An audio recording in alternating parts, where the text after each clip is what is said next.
The tale kicks off with Suzuki Teru, a young guy ready to move into a shockingly cheap apartment in Tokyo, and then his eyes land on the lease and his brain just stops. It's a roomy 2 LDK in the heart of Tokyo for only 3,000 yen a month, like it can't be real. The bargain feels way too good to trust, and it leaves him buzzing with amazement and bristling with unease, wondering what sneaky flaw or creepy secret is lurking behind that deal. Teru chuckled nervously with the realtor, tossing jokes about ghosts in the apartment, but the suited man only waved it off with a grin like he didn't want Teru to notice the tension lurking under it. Everyone had stories swirling around the place. Goblins sighted, even slimes claimed to have slipped in before. Teru laughed along anyway, but the creepy thought still crawled under his skin. The realtor shoved the contract across the desk and practically dared Teru to sign, right after they just laughed off those creepy rumors, and then it hit him. His hands went ice cold. That sudden sign now pressure felt off, and unease crawled in as he started to wonder if this deal was hiding something just a little dangerous. Teru's gaze pinned to a weird article dark as doom, bright as bait. This wasn't a normal deal, but with his life already crushed, a high school dropout stuck in a miserable part-time warrior job, he couldn't look away. He tossed aside every doubt and slammed his seal onto the paper, daring fate to drag him out of his empty days, until Teru finally got what that strange contract clause really meant. The apartment he bought was hooked straight to a dungeon, and his heart hammered like crazy. Still, excitement flared in his eyes because he just saw it. This wasn't some bargain rental, it was a door to the unknown. Teru looked back and remembered getting the keys from that uneasy realtor, who bolted the second the handoff was done. He stood there by the door, staring at the metal like it might bite, and unease twisted tighter and tighter in his chest as everything in the room screamed wrong. Still, he forced himself to breathe, because he couldn't stop asking what he'd gotten himself into. The moment the movers rolled up and dropped off his stuff, Teru started unpacking in his new apartment, filling the empty rooms with his boxes while he set everything in place in silence. And even though that creepy contract kept nagging at him, he forced himself to focus. He was determined to make this nightmare of a place feel like home. As night swallowed the world, Suzuki Teru shoved open the front door, only to stare into a dark, endless stone room that stretched forever. Cold air crawled over his skin, and the realtor's sick warning about goblins and slimes came roaring back, his panic kicking in as he realized he was trapped. His mind went into overdrive as unease snapped into pure shock. He tried to talk himself out of it, but the truth wouldn't budge. This wasn't some random basement or sneaky hallway. His apartment was directly wired into a dungeon, and that hit like a bolt of fear, sending a shiver through his whole body. Teru froze at the doorway, gripping his phone so tight his knuckles hurt, staring into that stone passage like it might bite. Because the contract's accidental claws were nothing compared to what he was really facing. This wasn't just an extension of his apartment. It led straight to the dungeon, and the idea of stepping in and not making it back alive hit him like ice. He swallowed hard, took a deep breath, and forced himself forward, realizing this terrifying connection wasn't some mistake anymore. It was his new home and his destiny. Suzuki Teru slammed the door shut behind him and backed away from the dungeon entrance, panic snapping through his thoughts as he clutched his head. Those weird claws, that endless stone corridor, the realtor's warnings, everything hit at once, and fear swallowed every doubt. He couldn't stop wondering if he crossed that line, would he ever find his way back to his own world? Then he froze, because a strange light blasted into the room. It was supposed to be night. Still, the street lamp spilled an unreal glow through the windows, so he snatched his shoes and bolted straight for the balcony. His heart hammered with confusion as the same city skyline stretched out ahead of him, unchanged, eerily silent. As he scanned his surroundings, everything looked totally normal. Takakawa City in Tokyo stretched out ahead, buzzing with people just going about their day like nothing was wrong. Strangely, his home was latched to a dungeon, while the rest of Japan stayed normal. So he stood in his new apartment and slowly clicked every piece into place. One by one, the contract's strange clause revealed their meaning. Every time he left through the front door, the world flipped into a bottomless, dark dungeon. But any other exit kept him right back in ordinary Japan, with city streets untouched. Except now his home was the terrifying gateway to something dangerous he didn't even understand yet. Teru started staring at those weird claws like they might actually be his edge. Sure, the catch was brutal. He'd need to slip in and out through the window so he wouldn't have to stomp into the dungeon through the front door. Still, for a 2 LDK apartment in the city at just 3,000 yen a month, it was a trade he could live with. A faint, confident smile tugged at his lips as the truth hit him. This wild mess might open doors he never saw coming. Suzuki Teru's hesitation snapped into pure determination. Those accidental claw marks from the apartment had practically thrown open a dungeon for him, and he didn't back away. He leaned in, seeing what he could become. The moment dungeon exploration crossed his mind, thrills surged through him, igniting his sense of adventure. Monsters and hidden treasures weren't just survival anymore, they were his kind of romance. So with his resolve blazing, he clenched his fist and bolted off to stock up and get ready.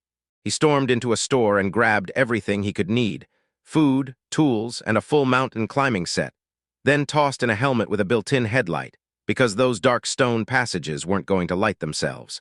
The shop even had survival gear he never saw coming, packed with options that blew his mind. So with supplies in hand and pure grit in his chest, he finally felt ready to stare down whatever nightmares waited past the mysterious door outside his apartment. With his brand new helmet snug on his head, Suzuki Teru crept up to the dungeon's front door and put his ear right against it, hunting for any sign of movement. Nothing, not a single sound, just that thick, heavy silence.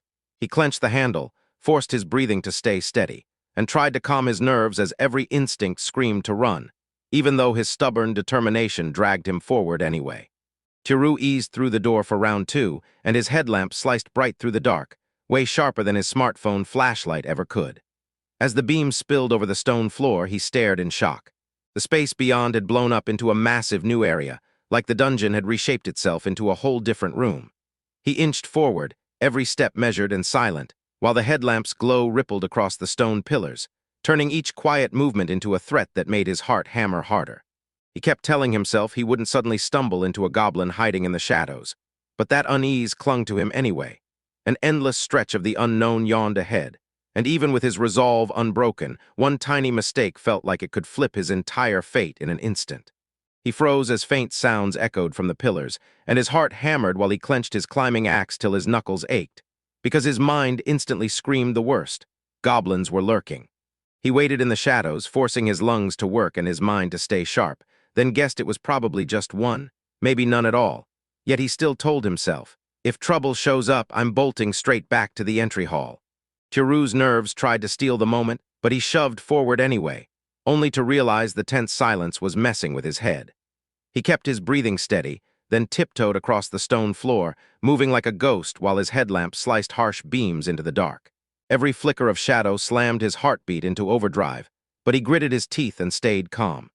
Teru shoved himself against the wall and peeked around the pillar, heart pounding, as his headlamp cut through the dark and locked onto a huge, motionless thing sprawled across the stone floor, his breath catching hard, every sense screaming to stay silent. Then the beam slid near the pillars, and he froze again at the sight of a small figure. There, right in front of him, stood a goblin. Instinct snapped his grip tighter around the climbing axe, his whole body locking up with tension. But when he stared closer, something felt off. It looked drained, barely able to stand on its own. That didn't fully calm his nerves, though his guard stayed razor high. Cautiously, he edged toward the fallen figure, his headlamp slicing the dark, and for a split second he swore it was a goblin, his heart hammering with pure panic. As his eyes finally adjusted, everything snapped into focus. Wait, this wasn't a monster at all. On the cold stone floor lay a girl, her tiny body trembling as she hugged herself tight, clutching faint armor like it came straight out of a game. Armor meant for a female knight, but she looked anything but strong. She wasn't attacking. She was crying, sobs slipping from her lips while pure fear and exhaustion drenched her face. And that discovery hit Teru like a punch. He froze, stunned. Teru froze in place, staying back as he stared at the girl who lay completely still on the cold stone floor. Because in a dungeon, you never trust what you see. She might have been bait, sure, but if she couldn't move for real, then he had to help her. His grip cinched down on the climbing axe as he weighed every move, heart pounding with pure resolve. Because seeing that girl sprawled helpless on the cold stone floor ripped something deep inside him. And still, he knew that sometimes, even a simple. A plain villager from Japan had to rise when it counted. And his dead grandmother's words, "Stay kind no matter what," kept pounding in his head as he tightened his grip and prepared to jump into the climbing axe. Teru swept his headlamps across the dim dungeon, checking every wall and crack like it might bite. And when no enemy shadows showed up, he finally exhaled. Then his light landed on a heavy metal door set into the stone ahead, standing out like a dare, promising secrets right on the other side. A scary thought snapped into his head, and the helpless female knight beside him only made his gut churn. Maybe she was bait, set to lure him right in. Because if he closed the distance, that door could swing open and a goblin horde would burst out like a nightmare. And his mind started filling in every brutal detail just beyond the threshold. Tiru chose to play it smart, testing the moment before he dared get closer. Clutching a tiny stone, he gently tossed it at the armored girl sprawled on the ground.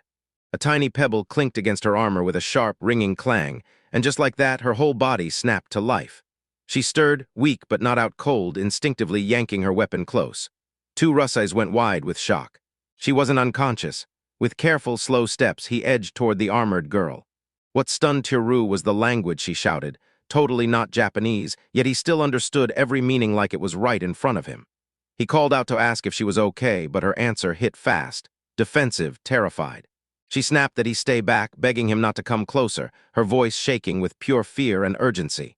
Tiru froze there, staring at the armored girl as she fought weakly from the ground. Right then, a shock hit him. He didn't just understand her words, somehow his thoughts were sliding into her mind too. She screamed for him to stay back, but her voice shook with helpless fear, and when he looked closer, he realized she couldn't move at all. So he swallowed his doubts, stepped closer anyway, and swore he wouldn't leave her alone. Crouched beside her, he clenched his jaw and fought to steady those shaking fingers, pushing himself to move. He reached out carefully, determined to help her through it and steady her fear, but the instant his hand drew close, her fragile body. Her body went rigid with terror, and she screamed, begging him not to kill or lay a hand on her, shaking with fear, completely powerless. Tiru froze in shock at the girl's sudden outburst, her trembling face drenched in tears as she begged for mercy. Between gasping sobs, she promised him anything, cleaning, washing, whatever it took, just to spare her life, and she even called him Goblin Sama as she pleaded with all she had. Tiru snapped his eyes open in shock, realizing she'd mistaken him for one of the dungeon monsters. So that was why she'd acted like that. His headlamp blasted the darkness with such brutal brightness that Tiru's face vanished in the glare, and his outline probably looked like a monster. He hurriedly fiddled with the lamp, trying to steady his own breathing, because if he wanted her trust, he'd have to creep in slow and not spook her again. Then he tilted the lamp down, letting the harsh light die into something softer, and leaned closer to urge her to look, right this time, so she'd finally see he wasn't a goblin. Her eyes welled up and flickered through the glare, struggling to make out his face, until their gazes locked, and terror snapped her expression into pure shock. Then her scream tore out of her throat and slammed through the dungeon. Right before she blacked out, the armored girl let out a tiny, shaky sigh, her strength finally draining away as exhaustion crushed her into silence. But at the edge of collapse, she murmured, "I'm glad," like that fear she'd been choking on finally loosened its grip. Shiro caught himself, steadied her, and when he saw she was still alive and breathing smooth, his nerves eased. Tiru's eyes snapped to something off. An unconscious girl sprawled on the dungeon floor, her legs faintly shining in the dim light, slick with what looked like wet liquid or slime. The sight froze him mid-breath, doubt clawing at his mind. Leaving her like this would be way too risky, and walking away would hurt his pride more than anything. The young man clenched his nerves and chose to help the girl no matter what, then he hauled her onto his back. Her thighs were damp, and it made him wince, but he shoved through it and tightened his grip. He focused on one thing, getting her to safety. Trouble was, her shield was way too bulky to carry with her weight, so he ditched it and put her first. Then he moved through the dungeon passage, step by careful step, hunting for a safe place for her. He figured heading back to his mansion room was the smartest move so she could finally breathe easy and heal. And when they arrived, he handed her a Japanese-style room and let her crash there, because he hadn't set up the bed in his own place yet. He let out a quick sigh as exhaustion finally crashed down on him. He thought about peeling off her wet armor and clothes for comfort, but froze, terrified she'd take it the wrong way, and still, even so. As he stared at her calm, sleeping face, he couldn't help but think she was breathtaking, so delicate, like a perfectly made doll. The thought of them being safe drained every last ounce of strength from Tiru, and he finally crumpled into deep sleep. As Tiru teetered between sleep and wakefulness, a faint voice slipped through the air like a ghost calling his name. They called him the Great Sage, and the shout yanked him awake like a lightning strike. Dazed, he cracked one eye open. Then he realized he was still stuck in his apartment, like he'd nodded off before he even unpacked his luggage and faced the chaos for real.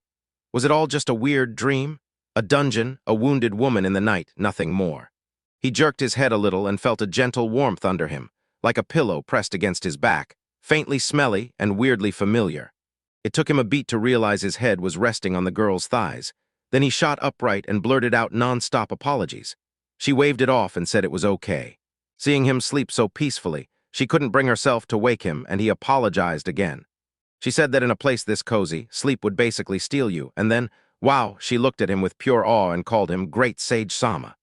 Tiaru blinked and asked if she really meant him, and she didn't hesitate. He figured that was way better than getting mistaken for a goblin.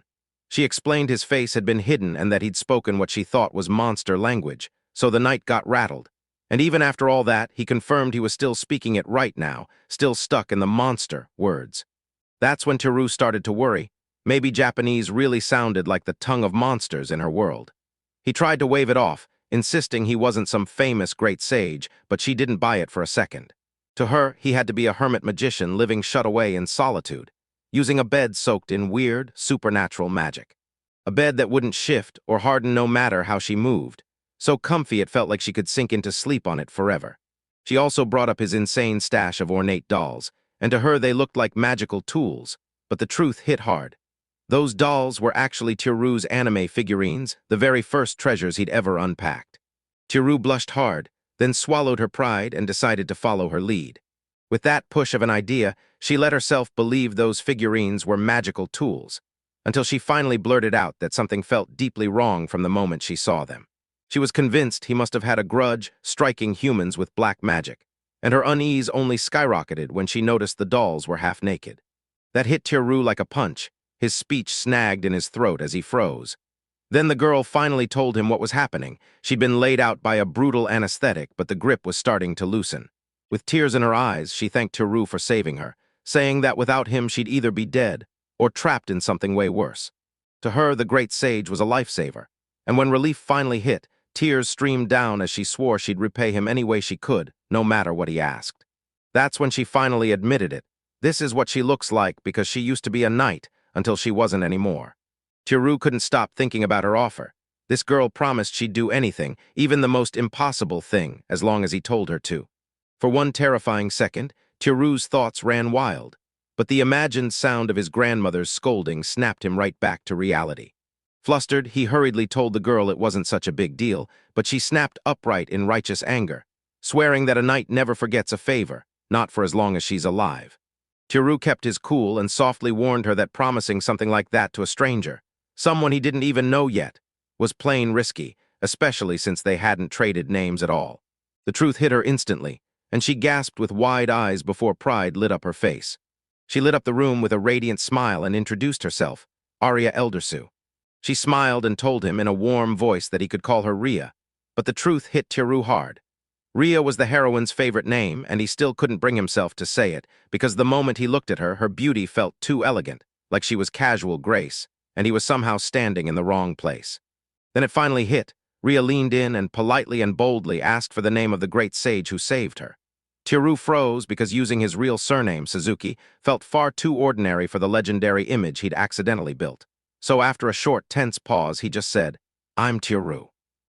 Rhea beamed and gushed that his name sounded lovely, and inside, Tiaru nearly exploded with pure joy, because a girl had finally spoken his name at last.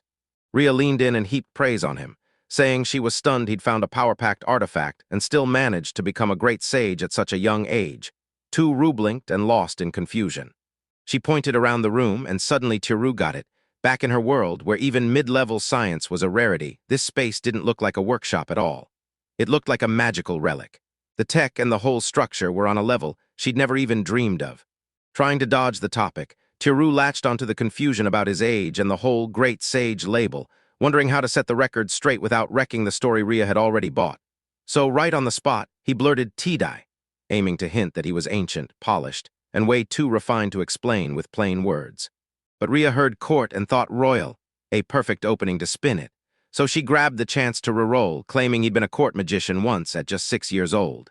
Retiring early to lock himself away and master his magic in solitude, then he casually said he was only 21. Rhea's eyes popped open in shock, because she never figured someone that young could be a true great magician. And the wild part, there was just a 3-year gap between them. Tiaru was totally thrown off. He'd pegged her as older with that calm, stunning vibe, but then she straight up told him the twist. She was only 18. Tiaru let out a wave of relief and gratitude, because he didn't just save someone beautiful and noble. He saved a girl who was younger and far more vulnerable than he'd ever guessed. and leaving her rotting alone in that dungeon would have been unbearable. Their talk kept snapping back to the anesthetic, and Tiru demanded answers. Was that what knocked her out? Ryo nodded, confirming it. Every night, she said, monsters prowled, and I stayed awake through the whole thing, fully aware of everything, but my body was frozen solid. The darkness still haunted her, and it made her shake. When Tiru finally understood how terrifying it was, it clicked. That's why she wet herself, drowned in pure fear and total helplessness. Wanting to give her some comfort, he bolted to get a hot bath ready, rushing it fast before Ria could panic, because a hot bath in a dungeon felt disrespectful to her. But Tiru calmly steadied her and gently reassured her. That thought amused him for a split second, because the very first person to try his brand new bath was going to be a girl, all thanks to the dungeon's weird little blessing. When Tiru came back from getting the bath ready, he found Ria dropping into a deep bow, her whole body trembling like she couldn't even stand still. Tears streamed down her face as she begged forgiveness for that disgraceful stunt, marrying herself off to the great sage, and she made it painfully clear she knew it was completely unacceptable. But the two lived their lives in totally different ways. She could barely move, and there was no way she'd find a bathroom like that. This wasn't her fault at all. Ria tried to spring up and hug him in pure gratitude, but she cut herself off halfway. She noticed his clothes were soaked too, and Tiru just calmly said it all happened while he was carrying her back, unconscious, and Ria snapped into fresh tears, mortified that she'd caused something so awful to the great sage. To her, it felt unspeakably rude, pure, gutting humiliation. You don't go around peeing on a great sage, ever. After that brutal embarrassment, she said, dead serious, that nobody would ever want to marry her again. Tiru blurted on pure instinct that if nobody else was going to do it, he'd just take her himself. Then the words just hung there awkwardly for one heartbeat too long. Ria stared in stunned silence as Tiru spiraled into panic, instantly regretting his outburst, then stumbled backward and insisted, waving it off, that it was all just a joke. Ria steadied herself and teased him with a playful grin. So was that a good joke or a bad one? But for Tiru, it was way scarier than anything the dungeon had ever thrown at him. With her legs working again, Ria blurted out where the bathroom was, and Tiru realized she'd need his help for even the simplest things in this totally unfamiliar world. He hustled her down the hallway, told her exactly where to slip off her shoes, and walked her through the strange customs she didn't know yet.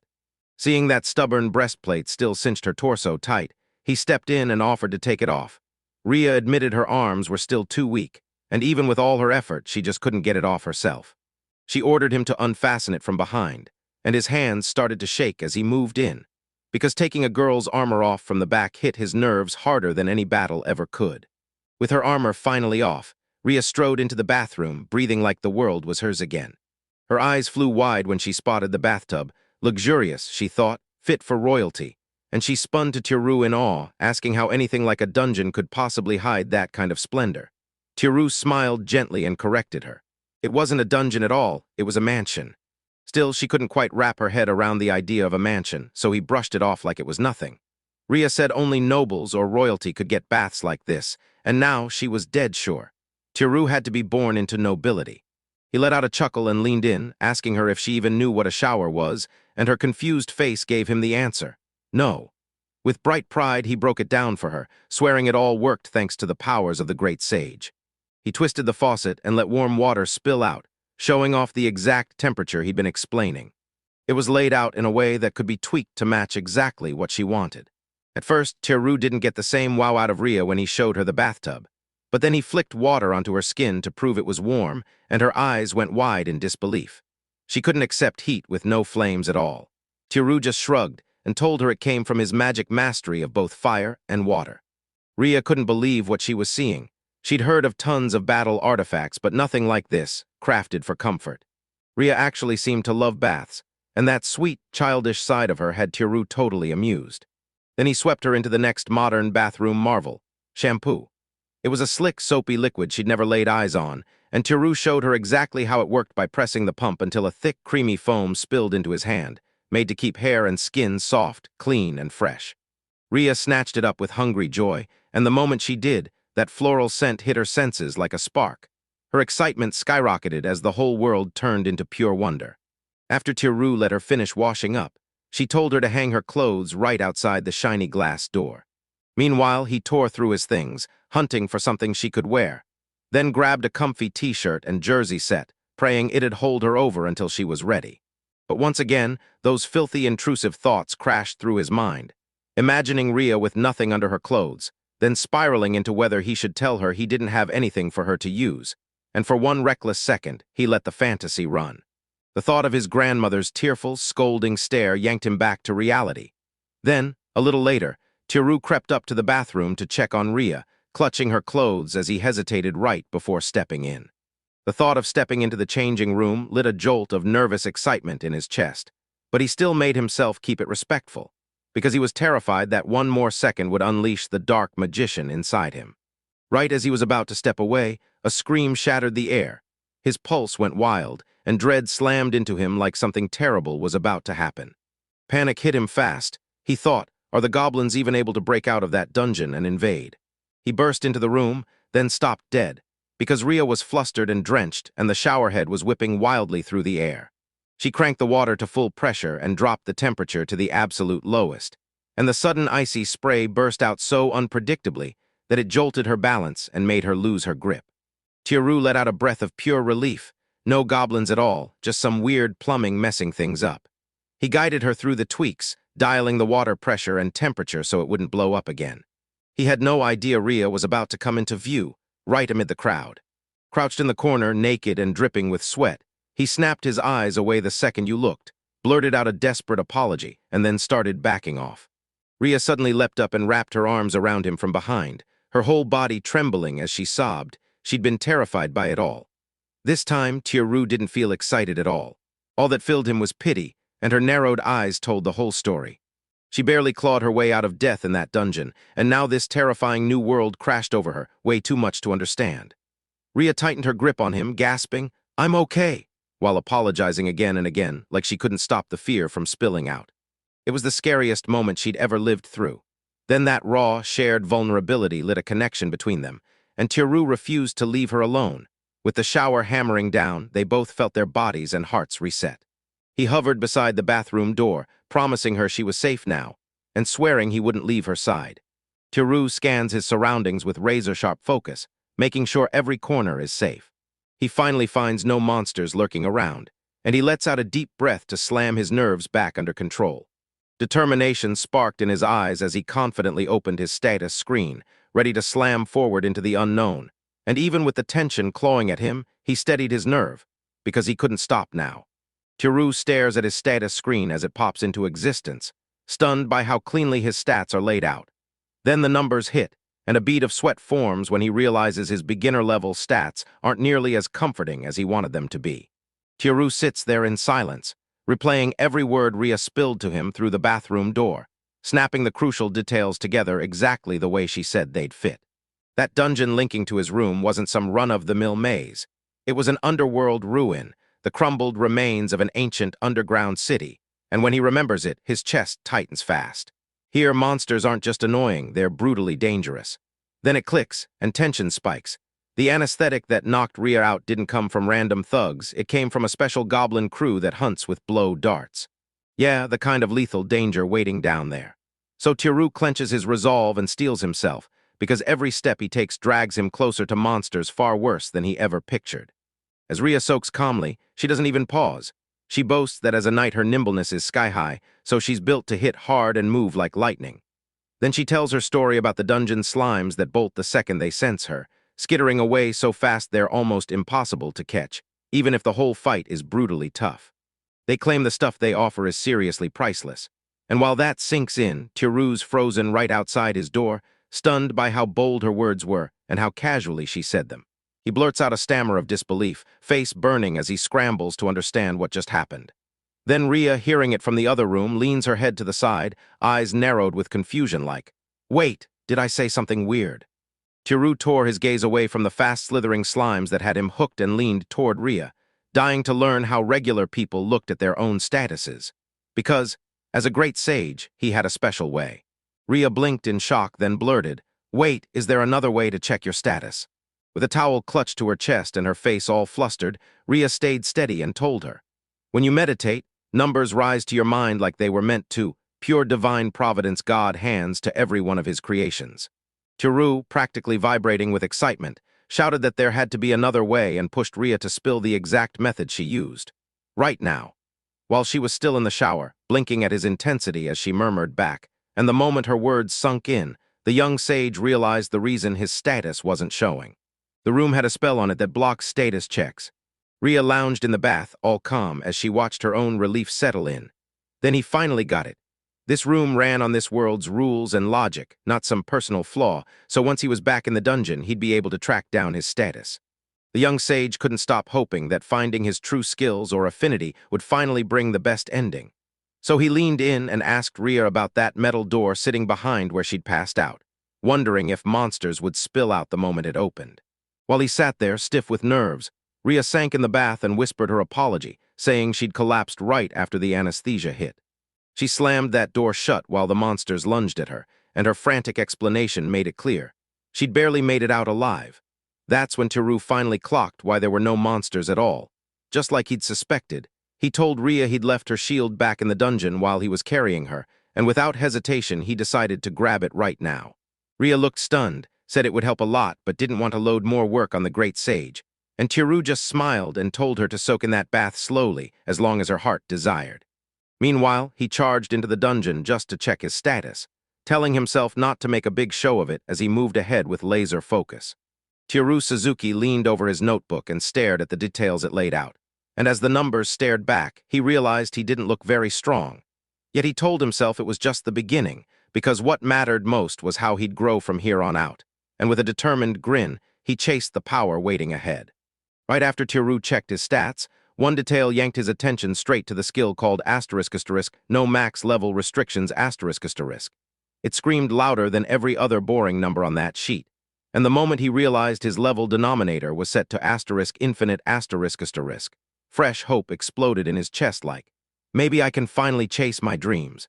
Then he glanced at his MP**, and the truth hit him.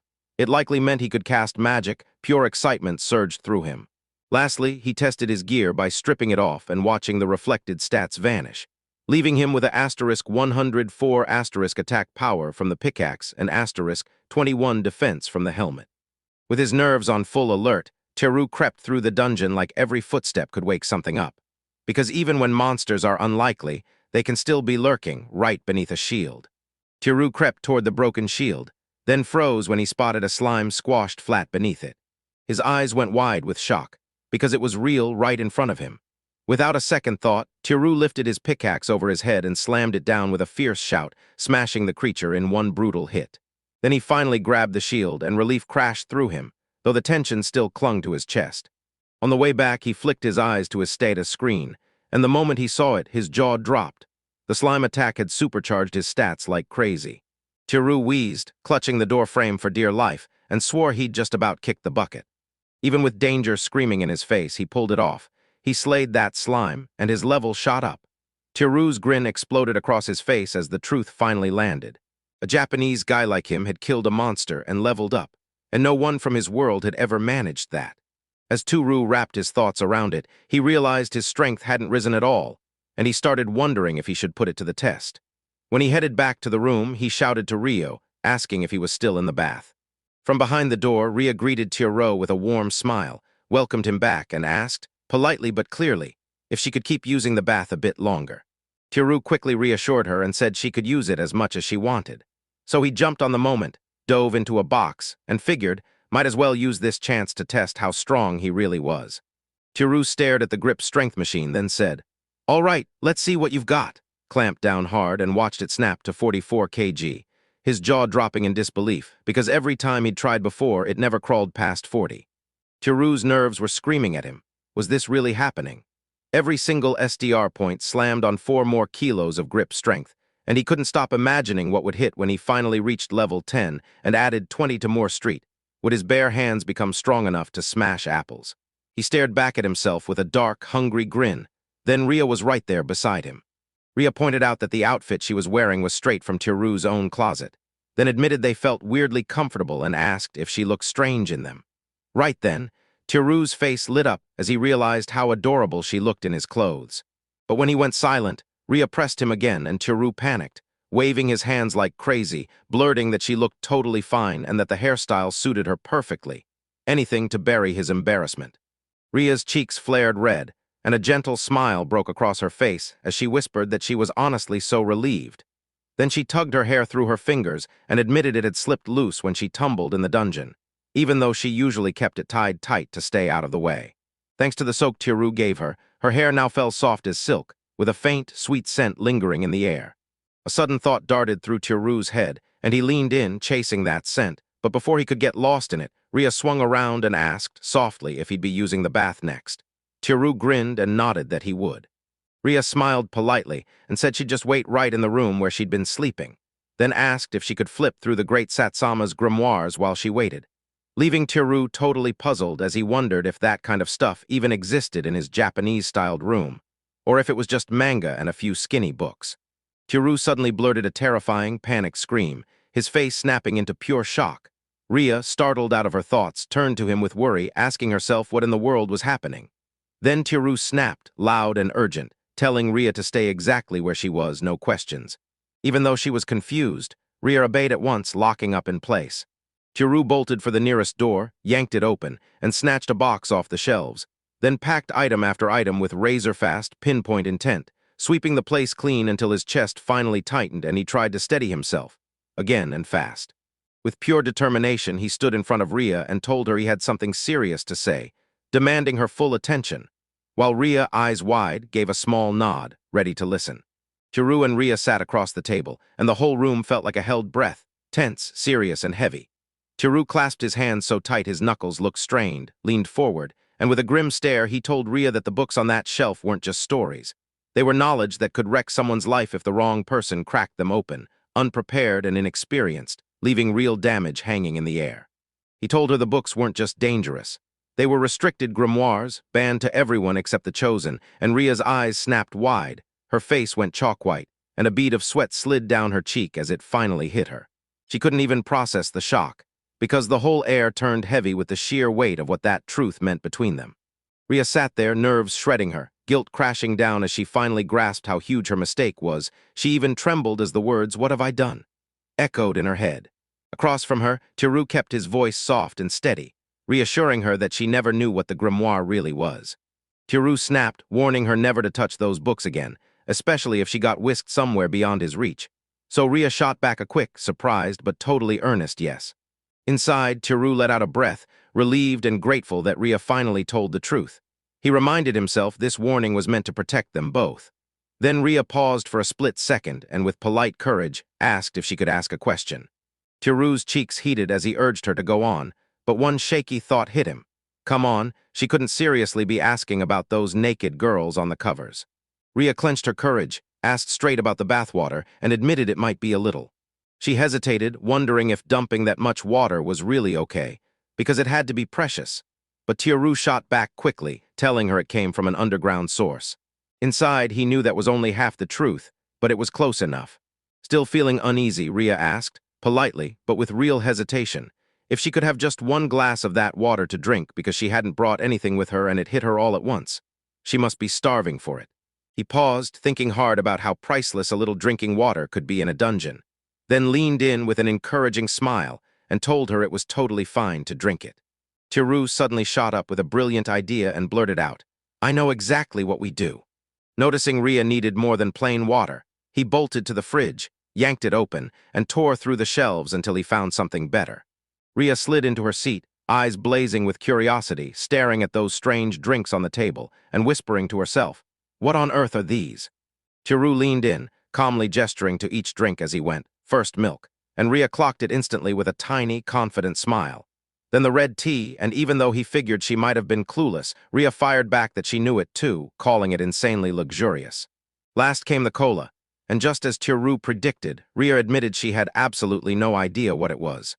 Ria leaned over the glass, scrutinizing it like it might bite, then asked straight up if it was really safe to drink. Because Tiru's generosity blew her mind, offering her something that precious like it was nothing. Tiru calmed her down, told her it was all good, and only asked that she open up about what she was feeling later. Then he waved her off, slipped out, and headed off to take a bath. Fresh out of the bath, Tiru stretched until every muscle sighed, warm comfort clinging to his skin, and when he stepped out, a wave of pure refreshment hit. He grabbed a towel and dried his hair fast.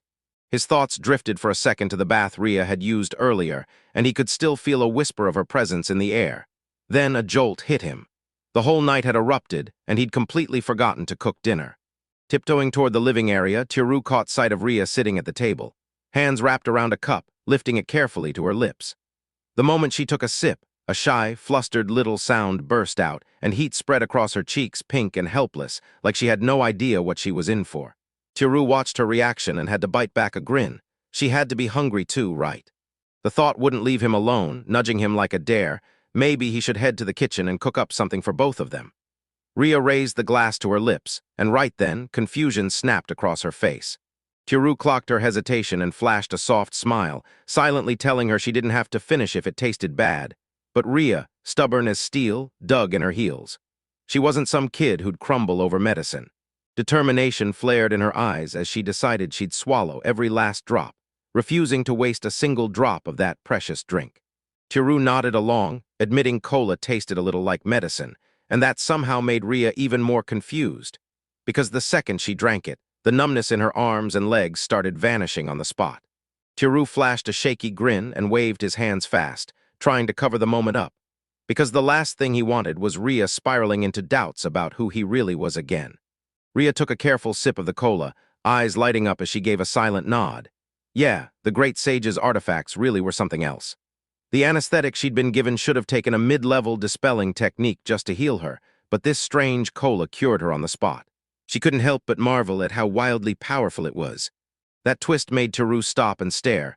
Could cola be a real-life panacea here, and a shockingly powerful one at that? If it really worked like that, then maybe other foods had secret powers too. Curiosity hit him. What do adventurers even chow down on in dungeons? Rhea's face softened with a wistful sigh as she remembered her usual meals. Bread as hard as stone, and little chunks of white-fleshed fish swimming in salt pickles. Even though she always thanked her luck for whatever scraps she could find, every bite tasted awful. So bad that she'd drown her food in soup just to make it go down, and still, it never tasted even remotely good. Tiru felt a sharp pang of pity. Man, Rhea really had it rough in her world. Rhea shut her eyes and breathed in, and a sweet, unfamiliar scent slid through the room, somehow comforting anyway. She blinked awake and watched Tiru hustle around the kitchen, smooth and practiced, like he'd done it 1,000 times. Then he flashed her a warm invitation to dinner, smug with quiet pride, because cooking was one of his best skills. And yeah, it wasn't just a hobby. Tiru worked part-time in the kitchen of a family restaurant, and that experience gave him real confidence he could put together the right meal. Seeing Rhea hesitate, Tiru didn't stay quiet. He blurted it out. With a light, teasing tone, he warned her not to be rude and told her to eat so she could heal, then cut her off mid-sentence and said, "I've already started cooking 2 portions, but I won't be able to eat comfortably in front of someone who's starving." Rhea hesitated for a split second, her stomach twisting at the thought of eating in front of someone this kind. Then she mumbled an excuse, slipped away, and came right back. Clutching gold and silver coins with shaking care, she thrust them toward Tiru and let him see them clearly, knowing she might not be able to repay his kindness just yet. But this was the only way she could show her gratitude right now. Tiru jolted with panic and rushed to tell Rhea she didn't have to pay him. Then she snapped back, refusing to accept his generosity at all, and Tiru had to scramble for a solid excuse. So he blurted that, as the great sage, he was definitely not hurting for money. Since he'd been living alone deep under the dungeon, he wasn't taking the usual payment. He demanded something else. The truth about what was happening above ground, and he kept replaying it in his head like, that deal isn't fair. Tiru snapped his request back into place and asked for her help making an artifact. And turns out that mysterious relic was just a bed that needed putting together. Rhea heard him out and nodded on the spot, but a wave of embarrassment hit her as she admitted she was a bit short on cash right now. Tiru told her this setup fit them both perfectly, but she still felt the weight of owing him.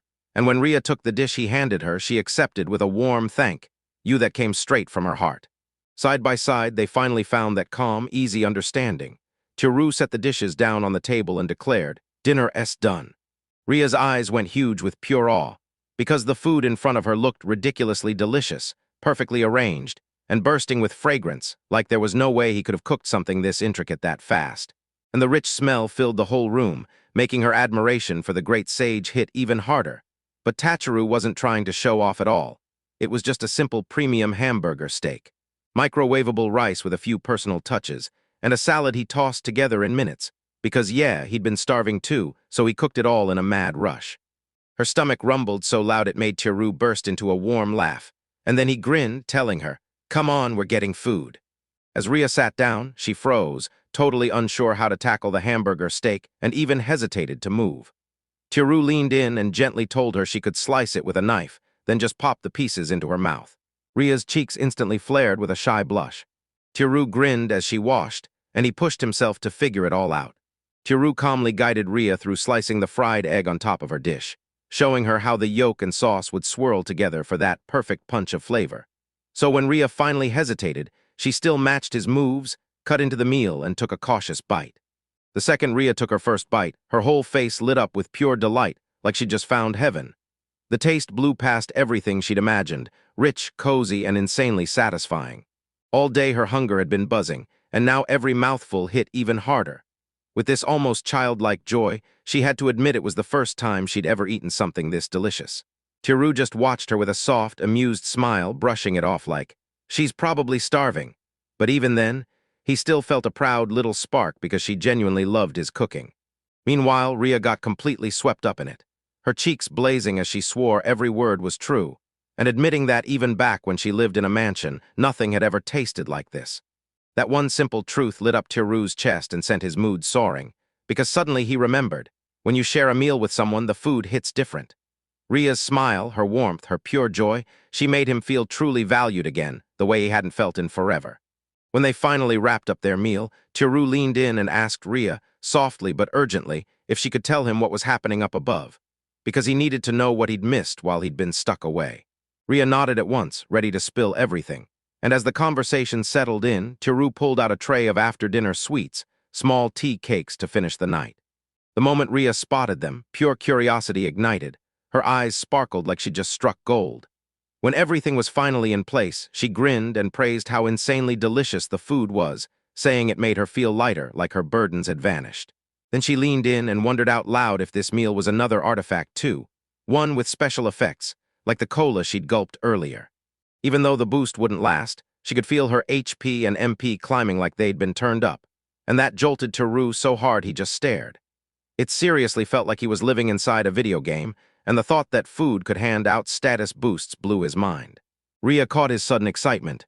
She mumbled softly that she wasn't even sure her status panel would show it, but somehow his cooking still hit like an artifact. Then she let out a nervous laugh. And he tucked it into his mind, swearing he'd verify it later in the dungeon. Curiosity bubbled in his veins, and he couldn't wait to tinker some more, so he wanted to grab a few things before bed, turn to Rhea, and suggest, "Let's go out for a bit." Rhea sat there, frozen in place, stunned and unsure what he wanted them to do, and Tiru caught it right away, because she still thought they were trapped inside the dungeon. What threw him was this. After all that time in his Japanese-style room, Rhea still hadn't clocked a single thing beyond those windows. Tiru just had to be sure. So he waved her over, slid his hand into hers, and guided her to the room's corner, and Rhea followed, still completely baffled. He gestured to the wall and asked what she thought, and as Rhea studied the window, she couldn't help but admire the craftsmanship. To her, decking a dungeon with glass must have been the newest trend, and she instantly decided the great sage did it just to stare at the dungeon wall. Tiru frowned hard, something felt off. Outside should have shown him the lively buzz of Japan, yet all she could see was a blank wall. Panic kicked in as he tried to make it make sense, then he leaned toward the window to stare closer, right as he did. His body slid right through it like it was nothing. Rhea snapped back and gasped, wonder lighting up her face, sure it had to be some killer enchantment that let him pass straight through solid walls. But for Tiru, the shock hit deeper. This didn't just feel weird, it broke logic, because some strange link was forming between his apartment and the dungeon world, and it hooked him hard. Tiru slipped back in through the window to Takakawa City, then murmured that he was home. He'd gone shopping alone, since he couldn't figure out how to get Rhea to come outside with him. Tiru slammed the grocery bag onto the table and blurted that Rhea might be in the washroom, then pushed deeper inside, scanning the place until he spotted her right by the laundry room. And his mind screamed, "What is she doing here?" Then Tiru walked in. He stepped in and froze. Rhea sat on the floor, calmly hand-washing the clothes, and when she looked up, she smiled and told him she was just taking care of the laundry. Tiru watched in silence, catching the wild detail that even now, Rhea was hand-washing her undergarments, like it was just everyday life in her medieval world. The thought hit him hard, and suddenly it all clicked. Rhea felt his stare. He shot a quick glance upward, and asked in a soft, careful voice if he'd just said something. Snapping Teru out of his thoughts, he spotted Rhea near the laundry and asked, softly but curious, what she was using to wash the clothes. Only for Rhea to fidget, admit she'd been using body soap, and wonder if she'd somehow messed up. Teru leaned in and reassured her, saying he wasn't lying. He had a special artifact for the laundry, the washing machine, and it was totally fine. Rhea apologized softly, but Teru waved it off and told her she didn't need to worry. She awkwardly asked if he had anything to dry the clothes, and before she could worry, he promised he'd bring it to her, and Toru came back right after. He held out the drying rack and offered it to her, then froze mid-reach. Something had snapped at his nerves. Rhea, clutching the wet laundry with a slightly confused look, didn't even notice his hesitation. Right then it hit him. Those boxing trunks she was clutching were his, and heat rushed up his face with instant embarrassment as Rhea beamed, totally calm. She must have dug through the laundry basket and found a few things that belonged to him, tossed them straight into the wash, like it was no big deal. Teru felt flustered, but he couldn't bring himself to snap back. Still, the whole moment was awkward, yet she'd actually taken the time to hand-wash even his clothes with care, smiling and thanking him like he'd helped her. And that sincere, simple kindness left him frozen, stuck between mortified panic and quiet, grateful awe. While the laundry hung to dry, Rhea suddenly leaned in and demanded to know if Teru had any rags and olive oil. Still confused, Teru blurted that yes, he did, then asked what she planned to use them for. Rhea answered cool as day that it was for armor maintenance, like that was the most normal thing in the world. Teru stepped up and pressed the bottle into her hands, asking if it was okay, and Rhea thanked him with a calm, polite smile. Then she slipped to the floor and in total silence polished her armor to a shine with the rags and olive oil Teru had brought. As he watched her, Teru realized he'd wanted her help setting up the bed, but once he saw how locked in she was, he didn't dare interrupt. With a heavy sigh, Teru decided he'd do the bed setup himself. Even though the instructions begged for 2 or more people, he just shrugged and figured it would all somehow come together. With pure determination burning in his chest, he lunged for the pieces and decided to handle it all solo, while Teru fought the bed parts by himself, only to realize this was way harder than he ever imagined, sweat pouring down his forehead as he strained against the heavy pieces and frustration kept climbing higher and higher. Then Rhea clocked his struggle, rushed over, and asked what he was up to, because when she saw him wrestling with it, she jumped in too, and together they finally got the bed assembled. As soon as the bed was finished, Rhea dropped onto it and started bouncing just to test it, grinning as the mattress stayed firm. The comfort hit her instantly. This felt way better than the feather bedding she'd been stuck with. With the job done and the victory theirs, Teru finally said, "That's enough," and called it a day so they could rest. Teru and Rhea argued over where they'd crash for the night. Then Teru basically pushed the tatama mat on himself, insisting Rhea take the bed. Rhea's stubborn insistence steamrolled him, and in the end Teru reluctantly caved, agreeing to crash on the bed while Rhea stretched out on the tatami like she owned the place. Then she faced the light switch, chatted about it like it was some brightness artifact, and calmly hit the lights. Right when she was getting ready to finally settle in, she froze for a beat like she had a question burning on her tongue. Then she swallowed it and held back. With calm grace, she whispered a quiet good night to Teru. Teru tossed and turned in bed, wide awake, wondering if sleep wouldn't hit because he'd traded his pillow for Rhea, even in the dark with the lights out. He spotted the slightest shift near the door, and Rhea slipped in quietly, hugging that pillow to her chest like it was her lifeline. When Teru saw her, his body went stiff on the spot, totally unsure what she was about to do. Feeling his nerves, Rhea quietly pushed the pillow toward him, like she just realized he might need it back. Then she smiled and told him gently that she didn't need it at all. He reluctantly took it, then snapped his attention to her. She was shivering, totally flustered. He hurried to her side and reassured her, insisting that the mattress artifact was made to help people sleep easy, and then, seeing her hurt, he suggested they try it together. Rhea paused for a beat, then finally gave him a small nod. The thought of sharing the same bed left Teru rattled to his core, but there was no escape. He had to do it, and under the blanket, Rhea slid closer and cuddled up to him. A hush of tension hung in the air as they froze in place. Then Teru spotted her hands trembling. He reached out and clasped her hand, and Rhea snapped stiff, pulse thundering while his fingers brushed hers.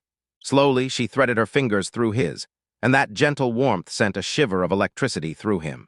Without a single word, she clasped his hand and squeezed it softly. No sound, just a look that said everything. Rhea lay beside Teru, When the real story hits, everything starts to feel way more intense. Her hand clasped his, gentle and steady.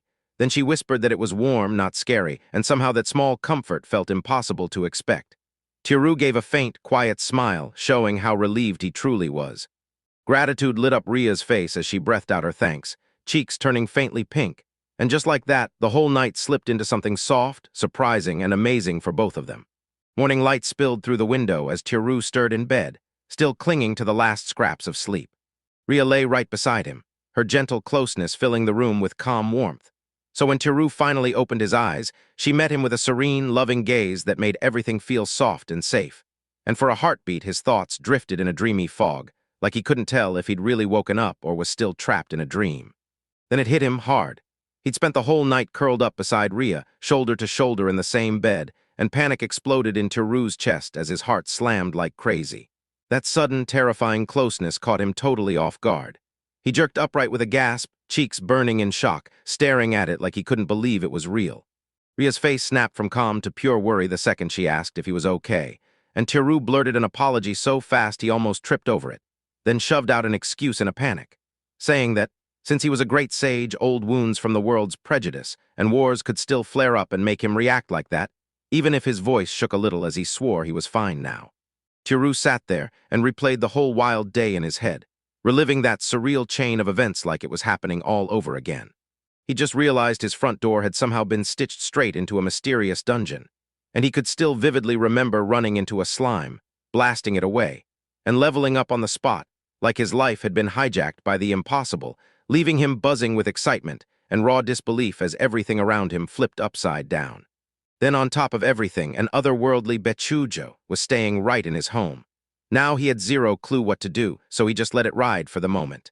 With a soft smile, he offered to share breakfast, and Ria accepted with calm, graceful quiet. After waking up, Tiru and Ria dug into unpacking and breakfast side by side, while Tiru quietly wrestled with guilt that he'd made Ria do the work. Ria shut that worry down fast, insisting that now she was under Tiru's care, helping him was only natural, and she accepted it without a second thought. They were unpacking. Tiru's curiosity burned him alive, so he blurted out questions about the dragonkin, wondering if they still prowled near the volcanoes, and then kept going, hungry to learn everything about the demi-humans who show up in fantasy stories like elves and dwarves. Ria answered carefully, saying dragonkin hardly ever surface among humans, so she couldn't be sure. When Tiru demanded to know which demi-humans were friendly to humans right now, Ria froze for a second, then snapped out the answer. Elves and feline beast folk usually welcome humans when they step into their forests. Tiru could barely hold in his excitement when he heard that elves were real, and the idea of cat-beast people sent his fascination even higher, like his favorite stories had leapt off the page, right into his hands. Then Ria blurted out, all fired up, that she dug up some data on elves, her eyes sparkling with curiosity. Tiru leaned in, all curiosity, and quietly asked what she meant. Ria grabbed the material, flipped through it, and couldn't help but stare. An illustration of an elf duking it out with a tentacle monster was insanely rare. Then she asked, politely but eagerly, if Tiru would let her take a closer look. Panic hit Tiru like lightning. The moment he saw the material in her hands, his face turned crimson. He lunged forward and slammed the door shut, scrambling to cover everything before Ria could spot it again. Tiru wiped the sweat off his brow and instantly felt the danger hit, because when he finally snapped, he admitted it was one of those forbidden grimoires. He fidgeted and mumbled that there were probably more treasures hiding and tangled inside those cardboard boxes. Then he turned to Ria and said they should take a breather. Ria brightened instantly and happily agreed, ready to kick back. While they sat at the table, Tiru noticed Ria absolutely loving every sip of cola. She nodded and said that once your taste buds got over the fizz and the sweetness, it started hooking you, smiling the whole time like she knew exactly what she was doing. Tiru promised her she could go back for seconds if she wanted, then quickly steered the talk and pointed out how the dungeon was stuffed with all kinds of monsters. So he leaned in and asked Ryo if any extra dangerous slimes had been showing up lately. Ria paused mid-sip, weighed the question in her mind, and then leaned in to explain, laying out the more dangerous. Dangerous slimes came next, purple poison slimes oozing lethal toxins, and dirty yellow acid slimes that spat corrosive sludge like it was nothing. She said those were the deadliest monsters she'd ever heard of, and if anyone would know more, it had to be the great sage. Tiru, cheeks burning, admitted he hadn't battled a single one lately because he'd been locked away in seclusion for ages. Rhea bought it instantly, giving him a calm nod like she totally understood. Right after they finished talking about monsters, the two jumped back into sorting everything together. Then boom, Rhea let out this excited yelp. Tiru snapped still, eyes flying wide, panic hitting fast because he feared she'd somehow uncovered more of his secret data. Rhea shot up her prize outfit like it was treasure, grinning as she showed them off, adorable cosplay bloomers and swimsuits, while Tiru's embarrassment quietly kept snowballing. She tilted her head like an angel, asking out loud if those things could be dangerous too. And Tiru, all flustered and betrayed, blurted that there was no way. But the real reason was way less heroic. He'd spotted those outfits at Don Quixote the day before, snatched them up, and figured they might have special effects for the dungeon, just like the food. Then he told himself they could replace Rhea's worn-out clothes and yes, even her underwear, because she needed new stuff. He insisted, over and over, not because he wanted to see her in something revealing. Rhea stared at the strange clothes, turning them over in her hands like they might be some brand-new artifact, and then she asked, "Wait, are these even made for girls?" Tiru's cheeks burned with embarrassment, beads of sweat sliding down his temple as he blurted out that he sometimes got requests for women's clothes, and if she wanted, she could have them as a gift. With bright eyes and pure excitement, Rhea practically begged, "Are you sure this is really okay?" Then she shoved her luck into the air and asked if she could try them on right now, her gratitude spilling out in non-stop, heartfelt energy. Without a second thought, she bolted for the changing room, gripping the outfits so tight they could have snapped in her hands. Two frozen roosted, while his brain scrambled to catch up with what just happened. Then the realization hit like a hammer. Rhea was about to shift into bloomers right here in his own apartment, and he just stood there, rooted in place, completely stunned by how absurd everything felt as it unfolded. Rhea burst out of the changing room, bloomers on and ready to steal the spotlight. Cheeks wore a soft blush of curious innocence, then glanced at Tiru, silently begging for his opinion, wondering if this outfit really fit her. Tiru froze in stunned silence, his eyes scrambling as his mouth refused to work. And the snug bloomer made Rhea's curves look even bolder, with her hips sitting in that healthy, rounded shape. As the fabric brushed softly against her thighs, an image sparked in his head, so clear it made him picture her sitting in his lap, like a perfect lap pillow. His thoughts kept bouncing between pure calm and instant embarrassment when he realized he'd just blurted everything out loud. Rhea echoed his words with innocent confusion, snagging the part about the pillow, and that one slip sent Tiru into a quiet, scrambling panic. Blushing hard, he rushed to cover it up. He didn't just compliment her and move on. Inside, something in him oddly softened, and he silently thanked his strange manger, a weird mashup of mansion and dungeon, for dropping a gift so unexpected it left him stunned. Rhea gave him a gentle smile, said her undergarments would dry soon, and warned she couldn't stay cool in it for long. Then she happily rocked her new bloomers way more than Tiru ever expected. As night crawled in, the two leaned together at the table. After they wrapped up the first chunk of packing and devoured dinner, Tiru finally shot Rhea a look, dying to know what she planned to do next. Tiru demanded to know why she couldn't go back to the surface right away, and Rhea quietly told her, back then, why. She pushed deeper into the dungeon with her comrades, but the group got torn apart, and in the chaos she lost her sword. Leaning in like it mattered, Tiru realized that even if Rhea never clocked it, that whole incident probably left scars that still hurt. And that's exactly why she couldn't bring herself to go back alone. Rhea finally admitted she'd been clinging to one fragile hope. Some other adventurers might stumble into this mansion while they were out exploring the dungeon. Her voice shook as she asked if staying with Tiru until then would bother him, and Tiru, steady as ever, reassured her that as the great sage, he saw absolutely no issue with it. She could linger as long as her heart desired, forever included, if she really wanted to. Rhea lit up with relief, then admitted she still had to climb back to the surface one day. Hesitating in silence, she couldn't help wondering if she'd be able to come see Tiru-sama here again. Tiru, cheeks flushed with joy, shot back that she could drop by any time, and he'd be waiting with open arms. With a bright grin, Rhea begged for permission to take a bath, and Tiru immediately gave the nod without hesitation. With everyone gone, he shut the noise out and desperately tried to sort his thoughts. He sucked in a deep breath, steadied his nerves, and mapped out his next move, while Rhea stayed in the bath. He decided to circle the dungeon again, and as he moved, the silence hit him, too strange, too heavy. Not a single monster in sight. Hell, even the thought of goblins didn't scare him anymore. The silence felt creepy, sure, but it also settled over him like a weird, peaceful calm he'd never felt before. Ria said monsters don't usually burst into sight in rooms that are supposed to be empty. But Tiru was still completely baffled when a slime popped up in the exact spot he just checked and confirmed was clear. As he thought it through, he remembered everything he'd learned about slimes. How they start no bigger than an eraser, then slowly swell until they're big enough to go after humans. The tiny ones usually bolt the second they're spotted. So this slime must have been lurking under the shield, quietly growing in plain sight until it finally reached that size. With a grin, Tiru committed to his original plan. He hauled in a bunch of foods from his world just to see what their special effects could actually do. And then, with sheer grit, he dove into his supplies, ready to kick off his next big experiment. Through his experiments, Tiru figured out that food from his world can crank your personal stats up by about 50%. Cheese sausages slam your strength higher, salad boosts your MP, and potato chips sharpen your nimbleness. Some snacks do nothing, but others hit like healing items or even supercharge stats you already improved. Staring at his status panel, Tiru couldn't help but grin. His skill had no maximum level cap at all. To prove these boosts actually worked, he grabbed a grip strength tester, then squeezed the handle like he couldn't believe it, and his eyes blew wide. His hunch was right on the money.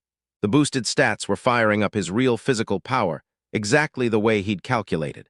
Determination surged through Tiru, lighting a fresh fire to get even stronger. He crept down the quiet corridor, eyes sharp for any sneaky slimes still hiding nearby. Then he figured the place was finally clear. Tiru spotted a tiny slime hiding in the dungeon, and he instantly knew, beat it if he wanted, but the rewards would be pitiful because it was so small. Still, he figured its tiny size meant it probably wasn't a real threat. He decided to nurse it until it grew bigger, planning to crush it the moment it was worth the prize. And yeah, there was also a chance at it could multiply, which hooked him. He'd been wrestling with the idea of breeding monsters, and then using them to level up way more efficiently. Back in his kitchen, Tiru shoved the slime into a clear container, poured in some water with vegetable scraps, and jabbed a few tiny holes to let it breathe. His whole setup was finally ready. He leaned in like a ruthless investigator, staring hard at the slime. Its pale white shade screamed not dangerous, unlike the purple and filthy yellow types everyone feared for being hazardous. So he decided this one was harmless and safely locked it in a box for now. Tiru stared at the slime trapped in its little container and realized it was getting weirdly adorable. Then he started wondering if he could pull off keeping other creatures too. So he weighed his options like it was a matter of life and death. After what happened to Ria in that dungeon, she was probably still shaking with fear of monsters, and the moment she thought about finding the slime he had, worry hit him hard. Panic hit like a punch. Ria was probably done with her bath by now. He had to shove the slime into hiding fast, frantically scanning the room for a spot. A wild idea hit Tiru like lightning. If he tucked the slime inside a box of forbidden grimoires, disguised as enro books, Ria would never dare to check it, too embarrassed to even think about it. He'd dodge her search, score himself a reason to hover close, and still keep the slime safe. With a sharp grin, he shoved the slime's container into the box, practically ordered it to stay put while he studied forbidden grimoires, then sealed the hiding spot like it was locked in for good. Tiru froze in place as Ria walked up, shooting the question, "Is something wrong?" And when he panicked, he blurted out, "No, nothing's the matter." Ria flashed him a gentle smile and said the bath was finally free, so Tiru should go now. Tiru thanked her fast and bolted. Later, as Tiru soaked in the bath, his mind raced. Was it really a good idea to hide a piece of another world like the slime on Earth? If Ryo found out, trouble would explode. So Tiru made up his mind. Once he was done, he'd haul the slime back to the dungeon. And with that, he pushed himself up from the tub, ready to get it done. To catch what felt off, he noticed the slime container's lock. One side of it was left wide open, and his stomach dropped like he'd totally forgotten to shut it. Slowly, carefully, he pulled the container out of its hiding place and lifted it up. Ria clocked Tiru, flashed a grin, and asked where he was headed. Tiru told her he was heading into the dungeon for a while, and promised he'd be back before she knew it. The moment Tiru slipped into the dungeon, he crouched by the slime and spoke softly, apologizing while telling it, "You've got to stay here for now." Then he promised, "I'll bring you tastier food and a bigger tank soon," and begged it to behave until he came back. Tiru slipped back home, and Ria immediately grilled him about why he'd gone out. So he shrugged it off, saying it wasn't a big deal, then leaned in and asked if she'd spotted any white slimes in the dungeon. Ria blinked in shock and said she'd heard white slimes were gone for good. Because nobody had spotted one for 20 years, Tiru's stomach dropped. He suddenly realized the slime he'd just found was insanely rare. Tiru figured that as long as it wouldn't go after humans, he could stash it in his room without worry. Then he geared up to storm back into the dungeon, and Rhea, a little uneasy, begged him to be careful. Back in the dungeon, Tiru spotted something that didn't feel right. The Tupperware holding the white slime sat wide open, yet the slime was gone. Tiru froze, rattled and panicking, and whipped her head around, desperately hunting for where it vanished. As Tiru pushed deeper into the dungeon, his eyes snagged on something way out of place. A Kakwan Muru figurine. He shot his hand out to touch it, stunned by how slippery and soft it felt, like nothing he'd ever felt before, and for a second the world around him completely slipped away. He leaned in and scrutinized the figurine until it felt like the dungeon was staring back, confused as hell about why something like this was even down there. Maybe it snagged on his clothes and dropped before he noticed. But no matter how hard he tried, he couldn't remember ever buying this exact thing. He dug through his memories, hit nothing that made sense, and then, without hesitation, slid it safely into his pocket. After a few minutes of hunting, Tiru let out a heavy sigh. No white slime anywhere, just gone, like it never existed. In its place, he found a tiny light blue slime, not nearly as cute or special, but with nothing else to grab, he reluctantly decided to keep it. Still, even as he made the choice, doubt gnawed at him. Was this really the right move? As Tiru leaned in to inspect the tiny slime, it snapped up his finger out of nowhere and jolted him back. Then his frown deepened because this little thing was cute, yet not even close. Still, he decided he'd hang on to it until it finally grew bigger. Later that day, when Tiru finally made it back home, Rhea welcomed him with open arms, only to tease him that he took his sweet time. Tiru sighed and admitted the truth. His trip home got hijacked when he lost himself hunting through a forbidden grimoire. With a shaky breath, Tiru carefully set the Kokwan Muro figurine on the table, then ran his. He traced his fingers over its smooth, satisfying surface, and then his mind snapped back to the slime he'd hunted for ages. Tomorrow, he swore he'd finally find out what that light blue slime could do. That night, Tiru leaned in and shouted, asking Rhea if it was time to start getting ready to sleep. But once they slipped under the covers, Tiru couldn't shut his mind off. He stayed wide awake, tossing and turning, while Rhea, right beside him, had already drifted into peaceful sleep. Even though everything felt okay, Tiru reminded himself that Ryo still feared falling asleep alone. So once again, they ended up sharing the bed. This time, Rhea, dressed in bloomers, made it brutally hard for him, and when her bare legs brushed his heart slammed like a drum and his thoughts spun out of control. Even when he tried to steady himself, his mind kept screaming, "I should have warned him better." Maybe shorts, maybe even just pure caprice. Anything to keep this from turning into an awkward disaster, and no matter how hard he fought it, sleep still wouldn't come. Then it hit him something was off. Rio stood beside the bed, grinning with a faint, creepy malice, and all at once he froze with confusion, because right next to him, Rio was fast asleep too. A cold shiver ripped through him as he stared, eyes wide, not able to believe what he was seeing. Two Rias stood there, one sleeping peacefully, the other looming in the dim light with a sweet smile, while Tiru's mind spun out, scrambling to make sense of the impossible right in front of him. Chapter 6. Tiru lay in bed, wide-eyed and confused. Startled from sleep, he froze as Rhea stood close, as if she were on top of him. His heart raced in confusion, unable to grasp what was happening. His head spun with pure disbelief. Rhea was peacefully asleep beside him, but right in front of him stood the same girl, proud and unshakable, and the whole scene just didn't make sense. Something felt terribly wrong. Rhea stood there, impossibly small, perched on the bed like a tiny living doll, and Tiru just froze, staring in pure, stunned disbelief as his mind spun. Tiru's heart thrashed like it wanted out as his mind scrambled to understand what was happening. There's no way this could be real, he told himself, because he had to still be dreaming. That tiny girl tilted her head, totally baffled by Tiru's sudden shock, and she chirped on innocently, nailed her face with the clueless belief that her new form was exactly the one her master wanted. Tiru tried to make sense of it, asking who she really was, but she just kept staring, repeating the same question like, "Isn't this what you like?" She looked her up and down like she was checking if her body matched Tiru's tastes, then doubted what would happen when panic hit him. But the shock didn't stop there. She calmly said everything underneath was the same, and without a single flinch, she started pulling her underpants down right in front of him. Tiru's eyes went wide, his face burning bright red with pure panic. His whole body jerked hard, and he blurted out a wild, terrified scream, stumbling backward in mortified chaos as that little girl got totally caught with everything hanging out. Tiru snapped his hand over the little figure to hide her the second he realized the noise, but she wriggled like mad in his grasp. Then his shout yanked the real Rhea awake beside him. She blinked, utterly baffled, and left him stuttering through the most awkward apology ever. Tiru plastered on a strained grin, scrambling to spin a grand story about how he'd been dragged off to handle the fifth magic catastrophe.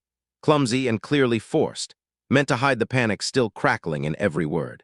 Even with everything so messy, Rhea flashed a gentle smile and reached for him, soothing him with her touch.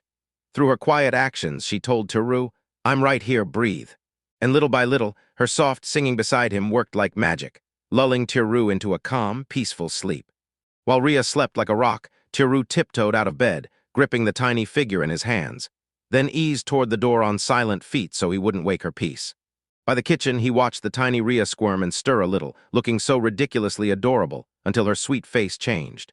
Watery eyes snapped up at him, her voice trembling as if she was silently asking, "Is this not okay?" Panic hit him hard.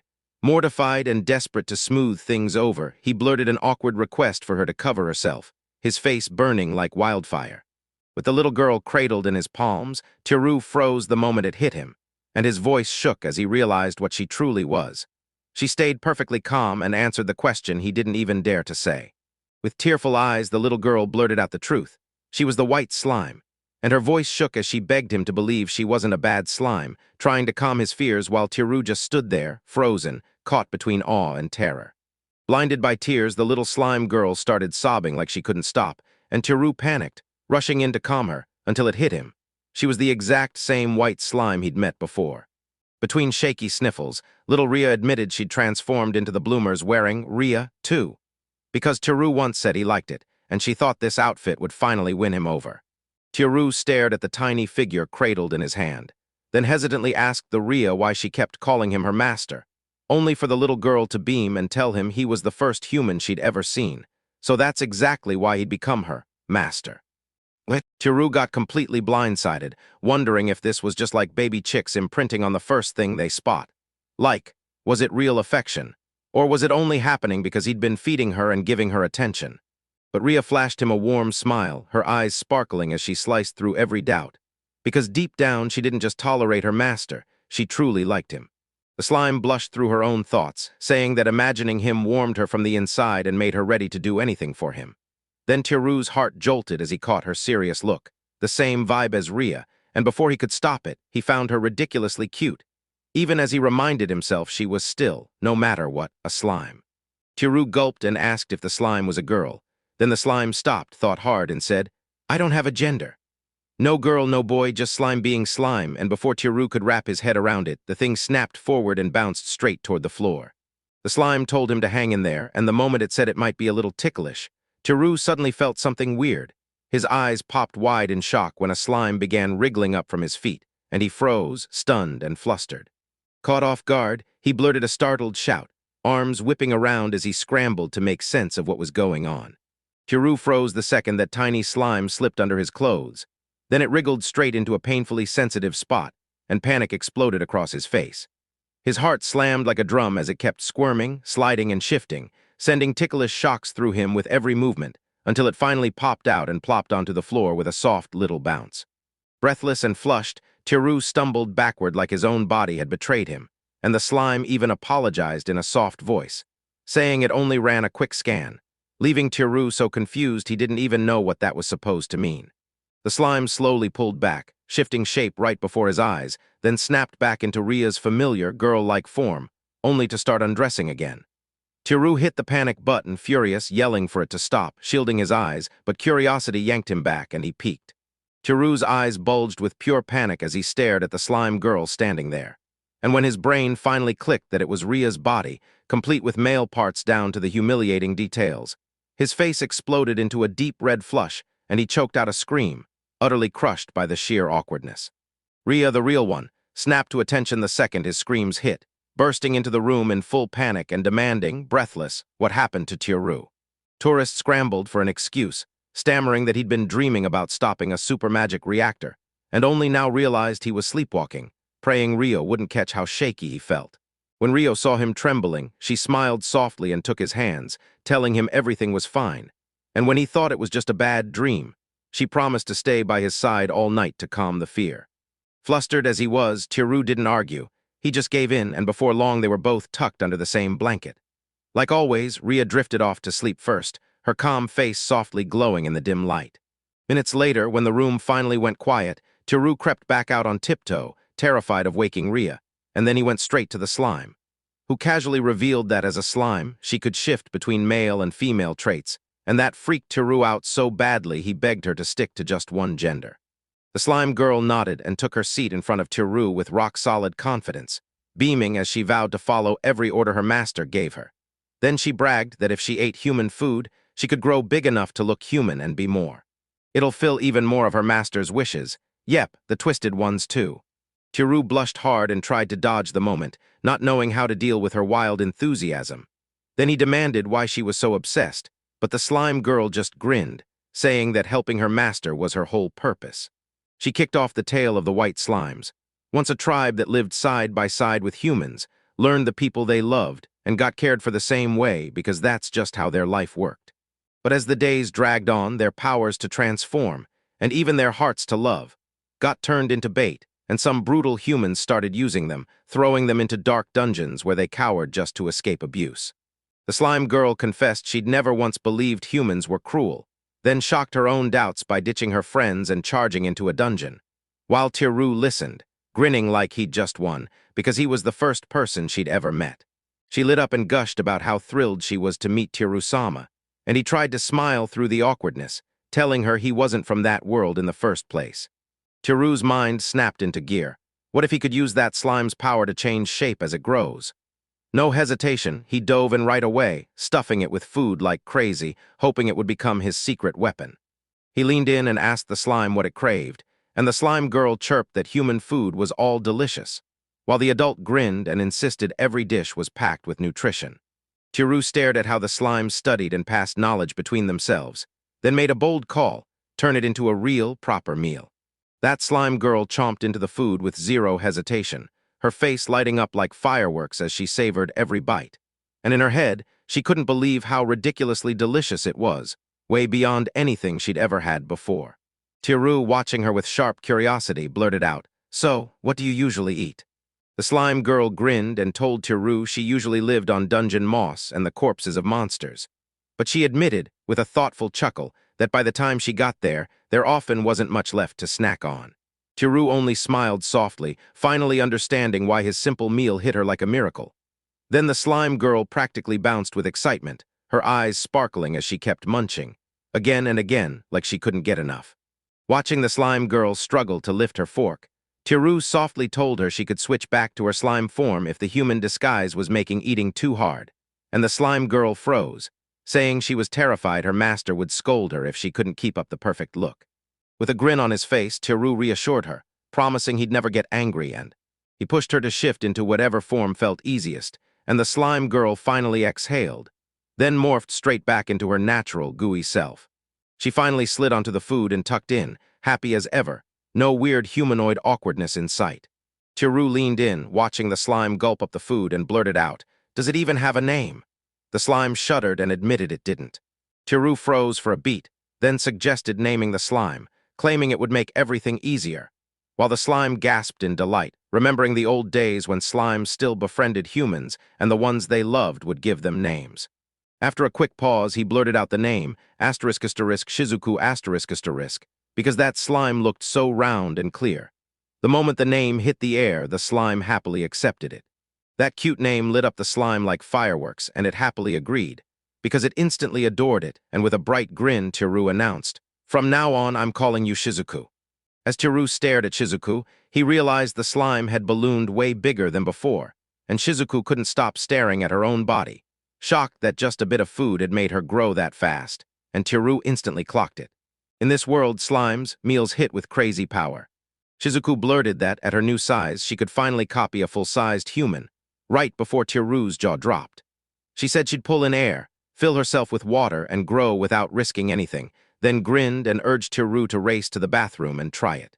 In the bathroom, Tiru shot Shizuku a quick look and asked if the water was right, and Shizuku practically bounced with excitement, saying it was perfect. The moment he splashed it in, the slime drank it up, swelling fast, And as Shizuku kept growing, he finally locked onto Ria's shape. Shizuku admitted her body felt heavy, but she still managed to keep Ria's shape, so Teru couldn't stop asking himself why. It said the reason it felt heavy was the water piling up inside. But once it keeps growing, it'll be totally fine. Teru, still amazed, leaned in and asked if Shizuka wanted to dig into her food. Without even hesitating, Shizuku blurted out that everything the food master had fed her so far was absolutely delicious, and that Teru would gladly chow down on every last bite, too. With a grin, Teru vowed she'd cook up even more. Shizuku practically inhaled the food in front of her, savoring every bite like it was pure magic. Then she lit up and declared the stamina-driven bukkake udon absolutely delicious. Then she dived straight into the real pizza bread, grinning because she could keep eating it forever. With anpan warm, sweet, and soft in her hands, and a cold glass of cow's milk beside it, she stared in awe as their flavors joined perfectly, sweet bread melting into creamy goodness. Just then, Shizuku's mind snapped back to her master's request. She couldn't stop wondering what kind of help he wanted her to give. Teru told Shizuku he worked part-time at a Fami Raise, and she leaned in, curious as hell, then cut in fast like, "I know what that is," because she'd seen it once on a thin little piece of paper. Teru wondered if the part-time job she'd named matched his, and then he told her. Fami Res means family restaurant, and Shizuku's eyes lit up as she rushed to share what she'd heard about restaurants from the adults talking about the human world.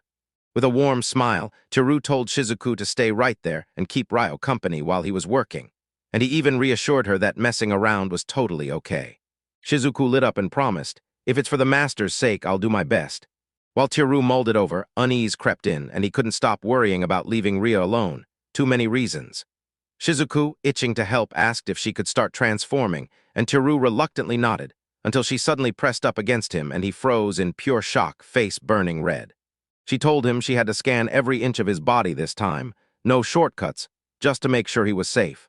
Flustered and on the verge of panic, Teru blurted that Shizuku had to be gentle as Shizuku inched closer, studying his shape with laser focus, while Teru's own frantic voice ricocheted, and she thought, of course a new visitor would crash the scene and make everything worse. Chapter 7. Shizuku announced it had finished scanning the master's body, though the process is unexpectedly ticklish for him, leaving him flustered and exhausted. Teru tried to hold back her harshness and begged her to at least warn him next time before she went that intimate with him, while Shizuku tore up with genuine guilt, realizing she'd truly hurt his feelings. As soon as the scan finished, Shizuku started changing, and before long she stood right in front of him wearing his exact face and body. Teru went still, staring, totally thrown off. It wasn't just mirror-like. Seeing his own likeness up close felt horribly wrong, even though it was spot-on. Shizuku shot him a reassuring look and praised Teru for being so effortlessly cool. Then Teru told her to keep Ria company while he dashed off to his part-time job. Be a real great sage and hold the fort. And Shizuku, grinning from ear to ear, agreed on the spot without a second thought. But inside, worry gnawed at her. Her little heart thumped hard as she realized her master was working, while she and Ria just stayed home doing nothing. She couldn't help wondering if she should be the one to step up instead. When Teru heard her, his eyes lit up, but he still hesitated, convinced it wouldn't be right to let her do his job. Then Shizuku cut in, reminding him the master fed him well, and human food costs money, pushing his doubts aside and making her offer feel even more tempting.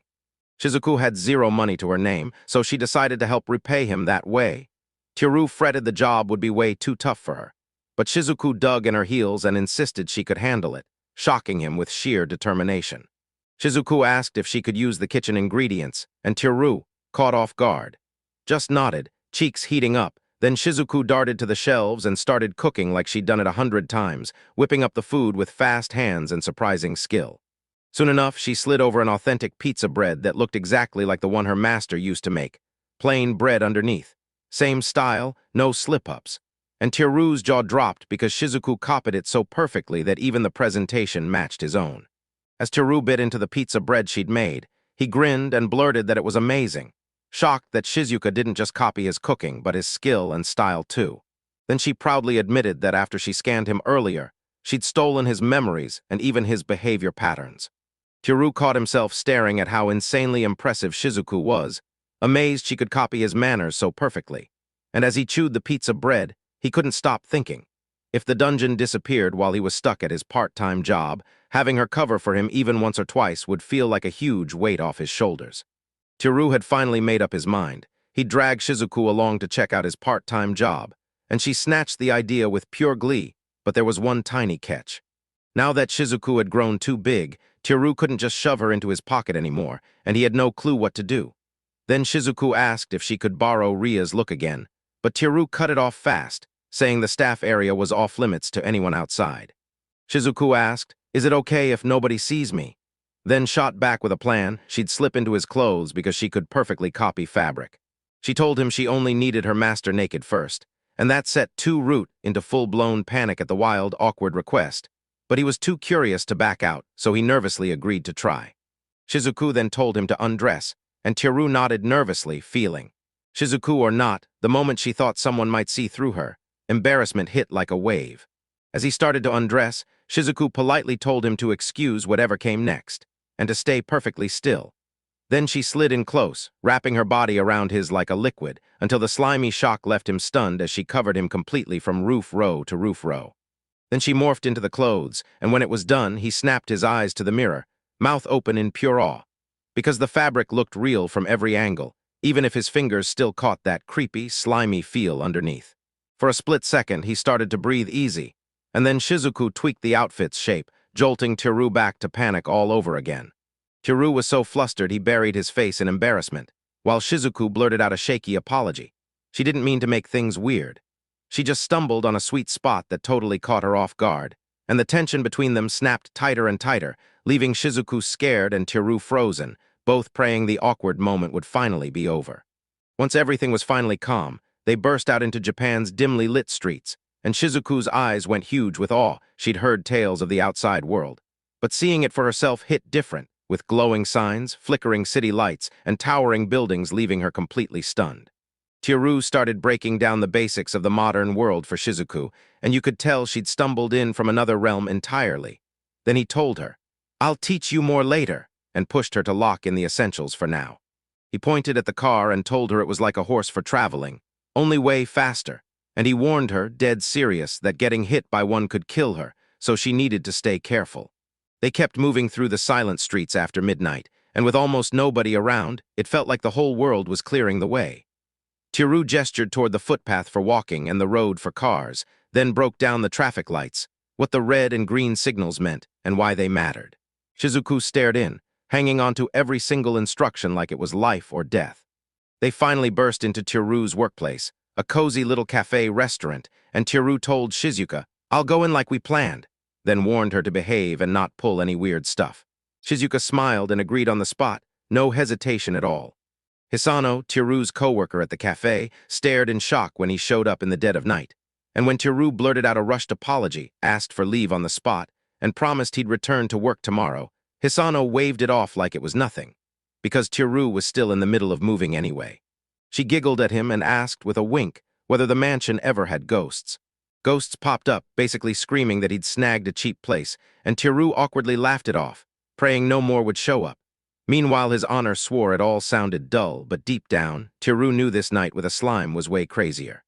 Hisano demanded to know why he'd shown up at the restaurant in the dead of night, and Tiru snapped back that tomorrow he had to go back to work. So he decided to reorganize his locker and prep everything ahead of time. She praised how hardworking he was, then teased him right back, like she'd never seen him so hungry to work there before. So they both laughed a little too nervously, insisting he'd always loved the place, and with a warm smile, Hisano nodded along and even said just how skilled he was. While Tiru was away, he couldn't help wondering who even handled his duties, so he quizzed his Anno about who was stuck on kitchen duty that day. She said it was the manager. Segawa was supposed to cover, but he claimed he had a prior engagement. Then she joked it was probably another girl, and Tiru let out an awkward little laugh. Tiru decided to set his Ono aside for now and bolted into the kitchen to greet the manager. She lit up with a smile, waved him along, and wished him a good one. Tiru then marched to the back of the cafe to find the manager, and the man greeted him warmly. But the moment he spotted Tiru there, surprise flickered across his face. The manager asked Tiru if he could work tomorrow, then snapped back, because it hit him that tomorrow was already today. Tiru just nodded and said it lined up with the shift he'd sent in.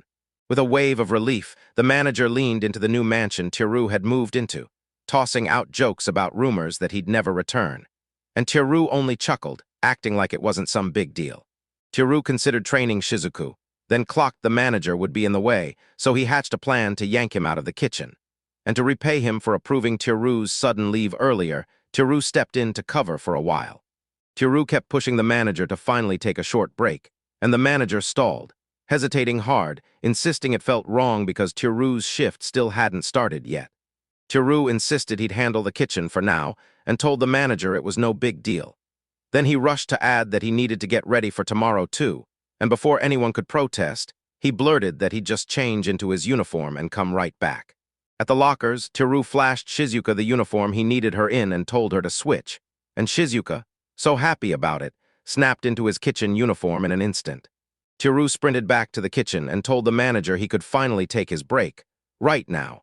The manager looked relieved, smiled, and promised he'd be back in 30 minutes. The manager swallowed his nerves and said nothing as long as he stayed in uniform, so Shizuku finally got her opening to start training, and he promised he'd teach her how to craft the cafe's menu perfectly, because those detailed wall instructions weren't enough. Real practice with her own hands was the only way. He snapped to a stop, wheeling around to Shizuka and firing off a quick question. Did she really get what he'd said, and what did she think of it? A shred of doubt still crackled in his voice, like he couldn't shake the feeling that their plan might have been a bad idea from the very start. Shizuku breathed out that she'd already memorized it all, leaving Tiru staring in shock like, "Wait, how could you do that so fast?" Then Bam Hisano burst into the kitchen in total panic. Tiru snapped, "What happened?" And she blurted that the late 19s group had just arrived. Sensing the heat rising, Tiru forced himself to remember this late 19s crew wasn't evil. They were pure chaos, popping in out of nowhere, grabbing a mountain of food in seconds, and kicking up a full-on commotion. He inhaled hard and tried to snatch his nerves back before the trouble hit. Tiru snapped his head toward Asano and demanded where the manager was. She said she'd already checked his usual smoking spot, found nothing, and asked if she could count on Tiru for now. Signed. He agreed, even though it gnawed at him that he was working for free, and it was all because of his own idea. Before he could even grumble, Shizuku burst in with a too-eager offer to help. Shizuku's hype lit a fire under Tiru's nerves. He sputtered for her to wait, but she was already buzzing, begging her master to watch her work. Then his own body jerked into motion like it had a mind of its own, and he couldn't stop thinking, is Shizuku pulling the strings? When the dish slid out of the frying pan cooked to perfection, he went wide-eyed, because it felt like she'd hit autopilot for him and nailed it. Tiru watched Shizuku take over the cooking with total confidence, stunned that she'd memorized everything so fast. She soaked up every detail and lit up when he praised her, and Tiru grinned to himself thinking, if this keeps going, I might finally get out of this kitchen for good. As the long night finally bled into dawn, Tiru trudged home, fighting a yawn with everything he had, because with only 3 hours until his next shift at 8, he couldn't even picture how he'd get any sleep. Seeing how wiped out he was, Shizuku offered, soft but determined, to take his shift so Tiru could stay with Ria, but Tiru gently shook his head and insisted he was the one who should work. Shizuka shyly nodded to his words and asked, straight up, if she could sleep beside him and Ria. Tiru froze for a heartbeat, then agreed, quickly telling her not to let Ria catch her. As they finally settled as the covers hugged them tight, Ria slept soundly, totally oblivious to everything around her. Shizuku scooted closer, letting the steady warmth calm her down, and in the quiet she couldn't help thinking, yeah, the master's bed was pure comfort. Warm, soft, like peace you could sink into. A few hours later, Tiru jolted awake to his phone screaming like an alarm cannon, and even though he was still half asleep, he checked the time, thought it was 10 o'clock, until the numbers hit and his eyes blew wide because, yeah, he'd overslept and the day was already slipping past, way too late. In a full-blown panic, Tiru remembered his shift was set to start at 8 and couldn't figure out why his 7 o'clock alarm never woke him up. So he snatched his phone, expecting a sign from Shizuku but refusing to believe it. Then the message hit. It was her telling his master to rest well. Breathing hard, Tiru realized Shizuku had slipped into work as his stand-in, and the whole storm of emotions hit him at once. Relief, disbelief, and a sharp, uneasy dread tangled into one. Tiru burst out of the room, still reeling after waking up in a full-on panic, and Ria met him with a soft good morning, her voice spilling with quiet relief.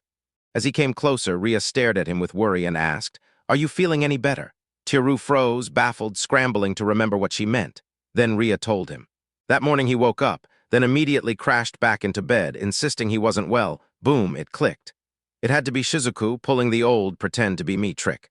A little flustered, he blurted, "I'm totally fine," and shot a quick question, "Did Ria eat breakfast?" Ria frowned like, "Yeah," then told him she'd already gobbled the sandwiches he made that morning.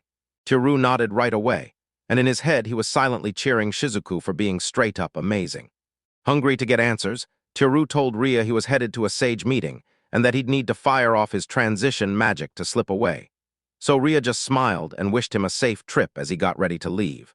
The moment he stepped into the cafe, the young waitress spotted him right away, beaming a polite smile as she launched into a warm, practiced welcome, while Teru, hidden under his hat, sunglasses, and mask, tried to stay perfectly disguised. The waitress stalled for a beat, then asked if he needed a table for one, and Teru instantly clocked it. This was Tatishi's shift, that cool, composed high school beauty, but even she couldn't quite hide her shock at his look. He told himself the disguise had to be done. If he walked in as himself, people would have panicked the second they saw two of him. At once, he stayed cool and told them he only needed a table for one. Tatishi flashed him a polite smile and steered him to his seat, while Teru got tucked into a quiet corner at the very back of the cafe, perfect for his disguise, and he couldn't help but breathe easier. He ordered a mixed grill set, and the waitress nodded politely before gliding away like she had no idea a trap was being set. While Teru waited, he swept his eyes across the shop's interior. No signs of trouble anywhere.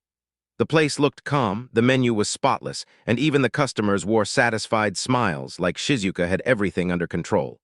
The waitress came back fast, sliding the mixed grills set down in front of him with expert care. He stared at the perfectly set plate, totally blown away by the tiny details, then dug in and savored every crafted bite, down to the smallest touches. Satisfied, he buzzed the waitress back in. Startled, the waitress edged closer and asked what was wrong, but with a tense look on his face, he lowered his voice and told her to go call the chef. She snapped the word, "chef," again and again, her face caught in a wild mix of shock and cold intimidation. Teru stared at Teichi's face and saw pure disbelief, like she couldn't believe her ears. After all, this was a family restaurant. No real chef should be behind that counter. But Teru refused to let it slide. His fist clenched tight, like he could force the truth through by sheer will. Teru couldn't take it anymore. Crushed by how insanely good the meal tasted, he burst out and shouted that the food was so amazing the chef had to be praised straight to their face, then kept repeating it, like he was fighting to be heard. The waitress, eyes huge and cheeks burning, snapped into agreement and promised she'd ring the chef right away, while Teru sat at the table, breathing a little hard from the thrill, already knowing that asking for the chef in a tiny family spot like this would spark talk around here for a while. Moments later, the chef finally walked in, grinning at Teru as she thanked him for his patience, only to reveal it was Teru himself, now disguised and swapped in as Shizuku. Shizuko bowed fast, nerves exploding as soon as she recognized the man at that table. Her face went ice cold, and her voice cracked while she tried to call out to her master. Meanwhile, Teru stayed unshaken and spoke up clearly so everyone nearby could hear. She blurted out praise and thanked the chef from the bottom of her heart for that insanely good mixed grill. But Shizuku was still flustered and didn't know what to say. Then Teru suddenly stood up, cut off the whole moment, and declared he'd wait in the restroom, leaving her frozen there, totally bewildered and on edge. Inside the restroom, Teru snapped, furious that Shizuku even thought this was okay. Shizuku burst into apologies and panicked. If she slid out of that cubicle right now, everyone would clock her instantly. Teru let out a harsh sigh and said it wasn't the issue at all, then made it clear he'd handle the rest of the work today. Shizuku choked back tears and begged Teru to tell her if what she did was a real problem, but Teru's tough exterior melted and he promised it wasn't, because he knew she only wanted to help. So he thanked her with full sincerity, then kindly urged them to head back. Then he ordered her to stay put while he slipped out first, handing her his glasses, face mask, and hat like they were his whole disguise, and telling her to wait until she was dressed. Then bolt home to whip up lunch for Ria, who was already waiting there. With a bright grin on his face, he told her to trust him. Shizuku smiled right back and eagerly took the job. Teru finally wrapped up the day's grind and dropped into a long, relieved sigh, dead tired. But the vibe in the air felt totally off. Standing at the cafe somehow felt bigger, and even Tatishi, normally cold as ice, was weirdly gentle with him. That left Teru staring at the ceiling like, what on earth did Shizuku do? With weary legs, he trudged home and shoved the gate open. Then Teru froze at the entrance, and a jolt of horror hit him. If he stepped inside now, he'd be standing in the same house as himself. The thought hung in the air, unreal and unsettling, and it made him stall. Still, he tiptoed in and quietly called out, "I'm back," moving so carefully and on such a tight rhythm that he wouldn't wake a soul or spark any commotion. Tiru burst in with a startled shout, and Rhea practically beamed as she called his name. Finally, she'd found him. She nudged him with a playful scolding, asking where he'd been hiding this whole time, then laughing about how good he was at disappearing. With a shaky laugh, Tiru tried to wave it off. Then the truth hit him fast. Shizuku must have invited Rhea to play hide-and-seek so they could swap places smoothly, and honestly, that was a smart play. And the second he reacted, Rhea grinned and declared, "Your turn, S over, now I'm hiding." But now exhaustion hit Tiru hard, and they politely asked to stop for a rest.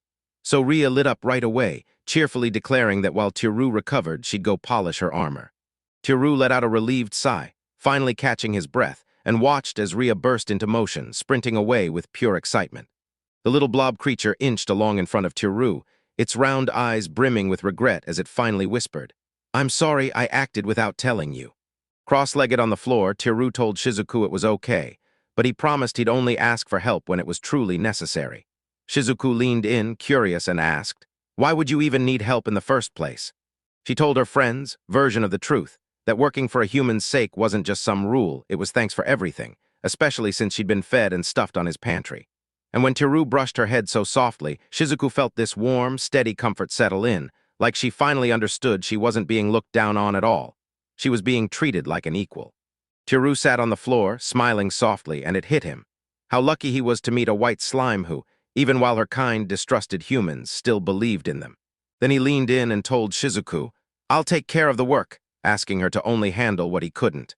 The slime gazed up at him, murmuring "master" in the softest voice, its round body wobbling happily as it clung to his touch, pure emotion, warm affection, no words needed.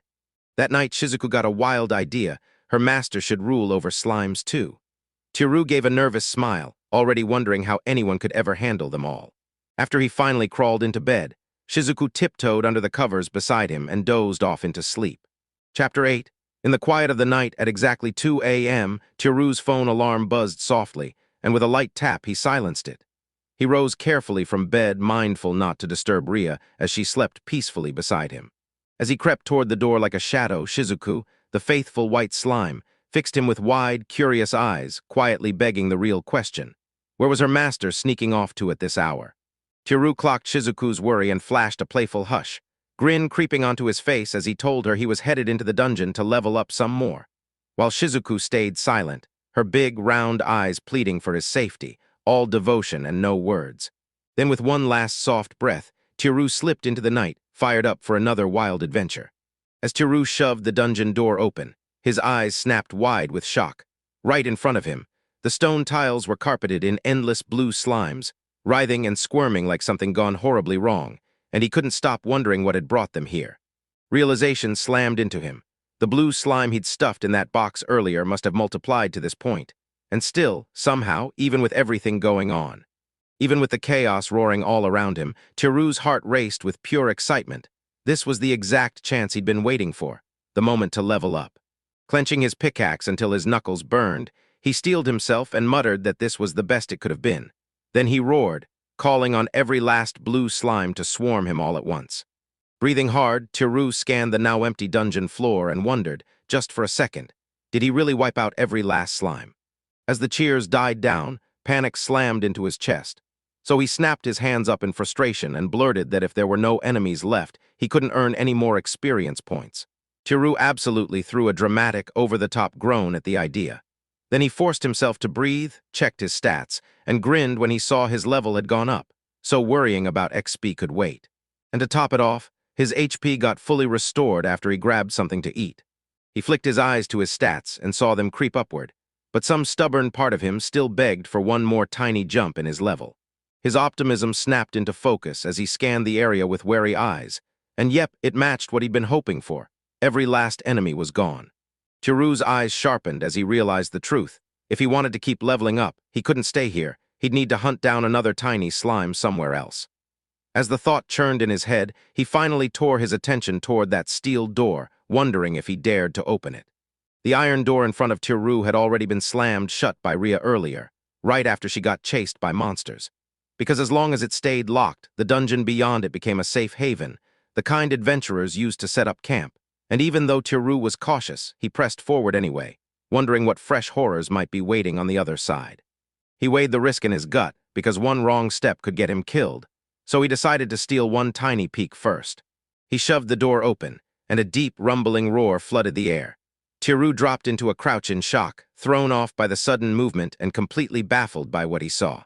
A wall suddenly slammed into existence beyond the door, and it only made everything more confusing in that already tense moment. Tiru jabbed the stone with his fingers, stunned, unable to wrap his head around what he was seeing. He was sure Rhea came from this way, and he refused to believe she'd lie. He still remembered Rhea telling him about that stone wall that trapped her inside his room, and he couldn't shake the thought that the exact same thing was happening again. Like for someone human like him, there was no slipping through where she couldn't even step out onto the streets of Japan. Suddenly, Tiru caught the sound of something shifting. He snapped his head around. He sensed the monsters closing in, and before a second could slip by, he lunged forward to smash the button and seal the door. Then a voice snapped out, telling him to get aside, and a hand shot out of the stone wall. Tiru got hit out of nowhere. He stumbled backward as a girl burst through the doorway and slammed right into him. He flinched hard from the impact, pain flaring as he tried to make sense of what was happening. And then his eyes snapped wide in shock when he saw her. A girl standing there, and not just any girl, but a magic user wearing a bold, unmistakable outfit. One quick look told me everything. Her black hat looked downright sinister, her black mantle hung like shadow, and she clutched a wooden staff in both hands like it meant business. No doubt about it, she was a magic user. Suddenly, she shoved him to slam the door shut right now, her voice shaking as she screamed that a giant centipede was charging fast. His eyes went huge, and he bolted for the heavy door, heart thundering. He slammed both hands into it, straining to force the door shut, while his mind screamed about that giant centipede. Surely it had been hunting the girl, and panic crashed through him, praying the door would seal in time.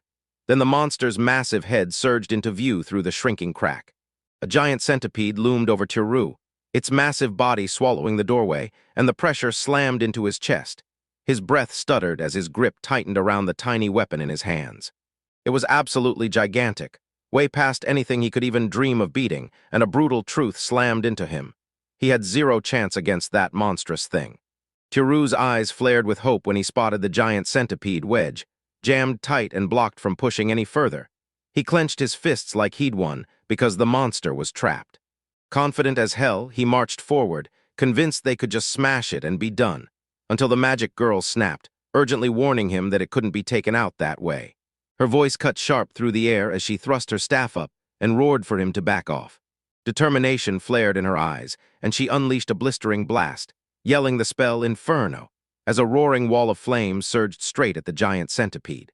The centipede spasmed and shrieked as the relentless fire hammered it, its huge body getting chewed up bite by bite.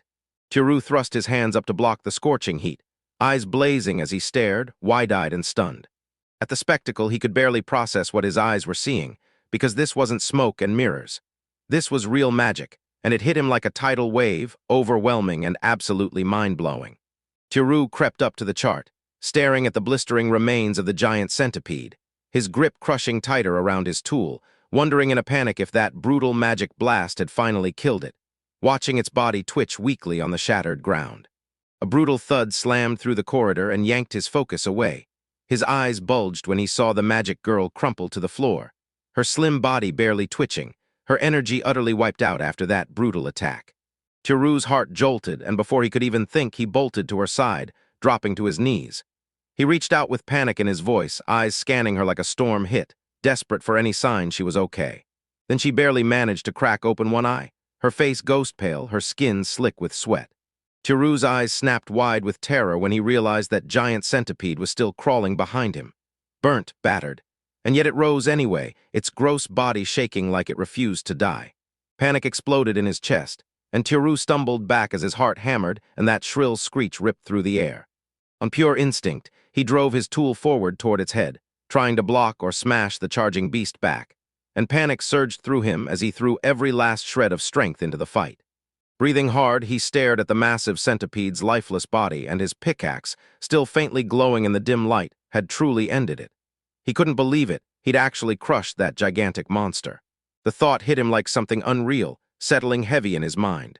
He'd gotten stronger and his level jumped, but even then he crept up to the creature's charred remains, heart hammering like crazy, praying it was truly dead. But this wasn't the moment to spiral.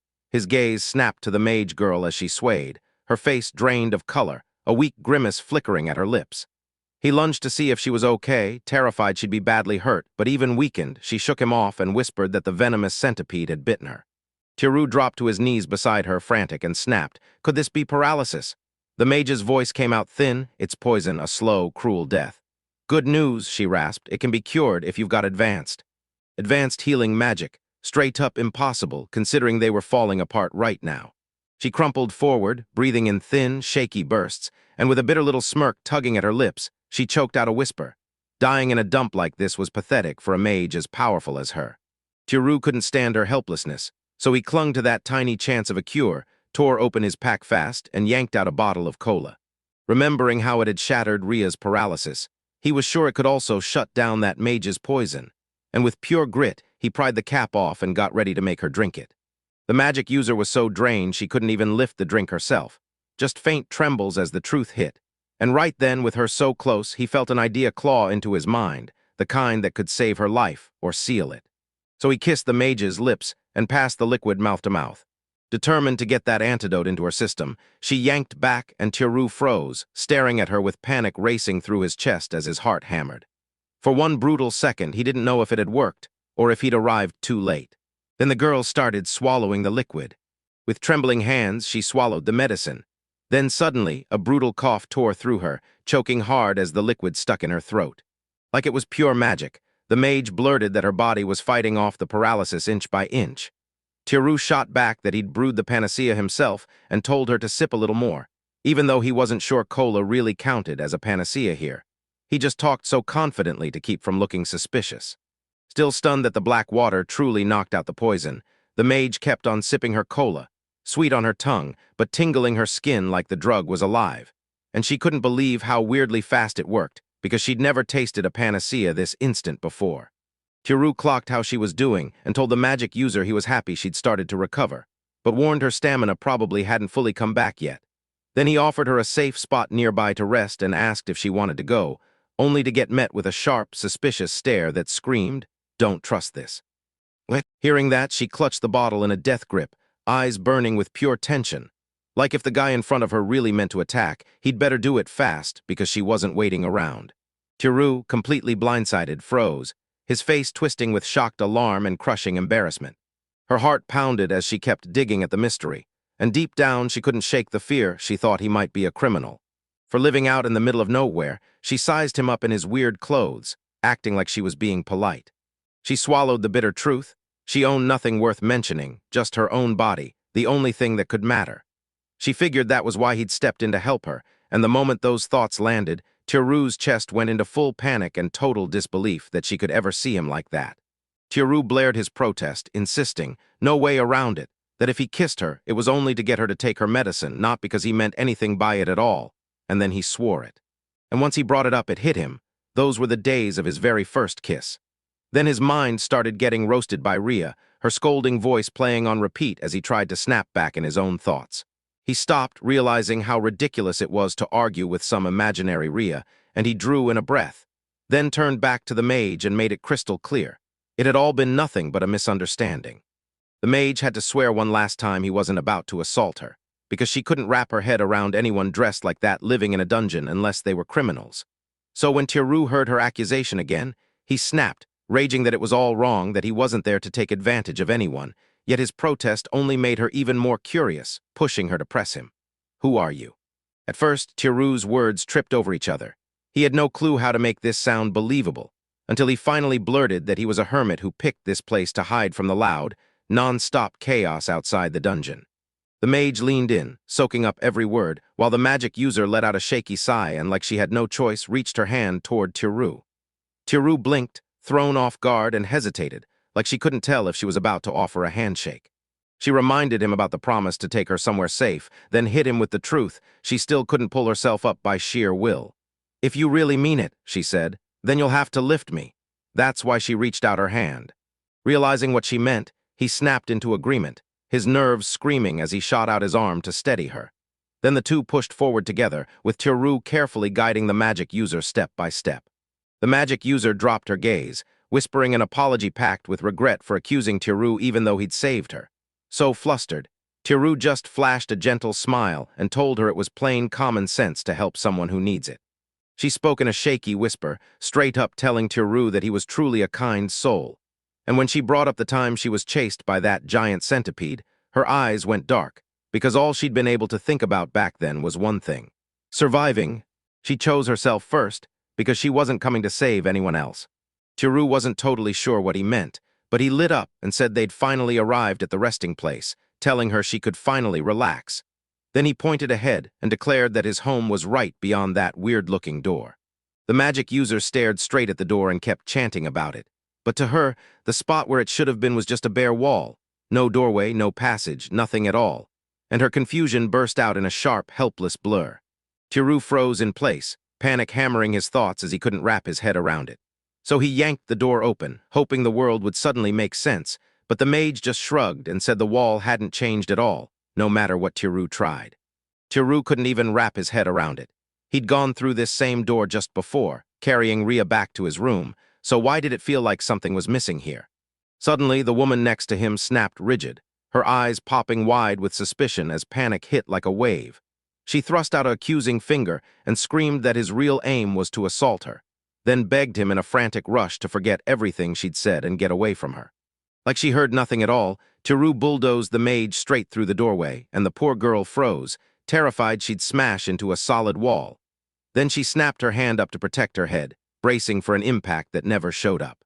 Tiru somehow hauled her into the room, her weight pressing gently against him as she stared around, utterly stunned, trying to make sense of where she'd landed, her mind sprinting in every direction because none of it looked familiar. Tiru's instincts were right. Only he could truly see the passage for what it was, while everyone else would stare at a boring stone wall. But if he kept his hand on someone, they'd slip through too, either by pushing through the back of that iron door or by vanishing straight through the wall beside the windows. As they pushed deeper inside, a tiny, springy Shizuku popped up, practically bouncing with joy as she greeted her master. And then she tilted her head, couldn't stop herself, and quizzed him about the strange new woman in his wake. Shizuku froze in surprise, then instantly clocked it. The tiny creature was a white slime. With a proud grin, she declared, "I'm Shizuku," radiating pure pride. Tiru leaned in and told Shizuku the woman he'd been carrying was a magic user. She dropped hard from poison. And then he turned to the slime and asked it, softly but urgently, to help him slide off her footwear. Shizuku jumped right in, bouncing along like a sunshine battery. He tiptoed off the woman's shoes with deadly care. Once the slime finished the job, it buzzed out that it worked, and Tiru, overflowing with gratitude, decided it was time to push deeper into the house. With the woman wobbling and weak, Tiru steadied her and led her down the hallway, determined to get her the care she desperately needed. Tiru eased her down on the bench, sat right beside her, and asked how she was feeling. Then the woman smiled and said she was fine. She couldn't believe her eyes. This bizarre room actually sat inside the dungeon. And then she spotted the endangered white slime living there too, sending Shizuku's heart into a fearful jolt as she looked up with worry. Curiosity lit a fire in her chest as she stared at Tiru up close, and she couldn't help but tease, was he really a sage? The more she watched, the stronger her interest became. Meanwhile, Tiru, thrown off by all that sudden attention, stammered out a small reply, totally unsure how to deal with the energy shift. Tiru had been dying to tell that magic user one thing ever since they first met in the dungeon, when she changed into clothes that finally felt like home. But when he finally saw her up close, he couldn't help noticing the outfit under her coat was way too revealing. The magic user coolly slid off her hat, and bam, two sharp, pointed ears peeked out underneath, freezing two people in stunned silence for a heartbeat. Tiru leaned in and asked the magic user if she was an elf. She grinned and said yes, a high elf, exactly. And the way she answered made it hit him that he'd only just clocked it. He stared in disbelief as a real elf sat right in front of him.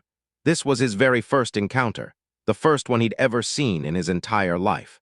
She leaned in with a teasing grin and asked if human guys were especially into elves, Yelef specifically, and that cheeky emphasis totally wrecked Tiru's brain. His face flared bright red and he just froze, while she edged even closer, leaving him stammering like he couldn't breathe. With a sly grin, she whispered that she wasn't the kind of elf who ever liked to owe people. And before Tiru could even blink, she shot back that she had nothing else to give, then teased him with the real twist. She actually found him pretty interesting. When Tiru heard those words, a cold shiver shot down her spine.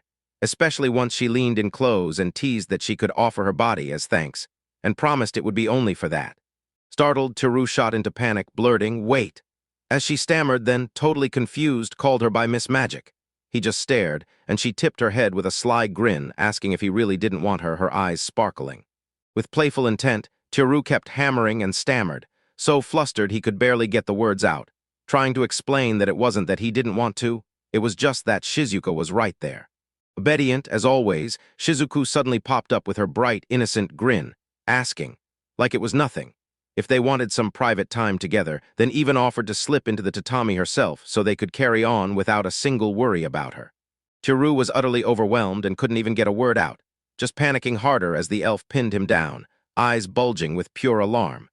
Even when his instincts screamed at him to break free, his brain wouldn't stop racing, reminding himself this was no time to get distracted, because Ria was sleeping right next door. Right then the door glided open without a sound. Ria slipped in, still in her nightwear, her eyes heavy with sleep. She rubbed one eye and stared, confusion rolling across her face as she tried to figure out what had dragged her out of sleep. Then the room went dead silent, and Ria's sleepy haze snapped into wide-eyed shock. Her eyes locked on what was in front of her, a woman sitting on Teru, and in that moment she couldn't bring herself to believe what she was seeing. Panic clawing at his chest, Teru blurted to Ria that none of this was what it looked like, then begged her to hear him out because he could explain everything. Both women snapped with disbelief, locking eyes the moment they ran into each other and snarling when their names got tossed into the air. Same goes for the one sorceress and Arya, that annoying knight who just had to get involved. Clearly, these women weren't strangers to each other, but whether their bond is friendly or fiery, we're about to find out. Chapter 9. The three sat tensely at the table, the atmosphere thick with awkwardness. The elf and the knight both avoided each other's gaze, while Teru sat in the middle, a bead of sweat running down his temple, trying to process the situation. Teru, desperate to smash the heavy silence, tried to set everything straight by asking if both women knew each other. Then boom, they both cut in at nearly the same time. The knight, totally thrown off, said yes, but the elf shot back with a calm, crushing no, making it clear they didn't know each other at all. Teru's shoulders tightened as he scrambled to see where this was going, because the moment that hit, the two women's conversation turned vicious in a heartbeat. Ria demanded an answer, why Ditto couldn't remember her when they'd been at the same party again and again. Ditto shot back that Ria had always turned down every invite, then blamed the knight for nitpicking and killing the good vibes the moment she walked in. As soon as Ditto brought it up, she snapped back and demanded answers. What was this mage doing to Teru? Then she went straight for the accusation, claiming Teru was up to something improper. Smirking, the elf teased him, played dumb on purpose, and insisted she had no idea what improper even meant. Then she shrugged it off like nothing was wrong, claiming what they were doing was totally normal for humans. Ditto, grinning like she owned the moment, tossed a teasing jab at Ria and blurted if the knight and the sage weren't already close. Then she laughed that it'd be something to regret, warning Ria that jealousy would get her nowhere. The second Ria heard it, her nerves snapped and irritation flared as she snapped at Ditto to mind her own business. Meanwhile, Teru sat there shaking, stuck between them, totally unsure how to stop the tension from exploding. From the way they kept snapping and arguing nonstop, Teru could tell right away those two women were absolutely not on good terms. To break the tension, he blurted out that Ditto had already collapsed earlier from her injuries, and begged her to use the bed so she could finally rest. Then he suggested Ria and him could crash on the living room couch, and Ria lit up with a cheerful yes, while Ditto just flat-out said no. Ditto snapped that taking the sage's bed was totally out of line for her, and she'd have none of it. No way should he sleep anywhere less comfortable than his own home. Then Ditto whirled on Ria, blasting her for backing that absurd plan and even daring to question whether she was a real knight. With a smug, cutting logic, Ditto claimed the living room should be where the women slept, and Ria just sank into a quiet, furious sulk, seething over the whole blow-up. That night, Teru curled up in his bed all alone, and it hit him hard. This was the very first time he'd ever slept by himself in that house. He replayed the moment he first arrived. Right after he unpacked, he'd stumbled onto that dungeon, and everything had snowballed fast. First a female knight moved in, and now a female magician was here too. Every room watched in disbelief, as the two most beautiful women he could have only dreamed of before still bowed to him like he was some legendary sage, and he couldn't quite wrap his head around it.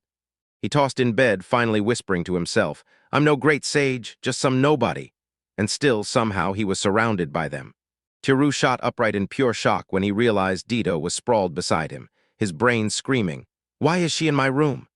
She had clearly sworn earlier she'd sleep in the living room, and now his thoughts collided in a frantic blur. Meanwhile, Ditto pressed a finger to her lips, shushing him like a pro, and whispered that Arya was already out cold. So fast it even caught Ditto off guard.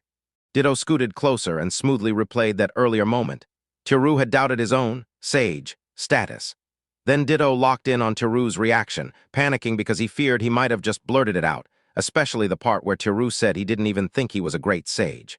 Tiru's heart pounded like crazy as the truth finally hit him. Maybe he really did need to come clean. He admitted in a low voice that he wasn't some legendary great sage at all, and he apologized for the lie. When Ditto asked why, Tiru confessed that he'd been deceitful to Ditto, and guilt was eating him alive.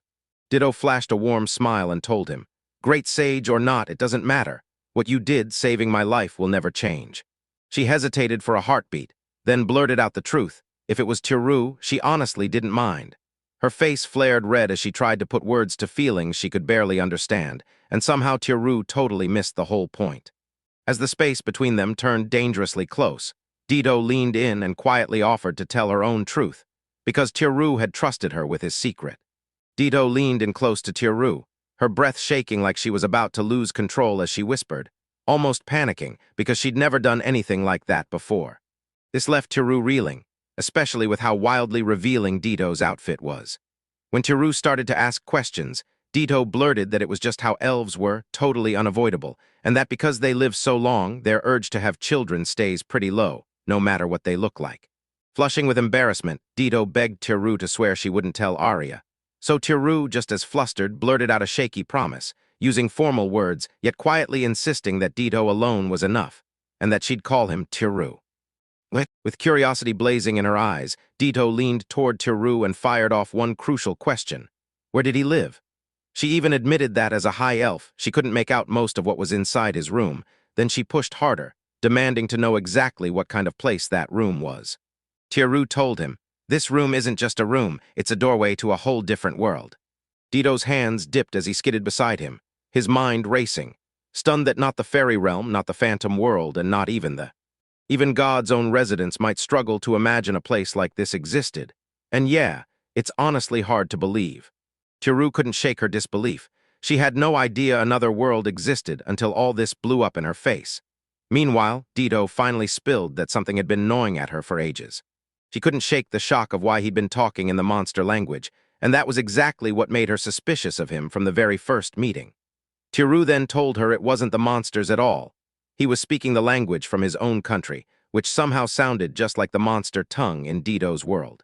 Ditto just laughed, amazed that a coincidence like that could actually happen. Tiru just stared at the weirdness. His Japanese had somehow mutated into the monster tongue in this world, and his mind wouldn't stop racing, so he finally grabbed Ditto and demanded to know why she can speak monster language. Ditto started breaking it down. Goblins, orcs.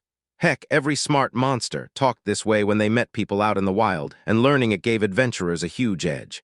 She also said tons of fighters were hunting for someone who could actually communicate with intelligent monsters because it could save your skin in a fight. Still, she warned, even if you could speak it, that didn't automatically mean you could read or write it. He blurted out, how was he even able to understand Ditto and Rhea if they were supposedly speaking different languages? Their words sounded nothing like his, like a voice plucked straight from another world. And the craziest part was, whenever they talked, he always heard them ringing inside his head. Ditto told her, "It's all thanks to language understanding, a power that turns your words into a message everyone else can hear through telepathy. So talking across countries, or even whole worlds, becomes way easier, especially here." Then she proved it on the spot by dropping one single word straight into Tiru's head. Love. He got it instantly, and his face flushed bright red from ear to ear, pure shock. Tiru couldn't help but think how wild and convenient it was, like some translator device straight from his own world. And once the talk got more personal, Ditto, cheeks burning, scooted in close and started to confess. Tiru's pulse went wild as she inched nearer, whispering teasingly, and his face burned red with panic as his thoughts spiraled. Was Ditto about to pick up that earlier bold confession? But her eyes stayed closed. Her eyes lit up with pure excitement, and a huge eager smile split her face as she blurted out she couldn't wait to see Tiru's world. Like her joy wiped every last trace of tension away. Still rattled and unsure, Tiru let out a small, shaky nod, hesitating hard but agreeing to her request anyway. While Rhea slept like a rock, the two slipped outside, fingers laced tight, closing in on the door that linked their worlds. Ditto couldn't believe she could step into this world, right up until she stayed tied to Tiru. So she glanced down at her plain clothes, then fidgeted and adjusted, buzzing with excitement and raw curiosity. Thuru, all sharp-eyed and careful, thrust the hat into her hands and told her to put it on and fully cover those pointed ears. Then he warned her, no elves exist in his world, because if anyone spots what she really is, it'll spell real trouble. Ditto eagerly tugged the hat on, grinning and nodding right back as if to say, got it. Tiru kept firing off more rules, warning her to keep her voice down, and to make sure she didn't rely on telepathy because this world didn't do that. Ditto frowned with a cute little pout at how annoying it was, but she still shrugged it off and accepted the deal with zero complaints, her fun-loving spark burning bright anyway. When Ditto stepped onto the street, she spun in place, staring at everything like it might bite. This was Tiru's world, Japan, with towering buildings and neon lights blazing overhead. A strange, unfamiliar hush wrapped around her and pure amazement hit hard. Everything looked unreal, nothing like she'd ever seen before. But that wonder snapped into panic when she squealed in shock and heads turned fast. She didn't even move as a car rocketed past, right at the pedestrian crossing. Tiru tensed up on the spot, yanked her hand in his and dragged her away fast, reminding her that he'd told her to keep her voice down. Ditto, still rattled, clung to him with trembling nerves, her thoughts spinning as if they might crack. Whatever that noise was earlier, it sounded dead-out terrifying. The streets were roaring with people, and right by Don Quixote, blazing with neon like it owned the night. The whole place felt electric. Tiru and Ditto slipped in and wandered with the crowd, letting the chaos carry them. Inside, Ditto stared in awe at shelf after shelf of bright, colorful merchandise, then turned to Tiru and asked, wide-eyed, if all of it was really up for sale, because the whole display looked like a candy-bright dream. Tiru gave a little chuckle, confirming it right away, like, yeah, I see what you're wondering. As they kept walking, Ditto's nerves snapped. Brightness slammed into her eyes, everything felt too intense, and she stumbled, fighting to stay upright. Tiru caught the strain on Ditto's face, spun toward her with worry and pushed for a quick break, so Ditto's eyes could adjust to the city's blinding lights. Ditto nodded right away, relieved to finally have a moment to breathe. As she sat there, Tiru grinned and quietly told her to hang on for just a moment. Then he strode up to the nearest shop, eyes locked on the menu, and with excitement sparking in him, Tiru ordered a banana choco cream. Then, as he headed back, he spotted Ditto sitting there all by herself. Then two strangers slid up to her, gawking and calling her gorgeous, and one of them reached out with real concern, like he knew she was in trouble and might need help fast. Ditto clenched her fists, frustration bubbling up like a storm, and she snapped to herself. This was going badly. Right when things started to feel like they could snap, Tiru came back in a rush, clocking the whole situation in seconds, then told the strangers that Ditto was a foreigner who didn't speak Japanese. Calm as ever, he asked what they wanted and how he could help, and the men, seeing she wasn't alone, quickly blurted that they only approached her because she looked like she was in trouble. As the men strode off, Ditto huffed out a sigh, scoffing at them as she shook her head in disbelief, totally stunned at how casually they'd shown up and talked to her just moments ago, turning what was supposed to be an amazing day into a mess. Tiru, right beside her, grinned like it was nothing, sweet treat in hand. He didn't say a word. He just handed it to Ditto, guiding her with a soft nudge to take a bite and snap back to her mood, and Ditto immediately blurted, "What is this?" Tiru leaned in and told her the food was a crepe, sweet, soft, and totally delicious. So she accepted it, studied the folded pastry like it might bite back, then finally took a cautious bite and froze. Then a tiny sparkle lit up in her eyes as the flavor hit her tongue, and the crepe's sweetness and airy softness grabbed her attention instantly. Ditto shut her eyes in pure bliss, a sweet little hum slipping out as she clutched that crepe like treasure and tore into bite after bite, savoring every single mouthful, while Tiru just watched her in silence. A soft smile cracked across his face the moment he saw her savor the treat like her whole world depended on it. Suddenly, Ditto froze mid-bite, blinking like the truth just hit her, and realized she'd been snacking on her own this whole time, without even thinking to offer Tiru a bite. Tiru reached over, wiped the corner of her mouth with a soft touch, and Ditto's cheeks flared with an embarrassed blush. Tiru grinned at her and said, if she really wanted it, she should just go ahead and eat the whole crepe herself. Right after that, Ditto narrowed her eyes, convinced his smile was him mocking her, and Tiru only chuckled, then apologized, saying she looked like she was having the time of her life with it. Still pouting, Dito reluctantly handed the crepe back, swearing it wasn't even that delicious and that she didn't want it anymore. Tiru looked totally baffled, grabbed the crepe in his hands, and asked if she was really serious, then told her not to worry and took a bite anyway. His eyes flicked to the crushed Dito and he paused, lifting the crepe just a little like, "Say something now," before he finally went through with it. Tiru realized she wasn't moving an inch, and before panic could hit, he shot out an offer she couldn't refuse. Flashing a sheepish smile, he swore he was full and said they should split the crepe instead. After a quick pause, Dito gave a soft, warm nod right along with him. A few minutes later, they wandered into the bright shopping center as the escalators buzzed quietly behind them, and Ditto quietly clocked the weird, wild mix of stuff on display, her eyes darting across shelves, absolutely buzzing with curiosity.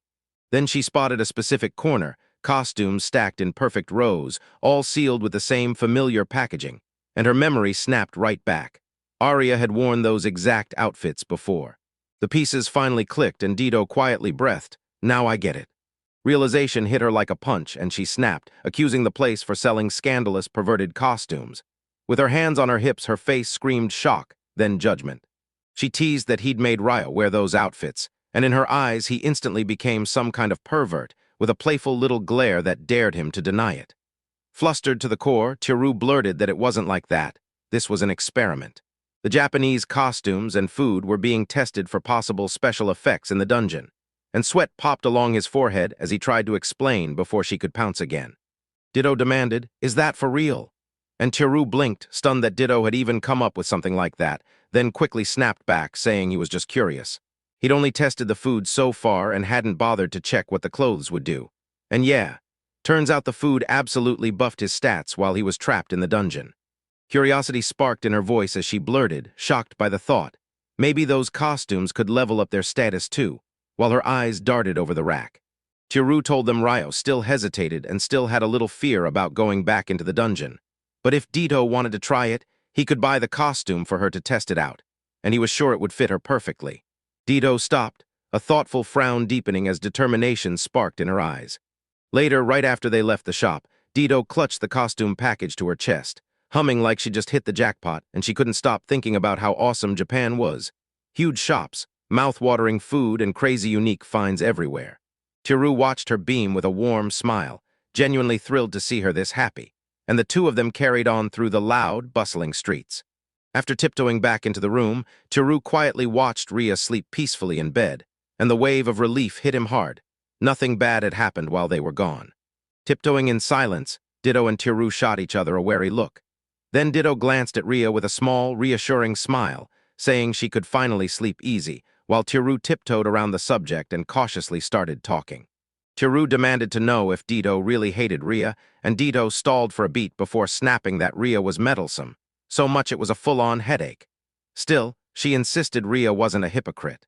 Tiru pushed again, wondering if they could stop clashing and just live in the same space, but Ditto cut in fast.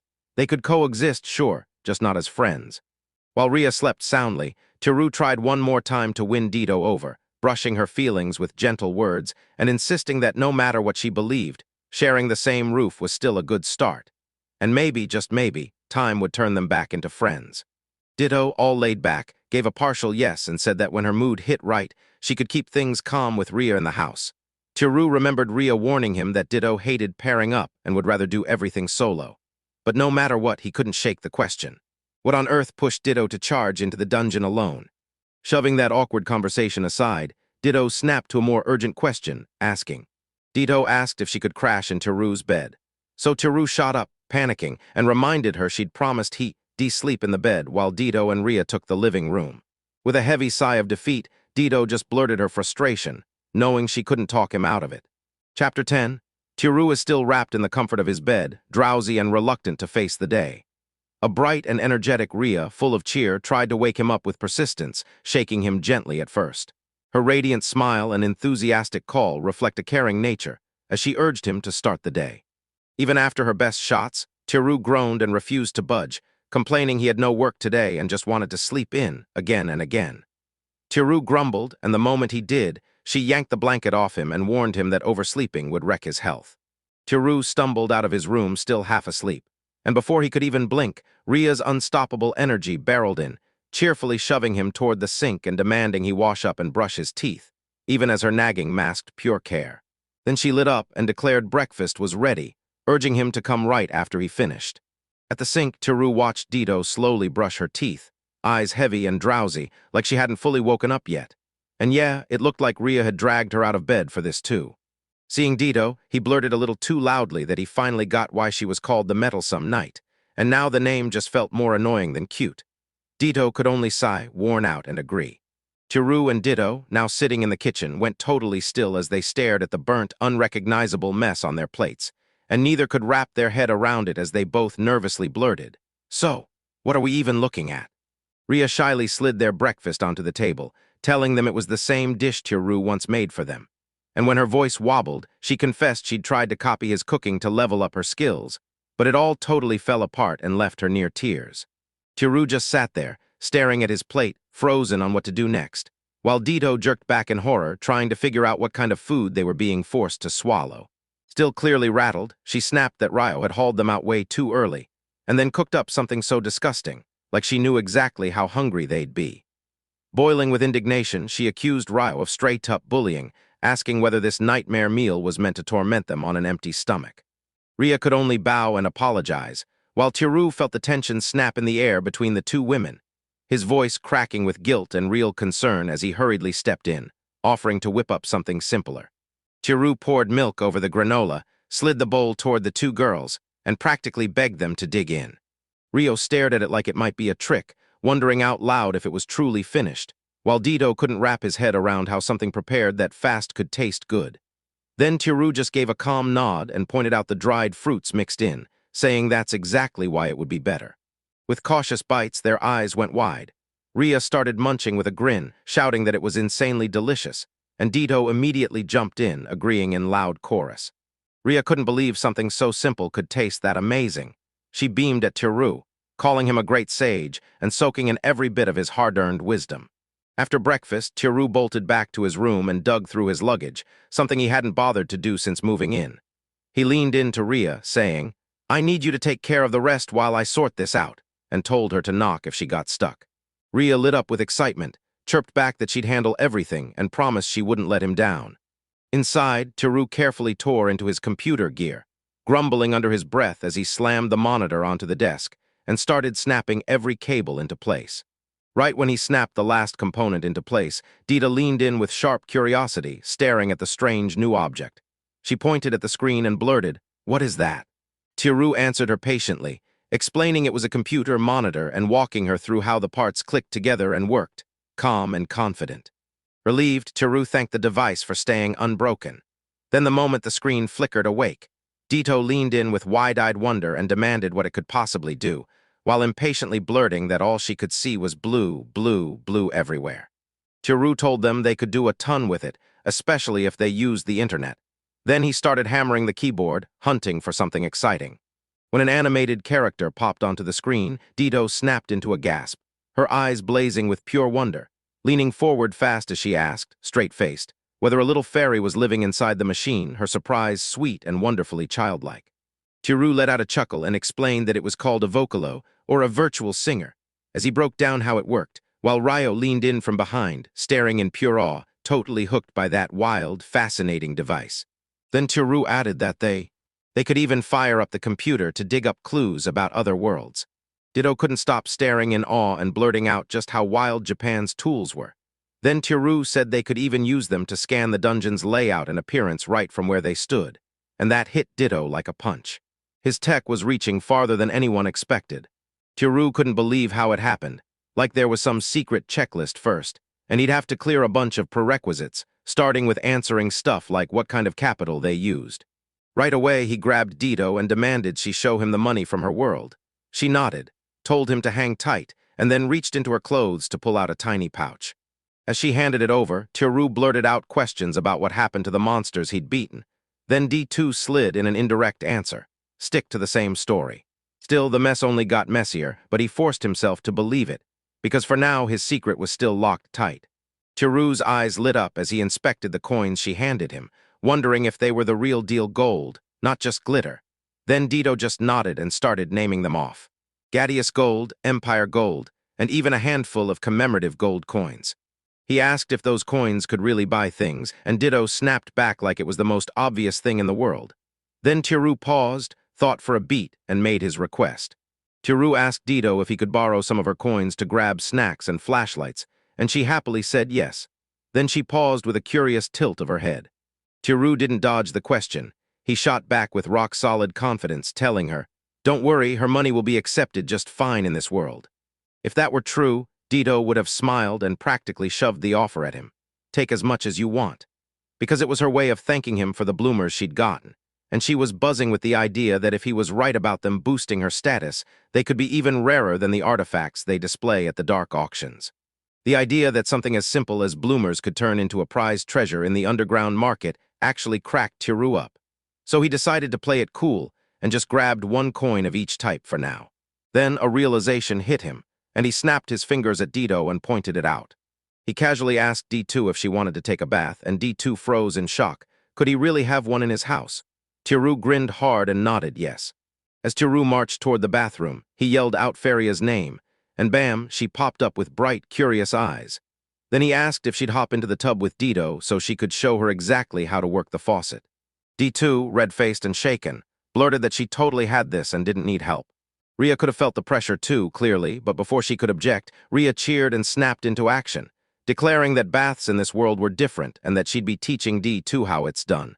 Then practically shoved the panicking elf toward the bathroom like, lesson time.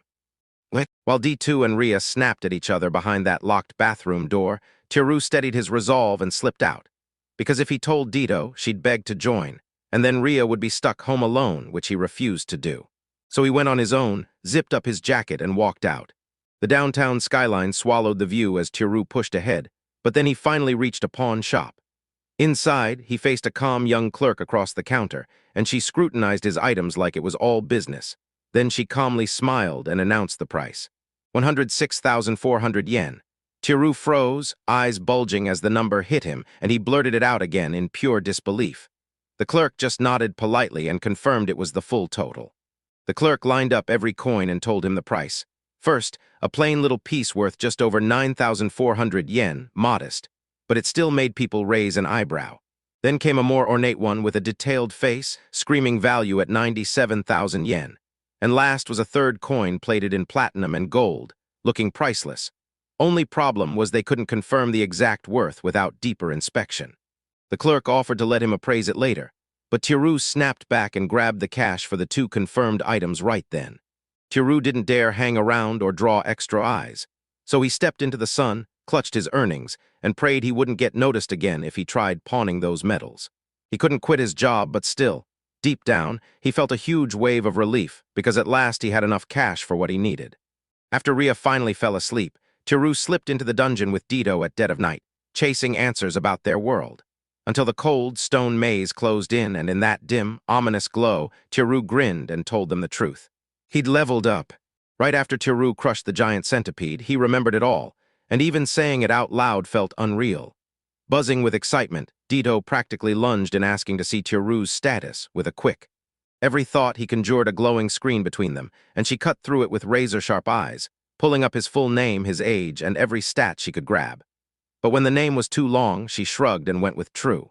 He asked how old she was, and she waved it off with a sly smile, swearing she'd tell him later. Then she spotted the occupation field was empty, and her brows tightened just a little. On his status screen, one attribute burned brighter than the rest. A rare skill called *unlimited growth **, and even at level 4 he'd had it from the start, which completely wowed Ditto.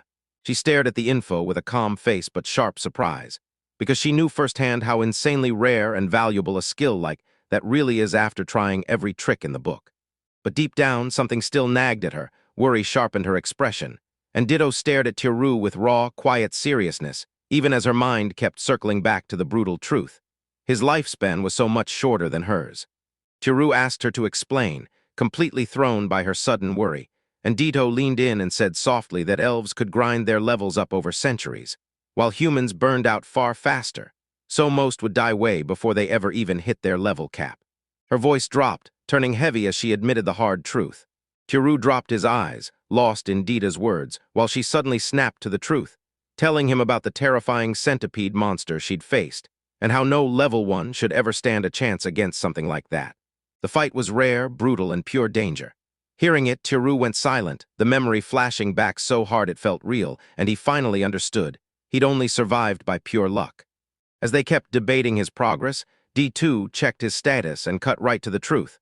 What he was seeing only tracked his basic job growth, not the specialized stuff you unlock once you commit to a real profession. In Tiru's case, his starting, jobless state meant he couldn't do much yet, but D2 insisted the real prize was its wild flexibility, one that could grow into anything. Push hard enough and he could pick up attack skills, magic, and even support spells. And just like that, Tiru's mood lifted a little. She told him straight up that to pull it off, he'd have to grind his level higher and juggle a bunch of different jobs. And the impact of her words hit Tiru like a punch, shaking his confidence. He tried to speak, but all that escaped was a shaky, nervous grunt. As the talk started to wrap up, Tiru snapped the spotlight onto D2, urging her to prove her own status too, then demanded she strip off her mantle so he could see what was underneath clearly.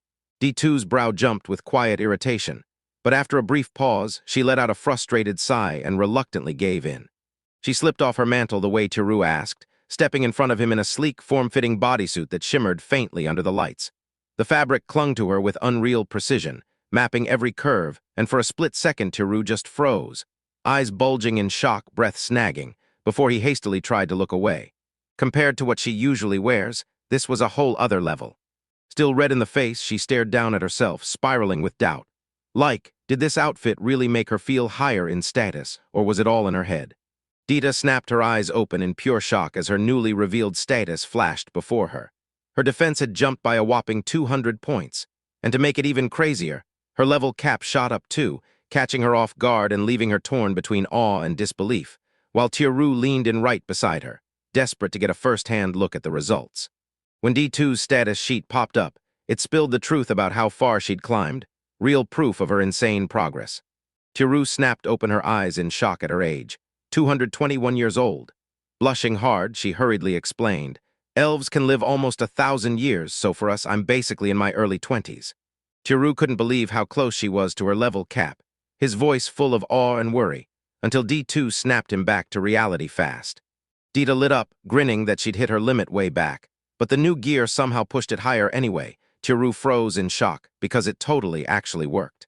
With wide-eyed wonder, D2 stared at how one stretchy outfit could crank her defense sky-high, and her voice lit up as she shouted that the gear was nothing short of amazing. With a light, teasing curiosity in her voice, she wondered if those bloomers had the same crazy effects. So she snapped and changed right then and there, and Tiru jerked in shock at her sudden nerve. She told him turn around, and his cheeks flared as he hurried to obey. To Ruffra. He's frozen again, and his back is still pressed against D2S. He shut his eyes tight and forced his mind to go blank. Then, out of nowhere, she let out a troubled gasp, sharp and terrifying, like she just spotted something dreadful. Dita's whole mood snapped into place. She tried to change it, but froze, staring in disbelief and total confusion. Dita stood there in stunned silence, replaying the discovery. Her level cap refused to drop even after she yanked the equipment off. Tiru felt the mood snap in her like a storm and pressed her for what she meant. Dita stalled for a beat, then finally admitted her gut feeling. Maybe that level cap boost wasn't triggered by the swimsuit after all. No one had ever recorded a level cap rising on its own, no precedent, no system update. Yet here she stood, the walking proof that something impossible had just happened. It hit her all at once. She'd only been starting to understand it. So she pivoted straight toward Tiru, closing in with a hard, serious stare. And the whole air snapped tight with tension and answers, because nobody truly knows what unlimited growth will do, and she couldn't stop herself from landing on one terrifying possibility, not about the gear at all, but about Tiru. Dita leaned in even closer, her breath ghosting Tiru's ear and snapping the distance shut. Tiru's face flared crimson, his heart hammering as he froze solid, utterly clueless about what Dita was about to pull, and both of them too shocked to move. Out of nowhere, Dita crashed a kiss straight onto Tiru's lips. Bam, leaving him frozen in shock, eyes stretched wide as she pressed him close, not because it was some spur-of-the-moment romance, but because she was certain she had to prove something, and the way she held him told the whole story. Tight grip, unshakable resolve. Tiru froze in sheer shock, drowning in confusion, until Dee finally yanked her back, smiling like she'd just won the whole world, eyes blazing as she declared her theory right. Still reeling, Teru stammered in disbelief, brain spinning while he demanded to know what the heck just happened. Then it finally crashed on him, too. She was still naked. She instantly clocked that she was only partly exposed, gasped in shock, and scrambled to cover herself, then blurted an apology to Teru, who politely turned away, saying it was fine, but then he just stared like his mind was spinning out of control, asking what the heck had happened. Dita steadied her breathing and started snapping her thoughts back together, the kiss she'd shared with her own family. Sharing that with Teru wasn't some random choice, it sparked something real. Her level cap jumped again, and this time, not a single piece of gear was involved. Still stunned, Teru forced herself to listen as D2 broke down exactly what she'd discovered. That jump was real. Her level cap had shot up to 49. She even said her theory out loud. No one had ever published an official link between this and the unlimited growth skill, but this moment screamed one thing: when someone kisses him, they steal a piece of his power too. Teru froze, mumbling her own words in disbelief as their meaning finally hit like a punch to the gut. D2 wasn't just rattled by what happened. She couldn't stop thinking about what it implied, and her mind was spinning. Still gasping from the whole emotional storm and the shocking discovery, she admitted she'd never heard of anything like that skill effect either. She guessed either the world really just works this way, or his skill could do more than anyone ever imagined. Maybe the skill's effect had hidden properties no one had ever logged or fully understood, stuff that would take a top-tier appraisal to decode. Stunned and panicking, Teru stammered for answers, trying to piece it all together and blurting out whether this meant he had way more powers than just that one skill. Right as he talked, Dita snapped her lips into a pout and leaned in a little closer, making Teru freeze with alarm as his thoughts derailed. Flushed and fed up, she didn't beat around the bush and stared him down. She wanted another kiss. Teru shot his hands up to slow everything down, begging her to breathe and think straight. But the sudden tension crushed him, because how did it all blow up this fast? Still, D2 wasn't just lashing out on instinct. Her frustration burned under the surface. With a piercing glare, she snapped that he was holding back, that he didn't even try to help her raise her level cap. D2 was trying to calm herself and think rationally, but she couldn't make sense of how quickly everything spiraled. She snapped back in utter frustration, saying exactly what she wanted and why. Because after decades trapped under her level cap, nothing she did mattered.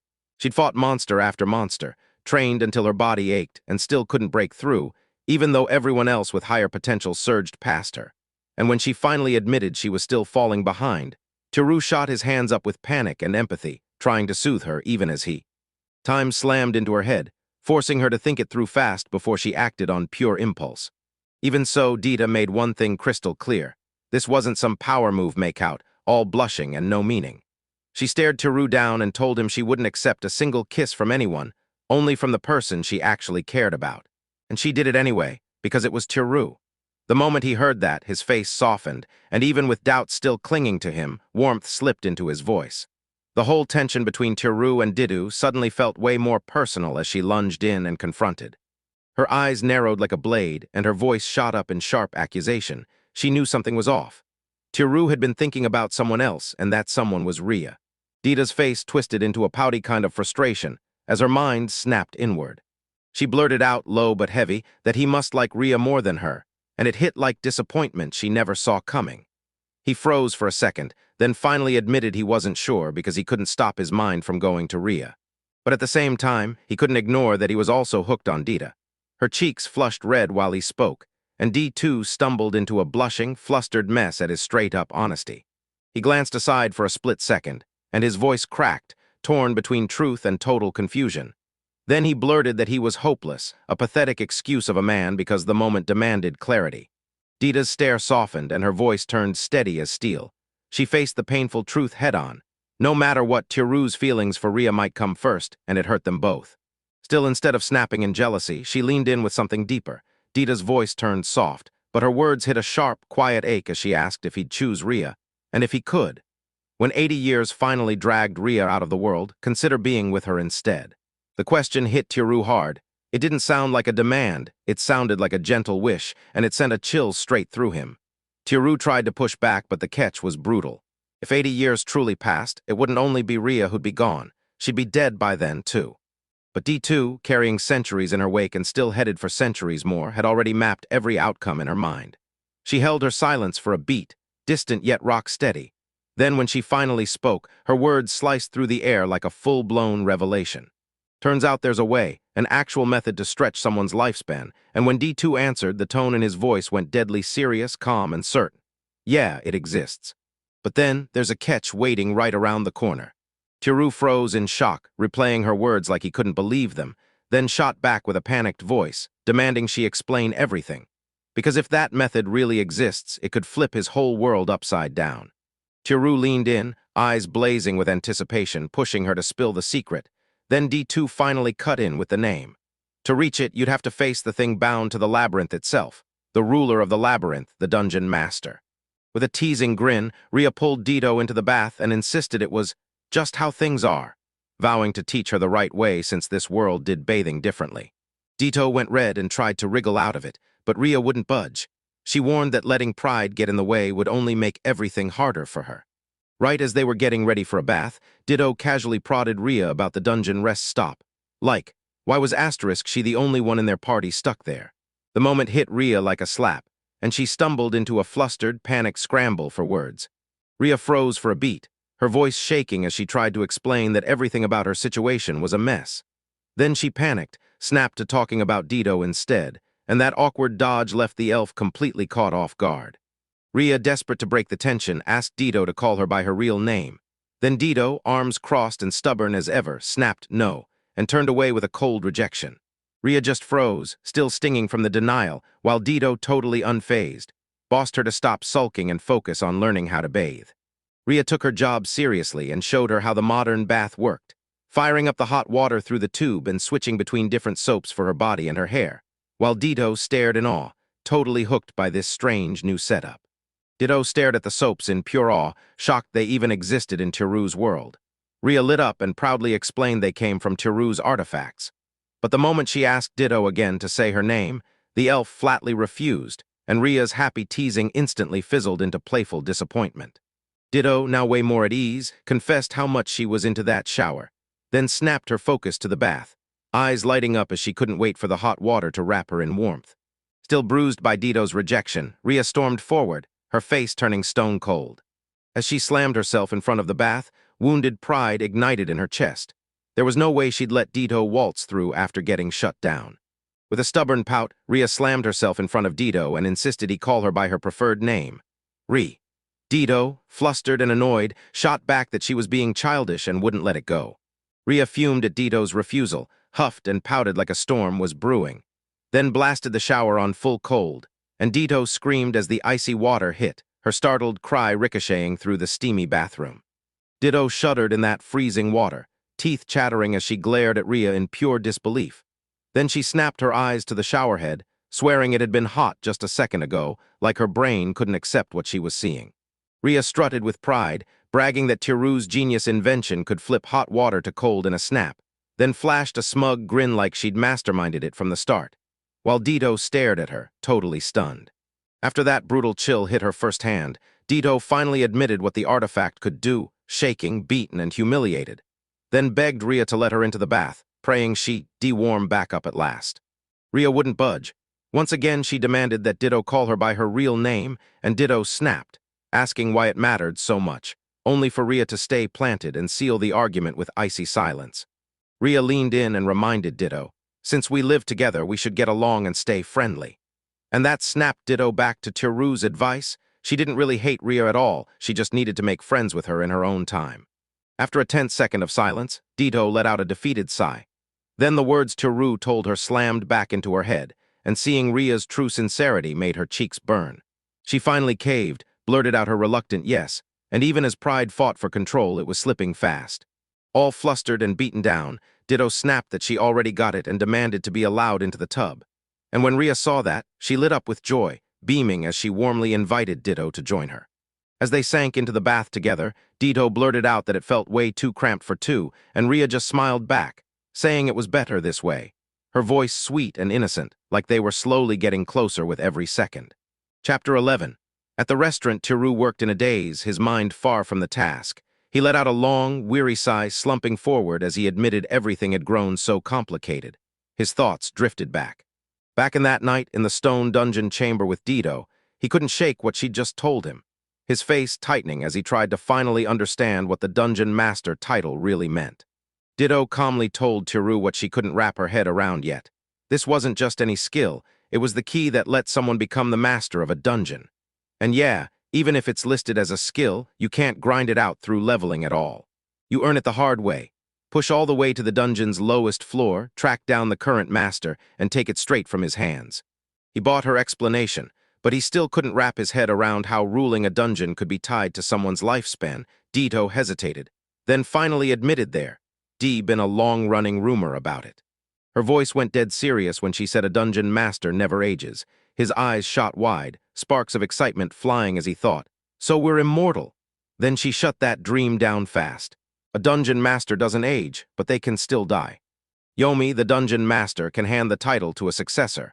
But if that pick gets rejected, anyone who makes it to them can jump straight into a duel, beat the current master, and steal the crown for themselves.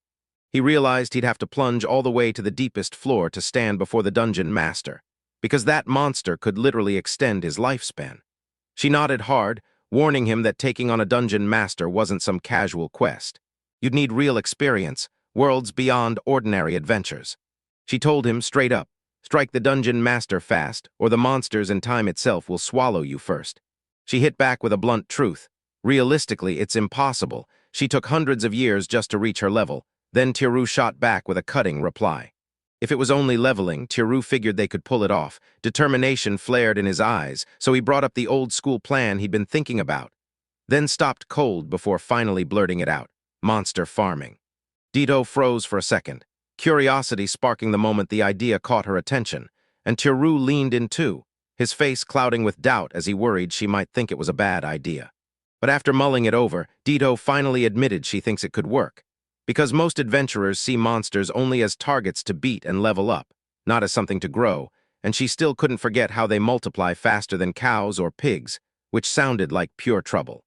Tiru mapped everything out with crystal clarity. If they let the monsters breed, he'd spot every move on his computer and slam the traps at the exact moment, wiping them out clean, and Deet bought the logic then. He snapped the final move with sudden certainty, and while everyone stayed safe inside, leveling up felt effortless. Then his excitement erupted as the strategy's full impact finally slammed into him. Still, she hesitated, her voice shaking as she admitted the plan was brilliant. Then frustration exploded out of her when she screamed what it would mean for the 200 years she'd poured into this. Riddled with doubt, she tried to push it away, but his unwavering certainty cut straight through her despair. And Ditto finally believed they could pull this off for real if they leveled up enough with this method first. But then Tiru's face snapped tight. Another terrifying worry crawled in, one he never saw coming, one he couldn't even picture. Ditto caught it and turned to him, voice soft with concern, asking what he meant. He dropped his eyes and the thought hit hard, like a weight in his chest, and he murmured, "So, does an unnaturally long life really count as a blessing for humans?" Doubt clung to him as he kept voicing the same worry, thoughts looping around in his head slow and uneasy, until Ditto stepped closer with soft warmth and told him it meant he could always stay by her side. Then he just let himself dream of the two of them taking on the world together. She cranked the whole world brighter with her smile, and they hit the road together, sharing tasty food, laughing through every second, side by side, and Ditto said with full heart that it was going to be a blast. He froze for a second, knocked off balance by her real sincerity, and all his awkward silence burst out while he scrambled for the right words. Then he finally confessed that it actually sounded tempting, but that inner fight in his chest tightened hard, trapping the rest of what he still couldn't bring himself to say.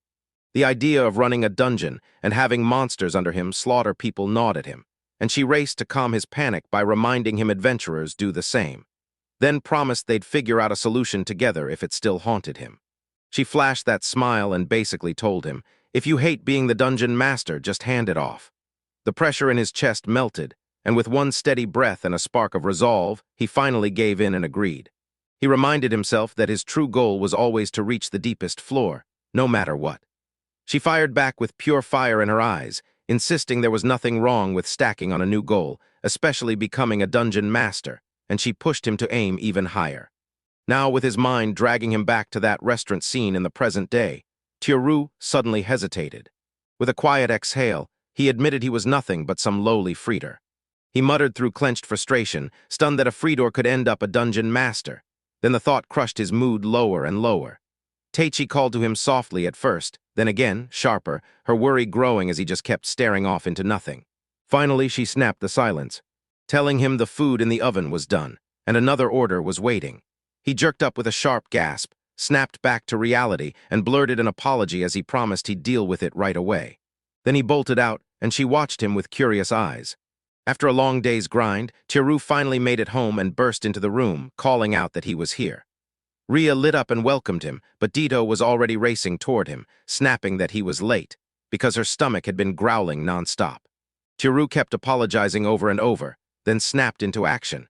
He said he'd brought food from outside and told everyone to dig in, praying that the meal would finally melt the tension. Ria tilted her head, repeating outside and in like it didn't make sense, and Tiru scrambled for a cover story. He swore he'd used a teleport spell to work overseas and brought back the food as souvenirs, but his stretched lie was cracking wide open anyway.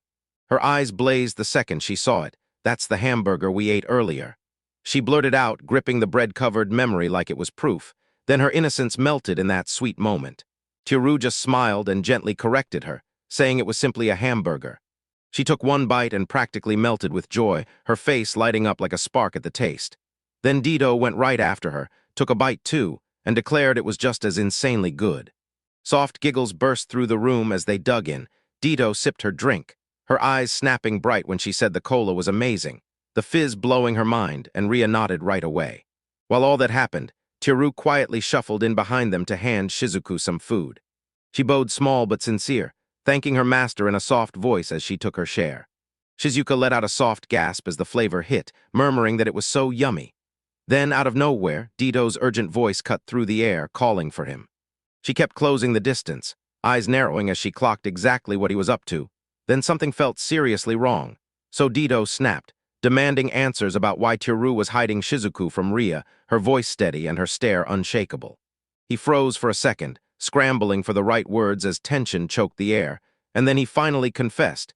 He'd helped Ria after she collapsed in the dungeon. He told me Ria had been beaten to pulp, and that she was absolutely terrified. He was terrified the moment he'd introduce her to Shizuku, like monsters might scare her, so even when he talked about finding her, you could hear the worry shaking in his voice. Dito's eyes bulged with shock, wondering if Ria really had crumpled alone in that dungeon. Tiru nodded back and told her the truth. She'd been split from her friends, and her sword was gone. Dito took it all in with a grim stare, and her suspicion clawed deeper as a nasty thought snapped into place. Then a sharp chime rang through the room, shredding the tension, and both she and Tiru shot upright, fully alert in an instant. The chime blared again, and Tiru's heart dropped. He slammed the shelf shut in a panic, terrified Ria would catch him, just as she stepped out of the door and snapped, worried about the weird sound, with Dito backing her alarm right behind her. That chime rang again, sharper, louder, way more urgent, turning the whole room cold with unease. He snapped into action, swore it was fine, and sprinted into the next room, yanking an old telephone off the wall as he went. Tiru stood frozen with the receiver jammed to his ear, staring ahead like he had to hear every word, while Ria edged closer, fretting and calling his name the longer he stayed silent. Sweat beaded on his cheek as he shouted, "Hide! This place just got darkened by a dark magician." Dito's eyes snapped wide in shock. Ria jerked back with pure fear, and the whole room tightened into a suffocating silence as the warning finally hit. Ria repeated the words with shaky breath, tripping over them as panic tried to catch up. "A dark magician." She stammered, and fear already tightened around her ribs. Tiru snapped into urgent motion, sweat beading on his brow as he pushed them backward, insisting they run to the inner room. But before he could finish, a calm voice, cold as night, crackled through the inner phone and told Suzuki-san to open the door, saying he'd come to talk about the contract. Tiru and Ria went perfectly still. Alarm sparked across Ria's face as she and Dito edged closer to Tiru, brows drawn tight. Ria, trembling, blurted out whether this was some kind of magic contract, and whether Tiru-sama would be safe alone. Her voice shook out pure panic, while Dito's expression hardened into sharp suspicion. Tiru shot them a shaky smile, swore it was totally fine, and bragged that he was the great sage. Then he pushed them again, yelling for them to rush into the room. Dito strode in with unshakable calm, like nothing could rattle them. With a steady voice, she told Ria to hand this mess to Tiru, then grabbed her wrist and yanked her towards safety. Ria shot a frantic look back, her face trembling because she still couldn't stand the idea of leaving Tiru alone. Tiru watched them slip into the inner room and gave a quick nod, like a promise to himself, muttering that he'd keep things moving fast. Then he stepped out with nerves braced, shut the door behind him, and held his breath, hoping the visitor would leave soon. But the handle suddenly jerked and rattled, like someone was trying to break in. The door groaned out this creepy creak as it inched open, and a salesman slid in with a perfect, polite smile, calling himself from an NK and telling Tiru to name him, Ami. Then he just walked right inside like he didn't need permission at all. Tiru snapped back in pure shock, yelling at Anami not to barge in, only for Anami to stay unnervingly polite, remarking that Tiru must be new here and that this was the perfect moment to talk about his cable contract. Meanwhile, inside, Tiru's stomach dropped as panic hit, because he'd totally forgotten to lock the door and he passed through it all the time.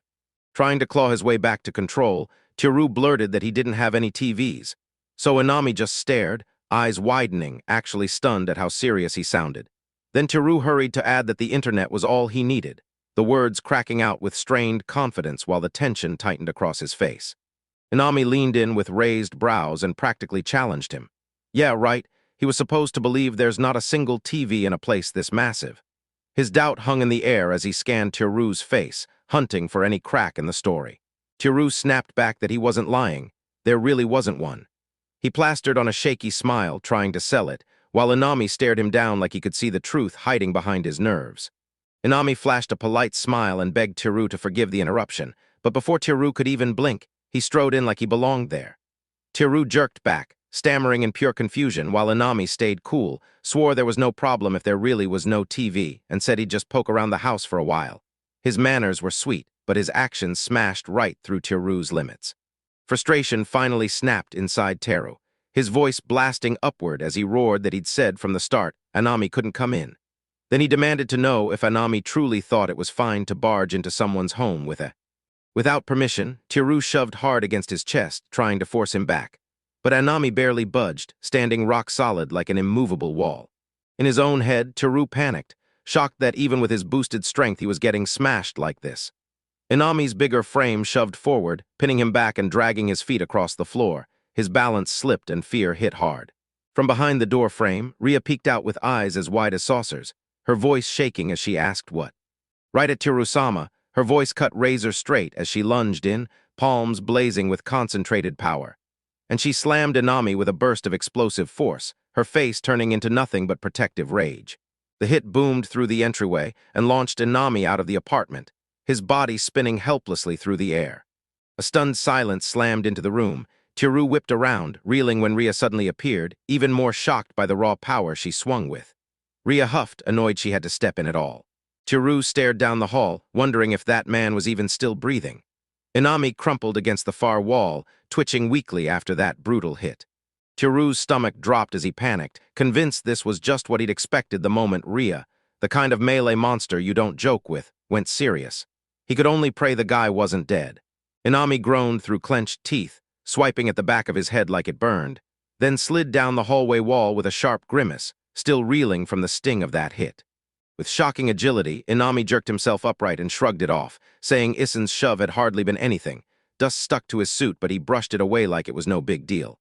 Then he bragged that he might not look like it, but he'd once been a 9th-ranked sumo, and a good one at that, while Tiru practically recoiled in horror because he should have been the one hit hardest, and a 9th rank was terrifying. Inami's face suddenly soured as he leaned in, his eyes slicing through the room with suspicion. This kind of hard no only meant one thing: a TV had to be lurking somewhere. Tiru broke out in a sweat, panicking as he blurted that he'd already told them there wasn't one, his voice snapping and cracking with desperation. Then Dito slid in behind them. Dito snapped into action, yelling stunned shock. As she thrust her glowing staff forward, boom, a wave of magical electricity exploded. Her face turned ferocious as she stepped in front of Tiru without a second thought. Inami screamed as the surge ripped through him, his whole body jerking and convulsing in brutal, non-stop spasms under the crushing shock. Tiru jerked back and screamed Dito's name as Inami collapsed to the floor, eyes bulging at the raw power she'd just thrown down, while Dito stayed ice calm, saying there was nothing to fear, that she only knocked him out a little. Inami groaned weakly, face down and barely twitching but alive, and behind her Tiru and Ria stood frozen, stunned, speechless. Tiru staggered back in disbelief as the salesman slowly climbed up from the floor, defying every shred of logic, and Inami swayed upright, mumbling that the shock really caught him off guard and maybe it was just static electricity, while Dito leaned in, frozen in shock, and inside Teru's fear surged. Because if this was real, was the guy even human? Inami steadied himself and insisted, no matter what, that he still had to check the TV situation, and the moment he grabbed Teru's shoulders, sheer stubbornness sent a chill through the room. Teru's face snapped into panic, and with his voice breaking, he demanded if Inami was really still planning to inspect his home. At last, Teru's strength finally gave out. His shoulders collapsed, his face went pale with bitter exhaustion, and with a defeated sigh he admitted he understood and told Inami she could inspect the house. But inside, dread snapped tight in his chest, because if this kept going like that, those two might actually end up killing him. Inami only nodded politely, fixed her backpack and tie, and staggered back in like none of it mattered, totally unfazed by the danger he'd just barely survived. The inspector marched forward like he owned the place, while Teru, Ria, and Ditto hurried after him with sweaty nerves. Ria and Ditto kept clenching tight, and Teru looked downright panicked. So he leaned over the toilet area and checked it like it was a crime scene, poking and staring with over-the-top seriousness, while Ditto sat rigid on the bed, squirming in pure discomfort, and Teru and Ria stood awkward and tense in that cramped space. The inspector rubbed his chin, squinting like the answer might pop out if he stared hard enough. Then he finally conceded there was no TV, even as a sharp doubt stayed stuck in his voice, and he admitted he hadn't checked the closed rooms yet, leaving that unfinished thought to slam into the silence. Teru froze instantly, every muscle locking up as the implication landed. Teru leaned in, panicked, begging Inami to hold back. But Inami marched to the sliding door with razor-sharp suspicion, swearing there was a hidden TV. Panicking, Teru shot his hands up and blurted that he had to stay inside. Then he stretched his arms across the doorway, fear twisting his face as he tried to block them, swearing it was only the books he'd hidden from the girls. Teru leaned in real close and whispered in Inami's ear, so low and urgent he made it sound like the girls here absolutely could not find out. And the second he confessed, his face flickered with embarrassment and panic, all tangled into one trembling mess. Inami totally misread it, grinning and cheerfully insisting it was normal for an unmarried guy to have a whole stack like that, smug with his answer.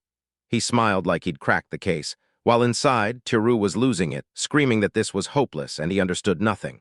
Inami crouched in pure frustration as Ria and Ditto just stared, baffled and silent. Teru was drenched in sweat. He shot his hands up to calm Ria and Ditto, pushing them toward the door first, begging them to move while his voice barely held together as his mind screamed about Shizuku hiding in the closet. Ria froze, stunned by the sudden command, but Ditto, uneasy and still trusting Teru, followed him out anyway. Ria grabbed Teru's sleeve and hissed, urgently asking if this was really okay, because his grimoires were inside, and she even feared the dark magician wanted them for a reason. Ditto latched onto the word, curious, while Teru planted himself between them and the door, speaking in a steady voice to tell them it was fine and to let Inami do exactly what she wanted. The girls slid into Teru's kitchen, still braced with nerves, but at last they finally trusted him to take control and handle everything his way. Inami let out a defeated sigh when he found nothing, no TV at all. Teru stayed calm and reminded him, like he'd been saying from the very start. He swore he'd never quit, and he'd show up the instant Suzuki-san brought home a TV. Teru was drenched in sweat, warning him, "Come only when I'm here, because if you aren't, I don't even know what could happen to you." At last, Teru finally let out a deep breath, relieved that the man was gone for good. His shoulders slumped as the door clicked shut, while the guy kept grumbling about how troublesome NNK people always were, especially this time, until something suddenly caught Teru's eye. Teru yelped, pure panic snapped across his face when he spotted Ditto sitting coolly by the open shelf, casually flipping through one of the books. And then inside, Teru screamed because Ami still hadn't put them back after rummaging through them. Yet Ditto kept browsing in calm silence, completely clueless to the disaster she'd just kicked off. Ditto softly shut the book, then scooped up the others and lined them up into a neat little stack, like nothing ever happened. She slid them farther back on the shelf and said, dead calm, that if Ria found them, it would be a full-on disaster. Teru immediately tangled in his own thoughts, blurted out a shaky thanks, and somehow couldn't manage to explain himself. Ditto leaned in with a cute little smirk and told him playfully, "When you've got time, read it to me." Then she narrowed her eyes, all teasing curiosity, and added, "I want to know what delights to ruin." And the second it clicked, he shrieked, fully jolting like horror ripped through his whole body. Inside his head, Teru's thoughts spiraled wild, like, was Ditto actually going to do what those books promised? The moment that idea hit, his brain nearly fried. With a dead, unamused face, he muttered, "Good job, Inami-san. cursing the guy who'd accidentally dragged all this chaos into existence. Tiru went pensive, hand to his chin like a thought wouldn't let go, and his eyes narrowed as he shot a look toward the balcony, confusion snapping into place. Staring at that closed door, he couldn't shake the uneasy idea. Did Inami slip out through the balcony? Reality hit Tiru like a punch. Inami hadn't even touched the balcony. He'd gone straight through the entrance door, and panic ripped through him. Behind Inami, a heavy thud rang out as the door shut, cutting him off from the apartment. Tiru stumbled forward, mumbling that he'd blown it again and still couldn't land a contract, not noticing a thing, until suddenly. At last he froze mid-step, eyes snapping wide as pure shock pinned his whole body to the spot. Inami trembled, voice breaking as he stared at the cold stone floor and the looming dungeon walls, and total confusion poured out of him as he muttered, "What is this place?" What? Inami spun his head around, nerves chewing at him, clutching a glowing phone that barely pierced the darkness. He muttered that it was so pitch black he couldn't make out a single thing. He glanced at his screen, baffled. He swore he should have been in the mansion's corridor after leaving Suzuki-san's place. Then he started to wonder if it was some kind of blackout. With shoulders shaking, he spun around and tried to cut through the pitch dark with the flimsy glow of his phone. He staggered a few shaky steps ahead, stiff as a board as he reached out to find a wall, then something clicked and slid open. Inami's voice snapped with panic as he screamed, "What is happening?" And his fear shot through the roof when he realized he'd stumbled right beside a giant centipede's dead body. Its massive form sprawled lifeless on the ground. A weird voice slipped out from somewhere close by. In the nearby room, someone was calling him in, and Inami froze dead in his tracks, terror clamping down on every limb. With the glowing phone in his hand like a flimsy shield, he held it up and aimed its trembling light straight at where the sound was coming from. Tiru tore into the stone corridor at full speed, yelling, "Anami-san!" As his voice ricocheted off the walls, he charged ahead in sheer panic, and right behind him, Dito and Ria followed with weapons up, eyes blazing, cutting through the dark for any sign of danger. Inami's voice boomed through the dark, and the trio instantly froze in place. He was shouting at someone, frantic, begging them to say whether they already had subscriptions or a contract, like it was life or death. His wild pitch sounded completely insane inside that eerie cave, and the dungeon voices snarled back in confusion. One demanded what he was even talking about, another blasted him as horrible, and a third practically screamed for them to just get out already. Inami strode right up to the pack of monsters, reached out, and grabbed what he thought was a human shoulder. Then he barked for them to wait, still convinced he was talking to people. The moment the monster realized he was being followed, panic ripped through it, and Tiru's heart sank as he jerked forward, shouting Inami's name in shock, because half the salesman's body was already sliding into the dungeon wall. Tiru lunged ahead, shouting Anami's name as desperation ripped through him. He couldn't stomach that the man actually chased the monsters deeper into the dungeon, and panic drove him to reach Anami before whatever came next turned into an irreversible nightmare. He lunged forward, voice blazing, yelling that he had to chase him right now. No delays. He knew that guy could handle slimes, but if a giant centipede got the chance to show up, that'd be a full-on disaster. Dito lunged right in front of him with her arms up, shouting, "Stop!" and totally cut off his path, freezing him dead in his tracks before he could push deeper into the dungeon. She snapped into a serious tone and bluntly said Ria had no sword and Tiru was too weak, going now was suicide. Tiru's voice cracked as he fought back, begging, "What about Inami then?" Fear won, plain and simple. Dito cut in that she'd go alone. That sudden, unstoppable resolve hit Tiru like a punch, and his panic didn't just fade, it flipped straight onto her. Dito flashed him a soft, steady smile, and she insisted it was perfect timing, because she'd been itching to head back for a while. With herself cooped up at Tiru's house for so long, there were things she absolutely needed to set straight, and even though her voice stayed light, her resolve hit like steel. She planted her hand on her hip like she owned the place, total confidence, and Dito told her he'd need gold coins for shopping, so she promised to come back with some, plus that Anami guy along for the ride. Fellow, her calm, steady voice made the whole ordeal sound like it was nothing, just some quick errand. Tiru's voice cracked with worry as he called out her name in a hush, and when Dito turned back, he snapped, "Don't make that face, she'll be back soon." Tiru swallowed hard and nodded, grumbling that he understood despite himself. Dito beamed with bright determination and said, "Since we agreed, you'd better hurry up and help me pack." Her cheerful voice sliced right through the tension, and suddenly the moment felt lighter. Tiru thrust the packed bag into her hands, flustered but doing his best, and still couldn't help pointing out he'd stuffed it with food, drinks, and even some cosplay clothes. Ditto took it with a warm smile, thanking him like she truly meant it. Tiru told her, "Come back safe." His voice calm even though worry churned under it. Ditto shot back with total confidence that she'd be fine, and then she flashed a playful grin and teased, "Don't forget our talk about living together forever," lifting the whole heavy mood. She barked her last instructions, "Leave a note for her, and don't open that door until the monitor comes back to life." He nodded, barely visible as the door eased shut, and then she announced she was going after him, her silhouette slipping into the shadows before the darkness even had time to settle. Neither of them moved, just stood there in brutal silence, staring down the road Ditto vanished on, like the whole world held its breath and fear tightened the air around them. Rhea finally spoke, hands locked tight as she whispered that she really hoped Ditto would come back soon. And when he nodded, his voice was low as he tried to shake the dread climbing up his chest. Silence slammed down on them, until Rhea peeked away and murmured, even softer, that she also hoped Inami was okay. A full week had crawled by since Ditto vanished into the dungeon, and the apartment hung in eerie silence. Then the kitchen doorbell chimed. Tiru sprang up, grinning like his timing had finally paid off. The delivery he'd been waiting for was here. Rhea lifted her gaze from her drink, calm as ever, as Tiru reached for the phone. Tiru called the delivery guy, told him his hands were packed to the brim, and asked him to open the door. The front door groaned open from the outside, and Tiru shot over to greet the worker. Because after dealing with Anami, he knew the door wouldn't budge from the inside once a guest showed up, since the entryway was tied right into the dungeon's boundary. The courier slapped a huge box into Tiru's hands and demanded a signature, and you could tell he looked a little baffled too. Confused and worn down, she swallowed her pride and thanked him anyway.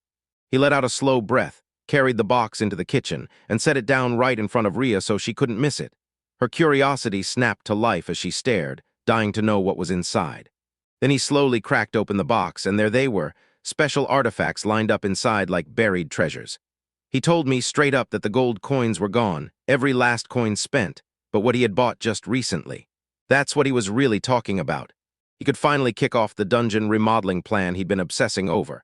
And the moment it began, his face lit up with pure excitement and iron determination, while Rhea stood there staring, eyes blazing with wonder. First, he told me he had to hook the camera's monitor and recorder up to his computer.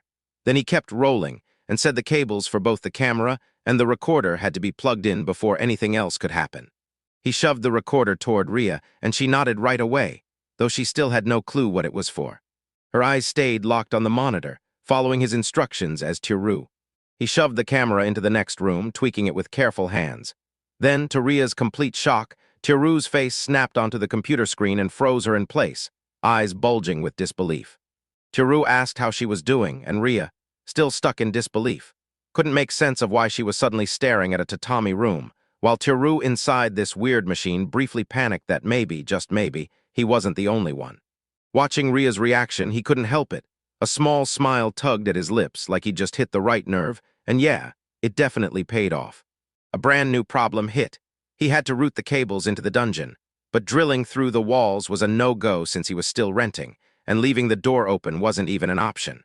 One plan lit up in Tiru's mind: thread those cables through the air conditioning pipe, because the way it lined up with the dungeon entrance gave him a spark of hope it might actually work. He scrambled up to make room for the cable, jabbed a hole, then eased it through with total care, while his brain screamed, "All right, here goes nothing." He told Rhea he was heading into the dungeon for a little while, but even he couldn't shake the unease. So when Rhea finally answered, it came out shaky, hesitant, and stuttered. Inside the dungeon, Tiru craned his neck to the spot where he'd poked a hole for the cable, only to see nothing but empty space. His heart sank, so he snapped into action, building a theory fast. If that cable led here, it had to be close. Rage crashed through him when he feared it was all for nothing. Then a fresh idea ignited, and he bolted back to the apartment, refusing to quit yet.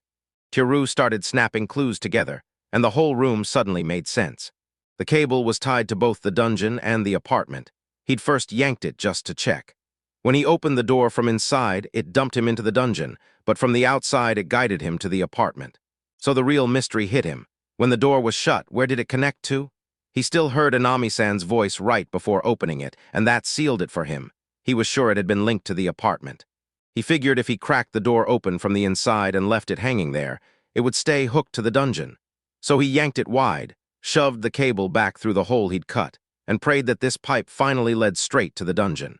He told Teru he was heading back into the dungeon, and Ria watched him like worry and dread were wrestling in her eyes.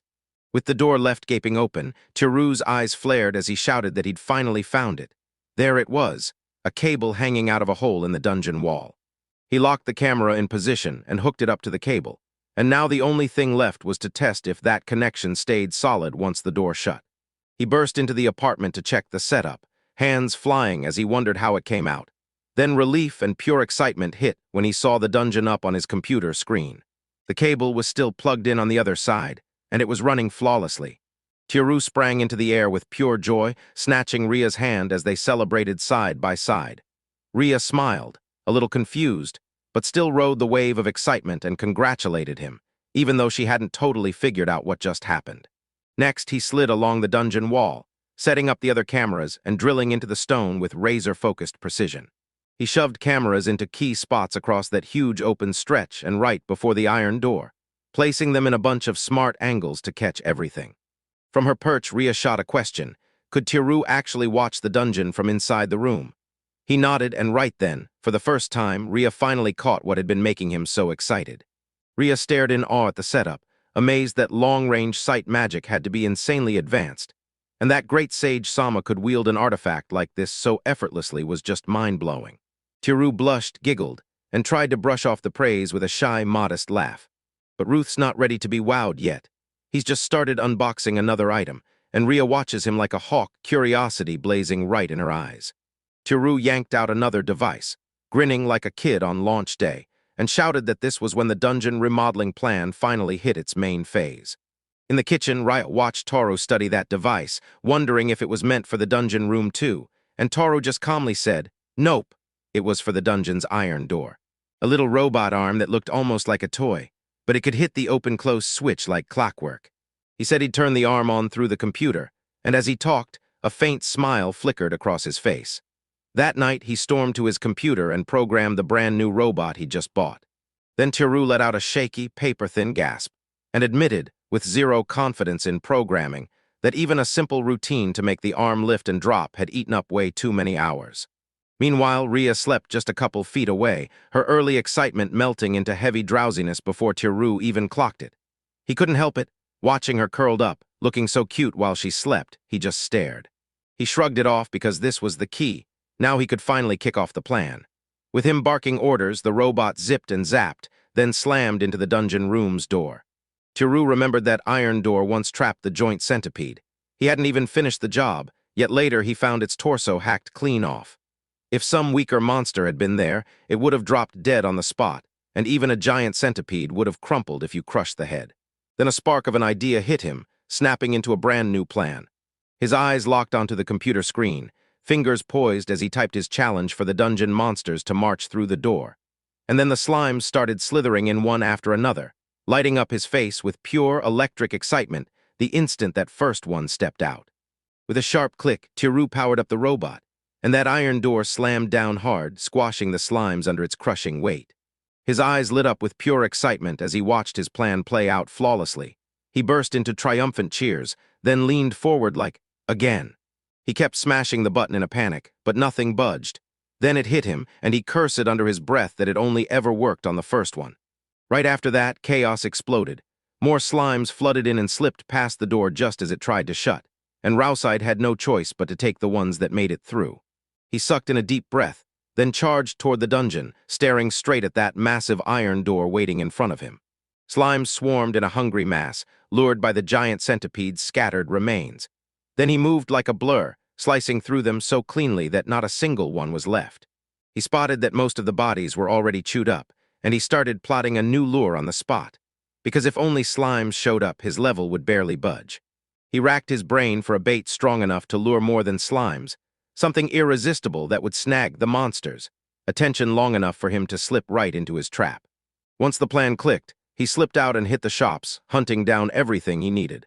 At Don Quixote, Shizuka's breath hitched, her eyes lit up at the store's jaw-dropping size. Teru, desperate to find out what kind of monsters liked, dragged her along and dressed her up in his clothes to keep the secret. They pushed into the loud, packed supermarket, and Teru told Shizuku to spot anything that looked tasty. Shizuka nodded hard, ready to be useful no matter what. Shizuku's eyes sparkled as she swept the shelves, proclaiming everything looked delicious, and Teru reminded her that monsters attacked humans for meat. Then she chimed in that she loved vegetables and was cooking too, making Teru let out a soft laugh, so he figured he'd grab a little of everything. He piled fruits, veggies, fish, meat, and snacks into his cart, practically vibrating with excitement as he figured out exactly which ones would lure the monsters the best. Then he nudged Shizuku and reminded her, "I brought you along so I'll get you whatever you want." Shock hit her so hard she blurted out, "A collar," and it left Teru absolutely stunned. Teru pressed her, asking if she truly meant to wear that collar, since slimes don't even have necks. And Shizuku shot back that in her human form she absolutely would, remembering from a flimsy little book that a collar from your master was a sign of their affection. His mind spiraled the moment he realized Shizuku might be a pet in name, but picturing her with a collar in human form felt sickeningly wrong. Then his brain betrayed him, flashing Ria instead, and that nasty, humiliating thought hit so hard he jolted. Teru nervously spun the conversation to something else, sweating that Shizuku might have read the thin books at his place the wrong way. And when he saw her subtle letdown, he immediately snapped his gaze to the store and pointed at something, pushing pets back into the spotlight like a perfect little lure. They rushed back to the house and slipped into the dungeon again, where Teru waited in front of the iron door, and he gently started lining up all the food he'd brought. He dropped the cat food from the supermarket on the spot, then his mind raced. What if he used it as bait and the monsters came running, crowding in and diving headfirst into his trap? He tossed cat food across the doorway, praying it would lure the monsters in. Shizuku clung to his back, sniffed the scent, and commented on it, while Teru explained it was pet food and still felt hopeful that the other monsters. Even his ancestors could feel that pull, and come running toward it too. Back in his room, Teru's eyes lit up like sparks in the dark, fingers hovering. Then he slammed the command to open the door, and pure anticipation surged through him. The moment he clicked the mouse, the robot snapped to life, and that iron door blasted open. Then creatures poured in like a nightmare buffet. Giant centipedes, hulking mice, bizarre funghells, and slimes writhing like they owned the place. The creature slid toward the doorway, lured by the pet food stench, and Teru watched with a satisfied grin. Almost all of them had fallen in, exactly like he'd planned. With one more mouse click, the robot roared as it slammed the door shut, pinning them all beneath its crushing weight. Teru erupted in joy as his level shot up, and Shizuku beside him lit up with pride, praising him like crazy. Then they sprinted straight into the dungeon to see the results for themselves. Standing in that dungeon, staring at the wreckage, Teru noticed his level had jumped by 2 from the mass defeat. And right then, Human Appraisal Level 1 unlocked, lighting up his curiosity. Teru replayed Dido's words in his head. No job meant he could keep a whole stash of skills in memory, and now curiosity clawed at him. Could this power show other people's status too? When the chance came, he decided he'd test it on Ria. With a grin, Terim told himself that if he kept leveling up, one day he'd wipe out that giant centipede with a single strike. He even felt proud that just clicking the mouse counted as an attack, an achievement right there. Then his eyes locked on the scattered food by the doorway, and he decided it was time to refill the bait. Rushing back to his room, Teru swore he'd keep grinding higher and higher, still totally clueless it was already 5:30 in the morning. With his part-time shift kicking off at 9 a.m., Teru finally realized he should have been asleep, but his excitement wouldn't shut off, tossing him around restlessly. He kept telling himself, just one more trap, and set his plans anyway, only for the monsters to vanish at the last second, and he muttered a bitter curse through clenched teeth. He kept arguing with himself over and over, but the moment he felt that rush, fatigue didn't stand a chance. He just had to test his traps. A few hours later, at his restaurant shift, Teru struggled to stay awake, his exhaustion dragging his eyelids shut. Teru had powered through the whole night and still half asleep, he mumbled for more. Then realized it wasn't a total loss, because his level shot up fast. At the counter, Takashi snapped at Suzuki-san to hurry with the salad, and a foggy, distracted Teru blurted out apologies nonstop. While Teru chopped and arranged salads, his mind sprinted off to one place, leveling up, because he knew it wouldn't change his stats anyway, and that itch hit him like an old online game. Those dungeon runs of his always had the same addictive thrill. Back at the house, Teru plopped down at his computer again and hammered the keyboard, hunting for free software that could automate his mouse clicks. He dug through the internet and stumbled on tons of programs and bots built to auto-grind levels and scoop up items. And even though most games ban them, this dungeon had 0 overseers, so he dove in and experimented. Teru's brain sparked. What if he used a bot to auto-click and grind levels non-stop, even while he worked or slept? After hours of digging, he finally tracked down a solid tool, and his grin shot across his face as he got ready to download it. Ria stood right beside him, eyes blazing with curiosity, and blurted out what he was up to. Tiru grinned, clearly entertained by how eager she was. Tiru told her the program would let him automatically slam his iron door open and shut from his room, and Ria's eyes bulged with pure amazement as she demanded to know how it worked. So Tiru calmly laid out every trap detail, because he knew she never saw it the night before. Once Tiru finished his explanation, Ria's eyes went wide with pure disbelief at what he just dared to do. She snapped back, saying Tiru was the great sage Sama, and even after those brutal battles, he was probably sitting near his max level. Tiru swallowed hard, froze for a second, and nodded with shaky nerves. Tiru leaned in and told them his work was all for research, so adventurers could have an easier time, while Ria's eyes lit up with pure admiration for his brains, and he reminded himself under his breath that he wasn't anywhere near his ceiling yet, still trapped at a single-digit level. Tiru told them the auto-clicker would fling the door open every 20 minutes, shut it again 2 minutes later, and loop the whole thing, so he could level up steadily. After laying it all out, Tiru finally snapped and admitted he needed a nap, and Ria immediately asked to watch the monitor. Sure, he feared it'd be dull, but she wouldn't budge, practically buzzing to see Tiru-sama's artifact hit action. Still refusing to give up, Tiru begged Ria to hunt down where those defeated monsters were headed. She nodded, and with a warm good night, she let him turn in as he slipped away quietly. Tiru shot upright, heart racing as Ria's scream blasted from the computer right beside his bed. Groggy and half asleep, the two roomed with their eyes shut, muttering if anything had happened. Then Ria lunged toward the monitor, panicked on the spot, screaming that the orc and the dark magician Anami were back. Tiru jolted awake, snapping to full alert like something just hit him hard. Fully awake, he couldn't tell if he'd heard right, dark magician. But the second his eyes landed on the monitor, he shot bolt upright and screamed. It was Anami. He and Ria froze, eyes bulging. Tiru gaped in pure disbelief. There was Anami, crouched by the creature, half-dressed, casually munching the scattered pet food like it was nothing, and the whole absurd scene made Tiru's face tighten as if reality had totally slipped sideways.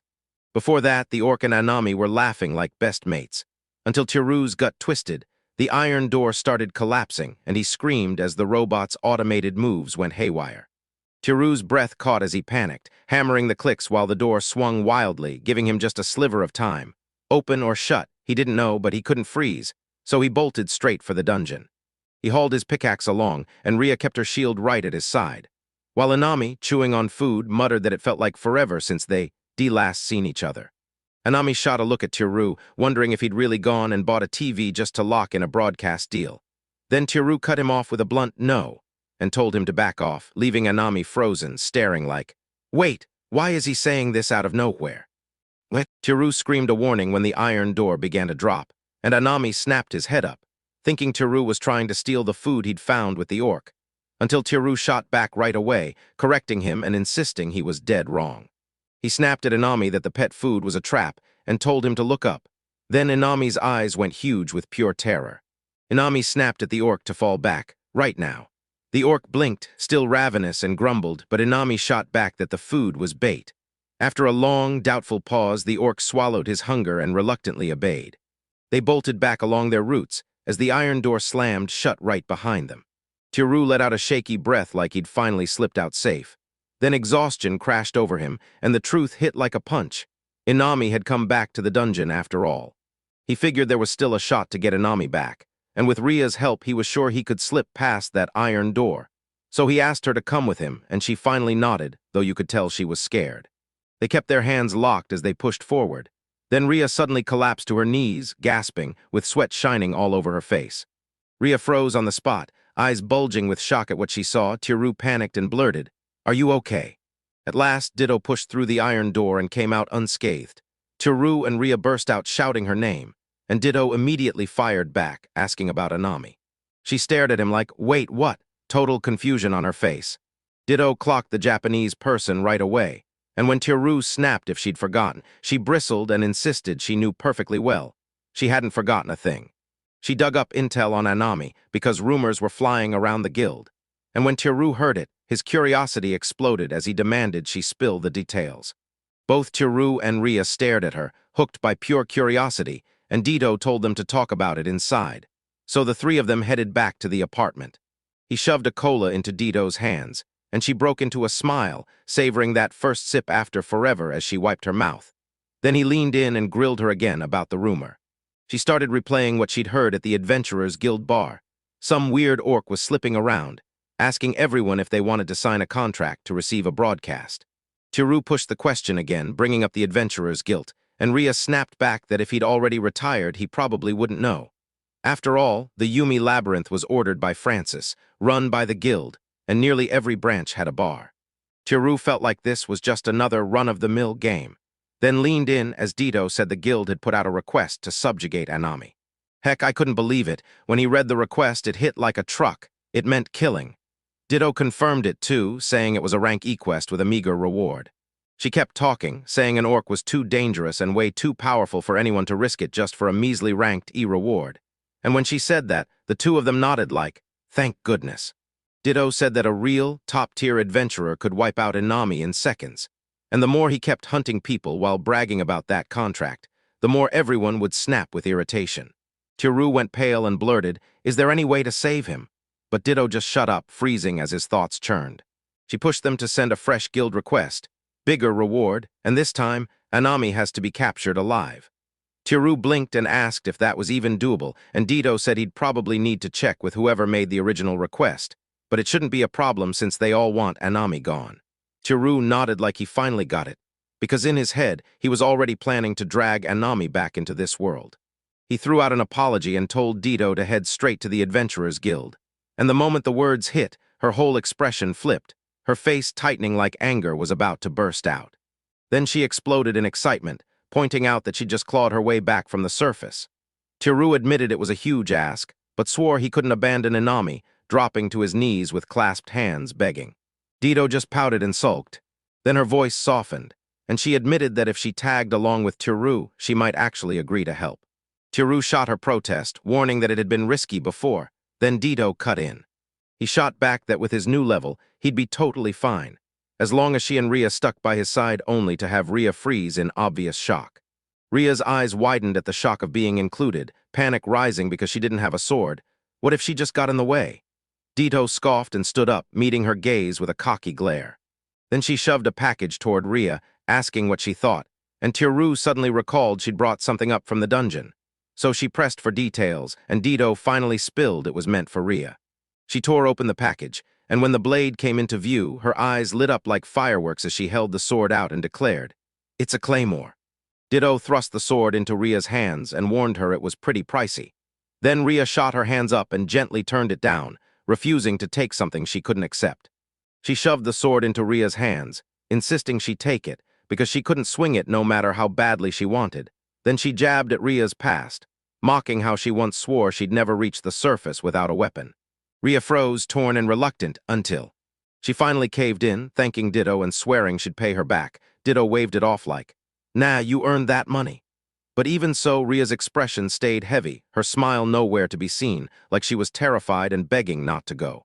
Tiru practically burst with excitement, insisting the three of them should make a run for the surface through the dungeon, and Ria's eyes went huge as she blurted, "Are we leaving right now?" He urged them to slow down and get ready, planning to hit the road tomorrow or the next day. Ria stammered out that she agreed, but Dito snapped back that she'd earned rest since she'd only just come back. He decided to grind levels as high as he could before they left. Dito shot back, asking if his level-up trap was ready, and he nodded, telling her he'd been planning to unveil it for her. She burst with excitement and practically begged, "I want to see it." Tiru dragged her over to the computer, and Dito just froze in pure shock, because the dungeon was streaming straight onto the screen. Tiru leaned in and asked if she saw those tiny pieces scattered all over the floor. Dito squinted like the scattered bits were trash, but Tiru said, "No pet food, the kind monsters bite on." She muttered that nobles and hunters kept animals too. Then he clicked the mouse, and the trap sprang to life. An iron door rose, then slammed down with a brutal mechanical blink. She gasped the moment she asked what was going on. Then Tiru snapped, "Keep watching." Right then, a monstrous centipede crawled into view. She warned it had to be beaten because it was deadly, but Tiru stayed cool and clicked the mouse to spring the trap.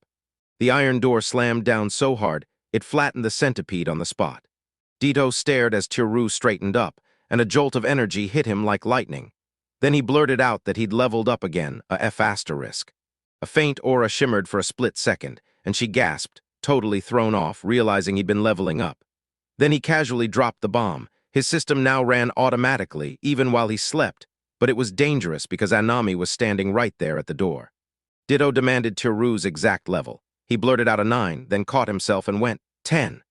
As the aura died down, Tiru froze, stunned, and asked if he was really serious, and he admitted with a sheepish grin that he'd been up all night grinding his levels, which turned his day part-time job into pure exhaustion. She clamped both his cheeks and yanked hard, screaming that it wasn't fair, while Tiru squirmed and protested, wincing because it truly hurt. Dito fumed, yelling that she'd risked her life 100 times to reach level 10 by fighting monsters, and demanding if he even understood what years of pain that took. Tiru snapped back defensively, saying she could do it too. She yanked her hands back, eyes snapping as her expression changed fast. Then she blurted, "What am I even supposed to do?" Tiru leaned in and said it was simple. Just move the mouse, set the pointer, and click with her index finger. She followed his orders, fired the click, and thud. The iron door slammed shut again, crushing another monster like it was nothing. Her eyes lit up with pure joy as she yelled that she'd beaten it. Then Rhea burst in, and suddenly her smile vanished, replaced by an uneasy look. She leaned in and asked if she could practice swinging her sword, because it had been ages since she last used it, and she was desperate to feel that rhythm again. Tiru cheered her on and even asked if he could watch. Rhea threw out an apology and refused the request. She wanted to handle things by herself, and he got it right away. She even apologized again for making that selfish demand, but he waved it off and told Dito to stop clicking, and Rhea just nodded. Tiru told Rhea he'd be gone for an hour so she could get back safely, because without that, she couldn't slip into the apartment again. Then Rhea thanked him and strode into the dungeon hallway. As soon as the door shut, Tiru shot a look at the closet where Shizuku was cowering, and he spoke to her softly. She peeked out at once, voice light and obedient, asking what he needed. Tiru laid out his whole plan to Shizuku, telling her to lock in on Rhea through the camera and memorize every move. Because if Rhea ever transformed into clothing around him again, Shizuku could steer him by perfectly copying her shape and technique. Shizuku nodded instantly, promising she'd do everything she could. Then he said he'd head to the shop for dinner ingredients, so he asked Dito and Shizuku to keep watch over the apartment. Dito waved him off like it was nothing, while Shizuku bowed politely and sent him off with a wish for a safe trip. Tiru sprinted out of the apartment, hit the city streets, and snagged top-notch meat, while Dito had just walked back in home and wanted everyone to dig into a steaming bowl of soup. Sipping it back to the apartment, he came in swinging, sukiyaki waiting while his arms were stacked with bags of groceries. Dito barreled toward him all flustered, and Shizuku showed up too, yelling that something was terribly wrong.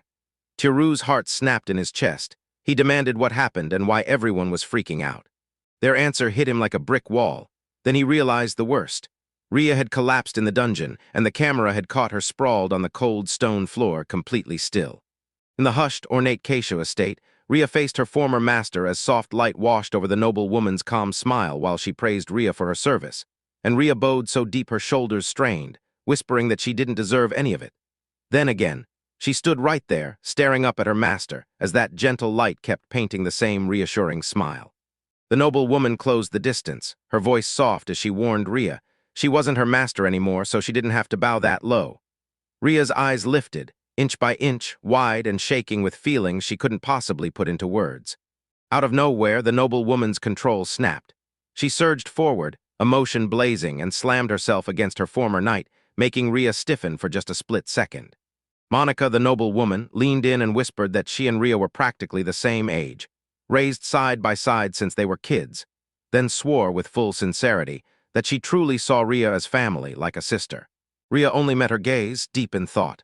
Monica kept pressing, softly telling Rhea to drop that heavy, gloomy face, because today was the day she was leaving, and Monica wanted one last smile when she said goodbye. Monica slid into a corner, yanked a sword off the wall, and told Rhea, "It'll never match our years with the Eldrak house, but I want you to have this." Rhea finally jolted awake in Tiru's bed, and her head was still spinning with questions about how she ended up there days ago. Her hands shook as she clutched her chest, and in a quiet, choking sob, the truth of her collapse finally crashed down on her. Outside the room, Dito, Shizuku, and Tiru hung back, tense, staring as they waited for her to wake up. Dito broke the silence, telling her, No outside injuries, her breathing was steady, and her heartbeat was perfectly normal. Chiru finally let out a breath he'd been holding. He demanded to know why she'd collapsed, and Shizuku told him that even though they'd been watching her, she suddenly went still mid-stance, sword in hand, then crumpled out of nowhere, and Dito said it probably wasn't something physical at all, but a mental breakdown. Chiru's eyebrows knit tight the moment she spoke, and a wave of worry crashed across his face. He was sure she was terrified of the dungeon. He remembered Ria had stormed into the dungeon alone with her sword, and at first she looked totally fine. So Dito guessed she must have pushed herself to go solo, determined to crush her fear. She said it probably stemmed from trauma, and Chiru froze, thinking maybe Ria should stay in a safe spot and slowly mend her mind, until Dito snapped back that her wounds might never fully heal, and Chiru's eyes went wide as he blurted, "Why?" "What?" "Dito told me the Adventurers Guild was buzzing with a rumor, besides the stuff about Inami, and if it had anything to do with her collapse, then her trauma runs a lot deeper than anyone thought." And Chiru's nerves kept spiking as he tried to figure out whether this new rumor was tied to Ria. Dito went quiet for a beat, and Chiru begged her to spill more. She squirmed like she couldn't find the words. Then Ria burst back out of the room and declared she had to say it herself. Everyone watched her like something was about to go wrong, shouting her name, and Chiru leaned in gently, asking if she was okay to be up. Ria nodded, then whispered an apology for worrying them. Dito told her she didn't have to force herself to talk if she didn't want to. But Ria pushed past the silence and insisted on speaking anyway. Her eyes sharpened as she leaned in and said, plain and serious, that this was something she couldn't dodge anymore. And she made it clear she wanted Chiru and Dito to hear every word. Chiru and Dito shot each other worried looks, fear plain on their faces. Then Ria started spilling her past, telling them that if they truly wanted the reason she turned out the way she did, she had to take them back to how she became an adventurer in the first place. She told me about the house she was born into, Eldrak's house, an unbroken line of military nobles who'd served the Kadia house for generations. Their job was to rule the knights of that proud family, until House Eldrak hit a wall. No male heir would be born, so Ria stepped in and took the throne as head of the house. At home, she kept going and told me this. When she was born, the Kadia fiefdom got hit by one drought after another, crushing their economy. And somehow, no matter what, the Kadia house kept having only daughters. Sure, a woman could lead the Eldrak's house in a low, noble line. But when their house started collapsing, nobody would accept a female ruler, and that brutal refusal crushed them until the Keisha house finally vanished from the world. Monica, the last heartbeat of the bloodline, was about to marry a duke, and with that, the Keisha house story slammed shut for good. The day Monica hit 16 and became a bride, she handed Ria her precious heirloom sword. Ria shut her eyes for a heartbeat, and the sadness on her face hit like a punch. Because even though she didn't serve the house anymore and wasn't a knight, she still couldn't throw away her loyalty to Keisha house. She told everyone why she chose to help impoverished orphans, then used her powers to keep them fed and funded. So she became an adventurer and hunted dungeons, raking in money with every risky dive. The sword Monica handed her kept the Keisha house standing, at least what was left of it, and that's exactly why she laced up and became an adventurer. Dito nodded, like he finally understood that Ria had really given up her old life, trading being a knight for becoming an adventurer. Ria admitted the sword was the only thing she could truly do well, so she made her living on pure physical power, not fancy strategy. Chiru then muttered that her body was good, until he caught himself because what she had wasn't just strength. It was real skill, deadly and practical, and Dito nodded again, locked in on the truth. It wasn't tactics that paid the bills for Ria, it was her body. Dito clocked it instantly. These adventurers were boxed in by scoundrels and criminals, and it wasn't even surprising that word spread fast about a stunning, battle-hardened former knight joining the guild. Ria nodded and said F. Dito was famous too, then explained that a party was usually the way to tackle dungeons. But she'd heard a magician like Dito sometimes went out alone. Dito shrugged and claimed she'd got the skill and experience to handle it herself, and Chiru just teased her, reminding her that when they first met, she'd been nearly wiped out. Dito muttered back, grumpy as ever. Chiru finally got it. Then her memory snapped back. She'd passed out and never grabbed the important sword.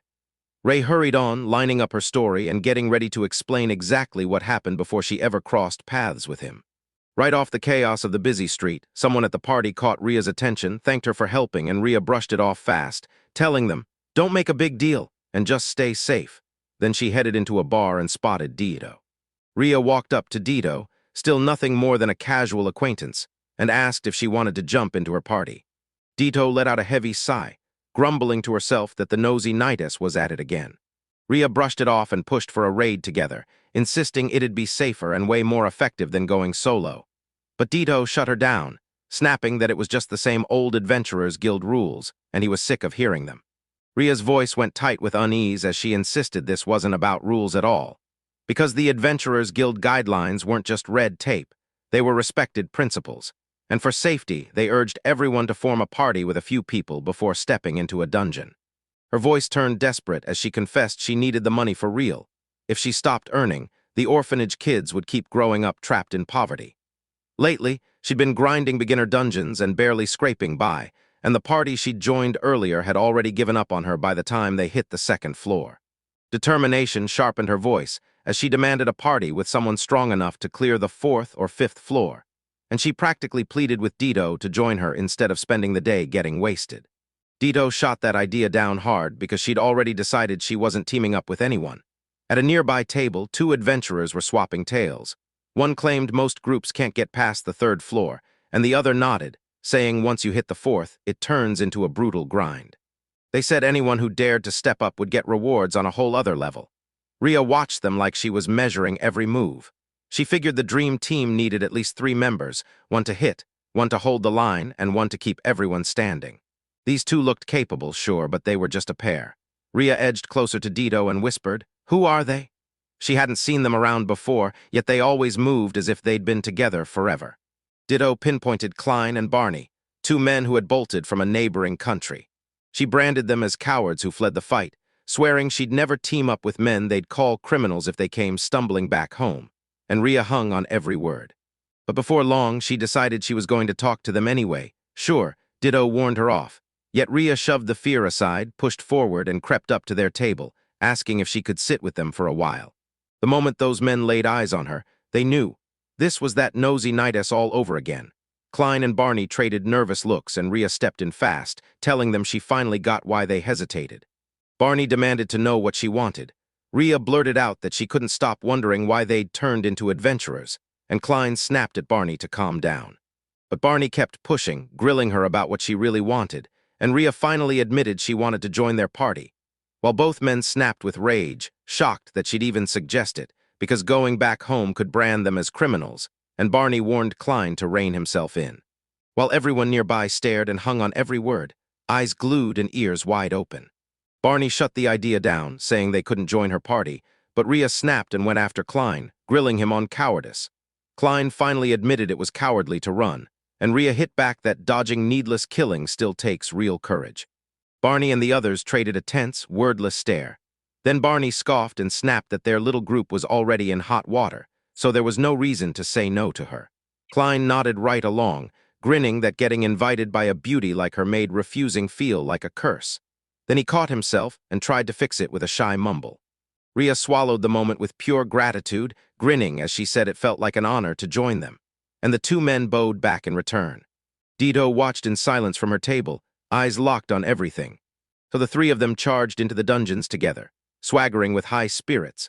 Klein the swordsman carving paths with brutal, reliable swings, and Barney the mage whipping out support spells for the team while still packing terrifying power in his own offensive magic. Rhea charged at the front, shield up, snapping enemy blows away while Klein drove the counterattacks, and Barney kept the team standing with his magic. Every move synced up perfectly, like a party built to win. They head back to the bar and clink their mugs together, cheering like they just won the night. Klein lit up over how flawlessly the raid went, and over that rare artifact they'd just pulled from the ruins. Barney laughed, pointing out their streak of wins since they started exploring as a trio, then teased that Rhea might be their lucky charm. Rhea brushed it off with a modest little reply. Barney bragged that Rhea's defense was a brick wall, strong enough that even he, with 0 defensive skills, could still help punch through the danger. Then Klein snapped back, reminding him that during the rat attack, Rhea was in serious trouble because Barney didn't move fast enough, and Barney shot back that his magic had already taken care of the threat. Rhea watched the 3 of them click into place, seeing how perfectly they moved together like a real team. Then Klein's cheeks flared the moment she said it. Rhea couldn't shake the feeling she'd said something weird, but Klein waved it off like it didn't matter. Then he whipped the conversation sideways, pushing for a raid on the 5th floor soon, and it totally stunned both Barney and Rhea. Rhea shot back that it was way too dangerous and they should stick to the safer third and fourth floors, but Klein insisted the party could handle it, and that the fifth floor was where the big rewards were hiding. Rhea weighed the money in her mind, fast. And finally they agreed, right there. She pushed the idea of adding one more member to the party, and that's when Klein's fury detonated, convinced no one would dare join, his disbelief blazing on his face. Barney snapped at Klein for talking to Rhea like that. Klein shot back an apology and Rhea told him, "Go on, give it a try." They all agreed that if the raid started getting too brutal, they'd fall back on the spot, no questions. Klein and Barney swore they'd keep each other in check. Barney even promised he'd physically restrain Klein if his temper flared too hard. Deep in the dungeon, Klein's sword snapped clean in half, and he muttered a curse through clenched teeth. Then they realized they were trapped, surrounded by goblins, with no clue why a whole swarm was crawling on the fifth floor. Klein panicked when he realized they needed to be way higher up, several floors up. Barney snapped that talk wouldn't fix anything. They had to move right now. Then the goblins swarmed in from every corner, and Rhea threw up a shield over the whole party, shouting for them to stay calm as everything exploded around them. Then Barney ripped into the air with his ice magic and slammed the goblins solid with freezing frost. Crystalline ice clung to the ground around their feet, and Rhea snapped, "Klein, get my sword." He did just that, shot out his thanks, then swung the blade and carved into the nearest goblin. Goblin bodies piled up right in the middle of the area, and Klein couldn't believe just how close it all happened. Barney snapped at him for neglecting his sword, and Klein had no excuse. He owned it. Then the floor got ambushed by a whole flock of armed goblins, and they were totally caught off guard. Rhea cut in fast, warning them it was way too soon to be on the fifth floor. They chose to retreat, and right as they sank toward the surface, Klein pleaded with Rhea to let him keep using her sword until they resurfaced. She nodded, because if they had anyone on the attack, it had to be him. Klein stared, blown away by how razor-sharp the sword was, and Rhea told him it was a mithril blade Monica had handed down when she was still a knightess. Because it wasn't just steel, it carried memories. The three of them soaked it all in, and Klein swore he'd guard it with his life. As they backed off, one goblin refused to go down, still moving. Rhea shoved Klein aside and barked, "Watch out." The goblin snapped open a tube and hurled poison straight at Rhea's leg just as she threw herself in front of Klein. Rhea winced. Klein exploded with curses and cut the goblin down on the spot, and the next thing they did was rush to check on her. She choked out an apology, still frozen by the venom's grip, and Klein barked at Barney to slam anti-venom magic into it immediately, only for Barney to panic and insist, "I'm already doing it." But Klein told him to keep going, but his magic didn't cut it. Barney wasn't even hearing a word. He admitted he had to stash enough magic just to claw his way up to the surface. Then Klein snapped back, refusing to let them turn around because they couldn't leave without healing Rhea. Barney finally blurted the truth. If they had to, they'd leave her behind. Then Klein snapped into a full rage, yanking him by the collar and snarling curses under his breath. Barney insisted that, at that brutal depth, you couldn't possibly survive while guarding someone who couldn't even move. Klein shot him down, but Rhea stepped in fast, demanded they stop, and backed Barney's point. She basically recited the Adventurers' Guild emergency rulebook.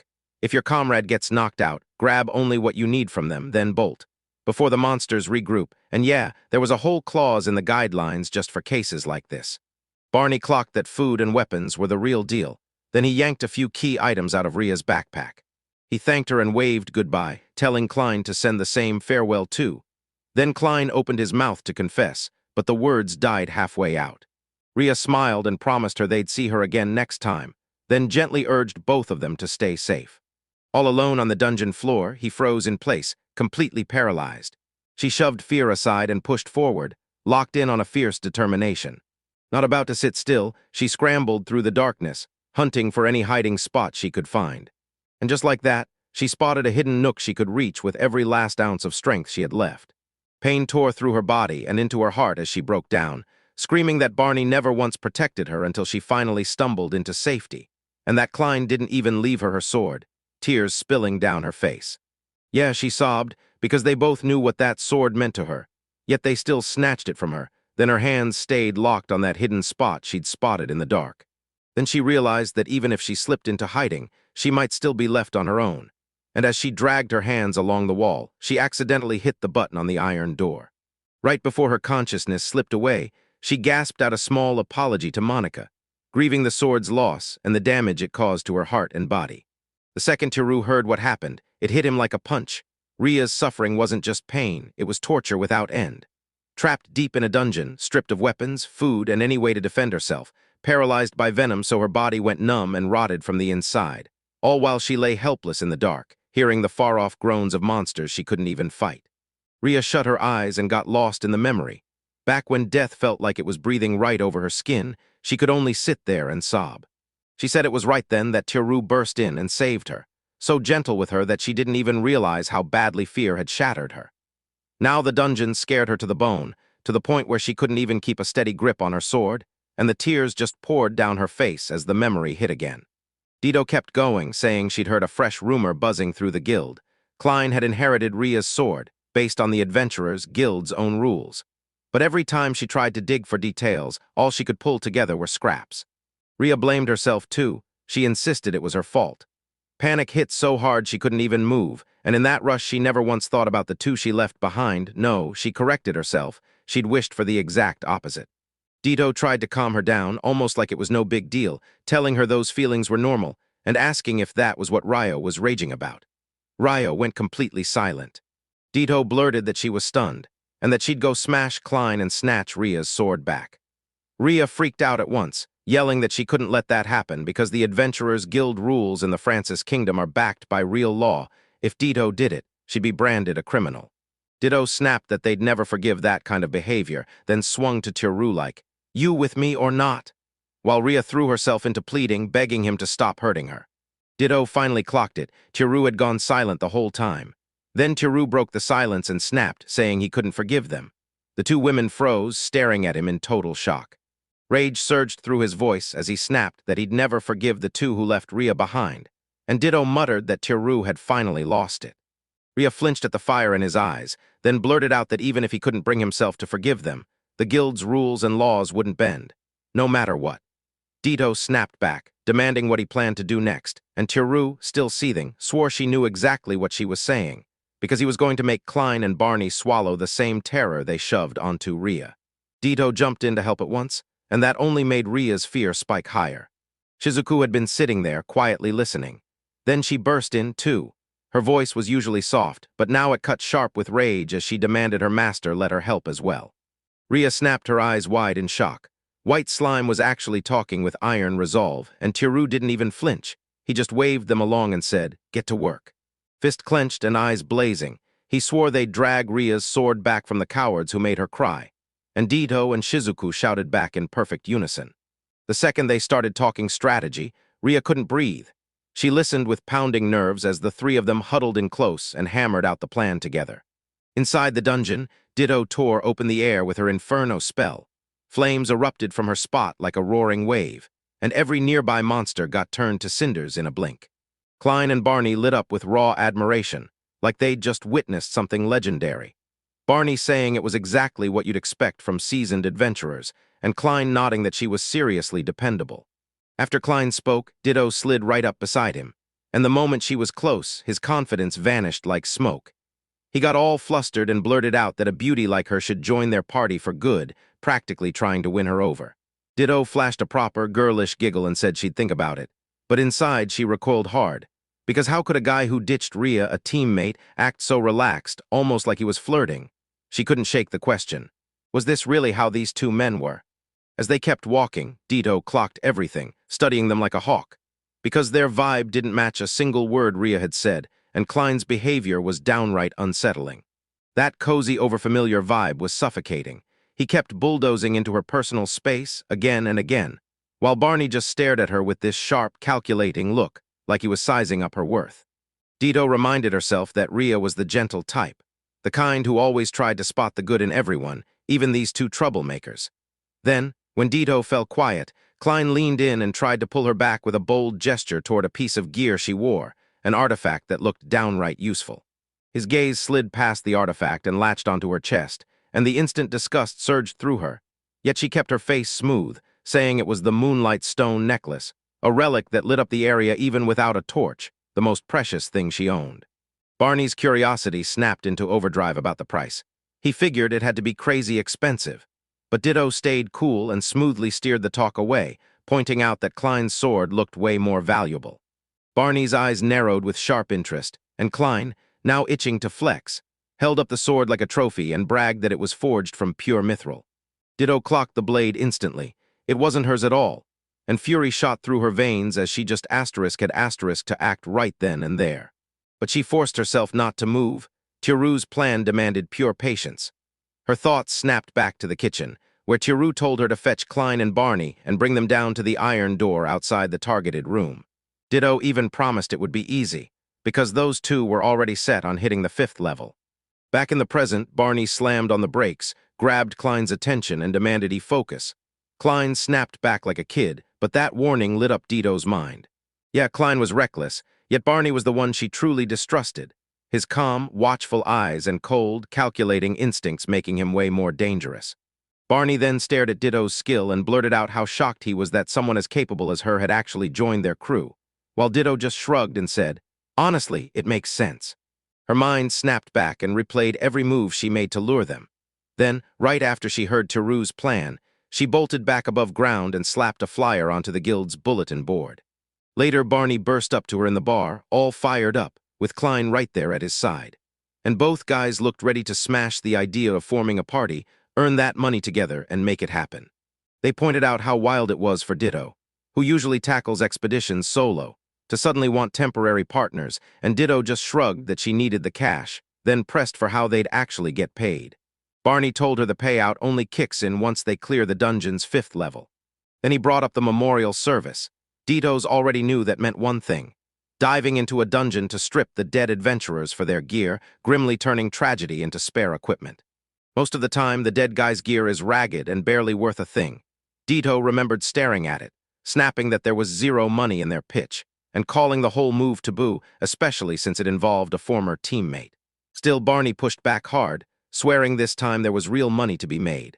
He pulled out Rhea's old armor and shield, and said they should split the profit between the 3 of them, and Ditto couldn't help thinking, some adventurers really did get off on that kind of forbidden stuff. And yeah, these 2 were in that crowd for sure. She realized they'd gotten used to snatching prized loot this way, even a clean mithril sword, and that's when it hit her.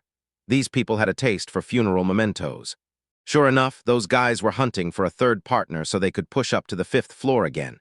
Yet their names were already ruined, and they were the shady duo who somehow inherited Rhea's sword. No wonder no one wanted to team up with them, until she stepped in with a completely different goal. Right then, she asked where the knight's body was. Klein shot back that it was down a passage to the right. And with that, both of them hurried forward like they had something to win. As they dropped down, Klein blurted out a dumb jab that Rhea would be jealous of Ditto's looks, and Ditto only chuckled on the surface, while rage screamed inside her chest. Then Barney steered them straight to the spot where he said Rhea collapsed, and told them to start hunting the area. Ditto lagged behind, studying every move with razor-cold focus, while Klein and Barney tore through the area, hunting for Rhea's armor and shield. Ditto kept it to herself that the rest of the operation was now Tiru's problem. Then she lifted a finger, pointed ahead, and snapped their attention to what was waiting in front of them. Klein and Barney instantly froze in place, both staring hard in disbelief, faces contorting with shock as their minds scrambled to make sense of what they were seeing. Chapter 19. Ditto pointed toward a figure on the dungeon floor and called out, alerting the group, asking if that was her. Klein and Barney's eyes bulged with disbelief. The moment they spotted the blonde woman drop to the ground right there. They both muttered through clenched teeth, totally stunned. How was this even happening? They'd come for a memorial service. In Ditto's head, she felt the panic tightening around them, and Barney seethed. Weeks locked in a dungeon with no weapons and no food had to have wrecked anything, especially her beautiful figure. She teased him, hinting she might still be alive, then demanded the men admit they'd teamed up and ditched her, like she'd even cover for them, while Barney froze up and snapped, "Stop!" insisting none of it could be possible. Ditto cackled, snatched her words back, and insisted it was just a corpse, pushing them to grab the gear they came for, while Klein froze, picturing the body, and couldn't stop shivering as hesitation turned to trembling. Then Ditto shoved them forward and barked, "Enough messing around," as they closed in on Rhea's body. Barney kept forcing himself to believe she was truly dead, but citing her skin's color, panic flickered in his head. He couldn't help whispering doubts, convinced she might still be alive as he stared at her. Ditto scoffed and insisted she was dead, ordering them to strip off her armor and shield so they could get going. Klein half believed her, dropped to his knees, and whispered an apology to Rhea as he reached for the armor. Then Rhea jerked back to life and clamped down on his arm, gripping him tight. Klein shook so hard he couldn't control it, while Rhea's shaky voice cracked. Klein or Barney? Klein shrieked and crumpled to the ground in terror as Rhea inched closer to his shaking leg. Barney froze in total shock, staring like she couldn't believe her eyes, then asked if they'd really come back to save her. Klein's voice trembled as he said friends always show up for each other. Rhea barely managed a whisper of thanks, weak as a breath, but her heart was roaring. Dido couldn't take it anymore, snapped for the promised reward. The armor and shield they swore they'd split.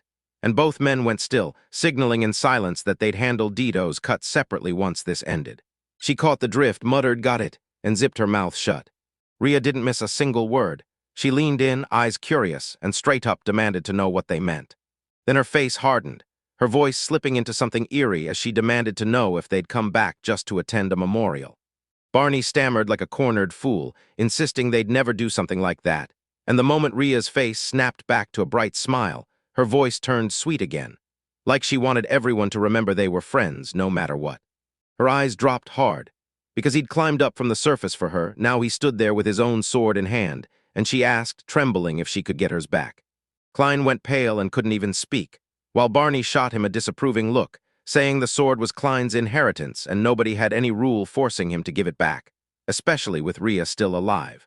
Rhea's eyes narrowed, disappointment darkening her face. Then Tiru slammed a hand against the iron door from behind the wall. A terrifying creak rattled the ceiling. Then that iron door slammed shut, and Klein and Barney freaked out, screaming as they scrambled to get away. Rhea planted her feet like anchors, pinning them hard to the floor. Then they cursed and thrashed, desperate to break free and run. As he begged her to let them go, she just smirked, cold, eerie, unbreakable. And then she unleashed the most terrifying sound imaginable. As the walls slammed shut behind them, Rhea's face began to stream with sweat and terror. Her body twisted into a skeletal horror, and she snapped for her swords back, her voice ringing like a threat. Klein and Barney shrieked with every ounce of breath, terrified out of their minds. They pleaded, hands shaking, for her to let them go. She finally nodded, but only if they handed back her sword, and both of them instantly stumbled over their yeses, ready to comply. Suddenly, a blinding flash of light detonated right in their faces. The light hit them like a punch, and both men crumpled, knocked out cold, while Rhea dug her fingers into their feet, keeping them from crawling away. But it wasn't magic at all. The blinding beam was Tiru's head torch, and this whole collapse was just an act. Shizuku, back to her slime form, laughed at how they fainted, amused yet totally impressed, and Tiru hauled both of them up for it, saying their acting was dead on. Ditto said their emotions were what set everything off, and Shizuku shot him a fierce glare and chimed in. When slimes lose it, they really lose it. While Tiru watched both men, he suddenly noticed they'd wet themselves. He snatched his phone for a quick photo of them, then barked at Dido and Shizuku to stay put while he dashed back to the apartment to grab more supplies. Tiru burst back with paper and a pen, then had Dido scribble a few characters to confirm the message. Tiru slid it into place beneath Barney's sword, then flashed the signal, done, and pushed them to head back. At the apartment, they scrubbed through the CCTV footage and watched Klein and Barney finally jolt back to consciousness. Panic snapped across their faces as they read that warning note and locked eyes on the sword, because it swore they'd die from a curse if they ever came back near this place again. Then Shizuku grinned and gleefully declared that both men had already bolted. Hiro flashed a small smile, knowing this was probably goodbye for good. Then he shot an anxious look at the next room, because all that remained was Syria. Then he swung open the door to Rhea's room, and froze because Rhea was right there. Claudia huddled on the floor, shaking as she begged to know if it was finally over. Then he smirked and said, "Yeah, it's over." And with her sword raised toward her, Rhea hesitated for a split second, torn between awe and fear about what she was seeing. She paused for a split second, then snatched it up, and that familiar weight and shape hit her like a memory. Joy crashed through her, and she shot up on her feet. Tears spilled down her face as she clutched the sword tight, whispering that it was Monica-sama's gift, and Tiru stared back at her, grinning with pure gladness. Curiosity lit up her eyes, and she demanded, "So tell me, if paralysis hits me again, what would you do?" Tiru snapped back right away, swearing they'd bust out together, no matter if it meant hauling her on his back or getting torn apart by monsters. Rhea grinned and edged closer, each step tiny but razor-focused, until she stood near enough that her eyes sharpened with a message Tiru couldn't read. Yet, before he even processed what changed, she crashed into him and kissed him out of nowhere, and their lips parted with a quiet rush of breath. Ria's cheeks burned red as she told him. She knew he was totally going to shoot back with something like that. Tiru froze in place, lost in thought for a beat. Then thin worry crept across his face. He told her there was something she had to know, and Ria stayed calm, eyes bright with curiosity, asking him what it was. He finally admitted the truth. He wasn't some legendary great sage. He swallowed his pride and apologized for every lie. Ria's face eased into worried concern instead of anger, and when she told him she could feel he wasn't the kind of guy who'd lie, he froze, stunned. She kept going, admitting she'd noticed little things here and there, but living with him was way too much fun. So she let Tirusama's kindness spoil her rotten, and said she should be the one apologizing for all the trouble she caused.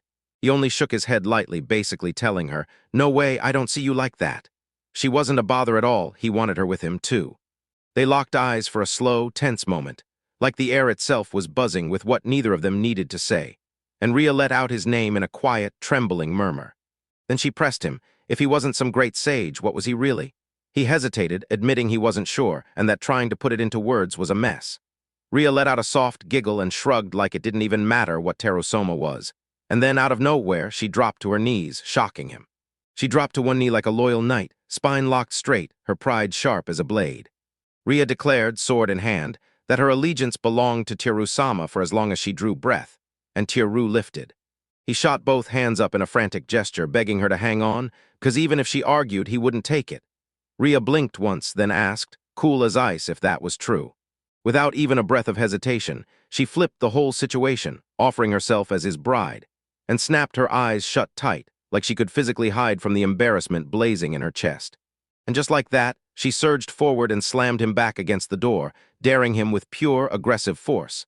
Then she declared it didn't matter if he was a knight or a bride. She just needed him as her new master. She swore she was nothing without one, said either would work, but her heart leaned toward the second option. Tiru's face flushed red, and he blurted out the safer choice. He'd have it be a knight, since he'd be counting on her for their adventures, only for Ria's expression to crumple into a pout, crushed and disappointed.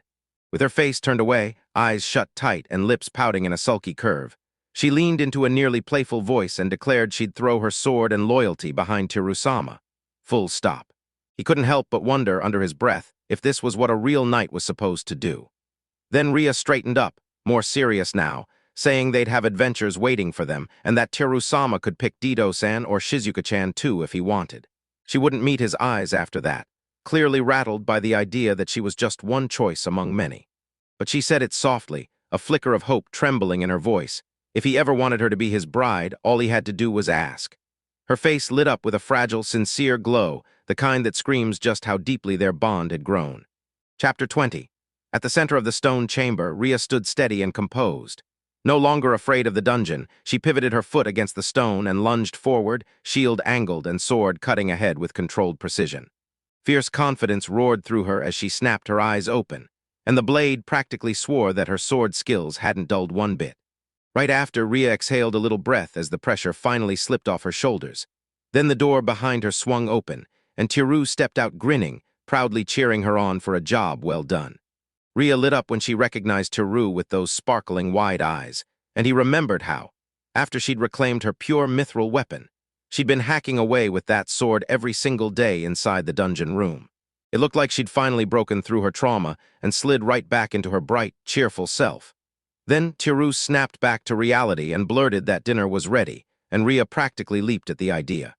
Dido beamed so bright it almost looked like light itself, a sweet little hum slipping past her lips, pure, happy curiosity bubbling as she wondered what kind of day they'd get into. Tiru stood over the stove with a pot in his hands, letting the steam billow up as he unveiled tonight's dinner. Then, after a quick beat, he grinned and announced it was time. Sukiyaki, simmered to perfection and ready to serve. He told them he'd cooked that meal just for them because they'd been too swamped to eat right.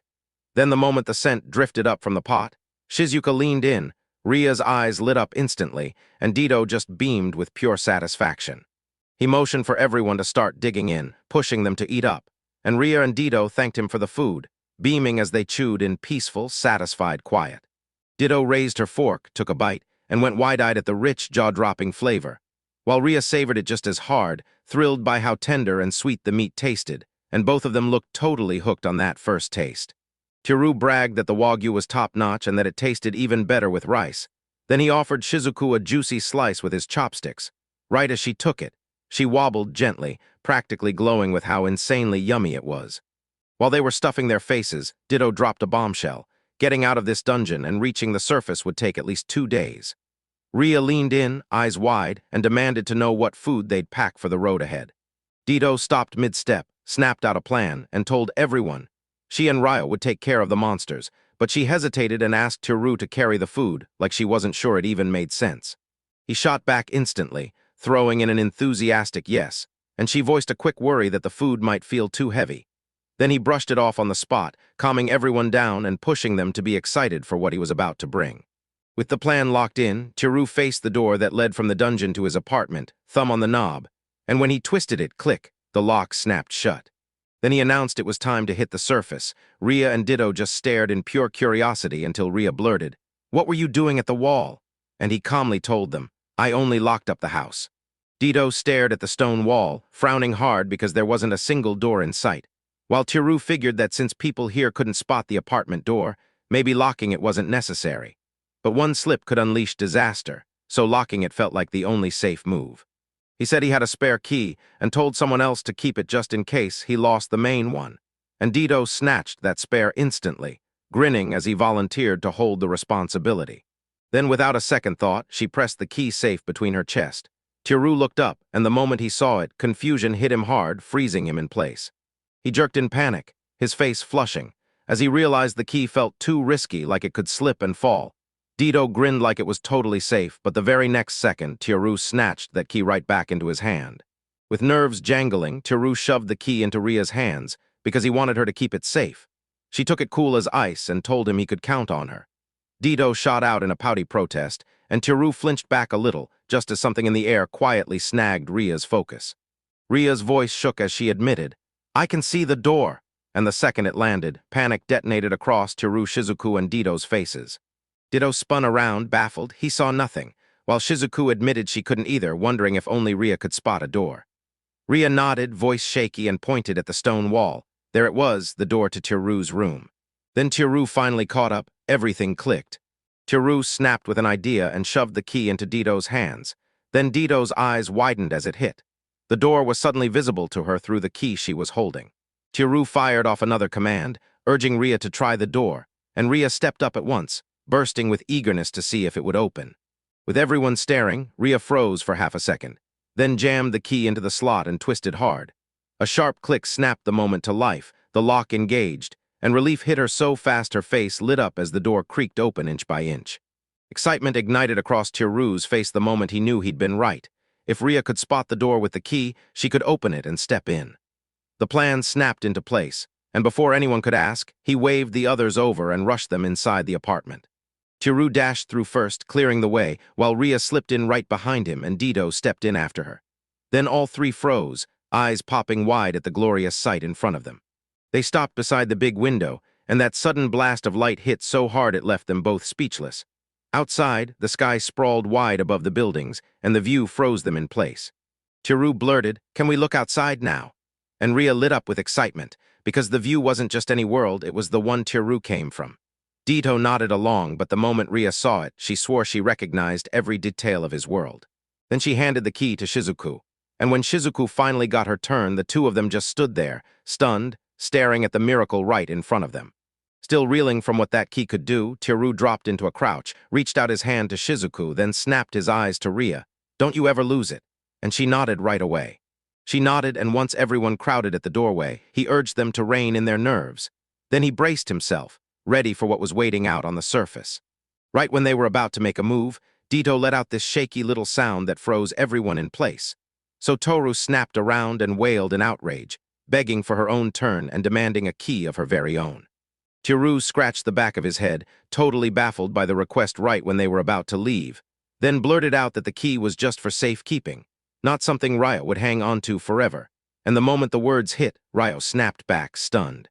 Rhea clutched her chest and blurted out, voice shaking, that she wanted one too. Tiru panicked and immediately caved, handing it over as she smiled in quiet joy. Then Ditto exploded in protest, fuming that only Rhea got the key. Ditto snapped that it was favoritism, her voice cutting and furious, while Shizuku quietly confessed she wanted one too. So Tiru swallowed hard and tried to explain that the key could be copied at a locksmith, his pause giving him away. The moment locksmith was mentioned, Dito snapped that they had to leave right now, Shizuku practically bouncing with excitement. Both of them dead set on getting keys of their own. So when Tiru was cornered from both sides, he finally caved and dashed off, scrambling to keep the situation from spiraling any further out of his hands. Chapter 21. By popular demand, Tiru and the others had come to duplicate the apartment keys. Now at the locksmith's shop, the clerk mentioned that making 2 duplicate keys would take about 30 minutes. Tiru thanked him and stepped back outside. Outside the locksmith's shop, Tiru apologized for the wait, only to be taken aback by the sight of a crowd of people murmuring nearby. Tiru's eyes widened as he saw a huge crowd packed around Ria and Dito, all staring and trading whispers, and he couldn't stop wondering what in the world was happening.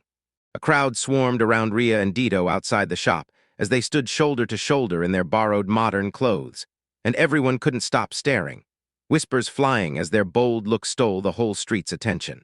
Tiru took one look and remembered exactly why he'd warned them not to blurt anything careless to strangers, so the girls stayed still and quiet, soaking it all in with awe and curiosity.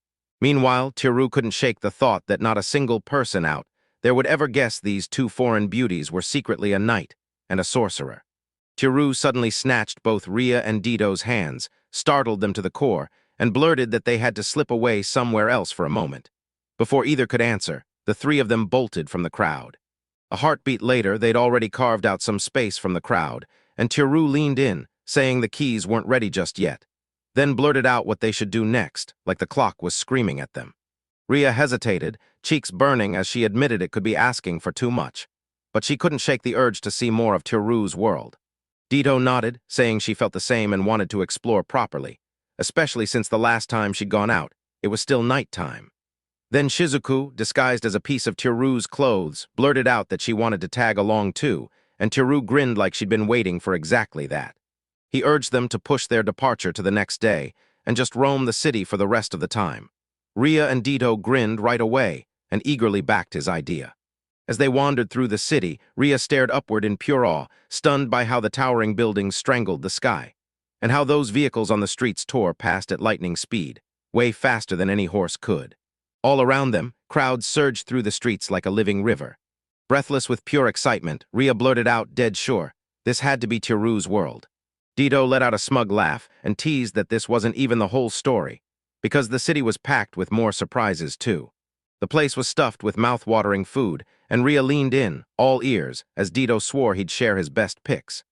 Tiru just watched with a sly smile, realizing Dito's expert list was mostly crepes, and that she was really trying to act like she knew more than she did. Ria's smile vanished. She suddenly admitted she had 0 of this world's currency, and the words hung in the air. Dito brushed it off, saying Tiru promised he'd cover everything, then snapped his attention to Tiru with a sharp, expectant look that threw him off, and Tiru just froze in confused silence. Then he let out a laugh and swore he'd pay for them for real. No jokes. Straight away, Dito snatched Ria's hand and practically dragged her forward, insisting they needed to get moving now. At the crepe shop, Ria and Dito each clutched a fresh crepe, staring at that warm, soft dough like it was pure magic. Then Ria took one bite, puffed her cheeks, and let out a thrilled sound that basically screamed, "This is amazing." Her eyes fluttered shut in total bliss as she pressed a hand to her cheek and kept chewing, clearly loving every second. Ria and Dito sat side by side, both clutching crepes, when Dito leaned over and wiped a smudge of cream off the corner of Ria's mouth, telling her it was on her face. Ria froze, cheeks burning, looking bashful, while Tiru stood nearby with his own crepe, smiling softly and watching them laugh like it was the sweetest thing in the world. Outside Nature's Teiyaki, Dito planted herself with sparkling eyes, gripping an enormous, piping hot teiyaki in both hands as she stared at it like it was pure magic. While a little ways back, Ria and Tiru dug into theirs. Ria couldn't stop staring, blown away by how good it was, and Tiru ate in a steady, calm rhythm. At a takoyaki stand, Ria leaned in and blew hard on a blistering hot ball of takoyaki. She lifted with a toothpick, cheeks puffed as she cooled it just enough, then took a bite. Dito and Tiru kept theirs steady, chomping happily while steam curled into the air. Dito strolled down the crowded street with Ria and Tiru, taking in everyone who surged past, suited-up adults, bundled coats, skirts swishing, and everyday casual looks, until she burst out, totally amazed that she'd never seen so many styles in one place before. When they hit a giant crosswalk packed with people, she gasped that everyone looked insanely stylish, and Rhea didn't even hesitate. She agreed right away. Tiru whipped around in pure shock as Rhea shouted his name, right in the middle of. Ditto stared up at him with starry hope, then squeaked out, "Can we try on fashionable clothes too?" And right next to her, Rhea beamed right along, like the two of them had the exact same dream. With the day wide open in front of them, they sprinted to the shopping mall to grab brand new clothes.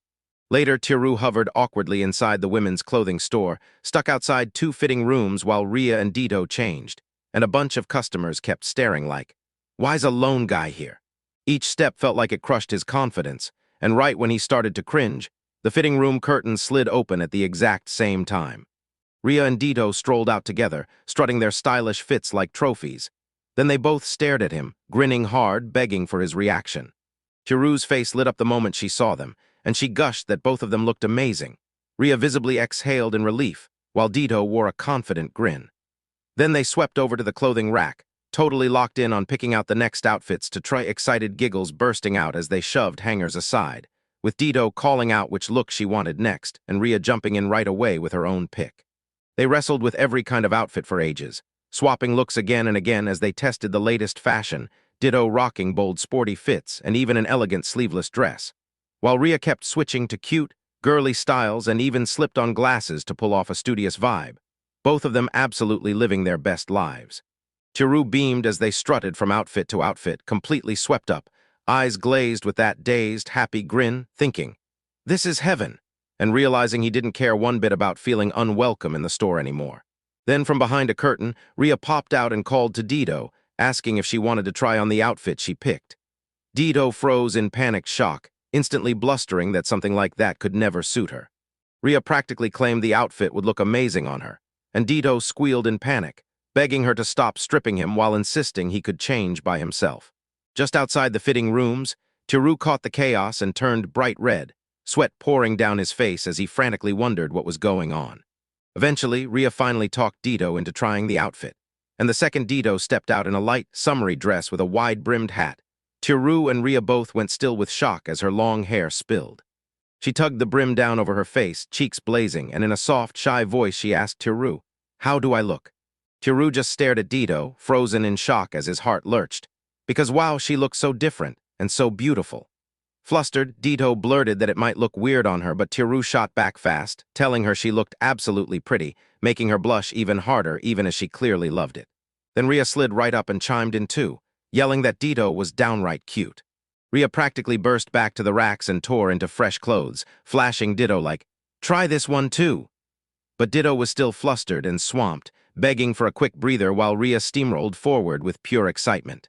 Shopping finally done, Rhea and Ditto burst out of the store grinning so wide, fresh clothes bags swinging in their hands, and they genuinely thanked Tiru. While Tiru grinned at them awkwardly but warmly, insisting he'd be fine as long as they were, brushing off every worry about money.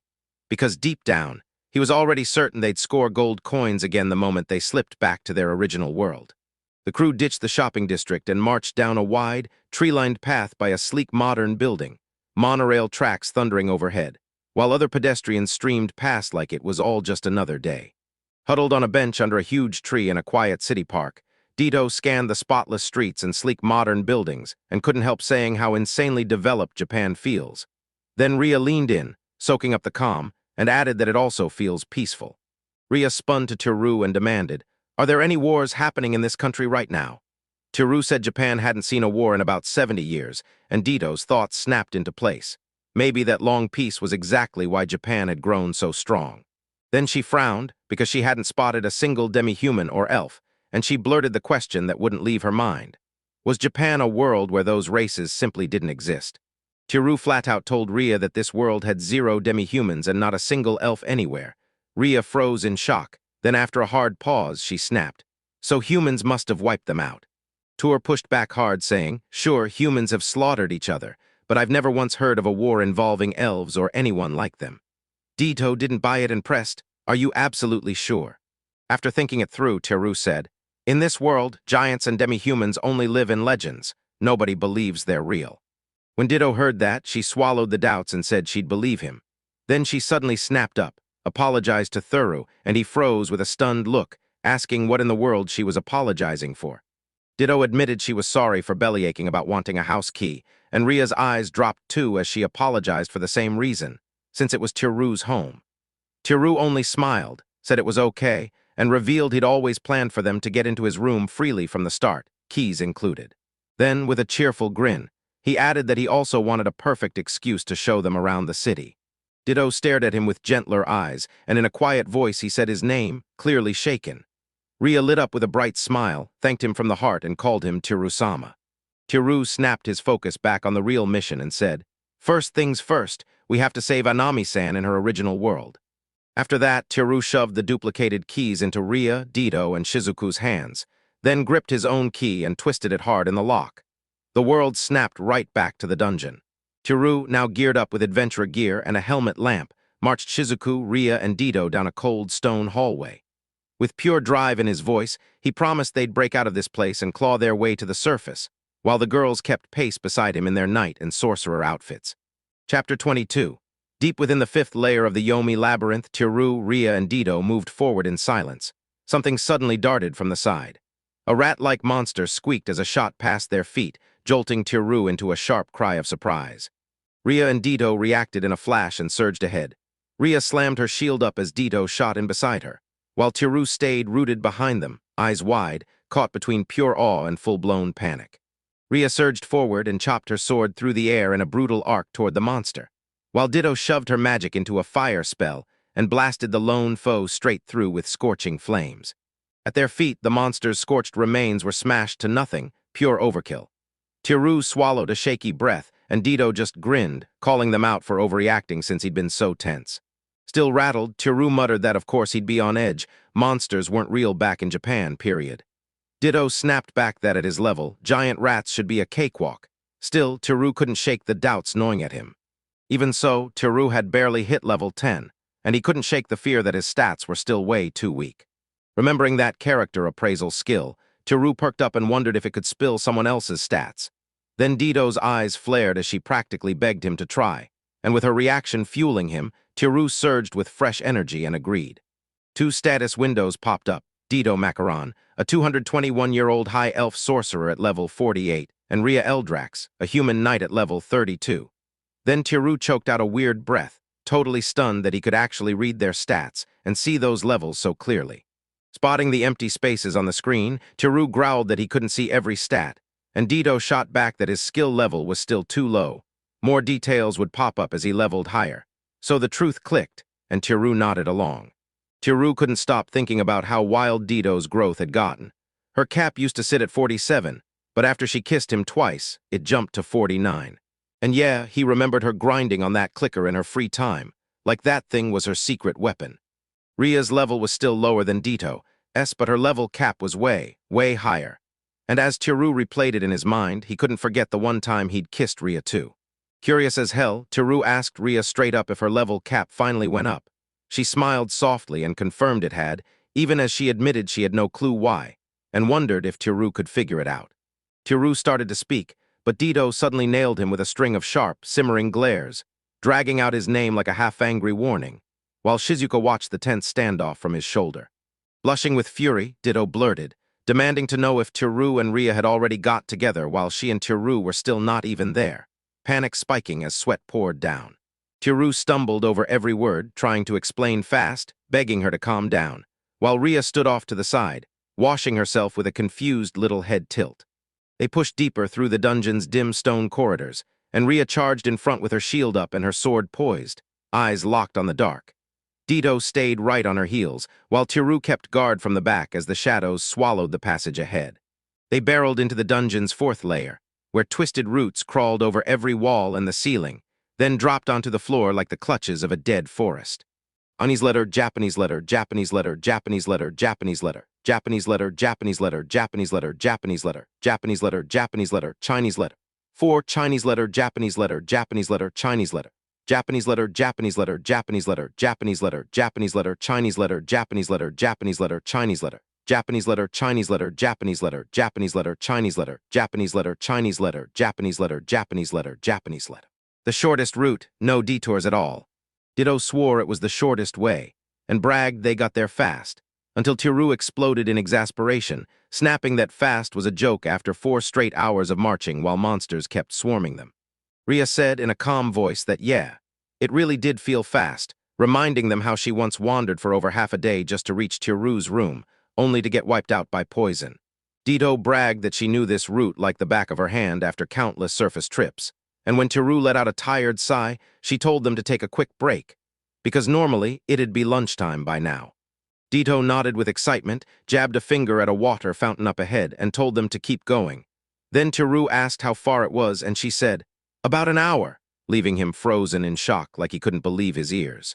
Ria pushed deeper into the dungeon, guiding them over the jagged floor and past a huge tree root jutting out of the ground, until Tiru suddenly stopped cold when a human skull snapped into view, his breath heaving after that brutal hike and all those obstacles.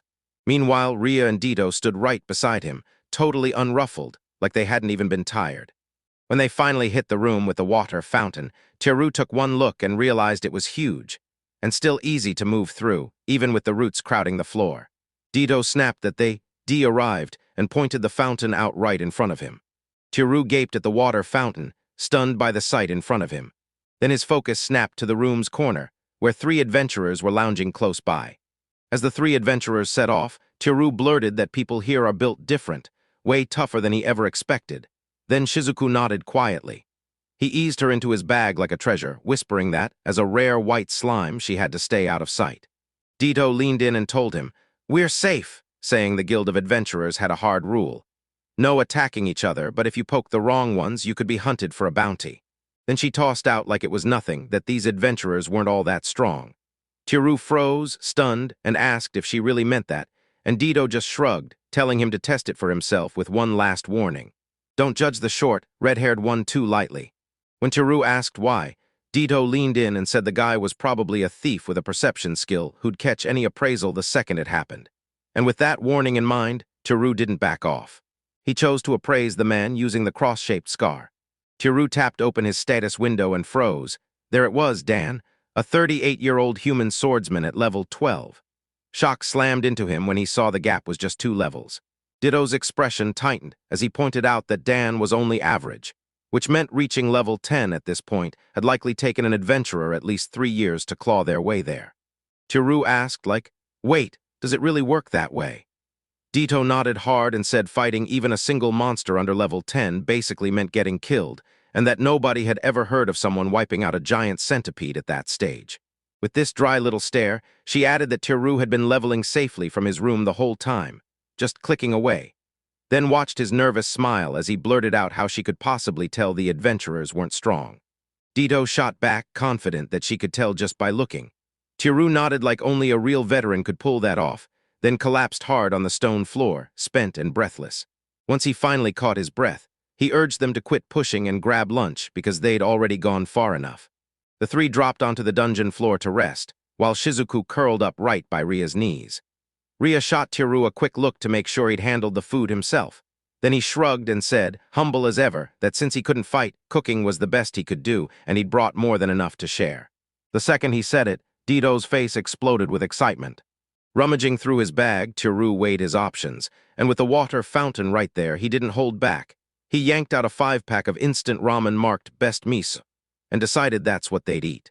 Tiru set up a tiny camping stove, cranked the water to a roaring boil, then talked them through every step like it was no big deal, tossing in the noodles, stirring in the soup powder, and dropping the dried vegetables, before telling Ria and Dito, just a little longer, as they knelt right up close, practically vibrating with curiosity. Steam curled up from the pot as Tiru stirred the ramen with his chopsticks and shouted that it was ready, and Ria inhaled the rich smell with half-lidded eyes, praising it and demanding, "What's it called?" While Dito stared in awe at how fast it all came together. Tiru set the steaming pot down and proudly called it his best miso. Ria's face lit up because she'd heard of Tiru-sama's miso, and Tiru quickly corrected her. It was ramen with a miso flavor as he filled their bowls. Dito blinked at the unfamiliar word, then when Tiru snapped, "Time to eat," Ria clasped her hands and thanked him for the meal with a bright smile. Ria and Dita stared hard as Tiru blew a few gentle breaths over a mouthful of noodles, cooled them down, then slurped in, tasting first.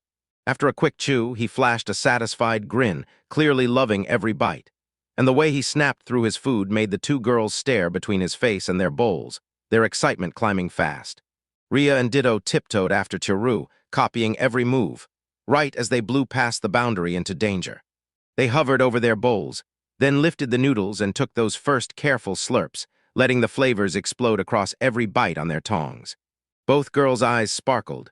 Ria hummed with pure approval, and Ditto grinned like she'd just won the world. Her cheeks puffed out as she relished every salty, steamy bite of the hot miso ramen. Ditto and Ria sprawled on the dungeon floor, happily polishing off their bowls as Ditto marveled at how the dish tasted so deep and layered even though it was whipped up in a snap. Nearby, Shizuku inched right up to Tiru, staring up with wide, pleading eyes and cracking open its tiny mouth to beg for a bite. Then Tiru flashed a satisfied grin and reached her hand toward it. Tiru shoved a bite of ramen into Shizuku's mouth, and the slime jiggled with pure joy. Then he glanced sideways and spotted the other adventurers staring at them.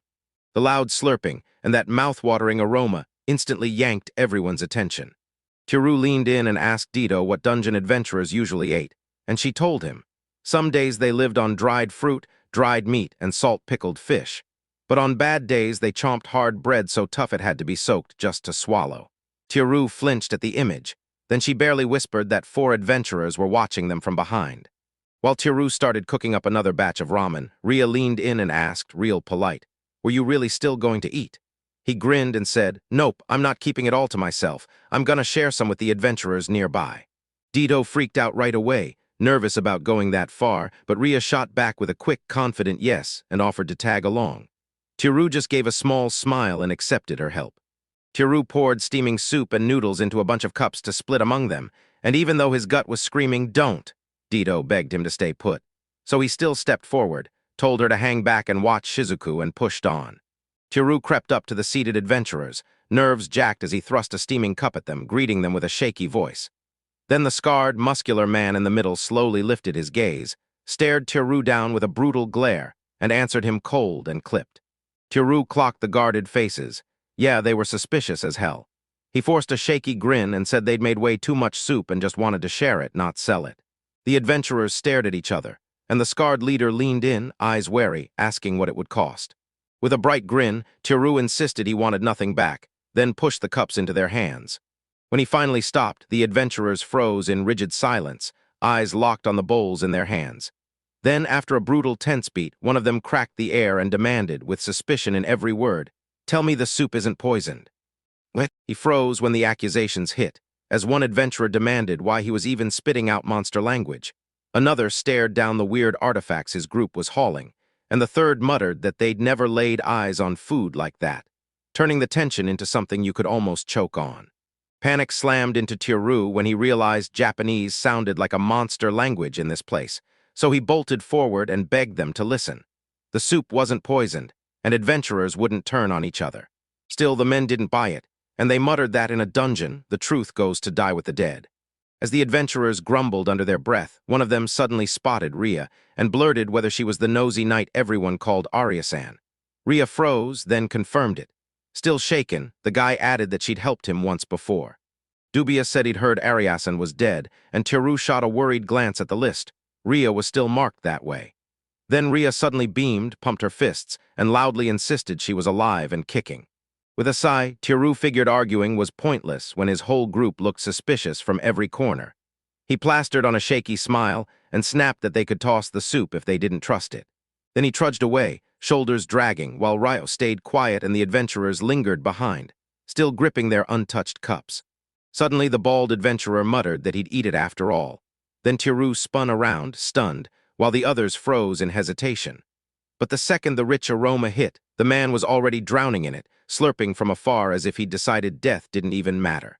He snatched the cup, gulped the noodles like it was life or death, and the others just stared in razor-tight silence, until his expression snapped into panic. Then, boom, his eyes went wide and he blurted, "This is ridiculously good," and demanded to know exactly what kind of food it was. Thrilled to the bone, Tiru leaned forward, eyes sparkling, as the adventurer snapped into a huge grin and practically shouted about how insanely amazing the food tasted. At last, the other adventurers crumbled and dug in, their eyes going wide like they'd just seen magic. One blurted, "What is this?" In stunned disbelief, another raised a finger like a winner, and before long they were all slurping down every bite with zero hesitation. At the mid-meal, one adventurer flipped out and screamed, "Stop!" and the whole group froze solid while Tiru just stared, utterly baffled. Tiru stared, nerves screaming that they still didn't trust him. Then the adventurer snapped into a whole new idea. Dunk that rock-hard bread in the soup, and it'll taste insanely better. The adventurers didn't waste a second. They plunged their bread into the steaming broth and tore in with a hungry bite. They erupted in praise as the warm bread drank in that rich flavor, and they cheered at the top of their lungs while they devoured it. With their excited voices ringing out, Ria and Tiru splashed the water in with gentle smiles. So relieved they finally saw the once suspicious group fully won over. Just as Tiru's group was about to move on, Dito blurted that she couldn't believe they'd already gobbled the food, and said Tiru's comfort around other people might be a good sign, though it left him totally stuck wondering if she meant praise or a jab. Then Ria spotted something in his hand, and Tiru admitted the adventurers had given him that flower as thanks. Dito and Shizuku froze, staring at the tiny bloom in pure shock, until Dito blurted out that it was an ancient tree flower.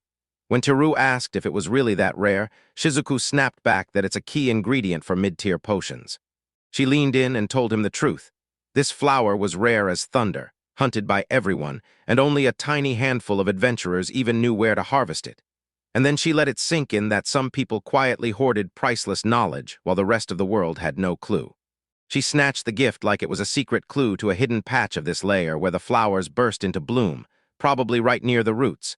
Then Tiru grinned and said the flowers were basically their reward for serving the best miso.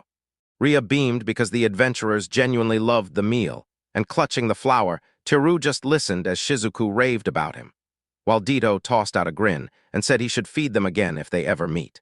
With a tiny, satisfied smile, Tiru stared at the ancient flower in his hand and promised he'd do it again if fate ever brought them back together. Chapter 23. The party has finally entered the third layer of the Yomi labyrinth, emerging into a vast ruined hall shaped like a grand castle. Tiru stared up in disbelief at the idea of a castle hidden underground, while Dito cheerfully confirmed it, asking if he was surprised. Dito said this place blew up in fame decades ago when the dungeon was first unearthed and the golden castle sparked pure chaos. Those halls used to glitter with real gold, and once adventurers heard, they stormed in hot, triggering a full-on gold rush as everyone chased riches. As she wrapped up the castle's golden past, clacking skeleton soldiers surged forward with blades held high. Ria snapped into action, stepped in to protect everyone, swung her weapon in a huge arc, and tore the nearest skeletons into splintered bone, while Tiru and the rest stood back behind her, stunned. After Ria smashed the skeletons to pieces, Tiru just stood there, shaken by how terrifying they looked, wondering if skeleton monsters were even supposed to be strong. Dito waved it off, admitting the truth. He and his crew were weak as can be, moving slow and lifeless, with nothing but battered, worn-out weapons in their hands. With a bright grin, Dito told Tiru the weak skeletons were the perfect sparring targets. Then Tiru froze in pure disbelief, wondering if he could really face them alone. Dito told Tiru that if she kept leaning on clicks alone, her real fighting instincts would never sharpen, no matter how high her level climbed. Caught off guard, Tiru finally muttered that Dito was right, and Ria swooped in fast, offering to haul their luggage so Tiru could swing that massive shield during training. Tiru hoisted Ria's gigantic shield and staggered under its weight, gawking at how casually she carried something that heavy. Ria slid right up to him and teased, asking if he couldn't handle strong women, and Tiru immediately blurted a panicked denial, while Dito, rolling his eyes, snapped that they'd better cut the flirting and get moving. Tiru dug his feet in, hoisted Ria's shield, and braced himself. There was no turning back now. Ria stood behind him with a soft smile. Dito flashed a grin and mouthed, "Good luck," and then Tiru tore forward with a shaky battle cry straight at the waiting skeletons. Shattered bones crowded the castle hall floor, and the air burned with every frantic pant. Tiru clutched his pickaxe and shield, sweat blasting down his face as he gulped breaths, realizing the truth. Each skeleton was pathetic on its own, but together they were a wave he couldn't afford to underestimate. Tiru, drained and drenched in sweat, stumbled over loose rubble and pitched forward with a startled cry, until Ria exploded in and snatched him up, steadying him with a worried glare as he let out a breath of embarrassed relief. Tiru admitted he was totally drained after a whole day in the dungeon, but he still forced a weak smile as he talked. Yet Ria stayed bright, telling him they were almost at a perfect camping spot and begging him to hang on just a bit longer so they could finally rest. The party finally pushed into a rest area inside the ruined castle, where other adventurers had already thrown down their camp, and an armored guy gestured to a gap along the right side. Dito shot back a quick thanks, then guided Tiru and Ria straight over to take it. Tiru froze the moment he saw their assigned spot was a dim corridor packed with iron-barred prison cells, and the idea of camping there made his stomach twist. Ria stayed cool and told him monsters barely ever push this far, and Dito chimed in that guild watchers were stationed nearby, so it was way safer than the open halls. The party staggered into the cell block, utterly wiped out. Tiru groaned, wiped out from the long day, feeling totally drained, and Ria gently reminded him they still had another day waiting.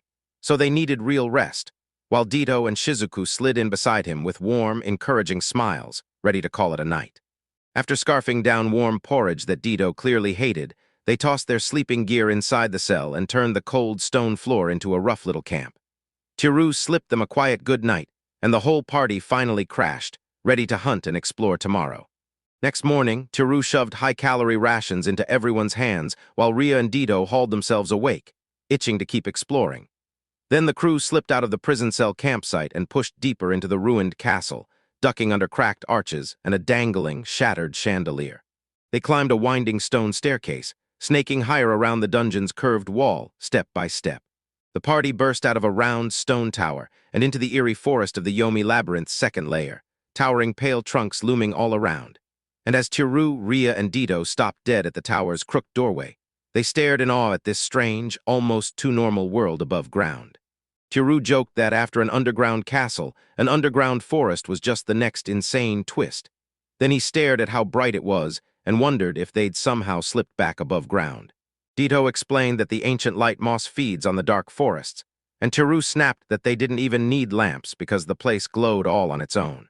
Ria led the way through the underground forest on a faint path under the thick canopy, while Dito stayed right on his heels, rushing in and wiping out strange mushroom creatures in clusters, until Tiru spotted the perfect spot for a quick break. The crew crashed to a stop in a forest clearing for a meal, and Tiru dished up blazing hot curry over rice straight from a little portable pot. Ria and Dito dug in, grinning as the rich flavor hit, but then Dito went totally still, like someone yanked a switch, her face changing as a crucial memory came roaring back. Dito shot them a warning. Soon they'd hit the Yomi Labyrinth's first layer and told Tiru and Shizuku to stay razor careful. Then she painted the picture. The first layer was basically an underground slum, packed with people tossed aside by surface society, where rival power groups and criminal gangs clawed at control nonstop, and violence wasn't a rare event. It was just the air they breathed. Dito broke down the big powers running the first layer, a thieves' guild full of pickpocket pros, and a merchants' guild that ran the whole trade game, smuggled black market goods, and a fast-rising mercenaries guild that took care of all the brutal, muscle-heavy dirty work. Tiru said that first layer sounded terrifying, but Dito waved it off. Just stay sharp near the mercenaries guild and we'll be fine. Tiru said the thieves guild was a whole other nightmare. Getting robbed wouldn't just hurt, it would drag non-stop trouble after it. Ria snapped in right away, swearing the thieves guild was just as dangerous and way too dangerous to pretend it didn't exist. Dito brushed off their fears with a steady wave, saying the thieves guild didn't hunt regular adventurers. It went after nobles and fat merchant purses, not a ragtag group like theirs.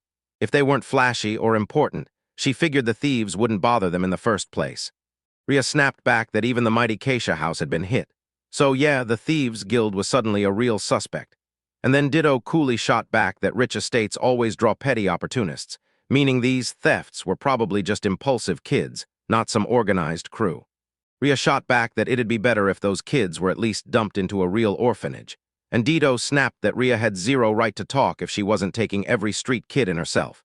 Then Tiru sensed the sparks flying, cut in fast, and steered the whole mess toward the Merchants Guild.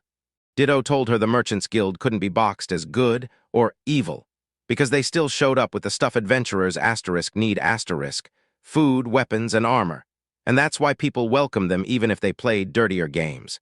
Ria bristled anyway, saying she'd heard the guild was also knee-deep in slave trading, gambling, stolen goods, and drugs that are banned up on the surface. Ditto decided that as long as people craved forbidden goods and services, the Merchants Guild would stay a necessary evil. Then Ria remembered what folks were saying at the guild pub, how Ditto had gone straight to the merchant's gambling den, so Tiru started muttering under his breath, eyes flicking with uneasy worry. Wanting to dodge the topic, Tiru straight up asked how the mercenaries guild stacked up against the others. Then Dido and Ria shot back in perfect sync, blunt as a blade. It was the worst of the bunch. Ditto had heard the mercenaries guild hunts beginners, sliding in as bodyguards just to squeeze them for payment, then snatching every last piece of loot. And Ria added that they even control the key road into the lower layers, charging anyone who dares to go through. Tiru said they sounded just like the Yakuza, wondering why any adventurer would dive into something this shady. Then Ditto snapped back that the smartest move was to stay totally out of it. Issued a warning. If anyone tangled with them, they'd get crushed, because the odds would be stacked against them, and they'd be massively outnumbered. Still clutching his plate of curry, Tiru admitted his gut had dropped. After all, once he heard how savage the factions in the first layer really were, he didn't feel safe stepping in at all, and Shizuku sat beside him, silently sharing every bit of that worry. Ditto sized everything up and said Tiru's weird outfit was basically waving a target in the air, making them look ripe for picking, while Shizuku's rare white slime form only made it worse on the first layer. Tiru froze, totally taking her warning to heart as he ran the situation through his head. Tiru's face lit up the moment an idea hit. He swore they could dodge all the trouble by having Shizuku transform into his clothes. Ditto and Ria snapped into surprise. Ria even warned that Tiru's weird outfit would draw attention and instantly reveal Shizuku as his gear, but Tiru shot back fast. He wouldn't wear Japanese clothes, so Shizuku should switch into something plain to help him stay under the radar. He leaned in and asked Shizuku what the adventurers on the fourth layer were wearing, and the little slime lit up, chirping that she remembered. Then he ordered her to shape-shift into the standard adventurer gear to dodge any eyes, and Shizuku snapped into it right away, slithering toward his waist in eager obedience. That gelatinous monster swallowed him whole, then churned and reshaped his body, until it hardened with a final snap, leaving him standing there in plain adventurer armor, the perfect fit erasing his old look like it never existed. Tiru strutted in his brand-new armor, wondering if he finally blended in, and thrilled that it even hid Shizuka. Ria lit up and declared he looked like a true veteran adventurer. Shizuku grinned right along, and Ditto Grant had to admit the whole look was pretty darn impressive. Tiru stared at the armor and admitted the disguise would crumble if his only weapon stayed a pickaxe, so he decided to bring at least an iron sword to lock the whole look in and match the gear. Hearing that, Ditto swore that as soon as they hit the first layer, she'd buy Tiru and the iron sword, so Tiru practically lit up on the spot, absolutely buzzing at the thought. Tiru rallied everyone, pushed them to move, and then Ria charged ahead toward the upper floors as the whole crew trailed after her down the forest path. The party slipped into a black tunnel carved under the forest, tiptoeing in the silence as they climbed a long stone staircase, surging upward toward the brighter exit waiting on the higher floor. The crew burst out into the Yomi Labyrinth's loud first layer, this dungeon town hub carved right into the dark, where the main street is packed with adventurers and merchants running shops and stalls. Tiru swept his eyes over the chaos of the streets, and even though the rumors were supposed to be wild, this place felt way sketchier than he ever expected. Ria told him this whole district was run by the Merchants Guild, so it was one of the safest corners of the city, while Tiru just froze in stunned, quiet disbelief. A bunch of women burst out with bright, happy voices and waved Tiru over like, "Come on, join us, let's play." Tiru whipped all the way around, grinning as his mind raced at the sight of elf women and their eyes on him, while Shizuku just sighed that every single stare was aimed straight at his master. Then Ria and Ditto stared him down from behind, not at all amused. Flustered, Tiru stumbled through the truth. This was his first time seeing elves besides Ditto. Then she whirled on him, furious, and told him the women he was staring at were just ordinary elves anyone could stumble upon, plus a sharp reminder that she was a proud high elf and wouldn't be thrown in the same box as them.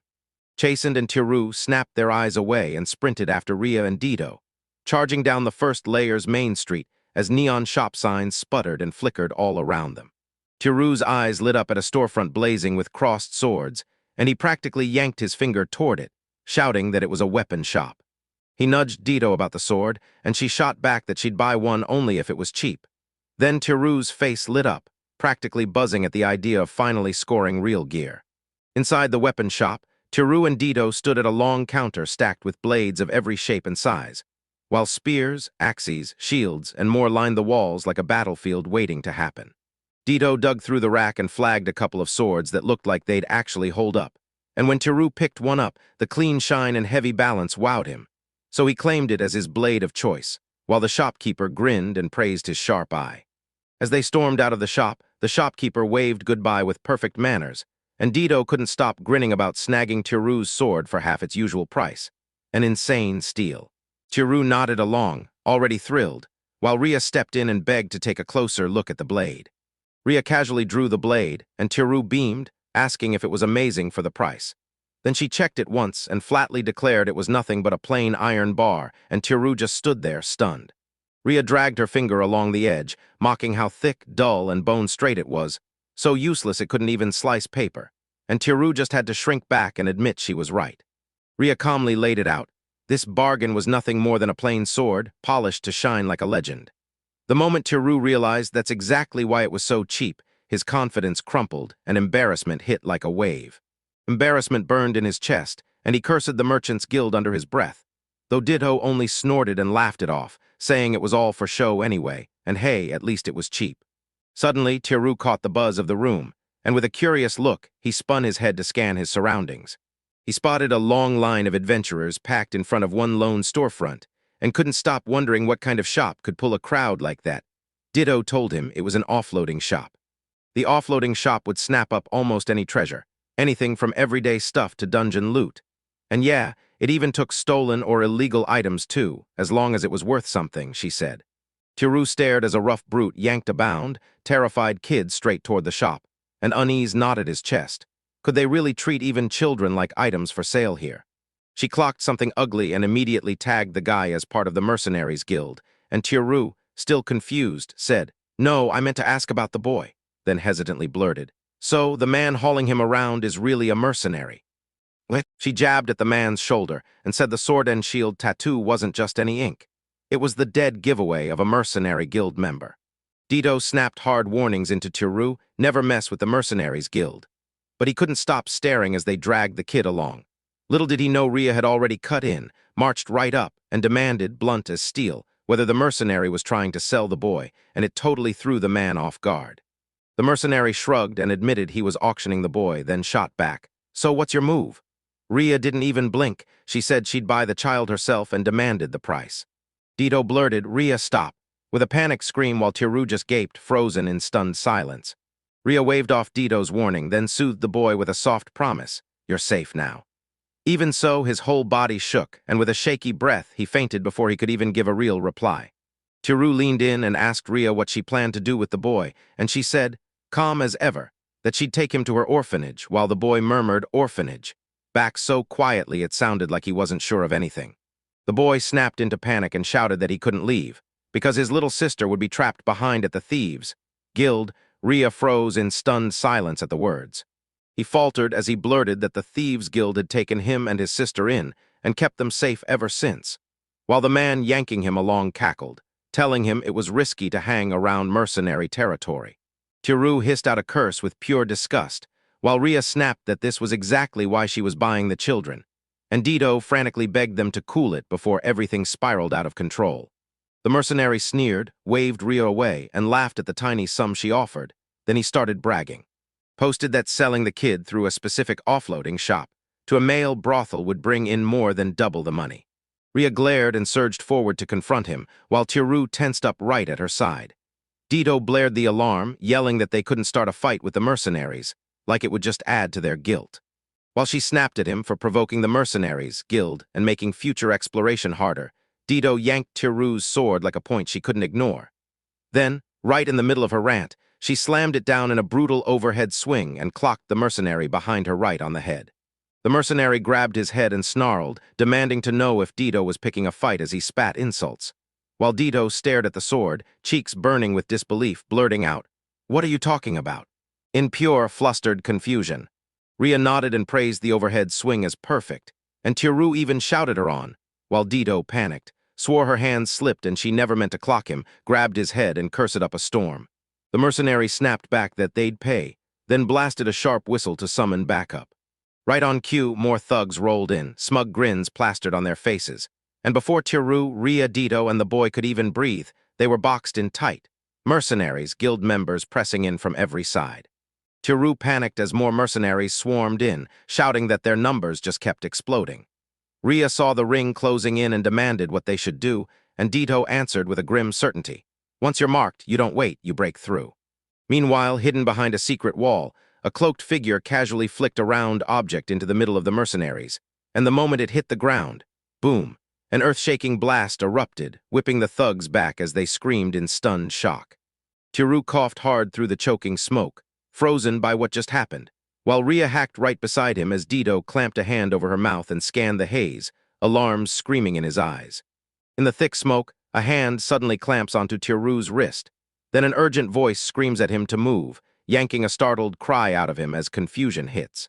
Eyes burning, Tiru got yanked forward by the hooded stranger, barely seeing a thing as smoke swallowed the path, and he realized someone had grabbed him.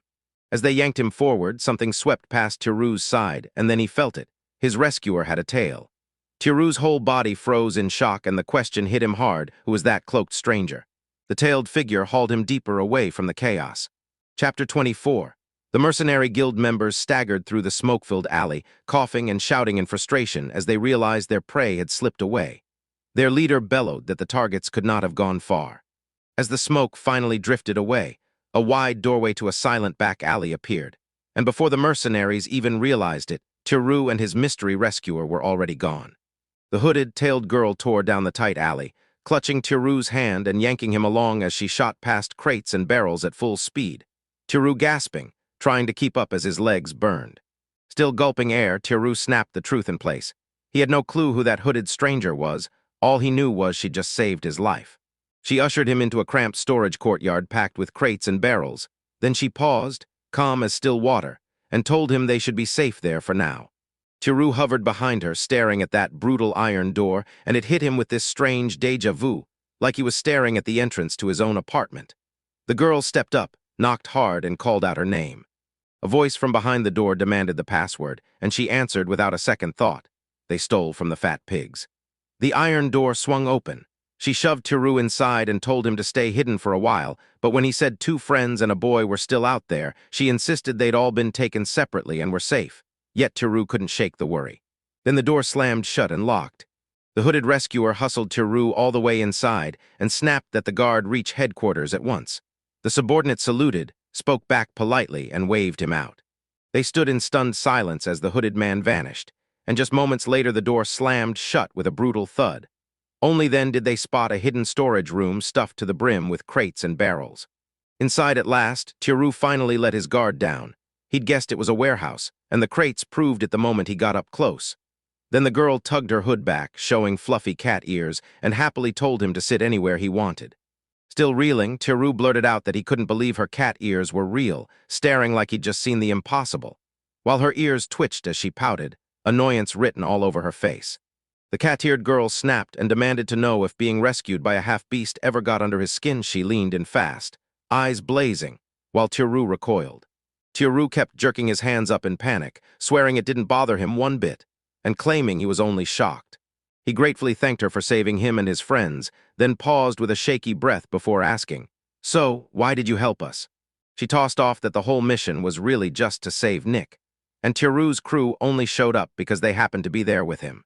Tiru kept blurting the boy's name, his mind snapping back to what Nick said, that he and his sister got taken in by the Thieves' Guild.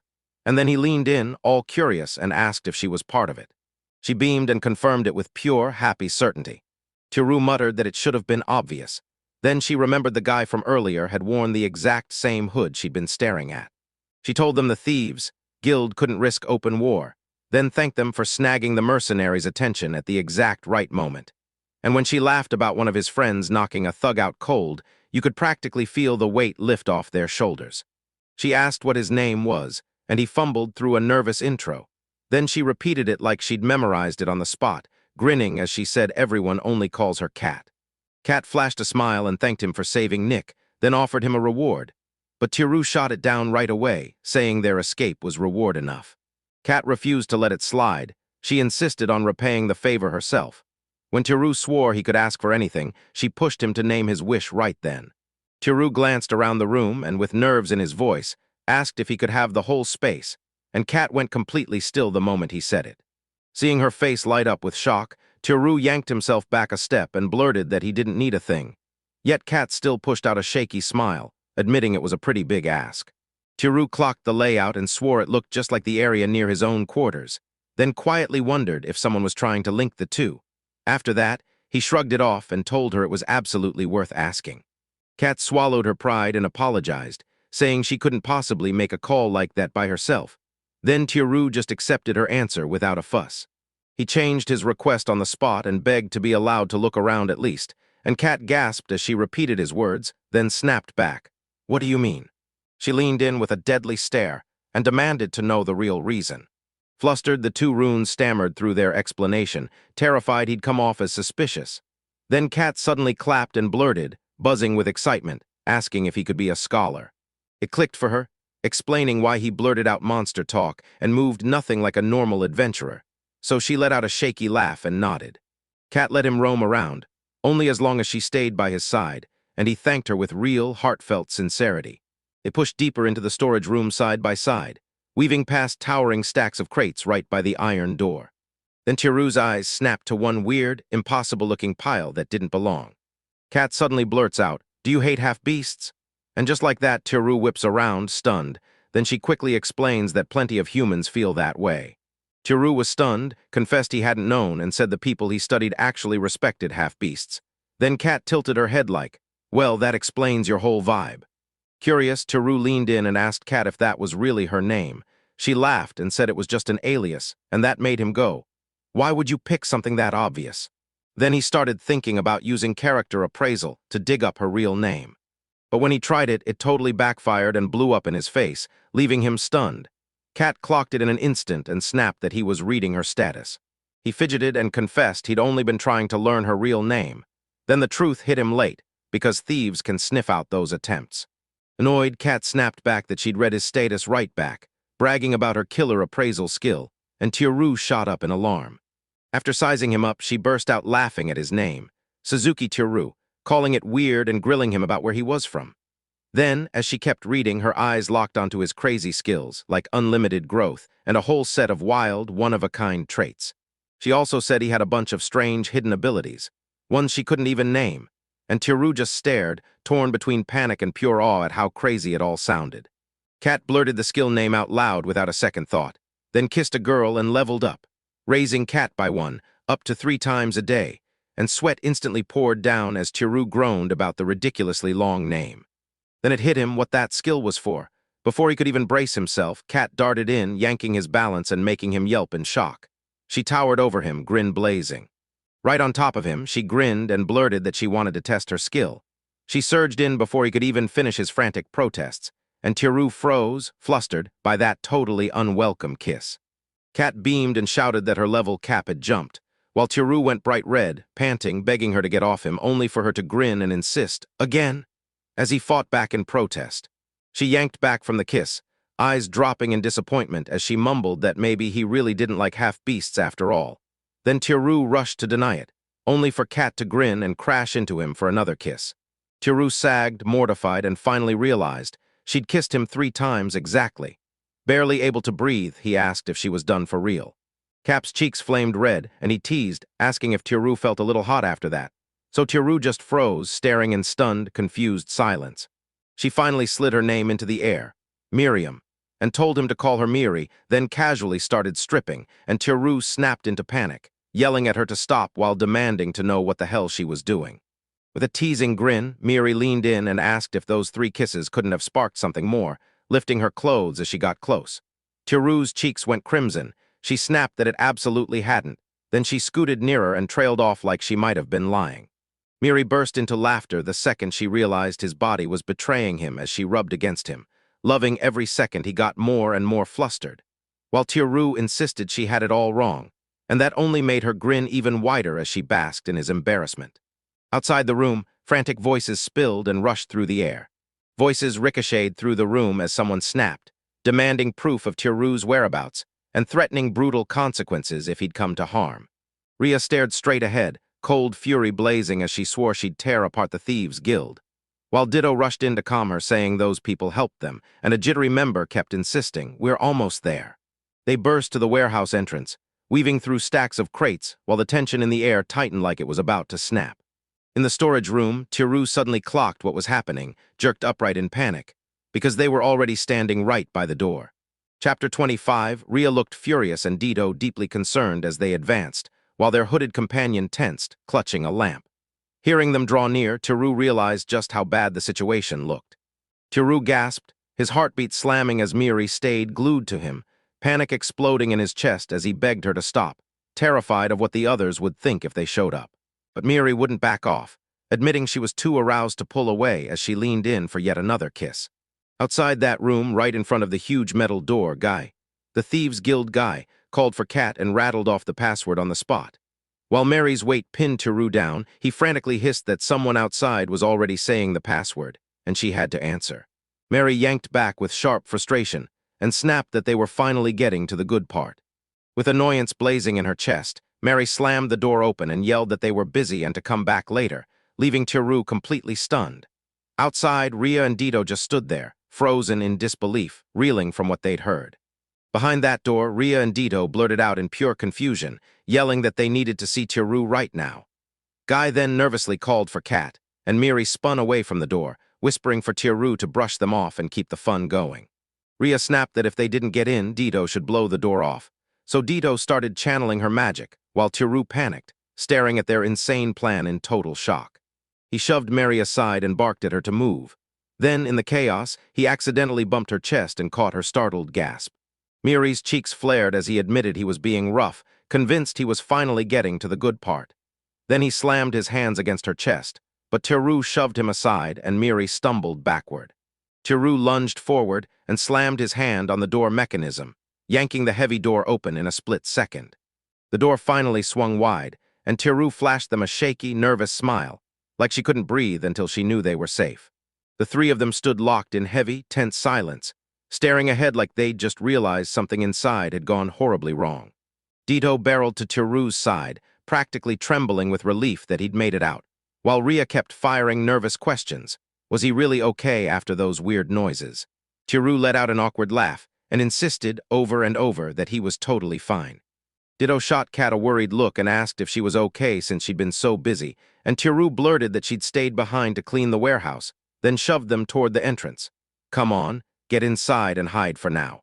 Teru finally confessed he'd been freaking out about what happened to them, and the moment everyone was safe, pure relief hit him like a wave. Rio snapped that even if they were hidden right now, sitting near the mercenaries' guild was a death sentence, and Dito said they just needed to wait while one of the thieves' guild scouts checked the area. Then they'd vanish as soon as it was confirmed safe. Teru clocked that the thieves' guild wasn't hostile to them at all, and he pushed the idea hard. There had to be a path to the surface or a way down to the second dungeon layer inside their territory. So he asked everyone, straight up, if anyone knew where it was. Dito and Ria both shook their heads at once. Teru spun around and called to Miri, asking if she knew anything. Ria shot a look at Miri, sitting rigid on a crate like something was wrong. Then she didn't answer, and Ria pushed, asking if she was okay, only for Miri to admit in a shy rush she might have caught a cold. Flustered, Teru shot a quick sidestep and told them to find a way up to the surface, while behind him Miri twitched and just stood there completely stunned. Then she jolted upright and snapped, demanding to know if Teru was really gearing up to head to the surface. Teru insisted they didn't really belong in the first layer, but Mary shot back that joining the Thieves' Guild would protect them with its non-aggression pact and open secret routes. Dito admitted it sounded too good to ignore, yet Ria snapped with fury, calling the idea unthinkable. To her, the guild reeked of thieves and criminals who stole for a living, so she promised she'd escort the boy and his sister to the surface and drop them off in an orphanage. Dito hesitantly pushed back, warning that bringing children along could spell disaster, and reminded Ria that the Thieves' Guild had already saved their skins, so the kids should stay under their watch. Ria kept hammering her point. She claimed that guilt teaches kids to steal and leaves them with no real education. Mary said plenty of orphan kids tracked down the guild on their own, but she admitted it wasn't exactly how things should work. Then, before she could finish, Ria's razor-sharp stare snapped her shut, and Mary went quiet. Miri swallowed her pride and admitted, if the mercenaries' guild is hunting Nick, then yeah, the surface could be dangerous after all. So you'd make it safer for him. Ria slammed the decision into place and declared, all set, once things calm down, we're heading for the surface with Nick and his sister. Teru nodded and told Mary, if we're escorting the kids up to the surface, you've got to help us find a safe route. Mary grumbled that they needed to slow down and rest for at least a full day, and Teru immediately apologized, admitting they were being pushed to move fast. Miri muttered that the room scene plan was a pain, but Tiru swore they'd handle it after they finished their surface business, leaving him with a grudging half-smile, like he'd barely pleased her. Right before she could snap back, a sudden shout from outside jolted her. Guy was back, announcing himself and throwing down the password. Mary's face lit up at once. She declared, "The way is open," and you could tell she'd just struck on something big. When Guy told her the mercenaries guild had pulled back for now, Miri leaned in close, hissed crisp instructions in his ear, and Guy just stared, utterly baffled. He nodded like it all clicked, then Tiru watched her like, "Okay, so she meant asterisk him to escort Nick's sister." Mary backed up and twirled toward them with a big, cheerful grin. Then they were told, right to their faces, that their boss wanted to thank them personally for saving Nick, so she ordered them to follow her immediately. Tiru stalled and began to back out, but Dito snapped in total shock. As Tiru scrambled to keep his excuse going, Dito shot forward and slammed both hands over his mouth, shutting him down for good.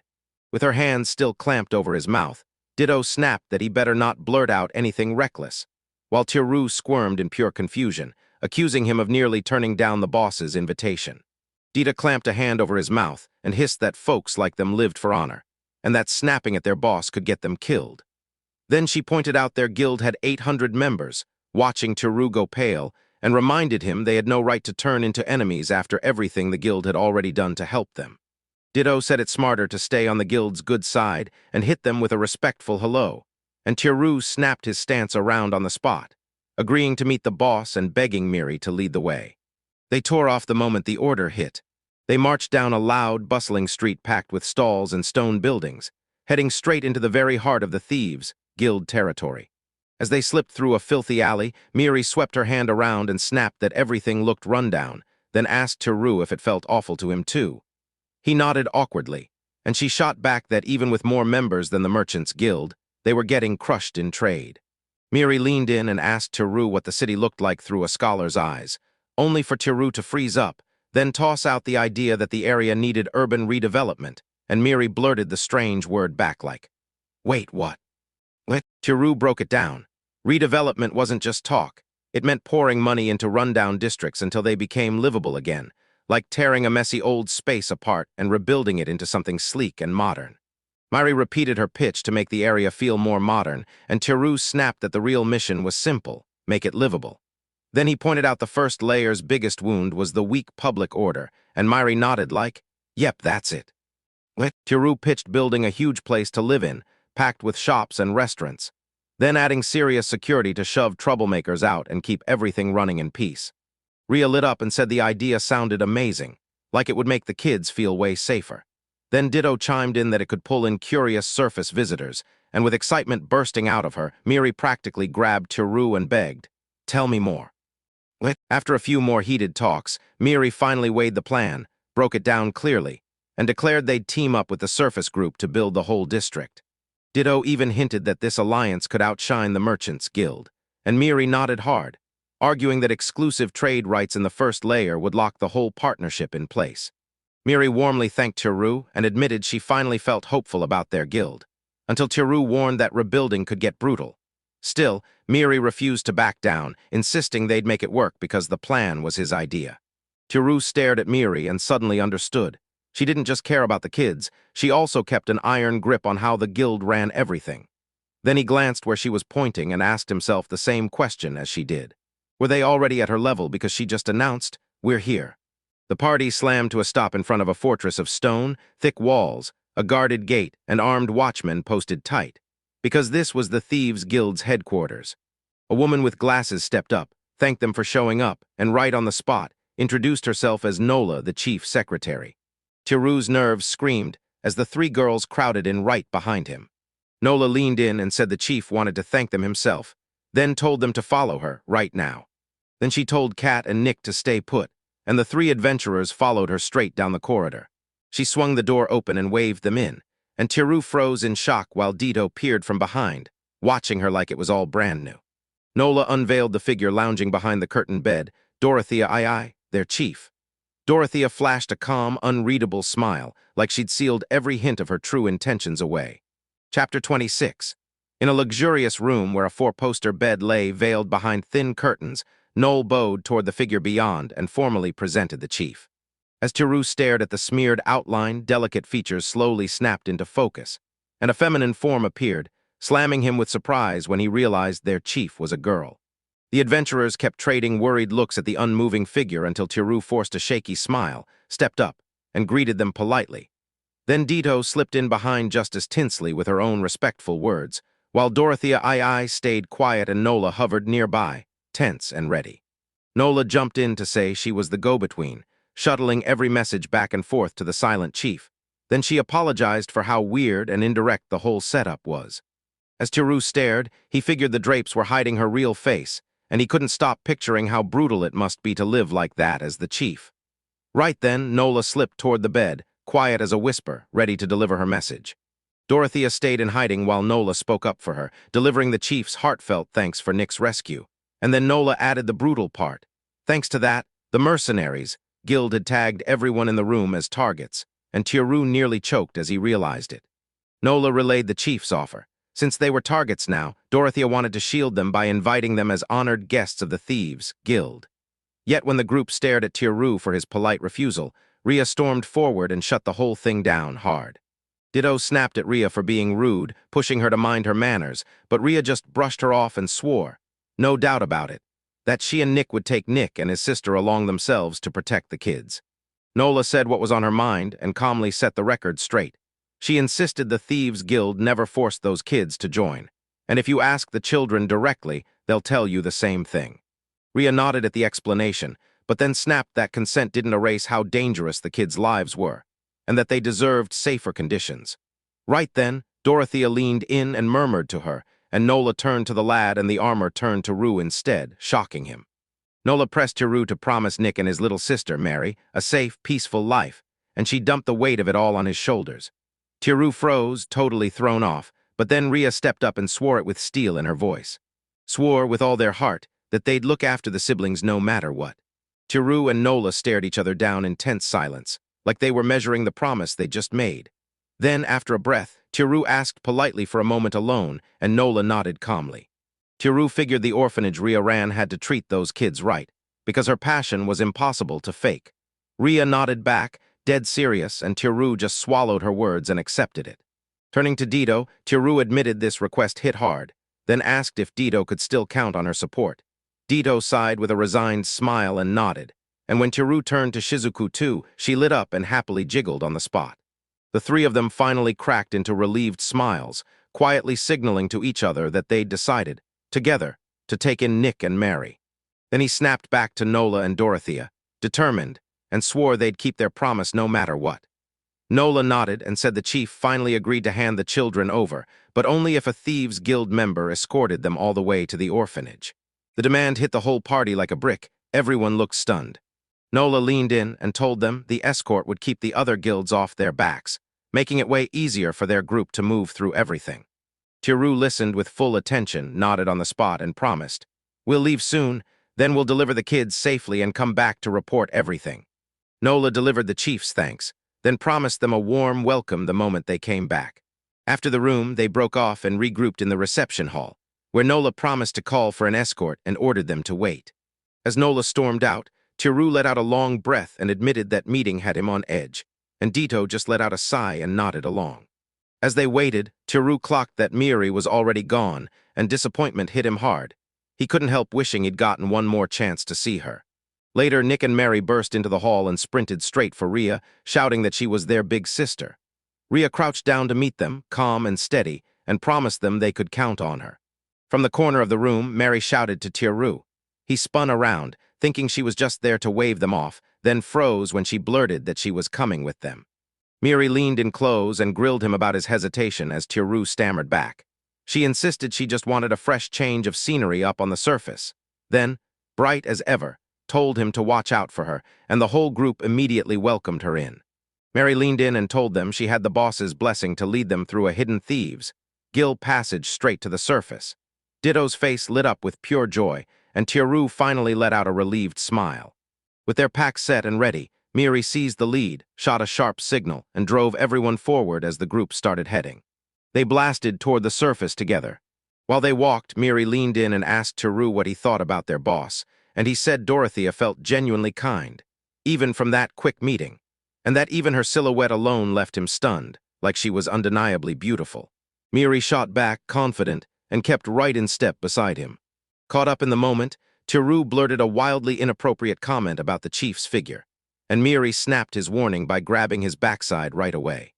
Mary pinched him again and again until he yelped in shocked pain, still seething. Then she finally snapped away and stormed off, leaving Teru doubled over, clutching himself, totally stunned and lost.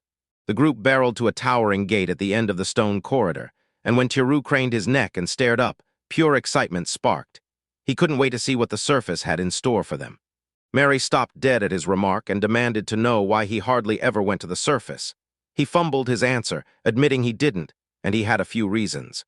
Teru leads the way up that endless staircase in dead silence, and the others follow behind, steady step by step. Someone yelled, "Light up there," and daylight poured down like it had been waiting for him. They stepped out and boom, open sky, rolling forests, and those distant mountains stretched ahead. Teru stammered like his brain had frozen in awe, while Ria pointed out that the city down there was Heraklion, Akayomi Town, and Dito chimed in that it's where the Adventurers Guild calls home. Ria asked Teru if he really liked their world, even without computers or any of the usual conveniences. Dito cut in and snapped that he couldn't judge yet, because towns had shops and a few handy items too, leaving Teru totally stuck on what he was even supposed to say. Teru snapped silent, and that awkward pause dragged on, making Ria and Dito feel it in the worst way. Teru swung around to Shizuku and asked what she thought. She lit up and raved that the world was amazing, praising the air, the sun, and the view, and Teru grinned right along. Hearing that, relief hit Ditto and Ria's faces like a wave.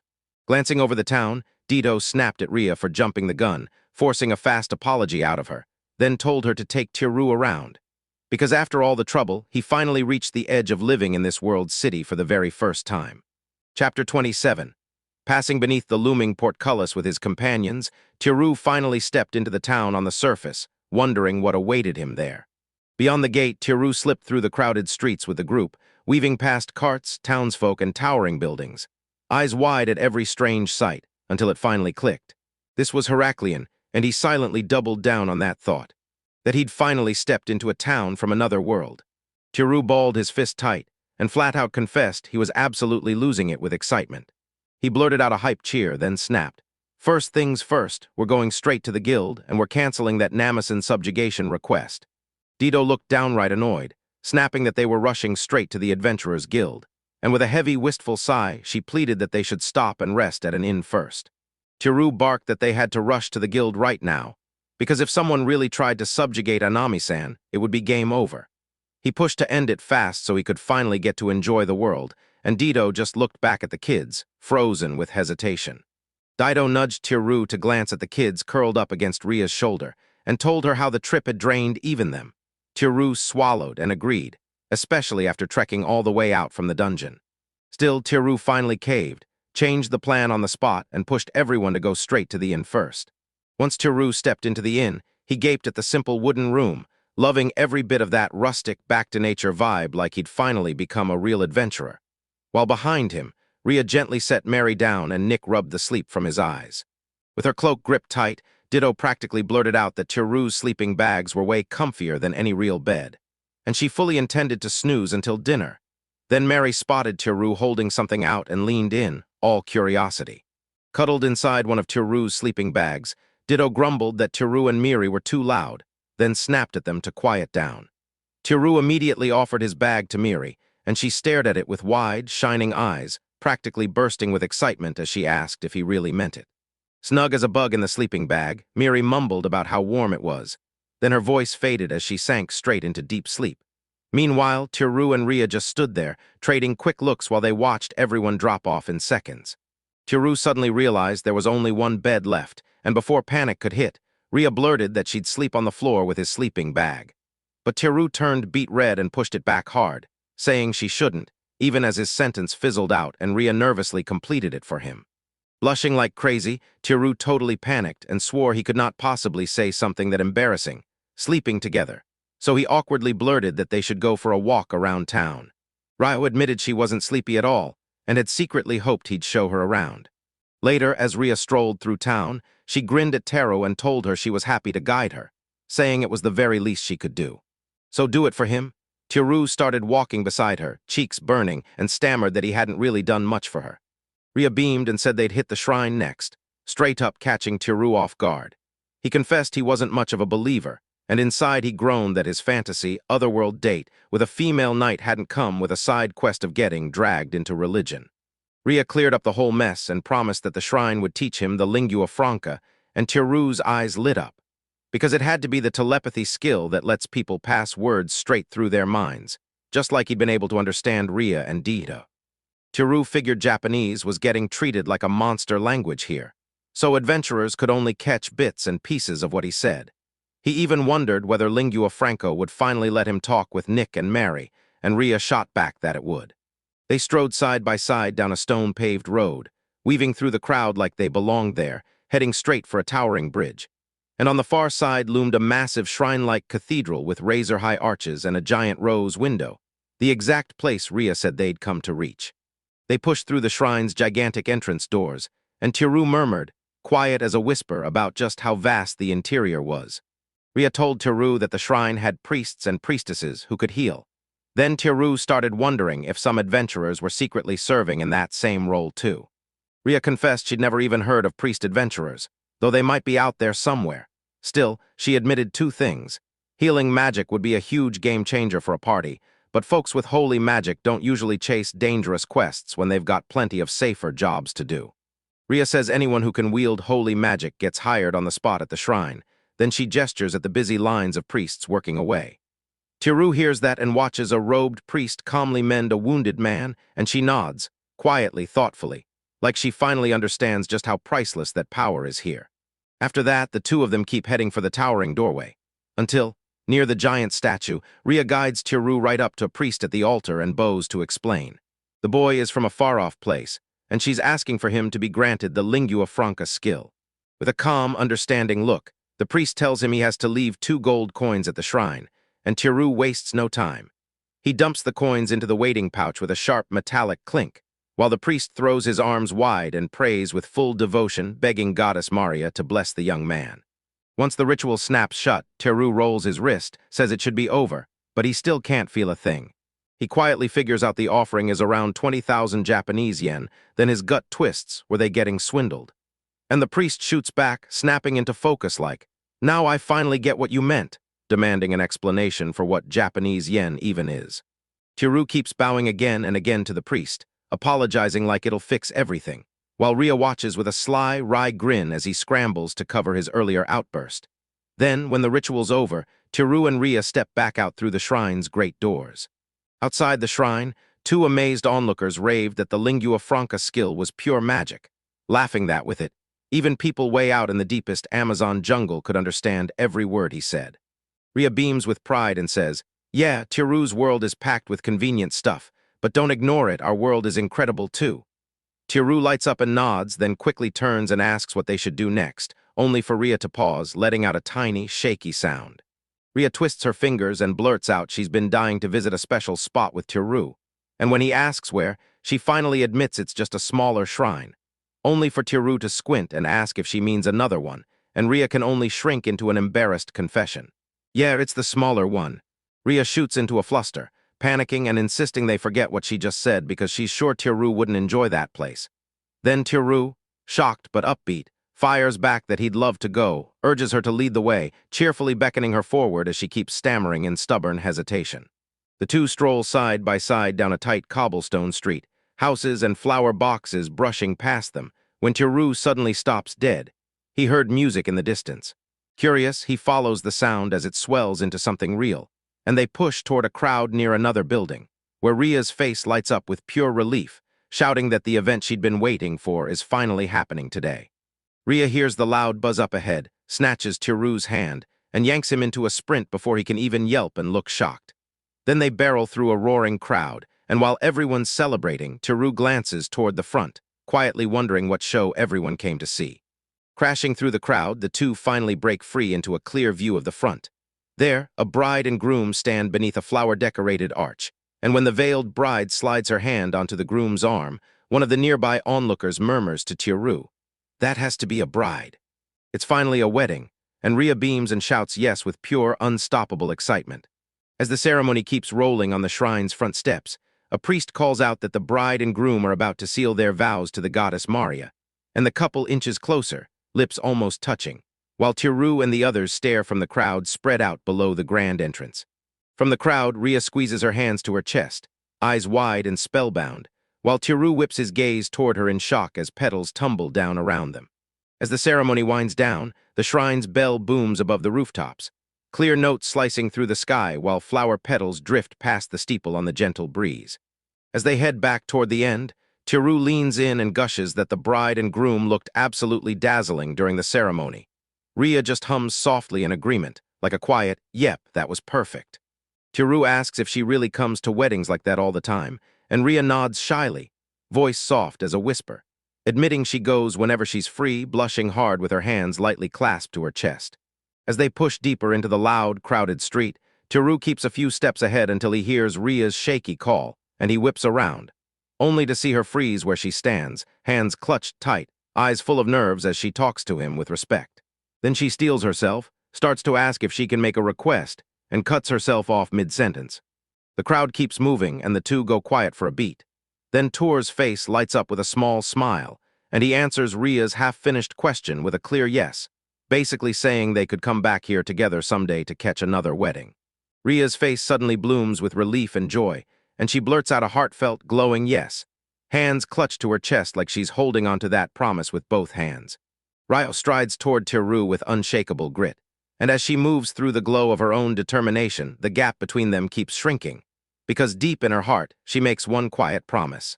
Someday, she'll be the one standing at the altar beside Tiru. As the day fades, Tiru and Rio stride side by side, slipping into the stream of townsfolk making their way home. And as they head for the inn, her biggest secret stays locked behind her smile. One day, she dreams of standing at the altar with him. Chapter 28. The next morning, beneath a clear sky, Tiru and Dido stepped into the inn's front square and stretched as Tiru. Yuru started reminiscing about every meal he devoured there. Dinner was amazing, sure, but breakfast, that hit a whole different level. Tiru spun toward Dido to ask if she felt the same, but all Dido gave him was a tight-lipped scowl, and Tiru immediately started freaking out. Stung by her icy attitude, Tiru told Dido to knock it off and lighten up, and to please cheer up, but Dido just huffed through his breath, clearly still rattled by how Ria had shown him around town the day before, like that meant they'd been flirting the whole time. Tiru shot it down instantly, but Dido pouted and insisted he'd known all along she wanted to show him around, and that's why she'd be giving him a personal tour of the Adventurers Guild today. Because he'd already blown up and caused a scene the night before, so this time, Tiru decided to head out with just her. Dido stayed sulky, turned her face away, and shut her eyes tight, refusing to meet his gaze at all. Tiru only managed a worried groan, totally stuck on what to do with her mood. Dido guided him to a huge, rock-solid building with a bold emblem over the double doors, and Tiru gasped, wondering if this was the Adventurers Guild.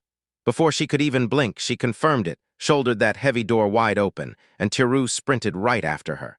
Still fuming, Dido snapped at Tiru that since he already had a lingua franca, he should take over the info desk and haggle solo. Then, with a tired sigh, she told him she'd wait at the guild pub and waved him away. Tiru scanned the chaos inside and spotted everything in seconds. Tables and bottles meant the guild pub, and the counter packed with adventurers was clearly the info desk.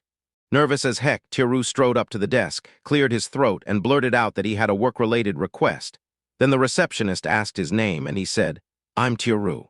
With a polite, formal tone, the receptionist asked what request he wanted to file.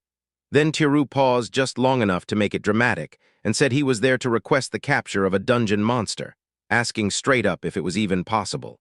The receptionist flashed a grin and told him, "Yeah, it's possible," saying the guild keeps holding cells for captured monsters. Then she promised she'd notify him the moment the job was done, and Tiru made it clear his targets were those two orcs traveling side by side from the 5th layer of the Yomi labyrinth. The receptionist grilled for any distinguishing tells, and Tiru insisted the orcs weren't even hostile toward adventurers. Then the pale one burst out in monster language, peppered with bizarre words like television and cable subscription, and Tiru wrote down every last strange phrase as proof. He made it crystal clear, capture them alive, no injuries, no exceptions. She said orcs are monsters with serious power, so this gig lands at rank C. Here, that's the deal. You'll earn 20 gold, get a 4 gold commission, and there's also a 6 gold deposit up front. Tiru told her it was a small price to save Anami's life, and that they could still snatch back the 26 gold if they caught him. Then the receptionist started stacking on the holding fees, costs climbing fast, and Tiru finally mentioned there was already a subjugation request, leaving her staring in shock. She paused mid-thought, darted over to the request board, and snatched down a notice, then asked if this was the exact one he had in mind. Because the reward was so insultingly low, it was basically chump change for an orc subjugation, a brutal job that smarter adventurers wouldn't touch. She told him double bookings happened all the time and to chill, but Tiru snapped back. He couldn't stand it. He said he wouldn't let those targets get killed and demanded they withdraw the request. Then the receptionist pointed out the client's name, Lucia. Tiru asked straight up if Lucio was in the guild now, desperate to talk to her directly. Then the receptionist checked and told him she wasn't there that day. Lucia wasn't there, so the receptionist promised to ask her next time about withdrawing the request. Then Tiru nodded, accepted, and thanked her. Back in the guild pub, Dito lounged with a drink clutched in her hand, her hat's shadow hiding her face. And when Tiru finally showed up, he rushed over and apologized for keeping her waiting. Already tipsy, Dito snapped with a glare and demanded to know why she'd taken so long, then grumbled that he'd left her stuck drinking alone, because this was his one shot to make things right. Tiru shot out a rushed apology, scooted beside her, and begged to share a drink, asking her what to order while she kept pouting, still drunk and stubborn. While they sat there, a cloaked man slid up and asked for their attention with perfect manners. Yet Dito stayed put, cheeks blazing red. The man stared at her and demanded, "Are you Dito?" Then immediately asked if she'd dive into his party. Nearby adventurers gasped in disbelief, because Team Dominic was the first crew to rush right up to her. Dito shot her answer lazily, apologizing as she insisted she'd already partied with the guy right next to her. Tiru froze, stammered, then nodded, and the recruiters were left crushed. Dominic's crew pulled back, and the crowd gasped in shock, because everyone figured she'd say yes if Dominic was the one to ask. And with Dito's face, they were convinced she'd be recruited sooner or later. Nearby adventurers started whispering and poking at Tiru, like, who even is he? Since none of them had ever seen him before, and they doubted Dito's story just because he was only level 10, but Tiru just stayed quiet listening. Dito leaned in and snapped at him, furious that he still wouldn't listen. Startled, Tiru snapped upright and swore he was locked in and paying attention. Drunk and flushed, Dito grabbed his cheek and chewed him out. And when he flinched, another adventurer stepped in politely, asking if that was Dito Dono. Two elves stepped forward and introduced themselves as Ekmont and Elmer, grinning politely like they meant business. Ekmont admitted they hardly ever partied with humans, then invited Dito to tag along. She shrugged it off, saying she was a high elf and didn't care about race at all. Dito clung to Tiru and blurted, "I'm already at the party, right here with the human." The elves stumbled back, hearts crushed, still clinging to him. Tiru asked, "So, do you feel better now?" Dito snapped that she wasn't doing it because of him. Then, before long, more adventurers piled in, yelling party invites at her until the whole pub roared with chaos. Across the room, the guys leaned in and muttered that Dito was racking up more invites than ever, whispering that she looked way cuter without her usual murderous aura, while party offers kept raining down, driven by the doubt that someone with that kind of boring look could truly belong in her party. Hearing everyone whisper about her terrifying aura, Tiru went quiet and thought hard. Then another nervous adventurer came creeping up to them. A female adventurer smiled and asked them to join her party, but Dito gently shook her head. She gestured to Tiru and said she was already locked into her own crew. The girl quickly swore she wasn't talking about the famous Dito at all. She meant Tiru, and the moment it landed, it left him frozen in stunned disbelief. Tiru felt dazed and secretly buzzing with excitement, never once thinking he'd get invited to a party. While Dito's face contorted with raw rage, her aura exploding so violently he blurted out in shock. Tiru regretted his words the second they left his mouth, because Dito felt like a personal death threat. "I'll kill you if you talk to me, aura." Later, the group huddled by the covered wagons, and Rhea pushed a wild plan: grab a carriage to Sevillada, where that orphanage was waiting. As the carriage rolled away, Rhea broke down the distance and flat out proved why even half a day of walking would wreck the kids. Everyone else nodded along. The ride tore past rolling hills, snapped over viaducts, climbed mountain roads, and stretched out across endless open grasslands. Right then, a settlement finally came into view, tiny and bright, and from the carriage they yelled that a small town was just up ahead, like they were seconds from home. Right after stepping off, Dito slumped against the wall, ghost pale and trembling, nausea washing over him. He looked absolutely wrecked. Tiru basically said it wasn't shocking at all, not after how hard she'd been drinking. And when Marie asked if she was okay, Ditto brightened and insisted she was totally fine. Until Tiru offered to carry her on his back, and Ditto's face went hot with embarrassment as she quickly waved it off. Ditto kept insisting the orphanage was still way ahead. While too sick to fight back, Ditto finally hoisted himself onto his back and climbed on. As they kept moving, the dizziness finally started to fade for Ditto, and she leaned in just enough to quietly thank him. She confessed she struggled to get her feelings out, and that's why she blew up at the guild pub. Tiru just nodded and said he understood. They hit the spot before the orphanage even came into view, a plain 3-story building, and they both stopped dead in their tracks. The kids outside clocked them right away, instantly spotted Rhea, and burst into excited shouts. They barreled in and flooded Rhea with warm, happy welcomes like a homecoming. As Rhea greeted them, a huge looming shadow slid in from behind, and Tiru jerked back, flinching hard. He snapped around to face a scarred woman gripping a wooden axe on her shoulder, demanding to know who they were. Then Rhea stepped in with a respectful bow, greeting Director Leica and declaring that she'd come back. Leica's towering presence swallowed the room, and Tiru just stood there, stunned, because she looked more like a battle-worn soldier than an orphanage director. Chapter 29. Tiru stood frozen, staring at Director Leica in disbelief, struggling to accept that this intimidating woman was truly the orphanage director. The director turned to Rhea, visible relief washing over her face, as she confirmed Rhea's safety. Rhea beamed back politely, assuring her that she was alive and well. Watching the axe resting casually on Leica's shoulder, Tiru could not help but think she looked more like a Yakuza enforcer than an orphanage director. Tiru felt curious and weirdly uneasy, so she slipped her hand into the appraisal screen and checked her status in secret. Human, 28 years old, combat class brigand, level 29 out of 41. And the title Brigand hit like a punch, making him flinch inside, convinced it meant mountain bandits. She smiled and casually admitted that the money to build the orphanage came from her old work, then immediately struck back when she realized he'd just used a character appraisal on her, too stunned to even breathe. She explained, cool as ice, that Brigand was a special rogue class, and that she had the perception skill herself. And when she pointed out that his suspicion about her being a mountain bandit was practically screaming across his face, she left him completely flustered as he tried to deny it. Tiru quietly clocked it. Anyone with real perception could be deadly, and he swore to keep his guard up. At the same time, he couldn't ignore the fact that she let him check her status, which meant she truly trusted Rhea, the one who dragged them here. He realized he couldn't keep appraising powerful people, because the first time he got caught doing it, he just stood in the doorway, then watched them look completely wiped out from the journey and told them to come inside. Plopped on the couch in the living room, Leica listened hard, nodded along, and confirmed what they were saying. Every last one of them got pulled into the turf war on the first layer, and did that mean they wanted her to take in Nick and Mary? Rhea murmured that they just wanted Leica to help them. Like a warm promise in human form, she told Nick and Mary they were more than welcome. Already the house was packed with kids, and they'd click with everyone fast. The second it was said, Rhea's face lit up, Marie's did too, and Nick's relief practically spilled into the room. Rhea Leica leaned in and pushed for a plan, get Nick and Mary settled in the orphanage, then let them run wild with the other kids. After that, she told Ditto to lie down and rest until the sickness eased up. Ditto didn't hesitate, and Rhea's face lit up as she guided Ditto and the children away. As soon as they left, Leica nodded along and calmly asked if Tiru really was the party leader, while Miri handled the Thieves' Guild representative role. Then Tiru turned shy and admitted it was basically spot on. So yeah, when the kids weren't around, they finally swallowed their pride and admitted the orphanage was in deep financial trouble.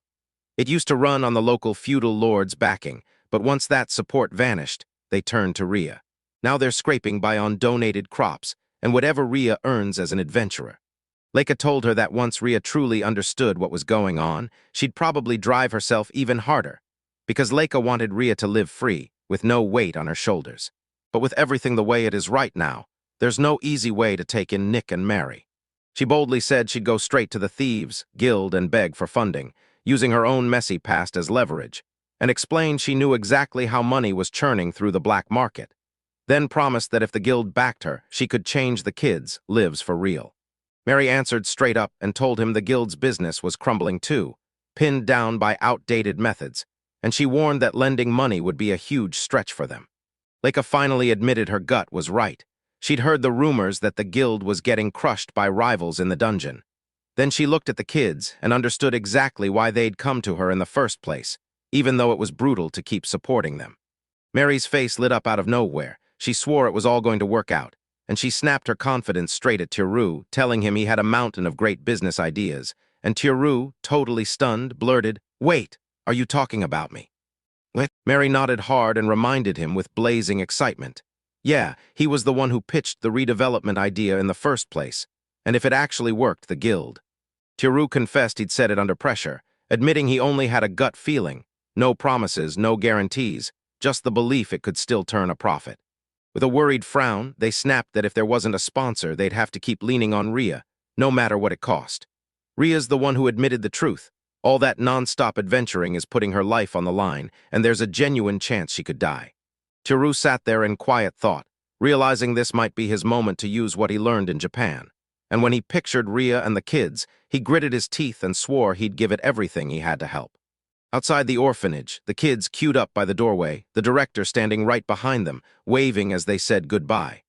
Ria lifted her hand with a bright grin, and the whole crew glanced back and smiled. As their carriage rattled across the open plains, Rio couldn't shake the question. Why were they rushing so hard? Tiru snapped back that if they tried to go back on foot, they'd never make it to the dungeon again before the day was over. Ria's eyes flickered with worry as she demanded, "Are we really going right back? No stops at the dungeon?" Tiru just shrugged and confirmed it like it was nothing, while Dito snapped that it was almost night and he refused to spend it camping in the dungeon. Miri pushed the idea that they should crash at her place on the first layer, and Dito hesitated before asking if it was really okay. But Miri snapped back that it was totally fine as long as only the four of them stayed. Tiru snapped them straight and told them, "That's not what I meant." Then he pointed the way and said they could head straight to his apartment room. Ria doubted they'd even reach the fifth layer that fast, while Ditto barked that rushing would get them killed. Miri kept repeating apartment like it meant something, completely lost.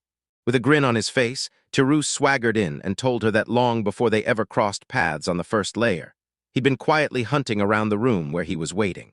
Ria shot back, "Why does that matter?" And Dito suddenly clocked what he was talking about, that iron door in the room, and his face snapped into pure shock. All pumped up, Ditto blurted out, asking if there was really a door to his apartment.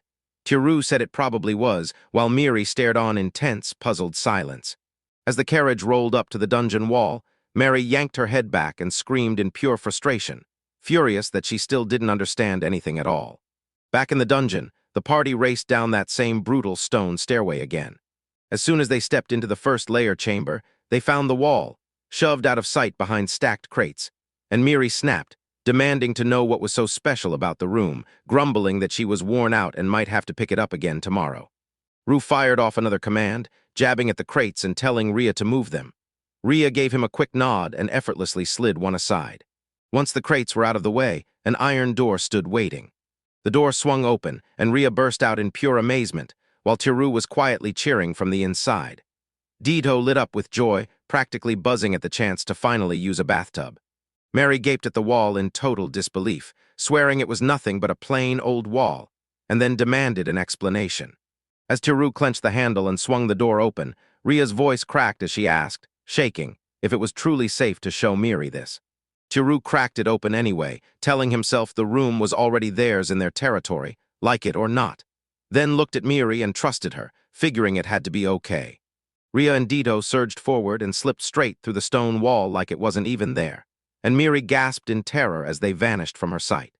Tiru grinned and tugged Miri along, sweeping her inside before she could even object, and then shut her eyes. She slipped through the fake wall too, and boom, she was inside the apartment. Mary gawked at the spotless tiles and sleek modern fixtures, then snapped, "What is this place?" Tiru barged past her confusion, stepped inside, and boomed that he was home. Then Dito instantly demanded cola. Ria said she'd run the bath, and Miri just stood there frozen while the others moved around like nothing weird was happening. Plopped in his seat at the dining table, cola in hand, Tiru said it straight. He's human from another world, and this apartment can open a door between worlds, leading right into the dungeon. Mary listened with her full attention, then blurted, "Oh my, everything finally clicks." She confessed she'd always thought he was strange, but now she finally knew exactly why. Ditto warned her to never tell a soul about that apartment, calling it her special resting spot, and Mary nodded, promising she wouldn't. Besides, she said, nobody would believe her anyway. Today, Tiru made another bold request. She wanted to borrow the connected dungeon room on the first layer and lock it down so only the four of them could enter. And as he listened, her thoughts clearly churned. Then she nodded and promised to ask the guild boss, without letting the apartment slip. Tiru pushed forward, claiming he'd already mapped out the whole negotiation after they told him to come back, and Miri finally blurted out her agreement, stammering the whole way. At the guild headquarters, the party stood right before the guild chief's curtained bed, and Nola made sure Dorothea II knew she was overflowing with gratitude for escorting the kids safely to the orphanage. Tiru told them he had one more request. He needed the guild's muscle to keep Nick and Mary safe. Then he asked to borrow the iron doordrum, and Nola just stared in shock. He made it crystal clear he wasn't begging for something for free, he had something to trade back, and Nola practically shoved him to keep going. He wanted to pull the chief aside and talk in private about it. Tiru snapped everyone to step outside for a second, and that sudden demand totally blindsided them all. Nola first flat-out refused for the chief's sake, but then a quiet murmur crackled from behind the curtain, so Nola dropped into a deep bow and declared that the chief's request had been approved.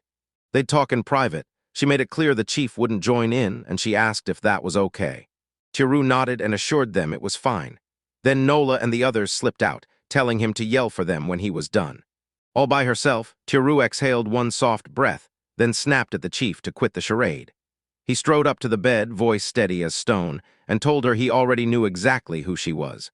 He ripped the curtain back without a second thought, and Dorothea froze from the sudden, shocking intrusion. Myri was panicking on the bed, gripping two melons to her chest as she snapped. "How did you know?" Tiru laid it all out.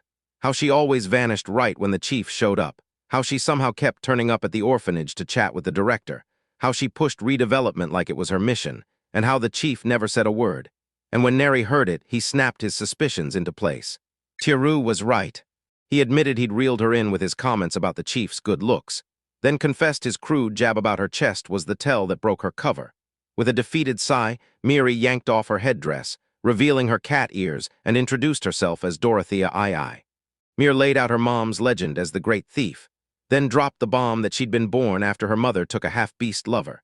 Even with that secret on her back, her mom kept writing as a chivalrous thief, juggling lovers in the shadows and guarding Mir's true identity like it was priceless. Mir grew up in total secrecy too, raised as just another face inside the guild. But then her mother died young, and suddenly the Thieves' Guild lost its guiding star and plunged straight into chaos. So to honor the thieves' final wish, Nola secretly nudged Miri into stepping into the role of the mysterious successor, saving the guild from completely falling apart. Holding up a melon like a punchline, Tiru said it had to be the secret that kept the illusion alive. Then Miri's face flared red as she shot back that her mom really was, back in her youth, insanely curvy. Tiru choked back a laugh, and her face went even redder, while Miri, flustered out of her mind, waved the whole thing away and blurted out what they were going to do about the iron door bedroom. Tiru said he'd be the one using it, then promised he'd back the Thieves' Guild's redevelopment in exchange. For her, basic development help wasn't enough, because there was no promise those plans would actually work. So when Tiru leaned in and asked what she needed most, she stared at him, desperate and sincere, and told him she wanted him to treat her exactly like he did Dito and Rhea. Tiru thought he meant she could come into his apartment room anytime for free, and she snapped to it, only if he swore she'd keep it secret. The moment his answer lit up, her eyes blazed, and when he confirmed it was really no problem, she barreled in way too close, leaving him totally flustered. Miri clung to him with a teasing grin, declared she was his lover, and said she had to carry the guild's next heir. Then Tiru exploded in protest, yelling that wasn't the kind of deal he'd ever had with Dito and Rhea, even as a terrifying idea slammed into his head. His own future child could end up inheriting the guild. Rhea and the others burst into the room as soon as they heard Tiru scream, slamming the door wide. Then they stopped dead, staring when they saw Tiru and Miri tangled together on the bed, Miri completely naked. Blushing like a raging fire, Tiru scrambled to shout, "It's not what it looks like." While Miri, totally unbothered, swept in with a cheerful grin, announced she'd be Tiru's wife starting right now, told everyone to get along, and even reassured Nola that the whole successor worry was finally gone. Rhea, Ditto, and Nola erupted into stunned screams, their bodies trembling with pure disbelief, while Tiru stood there, utterly frozen in shock. So now Tiru's world flips on its head. She has to rebuild the Thieves' Guild's money with a deadly new ally. or watch the future collapse into a painful, uncertain goodbye. Chapter 30. Teru was back in modern Japan, shuffling down a city street while yawning and rubbing his eyes. He complained aloud about how sleepy and exhausted he was. Dark circles sagged under his eyes as he confessed that grinding levels for 3 straight days without sleep, right before going to work, was a total nightmare. As he trudged forward, Ditto, Ria, and Miri swirled through his head. Ditto hunting info on dungeon monsters, Ria raking in money for the orphanage, and Miri crushing her duties as Thieves' Guild chief, while Teru got left behind with literally nothing to do. He realized he'd gotten way too carried away. He just had to shock everyone with how much stronger he'd become. He flicked open his notebook of stats, let out a shaky laugh, and smiled, knowing that the auto-clicker had hauled him all the way to level 16. Exhaustion hit him hard, and his steps wobbled like he might drop any second. Shizuku, wearing his clothes, rushed over and asked with real worry if he was okay. Teru tried to grin through it and muttered that he was probably fine, and told Shizuku, "Watch me if I doze off while I'm walking, catch me." Shizuku. Zuku snapped back with energy, telling her, "Don't worry, this is on me." He finally lurched into the cafe and yanked open the staff room door right as the manager tried to greet him. But the words died in the air when Teru's beat-up, worn-out face hit them. Teru answered with a dead-slow "good morning," dragged out like it hurt to say. The other staff stared at him with worry, and the manager blurted that Teru's eyes looked awful. Was he really okay? Teru shot out a shaky smile and insisted he was fine, even though everyone could clearly tell he was. Teru forced an energetic grin, marched down the hallway, and blurted that he was ready to work. Yet his stiff smile only sparked whispers. The manager muttered through anxious breath, and Heizano watched, sweat rolling down her brow as she whispered that it had to be that room again. In the chaos of the kitchen, Cook kept moving steadily at his station. With his chef's jacket on, Teru clenched his fist, flashed a stubborn smile, and announced he was ready to jump in. At some point, Teru nodded off on the job, then jerked awake so fast he gasped, squeezed one eye shut, and watched sweat streak down his cheek.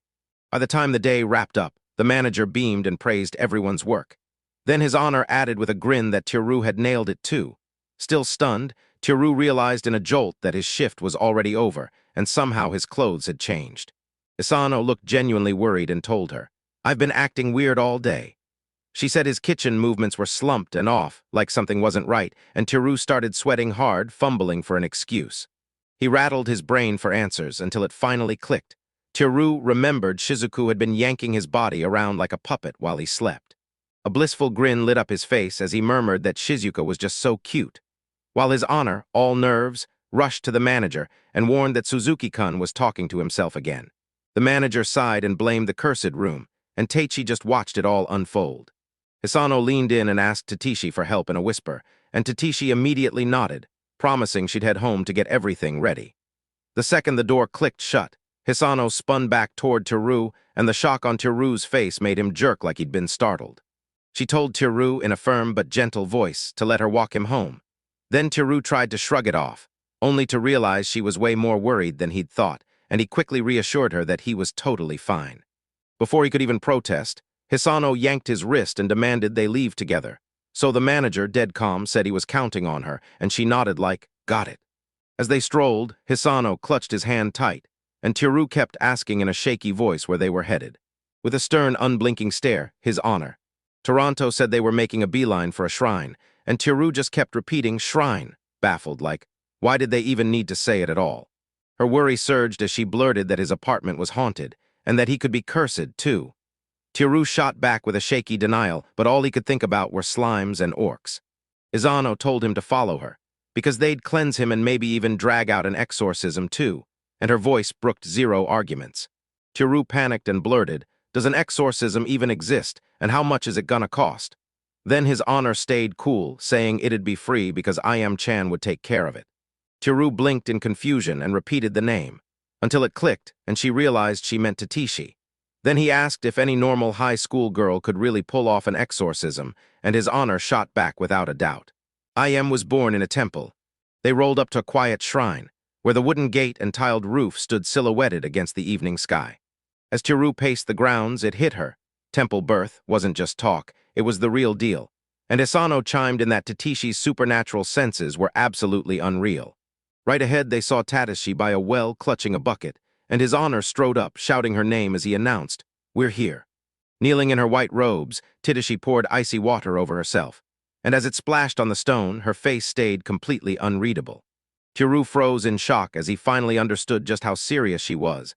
Then Teichi stood up, barking a warning that if this kept going, it would turn dangerous fast. She pointed deep into the inner grounds and waved them over, like she couldn't wait for what was coming. Inside the temple, Tadashi sat facing Teru and Hisano. Teru fumbled out an apology, swearing up and down it was all just a misunderstanding. He snapped that it only turned dangerous because he'd been up all night for days straight, and Teichi shot back flatly, "It's ghosts. That's the whole reason." Hisano demanded to know why she thought that, and Tadashi snapped back that, long ago, a masked guy in shades had showed up, shouted Suzuki's name, and even thanked the chef. So Hisano asked if Teru remembered that too. Teru finally admitted it had happened, and a nervous little smile cracked across his face as the memory came crashing back. Tadashi declared with iron certainty that someone like that couldn't possibly exist in this world, leaving both of them completely stunned. Hisano shot the question right back. Was it really true?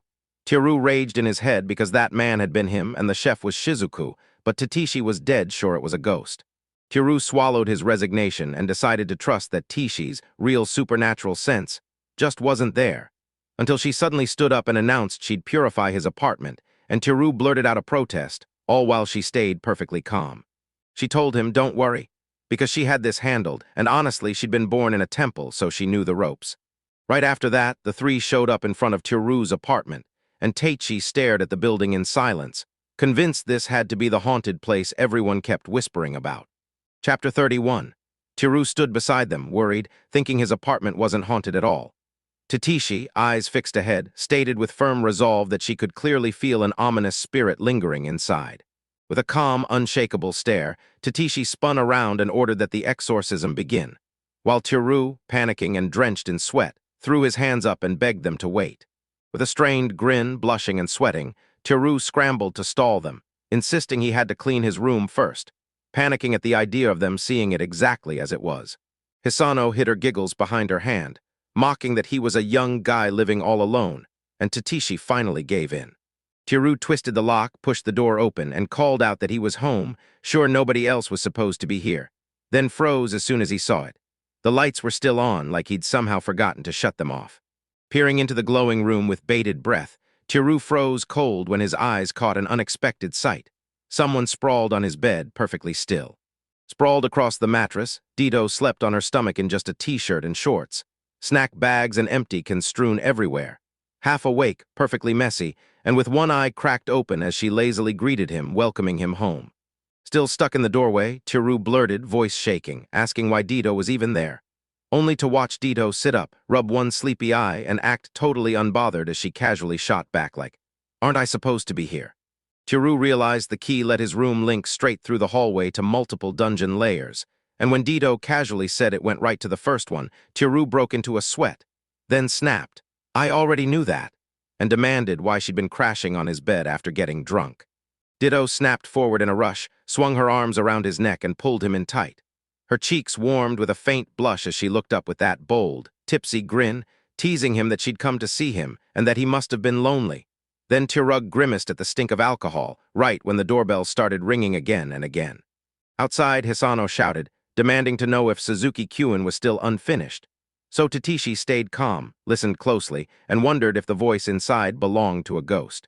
Inside, Teru froze in shock as Dido leaned in, baffled, and asked who they even were. Teru, flustered and panicking, backed toward the door and shoved Dido into the closet. "Hide." And when she ducked in, she eyed him like something was off. Then Dido blurted that his coworkers were right outside. Trusting every word he said, she said she'd just greet them and marched for the door. Then Teru snapped, panicked, and yanked her back, blurting that he'd told her elves don't exist in Japan, even as she fought back. Half dragged into the closet, Dido spun around to say she wasn't alone. Ria was home too. But Teru barreled in, yanked her deeper, and slammed the door shut.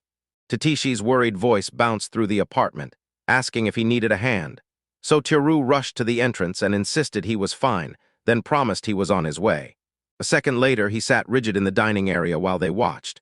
Izano calmly sipped her tea and said it all looked normal, but Tadashi stayed quiet, scanning every corner like something was off. Leaning forward, Hisano asked how Teru really felt about the room, and Teru awkwardly insisted he'd been living there just fine.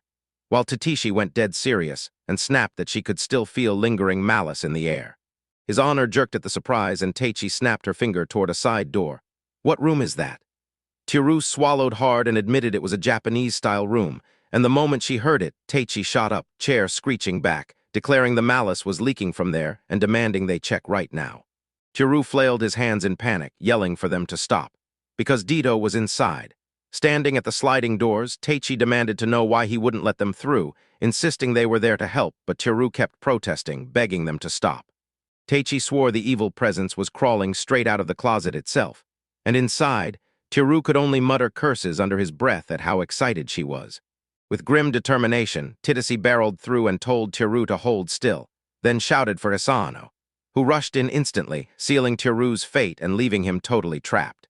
On Teichi's count, both women lunged forward and shoved their weight into Tiru's back, and Tiru fought with everything he had to resist. Soon they were wheezing, shocked he wouldn't budge an inch, and Tiru couldn't help but secretly marvel at how strong he'd become. Still shaking with nerves, Tiru figured he could stall them right back at the entrance. Then the bathroom door clicked open. Rhea slipped out, all relaxed and faintly steaming from her bath, smiling like it was no big deal, and cheerfully told Dido to go take one too. She went stone cold the second she saw everyone huddled together, every single one of them stiffening the moment she showed up. Tiru blurted out Rhea's name in pure disbelief, only to realize she was home, too. His honor went silent like it couldn't breathe. Tatishi insisted the ghost was a girl, and Tiru's panic shot through the roof in seconds. His shock only got worse when Dido crawled out of the closet, laying. He slumped there, grumbling that he should have listened to her, while his honor froze in stunned disbelief at another gorgeous ghost, and Tiru just sat there, silently begging for this nightmare to finally end. After the brief chaos, Tiru ended up drenched in cold sweat at the head of the table, while the four girls stared across at each other in tense, breath-stopping silence. He introduced Tatishi and Hisano as his co-workers, and both women sat stiff as boards while they watched Rhea and Dido like it was all too intense to miss. Then he introduced Rhea and Dido. Rhea shot out a shy little greeting, while Dido stayed completely silent, and he nearly stumbled over his own words. Suspicious, Hisano grilled them nonstop, who they were, why they were wearing bloomers, and what connection they had to Tiru, going as far as implying something filthy. Tiru went into full panic and swore it was all lies, no matter what it took. With desperation in his voice, Tiru blurted that they were from Romania staying with a homestay, and that they were just blown away by Japanese culture. Then he went on about bloomers being part of it, and even as he spoke, it sounded shaky. Tatishi just nodded along like it made perfect sense, while Hisano eyed the whole thing with pure doubt, and Tiru quietly freaked out because somehow it worked. Then Rhea finally mustered the courage to ask, "So, why were we even here at the apartment?" What? Tadashi said they'd come to drive out the spirit lurking in the room, and Rhea snapped into shock. Dido just let out a tired sigh, while Hisano quickly clarified that they weren't talking about anything else, they meant ghosts. Teichi swore she could still feel a nasty evil lurking nearby, and Hisano snapped her head in agreement. Then Tiru panicked and screamed at them to stop, because what if they accidentally opened those forbidden grimoires? As they lunged toward the closet, Hisano demanded answers, and Tiru slammed in front of them, admitting something wicked was inside, but swearing it was a necessary evil. Rhea mumbled that the closet hid 2 of Rusama's forbidden grimoires, and Dido only groaned in defeat before he got to his feet, utterly done with it all. She stormed right past them, yanked the closet door wide, and Tatishi and Hisano nearly jumped out of their skins. Then the whole room went silent as she stepped back with just one book in her hands. She snapped that the forbidden grimoire was nothing but an erotic dojin. No ghosts, no mystery at all. Then his honor, all dry sarcasm, pointed out the lewd book was the real source of that aura, and I blushed so hard while Tiru froze with a full-on alarm. Mortified to the core, Tiru yanked them outside and swore on everything there were no ghosts, then begged them to believe what they'd seen. Once they were out, he gripped the key like his life depended on it and promised that this time, that door would never connect to the dungeon again. Rubbing his eyes, Tiru finally slammed the door shut, then let out a weary sigh, because Rhea's voice called his name from right behind him. Dark intent hung in the air as he clutched the forbidden grimoire, and with wide-eyed innocence, she urged him to explain it, while Tiru could only dread that his already brutal day still wasn't over. Chapter 32. The next day at Tiru's workplace, the manager praised everyone for their efforts before turning to him with a relieved smile, saying he was glad Suzuki Kyun was finally back to normal. Teru scratched his head and grinned sheepishly, apologizing for worrying the manager. But the guy just laughed and said that even when Teru looked like a walking zombie, his work was perfect.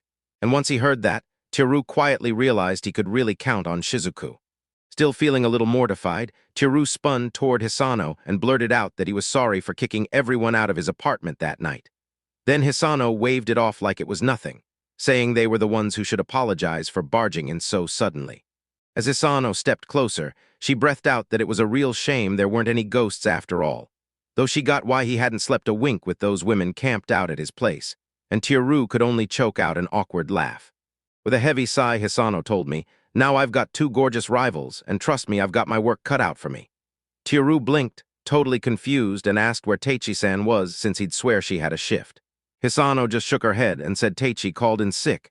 She took the day off with a cold. Teru remembered Teichi dumping a cold bucket of water on her the other day, and the sickness instantly made sense, like, of course she'd get sick from that. Hisano nodded. Teru looked downright worried and told her he really hoped Teichi would recover fast. Then right on cue, Hisano's eyes sparked with an idea. She told him straight up that if he really cared, he needed to call Tisha. Teru hesitated for a moment, then finally nodded, and Hisano grinned as she waved him in close, handing him her number. As Teru turned to leave, Hisano called after him, telling him not to just brush her off and actually talk to her.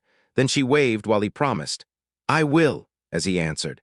Later that night, Teru slipped back home, shouted, "I'm back," and then froze because someone had been waiting outside for him the whole time.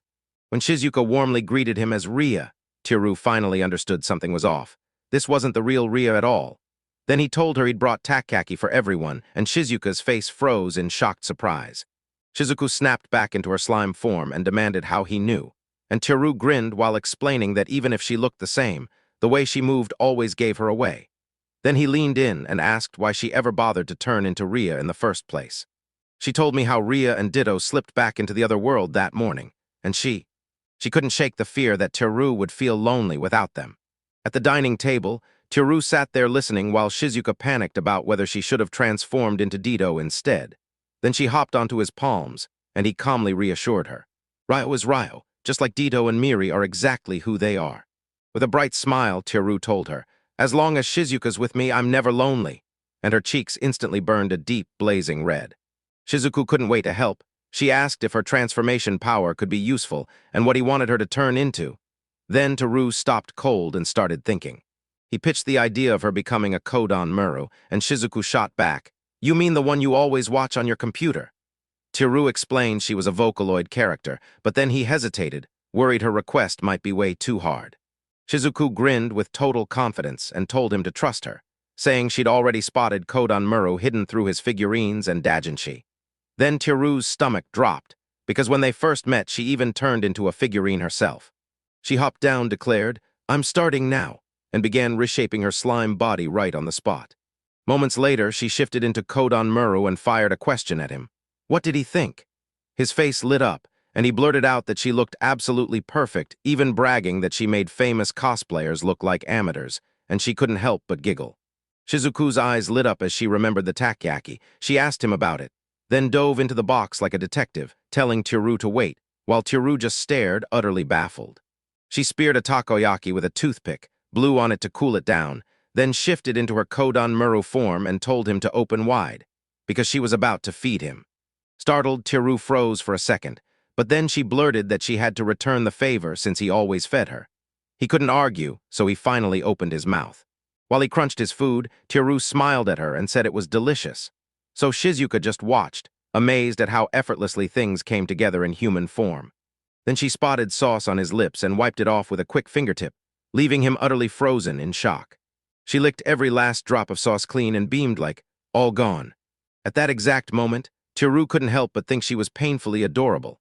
Now she finally understood why white slimes kept getting exploited.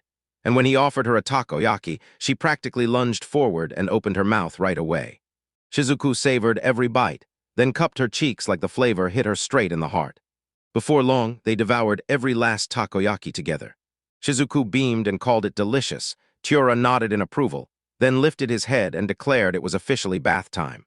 She straight up stepped closer and asked to join him again, and Teru agreed instantly, then hesitated mid-sentence about her. She still looked like Kodan Muru, but she snapped back that she'd just transform and wipe those clothes away. With his face burning, Teru blurted his protest as his imagination ran wild, and Shizuku just smiled sweetly and said she'd be naked. She joked that she was basically naked all the time anyway, and it only made him even more flustered.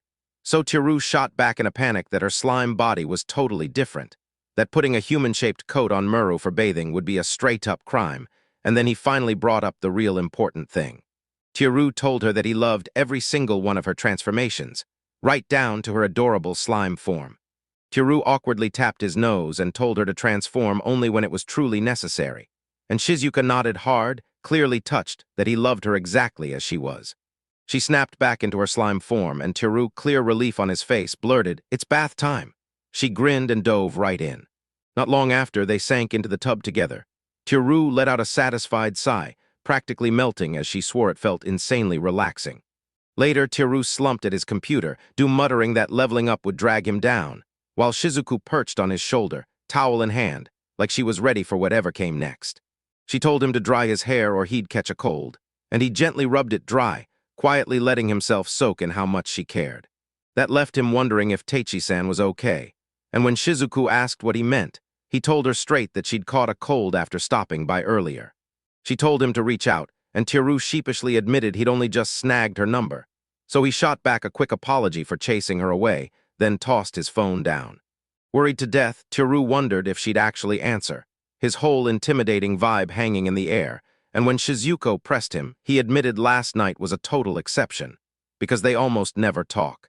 Shizuka told them she'd been talking with Teichi nonstop, and it totally blindsided him, right before she could even get out the message alert chant. Glancing at his phone, Teru saw Teichi's message, sorry for barging in and asking if he and the others had been a bother. So he instantly fired back, telling her it was absolutely nothing. Relief flooded her words, and she even threw in an emoji. Teru was totally thrown. Then she asked how long the Romanian girls would stick around, and the second he said they'd already left that morning, Tati burst out that she'd come over right away, leaving him utterly baffled. He told her to bundle up, and she sent back yet another bright emoji, leaving Teru uneasy, because now he couldn't tell if she was headed for the hospital or a drugstore. He spun to Shizuku and grilled her about what Tatishi said, remembering how she'd practically crawled into him at work, and Shizuku shrugged, saying it was mostly all about business. She suddenly remembered they'd even done love consultations, and when she said it again, his face twisted with pure disbelief. Right then, the doorbell blared. Still stunned, Teru shot upright and yanked the door open on instinct. Outside stood Tatishi, all neat and graceful, a bow tied in her hair as she raised her phone up high, her screen showing her message. "I'm here," leaving Teru stunned. And Teru's mind went blank, sure this was the outcome of some talk he couldn't even remember. Chapter 33, Teru's face showed clear confusion as he wondered why Tatishi was there, despite supposedly being sick with a cold. A new text from her popped up saying she felt fine, complete with a happy emoji, making him silently accept that she really did seem better. Acting as if it were natural, Tatishi stepped inside, while a still stunned Teru gave a vague response and told her to go ahead. Tatish sat at the dining table while Teru stood right beside her, gripping two glasses. He asked if she was okay with morning tea, and she calmly gave a nod. He slid across from her, leaned in, and asked if she felt warm, then checked her condition with total care, and Tati just nodded, saying yes again. At 10 at night already, Teru demanded to know why Teruha had shown up so late, but Teichi only muttered, "Yes." When he pressed whether her parents were worried, she stayed dead calm and gave the exact same answer again. Teru went dead quiet, stuck trying to figure out what Titsuhi's feeling, while Titsuhi just stared at him across the table, eyes locked, not even a blink. Right when the silence started to creep in, Teru muttered that her parents had to be worried, but Tatishi shut that down cold. No debate. He looked mildly exasperated and pressed, asking if she was really sure, and she didn't hesitate for a second. The quiet snapped right back into place. Teru felt like he was talking to a Dragon Quest hero. Then he realized the conversation had turned stiff out of nowhere, like yesterday's easy flow had vanished, and now it didn't even seem like she was listening anymore. Shizuka leaned against Teru's back and breathed a whisper that Teichi might be nervous, so maybe he'd reach out through the line. Then Teru stopped, thought for a second, and decided it was worth a shot. Teru shot her a message asking if she was nervous, and just seconds later Teichi answered, saying he'd known this moment was coming, confessing that being alone with him still made her shy. He shot back, asking what had changed since yesterday, and Tati told him her honor was there back then too, so it just felt different. When he suggested they keep chatting through time, she answered bright as sunlight, thankful and fired up, like a whole new version of her had just come alive. He thanked her for helping with the exorcism, but Taichi blurted out in flustered humility that she'd only stirred trouble because of a misunderstanding. He told her it wasn't a big deal, not to worry. Yet deep down, he couldn't help wondering why she'd go so far for him, and if it was duty rooted in her family's old temple traditions. Tiru finally blurted out why she'd shown up today, and Taichi told her straight that the Romanian girls weren't coming, so she wanted to see him again. Tiru just stared at the screen, totally thrown off, while she snapped that if he was really letting girls into his house, he should have told her at least once because she'd never been given that shot. Tiru could only choke out a weak, confused reply. He couldn't even figure out why he had to explain the homestay to Tatisha in the first place. So he made up his mind, stood up, and told her to wait while he slipped out of the kitchen. In the quiet of his computer room, Tiru leaned in and whispered to Shizuku, reminding her about the love consultation with Taichi, and asking if she still remembered every detail. Shizuku stayed calm and told him, "Yes, I do." He demanded she lay it all out so he could finally get to the truth, and Shizuku flashed a confident grin. "Leave it to me," right as she started, and Tiru's eyes widened when he realized she was recreating the whole scene with her shifting powers. At the restaurant, Shizuku recalled how someone ordered Tiru to take a break. So he crumpled into his seat, head bobbing from pure exhaustion, and Shizuku saw it at once. Her master was worn out, and she knew she had to step in and handle things while he slept. Right then, Taichi slid into the seat beside him, and Shizuku, trapped in Tiru's body, snapped rigid with panic. Shizuku figured Tatishi was taking a breather too, but the truth hit fast. Something weighed on her mind, so Shizuku softly asked what was wrong. Tatishi stared at him while Shizuku practically shoved her into talking, and when she finally went silent, Tatishi admitted she once had a crush, leaving Shizuku reeling like, "What are you even talking about?" She admitted the guy she liked would never even glance her way, and that, in her own tiny voice, she kept calling herself plain. Shizuku shot it down without hesitation, praising Tatishi as beautiful and hardworking, the kind of woman every man could dream of, and right there, Tiru in the present clocked it, thinking about how smooth Shizuku sounded. Blushing, Tateshi quivered as she asked Suzuki if he could ever fall for her, and Tiru's heart snapped hard when the confession landed, because Shizuku, still wearing Tiru's disguise, calmly said yes, and right then Tiru was stuck in the present, gaping in pure shock as he protested. In that memory, Taichi tilted her head up at the figure she swore was Suzuki-san, and she called out to him in a soft, affectionate voice. Watching the reenactment, Tiru's eyes, he couldn't look away as. She panicked and begged it to stop. Tatishi was dragging his heart out to her in this undead, zombie-like state, eyes half-lidded, just blankly staring into nothing. Tiru finally got it. The whole problem clicked into place. While Taichi grinned like he could see them bonding, and Shizuku blurted out a guilty apology. But Tiru just smiled back and told her she was only doing her best in his spot, and that he wouldn't blame her for a second. He shot up, ready to slam the misunderstanding shut right away, but when he came back to the dining room, he froze, because Tatisha was sound asleep at the table. Her cheeks burned red, her eyes shut tight as she slept with her phone in a death grip, and fever flushed her face hot enough to steal the breath from her lips. Tiru pressed a hand to her forehead and felt the scorching heat, muttering that her chill still hadn't fully vanished. Tatishi swore she was fine, but her ragged breathing screamed the truth. So Tiru snapped into action, scooped her up in his arms, and she stiffened in shock as he promised to carry her to the bed. While Taichi hauled her along, he fired off a teasing message asking if they were already going to bed together, and calling him bold, making her blush even harder.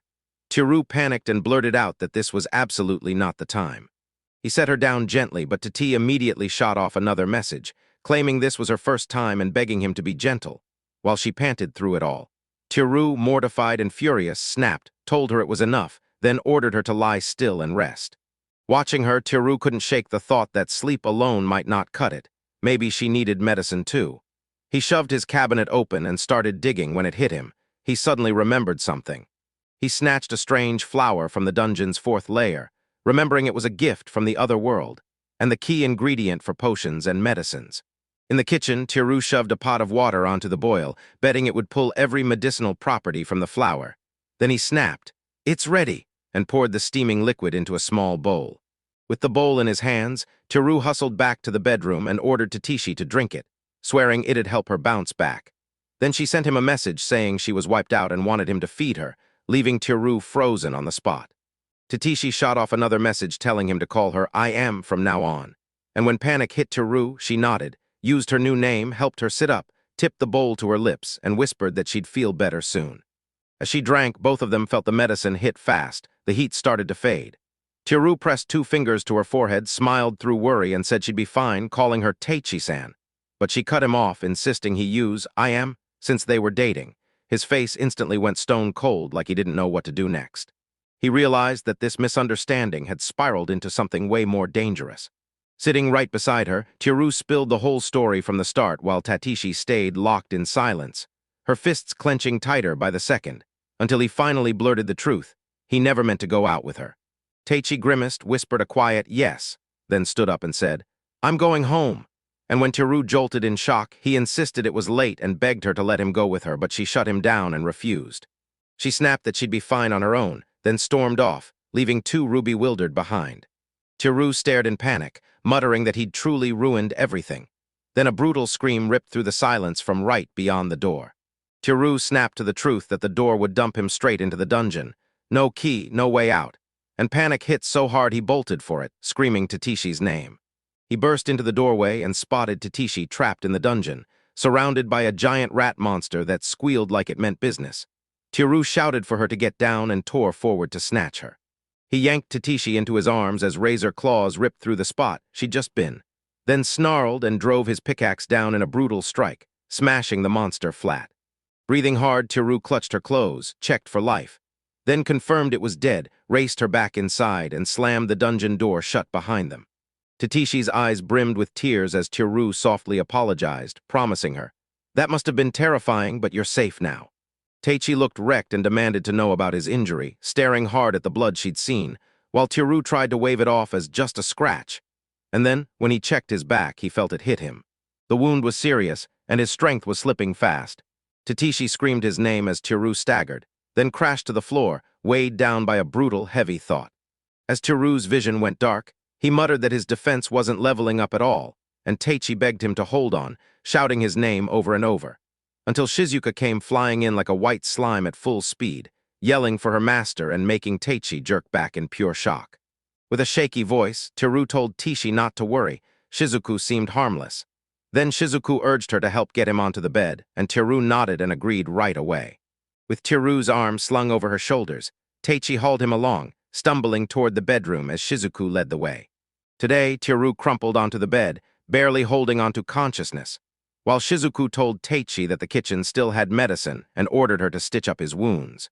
Teichi went red-faced but didn't hesitate, and she bolted out like she had no time to waste. Tatish barreled back with a towel in one hand and a bowl of medicine in the other. She dabbed the medicine onto Teru's wounds as he groaned, but Teru didn't sway her for a second. Then Shizuku stepped in, swore she'd cover it, and went straight to stopping the bleeding. Teichi blurted, voice tight with fear, "Will that be enough to save me?" And Shizuku answered without hesitation, "Yeah, it'll work." Still reeling, Tati snatched Teru's hand and blurted his name, her voice shaking like crazy. She scooted close and hissed a desperate plea, then her hands ignited with a sickening glow. Shizuka went rigid with shock. Shizuka snapped back, urging her to keep going and clutch his hands tight, and Teichi nodded like she finally understood. Teichi clenched on through the crushing silence, and when time finally dragged to its end, Teru's eyes opened, slowly like something waking up. Teru lifted his head with a shaky smile the moment he saw them, and Tatishi and Shizuku froze with breathless relief. Then Tatishi lunged forward and wrapped him in a tight hug out of nowhere, catching him off guard even as Teru blurted her name in pure surprise. With her cheek pressed to his chest, Tati choked out through tears that she was just so damn relieved he was okay. Teru gently held her shoulders and thanked her, telling her he was okay, though he sounded far from calm. So when Teichi finally caught her breath, she demanded to know what was really going on. Teru spilled everything, every secret about the dungeon, Shizuku, and that other world, until there was nothing left unsaid. When he was done, Tatishi nodded quietly like she finally got it. She coldly demanded to know if the voice at work was Shizuku, not Teru, and Shizuku's face crumpled with worry. Then Teru finally confessed it was true and shot out an apology. Shizuku started blaming herself, but Teru snapped in and said it was all his fault for staying up too late and then dozing off at work. Then Teichi stood up with a heavy, sad look and said she was heading home. Teru snapped, forcing himself upright even as pain screamed through him, warning her she'd land in the dungeon again if she went alone. Teichi halted and waited, told her to be careful. And when he finally gave her the nod, she promised softly she would, then walked off while Teru just watched in silence. Shutting the door, Teru let out a heavy breath and said Teichi probably hated him now, and there was nothing he could do about it. When Shizuku pressed him to be sure, he shot back that, from her side, they'd totally fooled her. Then he told Shizuku to call it a night, crawled into bed beside her, and ordered her to rest, so Shizuku obeyed. When Teru finally opened his eyes, morning had arrived, and then the doorbell started hammering, ringing again and again with a nasty groan. He jolted awake, already aching and half asleep, and couldn't shake the question of who would dare show up this early. Right as Shizuku watched him shuffle toward the door with worry, and Teru went stone, still when Teichi stood there in the doorway. Tadasi announced she was coming in, marched right past him without a second thought, and left Teru frozen, just staring and stammering like, "Wait, is she still mad, or did she come back because she forgot something?" Teichi lifted her phone and shot off a message. Yeah, she admitted it. She'd been furious she'd confessed to Shizuku instead of him. Then blushed and added that the one who kept her at a distance and still risked everything to save her was Teru, smiling shyly at him through the screen. Still processing everything, Teru demanded to know why she'd shown up so early, and Teichi replied that she was there to nurse him back to health, claiming his injury was on her. So when Teru asked if his otherworld friends would come again, she admitted they would. With eyes blazing like she meant it, she fired off one more message, saying that proved she had to stay put, no excuses. Then she demanded to keep up and begged him to take her along too, so she could crash his adventures in the other world right beside him. Chapter 34. Inside the dungeon, Teru stood before a reinforced metal door and carefully poured cat food onto the stone floor as bait. He sighed that he needed far more experience points, since he was not leveling up at all, and even reaching level 17 still did not tell him how strong he really was. Teru tossed the last of the cat food, slipped back into his apartment, and shouted to Teichi that he was finally done scattering the bait. He tore his eyes off the computer and typed a quick welcome back message. Then he sat there, jaw tight, and kept clicking the mouse as he stared at her in cold, silent focus. Another message claimed she'd leveled up again, and Teru snapped back dryly. Then froze, realizing she was using his first name like they were old friends, and he remembered the time she'd healed his injury. And when the appraisal read her as a priestess, it all clicked, because her healing magic had wiped the scar and pain from his back clean as if it was never there. Still, Teru couldn't figure out why she wouldn't stop lingering, until Teichi sent one more message and called his name. Yeah, same, she inched closer, thrust her phone up, and blurted, "Now that my level S jumped so high, can I go to the other world with Teru?" His heart skipped at how close she was, and he suddenly remembered she'd overheard his plan to hit the Adventurers Guild.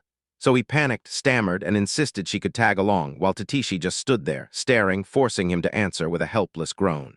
With Teru pinned under her steady gaze, he finally caved and promised to bring her along, and Teichi shot back a message bursting with pure joy. By the connecting door, Teru clutched the handle and leaned in, asking if she was ready right before they stepped inside. He flung the door open to reveal. He slipped into the Thieves' Guild storage room, peeked between the crates, and greeted the startled guild member like it was no big deal.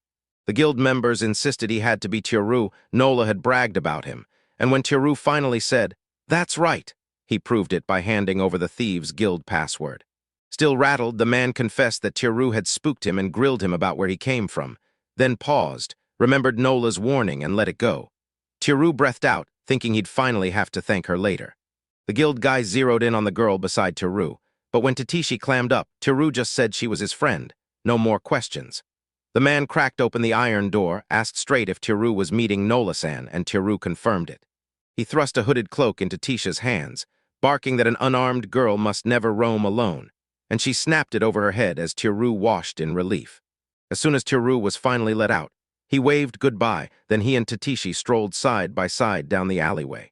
Teru said they'd hit the Thieves' Guild first, then head into town, but Teichi stayed dead silent, and when he finally asked if she was okay or if the place was too scary, she still wouldn't say a word. Then she yanked out her phone, hammered out a message, and shoved it in his face. Teru was completely stunned.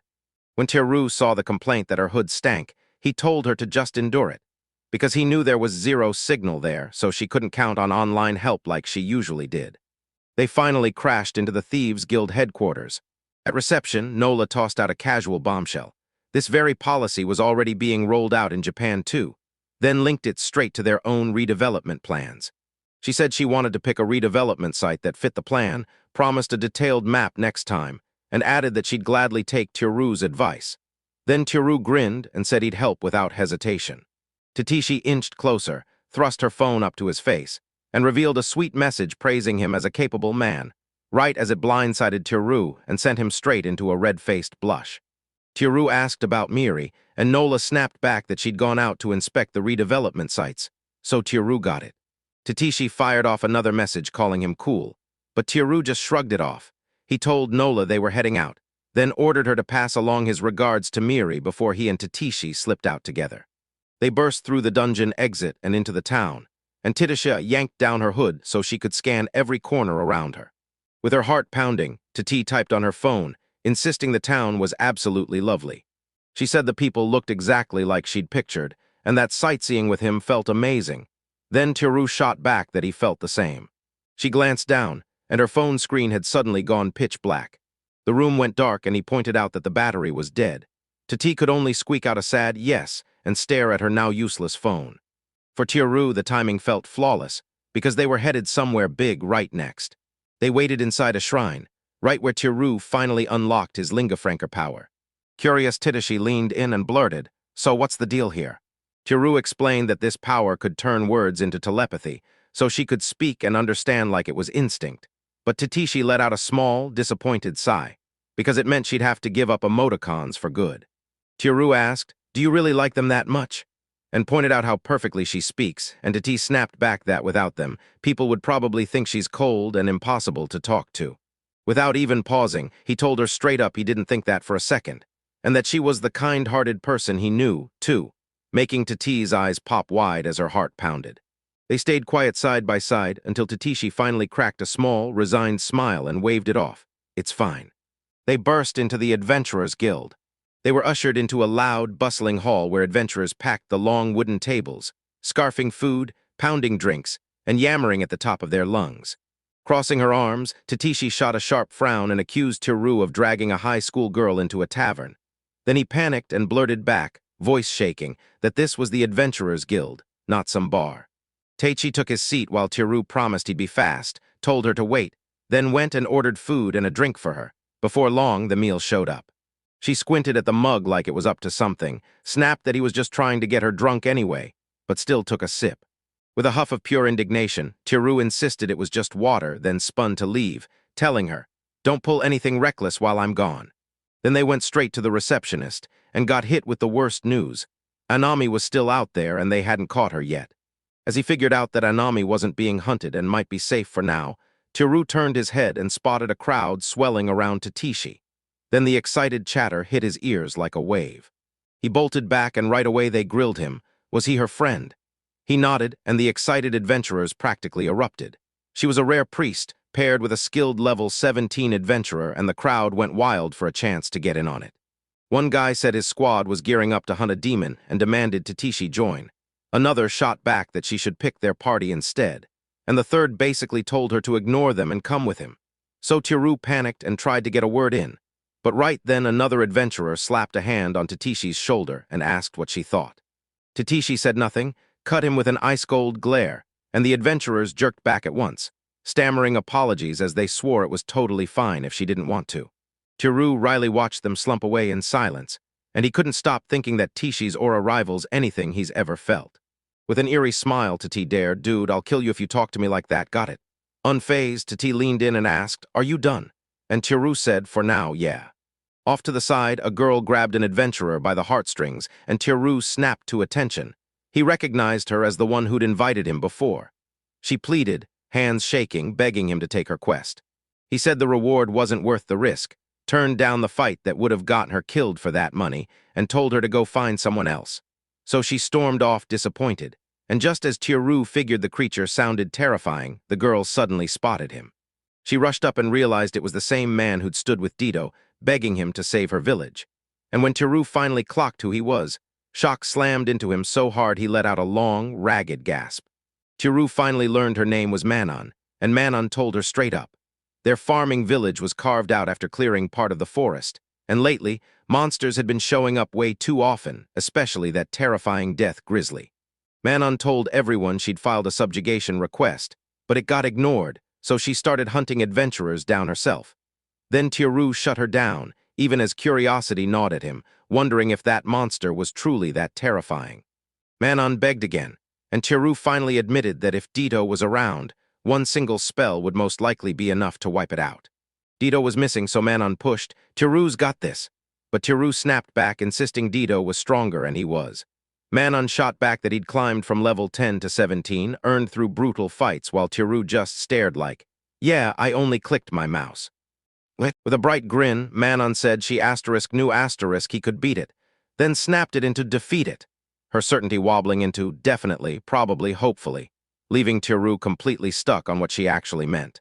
Tiru tried to argue, but Tatishi bulldozed the conversation and snapped that they had to rush to Manon's village right now, so Tiru just froze, wide-eyed. Manon lit up, asking if she was really serious, and Tatishi shot back, yes. With zero hesitation, betting Tiru could handle it, while Tiru spiraled, begging her to explain what she meant. Teichi's determination sparked the reminder that he'd saved her before and wiped out a monster in a single blow, and Manon's eyes lit up like fireworks. Tiru conceded she wasn't wrong, but rats weren't bears at all. Then their calm trip snapped into danger. They rolled up to a huge forest that stretched to the far hills, backed by a fortified wall, then pushed through and stepped into a clearing packed with rustic log houses. Tiru and Tatishi, with Manon leading the way, finally reached her village, and they all spun around, soaking it in. He spotted a house with its walls smashed in and blurted, "Wait, this is what I think it is, right?" And Manon confirmed that the death grizzly had. Tiru swallowed hard, realizing he'd done it, and the damage was brutal. Manon sprinted forward and loudly bragged that she'd brought adventurers with her. The villagers broke into relieved smiles. Then Manon spun around to introduce them as the ones who took the subjugation quest, and right then, she froze, went deadly silent, and gasped. As Manon started warning him, Tiru went rigid, because something huge was right behind him, and then he looked up to see the massive, menacing death grizzly looming overhead. The death grizzly ripped the sky open with a deafening roar, and the air itself buckled as Tiru, Teichi, and the villagers trembled in terror. Tiru spun toward it, sweat pouring, eyes bulging, and screamed. A thunderous slash tore through the air, and the next heartbeat, the bear's head was blown apart in crackling flames. With the bear slain, the villagers fired up the grills and feasted on thick piles of meat as they cheered. While the death grizzly's severed head sat on a table, its jaws locked in a final, frozen snarl. Manon shoved a plate of skewers into Tiru's hands and told him to dig in, and he sputtered thanks at her, still staring, stunned at the death grizzly meat that had been torn down hours ago. Then he took a bite and his face lit up, so Manon practically burst with excitement and praised him for killing it in one clean strike. Tiru admitted he couldn't believe it either. He'd taken the whole thing down in one shot, and when he replayed the fight, it hit him. He could read its attacks, and his agility had skyrocketed. In his head, all he could think about was shielding Tatishi from that giant rat, so locked and he never saw how much he'd changed. Now it hit him. He was way stronger than before. With a fist clenched tight and a confident little smirk, Tiru finally understood it. This insane power had to be coming from leveling up. Tishiate told Tiru, "I've got to level up too." And when he blinked in shock and asked if she was really planning to fight monsters, she just shrugged, no. What she meant was simple. Stay right by Tiru's side as his healer, back him up instead of clashing, and then watch his tight, tense look melt into understanding. And that's when Tiru made up their mind. Once they got home, they were right back to power leveling, already staring down the grind like it owed them money. Chapter 35. In Tiru's apartment, he spread a city map across the table and studied it carefully, pointing to a large shaded block, asking if it marked the exact area scheduled for renovation. Across from him, Miri flashed a bright smile and confirmed it, saying the whole redevelopment plan was moving forward exactly because of the advice Tiru had given earlier. With everyone finally in one room, they huddled for a briefing on the latest chaos, and the Thieves' Guild's bold new redevelopment plans. Tiru spotted that the old barracks and shops were wiped clean, and Miri told him the patrols now took over security and cleanup, making the whole place feel safer and way cleaner. Dito grinned and said the proposal sounded amazing, and Ria nodded fast. Then Miri froze for a second, cheeks burning, and finally confessed it wasn't quite how they'd described it. Miri pointed out that, yeah, the area was safer and cleaner, but that meant nothing if she couldn't pull in customers. because without foot traffic, all of it was useless. Ditto pitched the idea of slapping up a huge department store on the empty land, just like Takakawa. But Miri shot it down, saying they didn't have the money, and Ditto grudgingly admitted that kind of plan would swallow a massive investment. Teru said he'd begged Nola to negotiate funding with the companies in the surface town, and Ria practically bounced with excitement. Shizuku even insisted it might be the missing key. Then Teru crushed the moment. The talks had failed, and Ria's shoulders sagged. He said Forblum didn't flat-out turn them away. He just scoffed at a spot with zero foot traffic.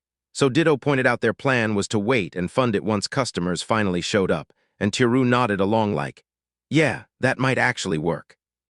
Ria couldn't shake the fear that they needed customers to build the store, but they also needed the store to pull in customers, so they were stuck in a brutal loop with no way out. Miri pushed the idea of selling Japanese goods to get rich fast, but Teru shut it down, saying it would draw attention and drag investigators right to his room, and Ditto couldn't stop wondering if there was another way. Teru hummed to himself, hunting for the right idea, when Ria's stomach suddenly erupted with a loud growl that cracked through the whole room. Ria's cheeks flamed as she awkwardly laughed and begged for a break. Then Teru grinned and jumped in. I'll grab hamburgers for everyone. Teru stepped outside and slammed the door shut behind him, then froze, because the street was packed, and he couldn't help but blurt out that there were way too many people out that day. A woman in a patterned yukata drifted past, and Teru's gut dropped with instant recognition today of all days. He slapped the door open and burst out, shouting to the others like, "You'll never believe it." With a wicked grin, Teru cooked up an idea and pushed them all to head outside. Beneath the glowing evening sky, festival lanterns blazed from the shrine gate, spilling golden warmth down the path, while food and game stalls crowded the walkway and yukata-clad crowds filled the whole lively avenue. Ria stared at the crowd in awe while Ditto scratched his head, wondering if this is what a Japanese festival really feels like. Teru said it was all pure energy, and Miri beamed as she took it all in. Miri's eyes lit up the second she saw delicious food everywhere, and Teru agreed. An anikai without it was just pointless. Ditto darted from stall to stall, sizing everything up. They rushed over to the department store, and even though it was only a cluster of tiny tents, the crowd was so packed it looked like a whole building. Ria said the whole place buzzed with life, bright colors everywhere. The three girls spun around in total awe, and Teru shouted, "Let's wander, grab whatever catches your eye." All three burst into excited cheers. Ditto lunged straight for the food, biting into a chocolate banana while it kept juggling cotton candy, shaved ice, sausage skewers, and more. Then Teru and the others slid in behind with those bright, muse-like smiles. At the game stall, Miri leaned over the goldfish tank, locked in with total focus, and then, finally, she reeled one in. Her face lit up with pure pride as she lifted the water-filled bag, grinning like she'd just won the world. At another stall, candy apples stacked like jewels under the lights, and the second Teru guided Ria in, her eyes flared bright with pure craving. Soon she slipped to the side, cheeks blushing as she tenderly touched her own face while clutching that apple in her hand. Two roos held the center as they strolled on, Ria clutching her apple, Miri cradling her goldfish, and Ditto grinning with cotton candy in hand. The next day, they sprinted right back to the Thieves' Guild headquarters. Nola stared at the festival photo on Teru's phone and couldn't believe what a celebration from his world actually looked like. She said she finally got his idea. Those stalls weren't mysterious at all, just packed with tension. And then she snapped her head up, agreed, and said the goods weren't rare either, so they could swap them out with stuff from their own world. Nola bragged that the district looked spotless, even if it was missing businesses, and she swore this was the kind of setup that could pull in crowds. Then Miri practically bounced with excitement, declaring that once people showed up, Forblum's funding would roll in. While Teru scribbled notes, he fretted over which stalls to set up. Then Ria practically bounced in place and grabbed for candy apples, Ditto pitched crepes, and Teru lit up and nodded like, "Yep, both." He rattled off stall ideas: candy apples, crepes, a carriage, chocolate bananas, takoyaki, yakisoba, okonomiyaki, butter potatoes, and sausages, until Miri leaned in and demanded, "Add goldfish scooping." Rio stared at the thought of goldfish beyond Japan, and Ditto pointed out that in their world, pets were basically nowhere to be seen there. Miri grinned and said scooping was the best kind of fun, and that it could totally make pets blow up in popularity. They'd come just for that, and with a worried frown he demanded, "You can't pull this off without goldfish, so tell me, does your world have any glittering fish?" Mary brightened up and said, "Yeah, rainbow-colored ones," and he pressed on. She told him the fish would gulp down literally anything, stay stubbornly full of life, and look stunning too, like they were built for glory, not limits. Tiru leaned in and demanded to know where they were hiding, and Miri finally confessed she had no clue. Then he snapped with pure disbelief. Dito said it so calmly. She knew the rainbow fish lived on the dungeon's 7th layer, and Miri just froze, staring in shock, blurt out, "Wait, is that true?" Tiru's stomach dropped. This was the 7th layer, way deeper and way nastier than the 5th, and Dito didn't hesitate, confirming it with certainty. Miri clutched her hands, fretted, and whimpered Tiru's name, and he groaned, then asked if it would still be dangerous now that all 4 of them were in it, while Dito totally missed how serious they were about to go. Smiling, Tiru said, "Yeah, I know the risks, but I want a stall everyone can enjoy." And Dito nodded that they'd probably be fine if they stayed careful, and Miri's face instantly lit up. With her fist raised, Miri shouted that it was time to plunge into the 7th layer for the rainbow fish, and the 4 of them erupted into excited cries as they charged straight into the dungeon depths. Chapter 36. Deep within the dungeon on the Yomi Labyrinth's 5th layer, a long, empty corridor stretched away from the door, its block-lined walls and high ceiling fading into shadow. 3 little mushroom-shaped monsters shuffled into the dim passage, advancing like they owned the dark. Mary launched forward, ears twitching straight up, and with a blazing swipe of her short sword, she sliced right through the mushroom monsters in one clean, unstoppable swing. Beaming, she strolled under the stone archway and grinned, saying it felt amazing to jump in right on the 5th layer. As they pushed forward, Tiru leaned in and demanded Dito confirm the 7th layer was packed with lakes and islands. Dito nodded and said it was. Beneath everything stretched a hidden underground lake, dotted with tiny islands, and one of those islets was the prismatic fish's home. Tiru nodded and pressed him about the 6th layer, and Dito's tone turned grim, saying it demanded even more caution than the 7th. Startled out of her skin, Tiru snapped to attention as Dito said the 6th layer wasn't just monsters. It was packed with smart, organized ones, like goblins, kobolds, and orcs that swarmed in groups and hit like a plan. Orcs Ria's mind flashed with goblins, unease tightening her grip on her sword, while Tiru, hearing about these orcs, couldn't help wondering where Anami had vanished all this time. Dito made it clear that on the 6th layer their top priority was to stay out of sight, because the second they bumped into enemies, they had to vanish immediately, before reinforcements turned the whole place into an endless nightmare. With the tension twisting in their gut, Tiru shot back, asking if they'd really be safe, and Dito insisted the monsters kept to their own territories, so if they didn't go poking at them, they'd slip through without a problem. They sprinted right up to the stairs for the 6th layer, and Dito snapped that any fight up there had to end fast. She laid the whole plan on the table. Miri would scout with her detection, and Miri shot back, "Leave it to me." If fighting broke out, Raya would end it fast, smiling calmly. Dito warned that if any enemy tried to slip away, they had to sprint immediately, and she ordered Tiru to ditch his pack without hesitation. He stammered, I understand. And then she dragged them all down the stairs. When he finally hits the 6th layer, Dito leaned in and murmured, "We're in orc territory now, and this is the safest way through the layer." Confused, Tiru clocked that the orcs were the strongest and blurted, "Wouldn't goblin territory be safer?" Dito gave a faint smirk and said, "Not really. There aren't many orcs, and they usually show up in pairs, so you're way less likely to run into them." Right then, Miri's ears snapped upright, and when Tiru questioned her, she blurted out that a hostile squad of 10 was charging straight at them. Tiru blinked, saying orcs don't usually swarm like that, and Miri snapped back that they were tiny, probably goblins. Dito sized them up, snapped hide, and shoved them toward a dark room, then waited as the goblins marched right past. The whole crew slipped into the nearby dark chamber like shadows, fast and fearless. Then they crept forward, until Ria pinned her back to the corner wall, sword up and shaking with tension, while Miri, Dito, and Tiru crowded close behind her. Tiru killed his helmet light, and the hallway swallowed them in darkness, while Dito pressed her glowing pendant tight to her chest. Down the corridor, goblins marched in perfect formation. Soft footsteps whisper across the stone, echoing like a warning. Skin and bones goblins plodded forward, completely oblivious that Tiru's crew was lurking nearby. Sweat dripped down Tiru's cheek as he stared at the goblins' haunting orc territory, and before he could even question it, someone slammed into his side, pinning his arm against soft warmth, clinging to him in breathless silence. Tiru's face burned with heat as he tried to figure out that soft, lingering sensation. Was it Ria, Miri, or maybe Dito, judging by how big it felt? He figured even a veteran adventurer would freeze in fear, and when her warm breath swept across his ear while she clung to him, His heart slammed into overdrive, even with danger all around. Finally, the goblins slipped past and vanished, their footsteps dying out into silence. Someone breathed, "Are we clear?" And Miri snapped back, "Yeah, they're gone." Ditto snatched up her pendant and warned that the goblins would have been brutal to beat before reinforcements showed up.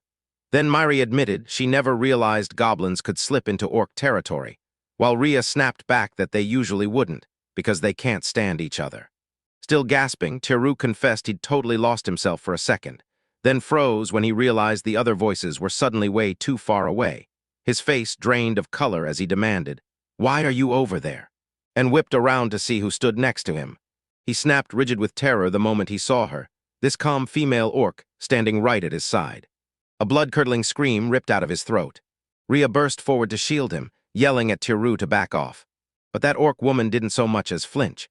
She stood her ground and asked, in crisp, clear words, whether he was Japanese, and Teru's party just froze, staring in total stunned disbelief. Miri snapped that they had to kill her before she could scream for help, and Rhea lifted her sword in grief. Then Teru burst between them, begging them to wait, nearly knocking Rhea off her feet. Rhea snapped, demanding to know why he'd stopped them then. Rhea shot back with a shocked gasp, because the orc might have been the key to what Anami-san knows. Little did they know, the goblins that had gone earlier heard the commotion, spun around, and one of them pointed straight at them. Miri snapped a curse as she felt them come back. Ditto said it straight. Yeah, they'd been found, and Rhea cut in with the only play left, fight. The orc woman slammed a button on the wall, snapped them to hurry, and Teru gaped in shock as a secret door ground open in the stone. He snapped at everyone to move right away. Ditto froze for a second, wondering if he could truly trust her, but Miri cut in fast. There was no choice. They burst through the secret entrance at the exact moment the goblins charged into the room they'd been hiding in. The goblins spun in confusion, scanning every corner and finding nothing at all. Still stuck on the idea they'd been wrong, they finally shook it off and moved on. In the hidden room, Miri let out a shaky sigh of relief, and Teru shot the orc woman a grateful look, then demanded, "Why did you help us?" The orc blurted that Teru felt the same as Anami, and Teru's shock hit like a punch. He demanded to know if she really knew him. Dita snapped that it didn't protect him at all, while Rhea added the terrifying truth. He could end up locked away or dead. Fuming, the orc snapped that they'd never do something like that, and the whole party just froze, utterly speechless for a heartbeat. Ignoring their shocked faces, Teru demanded where Anami-sen had gone, and when the orc asked if he wanted to meet him, she turned and promised to lead them straight to Anami-sen. Ditto asked if he really planned to stick with her, and Teru snapped that he had to help Anami-san, while Rhea pressed hard on one thing: could they actually trust her? With iron certainty, Teru declared he knew they could do it, and the three women froze, staring at him like he'd just lit a spark in the dark. Without skipping a beat, Rhea blurted out that if Teru was going, then it was her job to run alongside him and keep him safe. Ditto tried to argue that he couldn't be left behind, and Miri immediately jumped in, saying she was coming too. Guided by the orc woman, they tiptoed forward with non-stop caution, every step screaming, "Don't mess this up." Dart deeper into the hidden passageways, chasing whatever waits beyond the shadows. Before long, they burst into a bigger chamber, and the orc barked for them to hold up and wait. Teru gaped in disbelief at rows of ugly stone and cloth huts, watching orcs haul bundles by the armful while children clung tight to their sides. Spying a whole settlement carved into the dungeon, he muttered, "Wait, is this really an orc village?" Then he clocked a familiar human face and shouted Ami-san's name at the top of his lungs, while Anami just stood there, calm as ever beside the orc woman, smiling softly as she clung to his arm, and greeting Teru like this was the most normal thing in the world. Chapter 37, Teru smiled in relief and said he was glad Inami was safe. Inami greeted him warmly, speaking as casually as if they had just met again after a short absence. Inami flashed a smug grin and teased Teru, asking if he'd finally grabbed a TV and signed up for a broadcast contract. Then Teru jerked his hands up, panicking, insisting this was a whole different world, and he'd only come here to save him. Laughing, Inami waved it all off and said it was obvious they weren't in Japan anymore, then his smile vanished. He pressed Teru hard, asking what saving him even meant. Teru told him they'd landed in an orc village, and asked if Inami had been captured.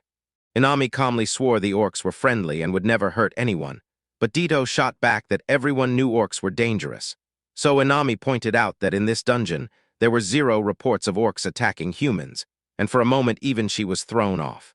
Ditto spun toward Rhea and Miri, swearing her suspicion was completely fair, Ria nodded and admitted that sure, forest orcs might hurt humans, but she'd never once heard of attacks spilling out of this dungeon. Miri chimed in too. Even when she lived on the first layer, nothing like this ever happened. Dito couldn't believe it. Why would there be a subjugation quest for Inami if the orcs were supposed to be peaceful? Tiru told him the truth. Adventurers probably saw Inami during his contract pitch and mistook him for an orc, but no one was actually attacked. Ria clocked that every adventurer had been warned to keep fighting to a bare minimum, so nobody's like, wait, he's human. And that's why his secret stayed under wraps. Inami grinned right along, buying their story. Inami told Tiru that the orcs in this dungeon were vegetarian and had zero reason to attack humans. Then he hit Tiru with the real shock. Under the evil god Ruin's teachings, they weren't allowed to eat meat at all, and it turned out their faith was the reason they fought so peacefully. Inami said the fact he was totally unhurt spoke volumes, and Tiru nodded, then pressed him, asking why he was still living in the village and if he planned to go back to Japan.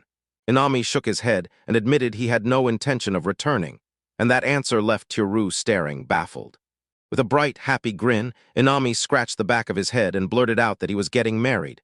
Tiru froze solid and echoed, married, like it couldn't be real. Inami whipped his head toward the female orc at his side and dropped the bomb. She was his future wife, the very guide who'd led them here. She gave a firm nod and introduced herself as Frankus. Tiru's whole party froze in awkward silence. Then he said he understood, told them they should be happy for Inami, while he privately realized they'd almost killed his fiancée just a few moments ago. With a sharp turn, Inami waved them after him and promised he'd take them straight to the village elder who was dying to meet them. He told his fiancée, Francois, to head back home and whip up some treats, and she nodded, ready to do it.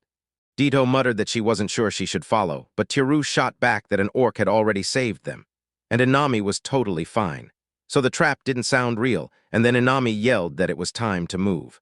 Inami marched through the orc village, steering Tiru's crew onward as everyone else stayed glued right behind him. Tiru asked if they'd finally made it to the elder's place, and Inami said, "Not yet, we're slipping past the orcs' sumo wrestling grounds," then nodded at the elder's house up ahead, eyeing the building beside them. Tiru pushed, "So the orcs really do sumo here?"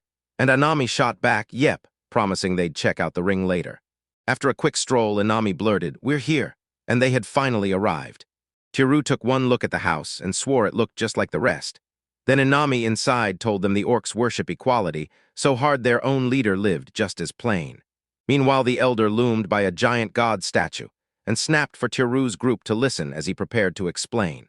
The elder whipped around and said, "I knew you humans would show up." Tiru's group huddled on the floor while Inami and the elder stood over them, and when the elder guessed they were Inami's friends, Tiru just awkwardly shrugged and admitted, "Yeah, I guess so." The elder insisted the orcs weren't the ones attacking humans and demanded humans stop striking back. So Tiru jumped in at once and swore they'd never lay a hand on them. He added that he wanted to clear up every rumor about the orcs.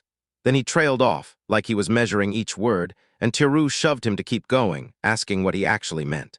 The elder swore they hadn't done a single thing, no attacks on female knights, no assaults on humans, while Tiru flat out admitted those disgusting orcs did it. Images were exactly what most people always pictured when they heard the word. Tiru steadied the elder with a promise, and the elder urged him to pass that understanding to the rest of humanity, too.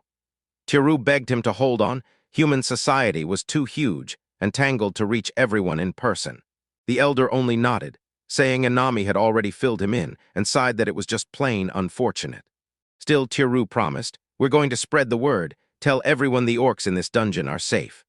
The elder nodded and sent them off with a warm smile, "Have a good time and get some rest." Inami and Tiru's party slipped back outside, and as they strolled, Inami promised, "I'll lead you to my house next." As soon as they showed up, Inami burst in with a grin and announced, "I'm home." Inside, a whole line of female orcs stood shoulder to shoulder and greeted him at once, purring, "Darling," and Tiru froze, then cautiously asked who they were. Inami brought them out one by one, slapping names on the air, Catherine, Rola, Jacqueline, and then, like a future he could already see, his bride-to-be, Frank. With a grin, Inami happily blurted that every single woman there was his wife, so Tiru went completely blank, watching them like, "Wait, don't they all look the same?" Then Inami leaned in and said orc society actually accepts polygyny, and they even joked that he must be jealous, leaving Tiru red-faced as he admitted, "Yeah, just a little." Inami swung around to his wives and introduced Tiru as Suzuki-san, and Teru immediately returned the respect with a polite, "I'm Teru, nice to meet you." The York women crowded in tight, staring at Teru's face and blurting out, one right after another, that he looked exactly like Anami. Teru started sweating from pure nerves, and before he could even react, Ria, Ditto, and Miri swooped in, clinging to him from both sides. Ria insisted he looked way cooler, Ditto chimed in that he was also way cuter, and Miri immediately backed it up. Laughing, Inami told Teru that orcs found him ridiculously handsome, then teased him to stay and live with them, like it was no big deal at all. Teru stumbled over his words and admitted he'd have to pass, and even with that grin still on his face, Inami just said it was a shame, because yeah, he totally understood. Inami swung the invitation right away, saying they should stay the night, and that he'd cook up hot pot for everyone. One wife jumped with joy, and the other couldn't stop praising his hot pot as absolutely wonderful.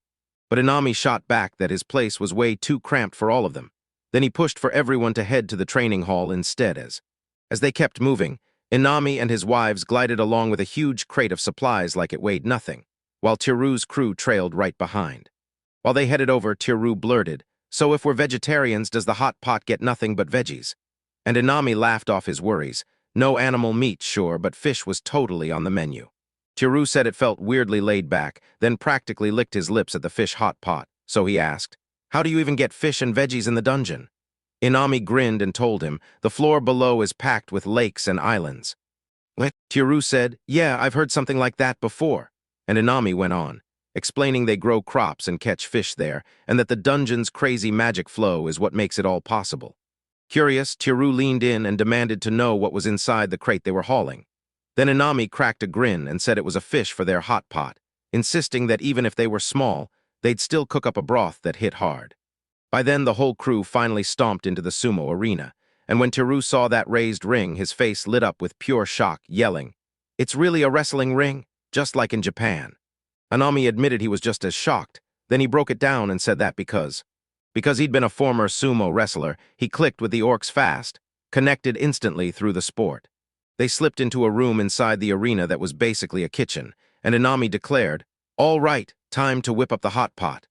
He and his wives jumped into action, tossing ingredients together at lightning speed. Teru leaned in and asked, "Are we just using salt?" Inami nodded and said the fish already brewed a broth so rich that salt alone was all they needed. Miri inhaled the air with a happy little sniff, blurting out that something smelled amazing, while Teru clocked that the fish had a weird, unique color, and Inami nodded along. Then bam, Miri's eyes went huge and she let out a startled cry. Stammering, Miri scrambled to explain what was wrong as Teru pressed, "What happened?" Inami just grinned and swore that even if those fish were tiny and rainbow bright, the taste would blow her mind. Then he tipped them straight into the hot pot. Mary blurted out that the fish they'd been hunting all this time were right here. So Teru's eyes went wide as he demanded, stunned, "Wait, the prismatic fish." Heartbroken, Miri sobbed as the pot started to steam, begging why her precious fish were getting sacrificed. While Inami, grinning like it was no big deal, told her, "If they were prismatic fish, we'd catch more tomorrow," and pushed them to enjoy the meal. Soon, steaming soup splashed into wooden bowls, and colorful fish and vegetables drifted on top like they were waiting to be devoured. Teru kept staring at the dish, sweating over whether prismatic fish was even real food, and then Inami flashed a confident grin, told him to try it, and nudged him toward a sip. So, shaky but determined, Teru finally agreed. Teru leaned over his bowl and took a careful sip. Then his eyes popped wide in shock, because that first taste was insanely delicious.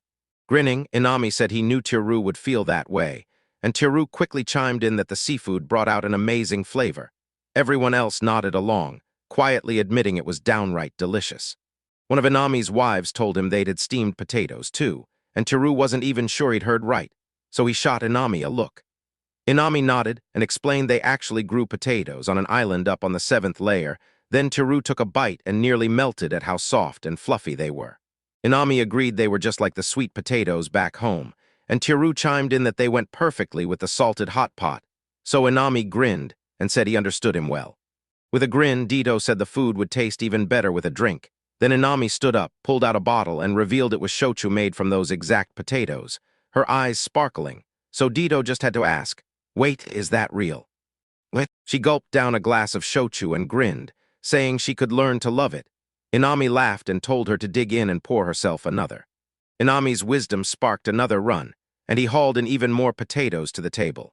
Ria watched Ditto and Miri keep clinking drinks together, and the Wise just smiled, seeing their guests having the time of their lives. The whole place felt warm and electric as the crew laughed, noshed, and kept pouring drinks while they chatted. Tiru caught himself grinning, shocked that he'd somehow stumbled into the most fun he'd ever had in a dungeon. From the doorway, Inami waved like crazy and shouted, and that snapped Tiru's focus the moment he started moving over.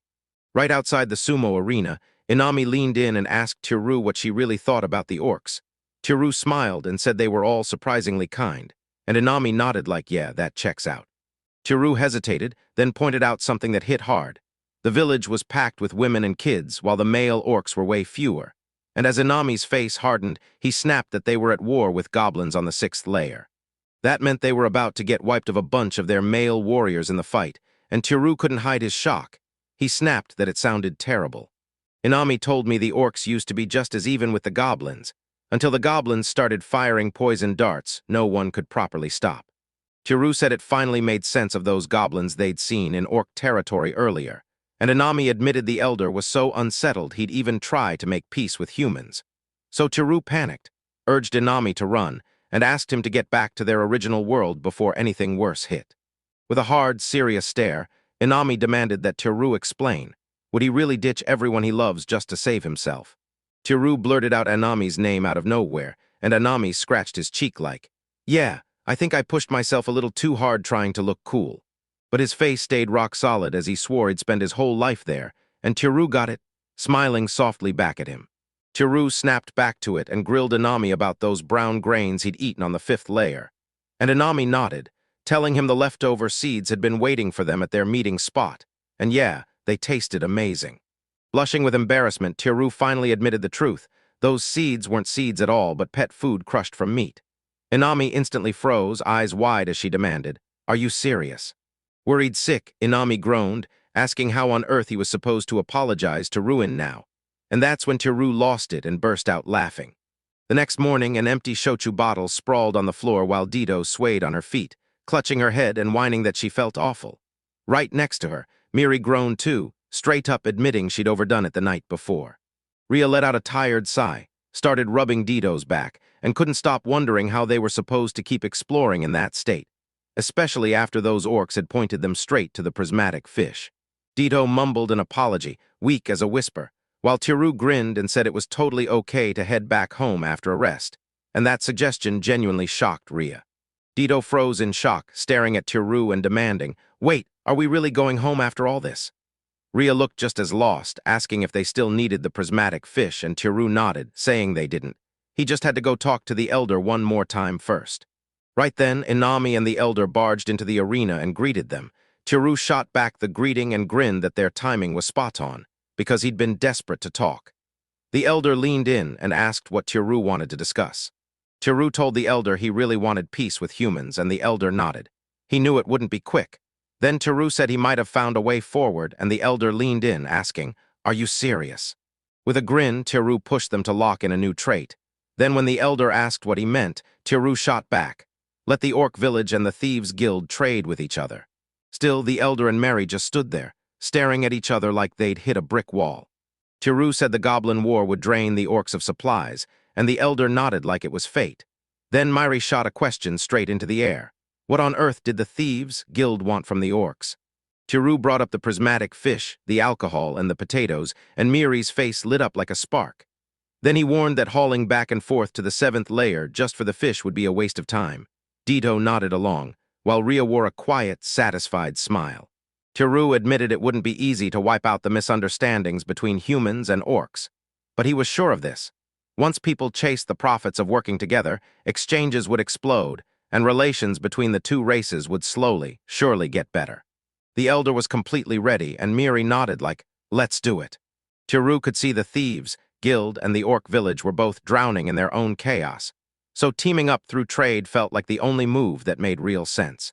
Inami admitted he probably shouldn't say it after all the chaos he'd caused, but he thanked Tiru anyway and prayed that humans and orcs could finally live side by side in peace. Tiru just smiled and said he felt the same. At Tiru's workplace, Tatishi slammed both hands on the table, leaned in hard, and shot daggers ahead as she demanded to know why he didn't bring her along. In the restaurant kitchen, Tiru fumbled her words, nervously insisting the dungeon's deeper layers were way too deadly for someone stuck at her low level. Back in the dungeon days, Tiru remembered how they'd said goodbye to the orc village, fled the dungeon, and made it home. Then, after that, while hunting prismatic fish, they split up to set everything up for the Inishi event in the redevelopment area. After he finally laid out his reason, she told him that going to see him that night would be perfect for leveling up, and Tiru immediately flinched at what she said. He figured everyone was already in the other world, busting their backs to get the redevelopment venue ready. So Riley agreed, and Teichi clenched her fist and swore she'd be there that very evening. When Tiru's shift finally ended, he stormed through the door and shouted that he was home again. Then Dito popped out from nowhere with a bright, cheerful welcome.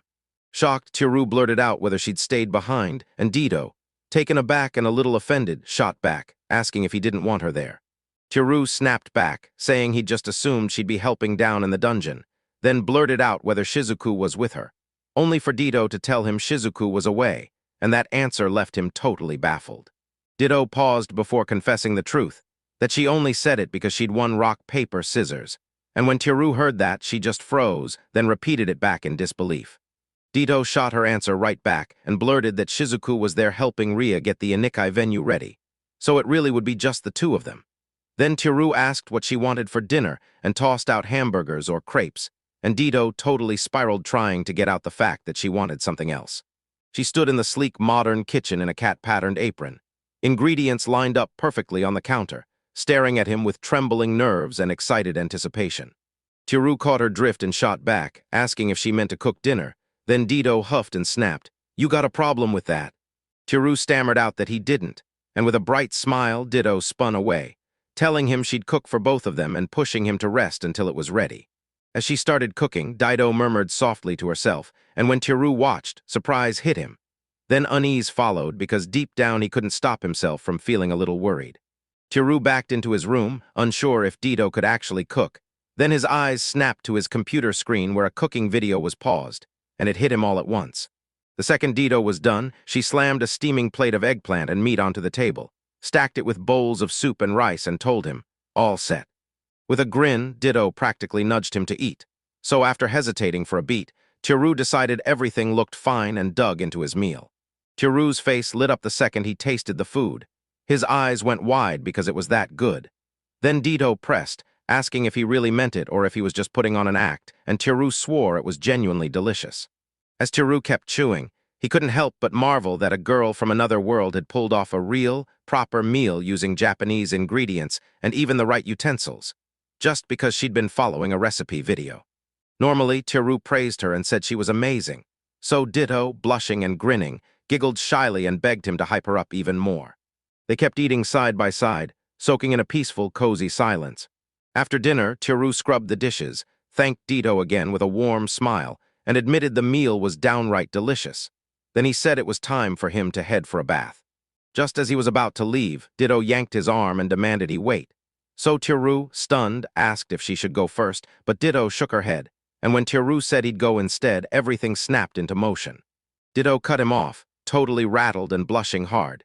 She insisted he couldn't go in alone, then pushed the idea that they bathe together, and her face went even redder.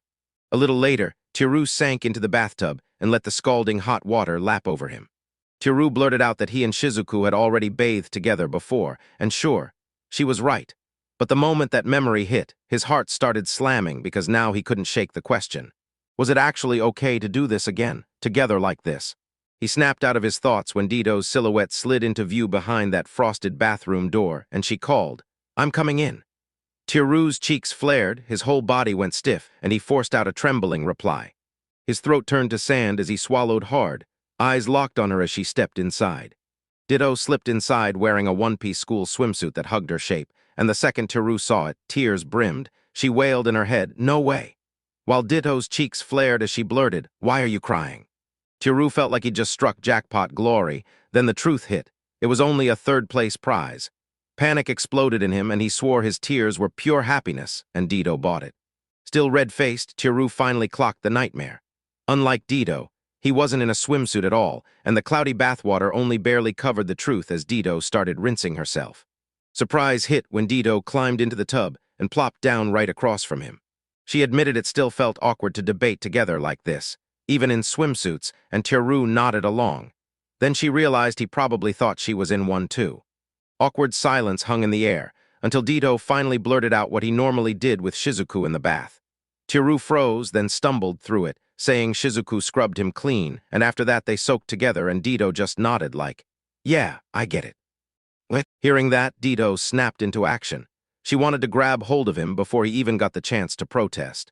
She cradled his head against her chest and soothed the tension between them until their faces flared a burning red. But she murmured that she almost never got a moment alone with him and that no one could really object, so she gently patted his head and let it sink in. But with no clue what she meant, Tour threw caution aside and just went with the moment. Then Dito abruptly froze, feeling something unfamiliar press against her thighs and grind against them beneath the water. Her cheeks flushed bright red, her body trembling as she frantically tried to deny what she was thinking. Then her control snapped and she blasted out a piercing scream. Fully dressed, Ditto stood there, cheeks still blazing, and demanded answers from Tiru about why he wasn't wearing a swimsuit. Caught off guard, Tiru just blurted out an apology, and Ditto snapped her gaze away. And he asked if she always bathed completely naked. Tiru answered with zero hesitation, and it left her totally stunned. Ditto turned toward him and blurted, "Let's hop in another bath again." And this time, swimsuits were out of the question. Tiru could only blurt her own name, frozen in stunned disbelief. Right then, the doorbell blared, and both of them jolted hard as Ditto snapped, "Who is it?" Tura's phone started buzzing, and when he checked it, Tateshi's message hit. She'd arrived, right on schedule, just like he'd been expecting her that day. A cold shiver tore through Tiru's spine when he sensed a vicious stare right behind him. He spun around and caught Ditto glaring back with dark, murderous eyes. Tiru's icy stare sliced straight through his soul, and then Ditto snapped in a low, furious voice that thick-headed men ought to be wiped out. Only the next day did they finally start talking normally again. Chapter 39. After work that afternoon, the manager praised Tiru for doing a good job. As he walked along the street, he thought about how well things had gone with Ditto the day before, and felt it was a shame that Tateshi's visit had ruined the mood. Today, he leaned in and warned Taichi not to show up like that, because if he played it right, he could make things up with Ditto. Right in his apartment, Tiru called out for Ditto and said he was home, only for Ria to pop out instead, grin at him, and warmly welcome him back. Tiru blinked in shock that she was there today, smiling like she owned the place, and when Ria said it was her turn, he just stood there, stuck on the words, baffled. He remembered Ditto tossing out rock, paper, scissors the day before, and suddenly it hit him. Maybe that's why him and Ditto ended up alone together, right? When he asked if Ditto had stepped into the other world, Ria nodded and said Shizuku was there with her. Tiru figured they must have settled the turn order with rock, paper, scissors, and he was pretty sure it was Shizuku's idea. Tiru swallowed the awkwardness and said it'll just be the two of them, then asked what they should eat for dinner. Ria lit up and promised, "Leave it to me," and Tiru hesitated, asking if she was really going to make it herself. His face darkened the moment he remembered Ria's past cooking disasters, and he was clearly not buying this good meal idea for a second. Tiru leaned in and suggested they grab a meal out together, and though Ria hesitated, he pushed the point. This was the first time they'd ever gone out alone, and when he said it was the perfect chance, she finally nodded after thinking it through. Ria suddenly snapped out of it, bolted into Tiru's room, and begged him to give her a second so she could change. She stepped out blazing with a bright smile and said she was ready. Then Too Rude froze cold when he realized she was wearing the exact same cute outfit he'd bought her before, and she proudly said, "Yep, it's the one you got me." Ria asked, "So, how do I look?" And Tiru's heart slammed in his chest as he insisted it was perfect for her. Then her shoulders finally dropped with relief when he urged them to head out. Ria strolled down the packed street in Japan and couldn't help but point out how crowded it was. Tiru just nodded along, totally seeing her point. But when he asked what she wanted to eat, Ria admitted she didn't really know much about Japanese food, then shrugged and said she'd just pick what looked good, until she spotted a place and pointed it out like, "That one looks popular." Tiru shot a quick look at the sign outside the Jaeton shop. When he asked if she was sure, Ria lit up. She beamed, pointed straight at the picture, and swore it looked absolutely delicious. They barged into the restaurant, and the manager greeted them right away. Then they slid into seats side by side at the counter. 3 customers snapped their heads over. One grumbled this wasn't a dating spot and barked at Tiru what he thought he was doing here, crushing Tiru with embarrassment while Ria just stared, totally lost. Right on cue, their order showed up. The manager slammed their bowls onto the table and shouted that the jidin was ready. Ready, Rhea dug in with pure joy, clutching her cheeks as she savored every bite and let out happy, satisfied little sounds. Their faces lit up as they watched her savor the meal, and Tiru's smile crept in, because even the toughest men can get knocked off guard by something like that. Once they wrapped up eating, the manager gratefully thanked them, and Rhea beamed that the food was absolutely delicious, while Tiru flashed a smile and agreed. Rhea leaned in and asked what they'd do next, and Tiru shot back that in his world there was something perfect for sightseeing. Right away, her eyes lit up. A monorail slid along the elevated tracks and suddenly came into view, and Tiru jutted his finger at it. Rhea craned her neck and blurted, "What is that?" Tiru told Rhea it was a monorail, an actual train, where people would ride on it too, and Rhea just gasped and repeated the word in wonder, stunned that anyone would climb aboard something like that. After a quick stroll, they hit the station and piled on the train, shoulder to shoulder. Rhea leaned by the window, her eyes sparkling, and she breathed out that it was just incredible. Tiru grinned and said they were insanely lucky to have. They snagged the front seats, because from there they could stare straight out at the city in that moment. Rhea squinted and jabbed at a giant building far off, asking what it was, and Tiru said it was IKEA, the furniture store, so she was blown away by how massive it looked. Then she pointed to the lot teeming with parked cars, and Tiru answered, "That's Luluport." Rhea gushed that it was beautiful, and then she smiled and said she could even see the starry sky from right here in Japan. Right after the ride, they jumped off the monorail, and Tiru immediately felt the chill creeping in. And he asked if she was cold, so Rhea blurted that she was, but promised she'd be fine if she clung tight to his arm, her cheeks flaming as Tiru froze in shock. Rhea grinned and asked if the heat had finally reached him. Tiru just nodded and said, "Yeah, I'm warm now." After that breath-stealing romantic moment, he urged them to head home, and the city lights shimmered like they were sealing the intimacy between them. When they finally reached Tiru's apartment, they both realized they were still holding hands, and Rhea hesitated, called his name, and Tiru suddenly gasped in shock. Rhea yanked her hands back and stumbled away, trying to speak without making it worse, while Tiru blurted out a new topic, asking if she'd enjoyed the monorail ride. With a grin, Rhea said she'd loved it, asked Tiru how he felt. Then, right mid-sentence, she snapped shut and stared, leaving Tiru totally baffled. Rhea's face fell, and as he stared down, he replayed the whole last day with Dito, wondering in silence if Dito had given him more fun than she ever did. Even if it wasn't obvious, she could feel it. His heart was already stuck on Dito, and she'd admit it, Dito was dazzling, way beyond someone like her. Tiru surged forward, clamped his hands on Rhea's shoulders, and pulled her in so she couldn't move, insisting that was not what he felt. Right as he tried to finally tell her the truth, someone stepped in and cut him off. The apartment door ripped open and Miri stormed inside, practically bursting with excitement as she called, "I need to ask you something." But she froze the moment she saw just how close they were standing. Stunned out of his mind, Tiru blurted out Miri's name, and Miri just looked at everything, nodded like she'd seen it coming, and said she understood. Miri teased that she and Rhea were basically upping his level cap with a kiss, then pushed to join in too, leaning toward Tiru like she was about to plant one. So he absolutely panicked and swore they weren't doing anything like that.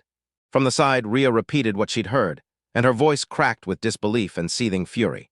Tiru froze when Rhea locked eyes with him, her stare sharp and threatening, and demanded to know exactly what he meant.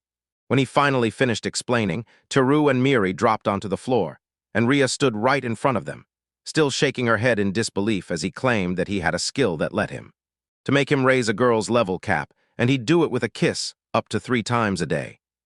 She couldn't wrap her head around it, and Tiru admitted he'd thought the same, until Miri sized him up. Then Miri told him the truth. It was a rare hidden talent she'd only uncovered because her appraisal was so high level. Rhea finally got it. That's why her own level cap jumped first. With a pout, she snapped that he'd been out there kissing every girl he laid eyes on. Tiru blurted that it wasn't for everyone, only who could ignore someone stuck at their cap. Miri waved it off and said she'd waited too, until she finally reached her own cap, and that she was just teasing earlier. Rhea pressed, "So you did it with Miri and Dito already?" Bernard, Tiru admitted he had. Overwhelmed out of nowhere, Rhea burst into tears, and Tiru shot his hand out toward her in pure alarm. Tiru apologized for hiding it, and right after Miri finally showed up, she apologized too. Still sobbing, Rhea snapped, "That's not why I'm upset." She snapped open and confessed she was hurting. Being stuck way below her level cap meant kissing him was going to take forever, so she broke down and cried even harder. Miri softly nudged Teru to kiss her just once, so Ria wouldn't feel left out, and through the tears Ria begged, "Would you hate it?" Leaving Teru completely flustered as he rushed to reassure her he absolutely wouldn't, even promising he could do it as many times as she wanted. Mary teased Ria and shoved her right toward him, chanting, "Come on, kiss already." Ria squeaked and her cheeks exploded red with embarrassment, while Teru stood there blushing just as fiercely. Ria snapped around to Miri and pleaded with her to hold up, and when Miri acted clueless, asking if she was really against it, Ria confessed she couldn't stomach doing this while Miri was watching. So Miri only smirked, told her not to stress, and said they could always drag it back to home base. Flustered, Ria snapped, demanding to know what home base even meant, and why Miri was there in the first place. Miri froze for a beat, then remembered, admitting she'd come to ask Teru how to set up the stalls. Still blazing with embarrassment, Ria snapped at Miri to hurry and finish so she and Teru could finally kick back after Miri left, and Miri just pouted back, calling her mean. Once Mary was gone, Teru and Ria finally closed the distance and shared a kiss. Ryo's cheeks flared as she brushed her lips and admitted that the 3-times-a-day rule felt way too stingy and made her uneasy. And when Teru said they could definitely kiss more, Ryo paused, because she didn't want to make Miri feel bad, and Teru nodded along, agreeing.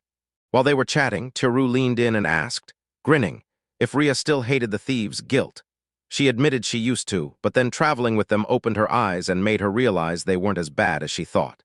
They insisted they didn't steal just to steal, and said that if this project finally worked, they could stop risking themselves on those brutal, dangerous crimes. He said he'd use everything he knew to make the project finally click, and once it did, they'd help rebuild the orphanage she'd been supporting. Ria still worried it might be meant for someone else, but Teru shut that down fast, confirming it was for Nick and Mary. Then he said it straight. This wasn't just for him, it was for Ria's sake too, so her face lit up instantly, and when she said his name, pure joy poured out. They shared another kiss, and later that night, Ria leaned in and asked for one more, and then the two of them fell asleep together. Morning burst in, and living light spilled through their windows like the world was finally waking up. Ria shook Teru awake by shouting his name, and he blinked open his eyes in a haze as she beamed, "Good morning," and he mumbled it right back. As Teru rose to his feet, he blurted that it instantly reminded him of the day she first stepped into his room. So when Ria gently tugged his sleeve, he turned around, and there she was, blushing hard, whispering to confirm if his skill could only be used 3 times a day. She pressed her palm to his chest, leaned in close, and asked if he could use all 3 kisses on her that day.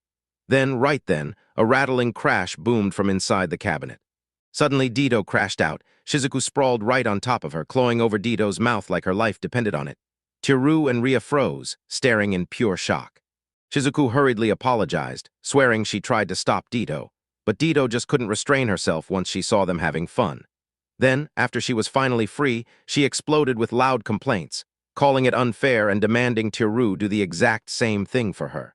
Teru and Ria locked eyes, then erupted into laughter, and right away the tears started to burn, because Dido snapped, demanding to know what on earth was so funny. Chapter 40. Inside Teru's apartment, Teichi held a sheet of paper with both hands, looking slightly surprised yet satisfied as she announced she was finished. She lifted a sketch of Nola in a cute pose, and a tiny heart floated by her head.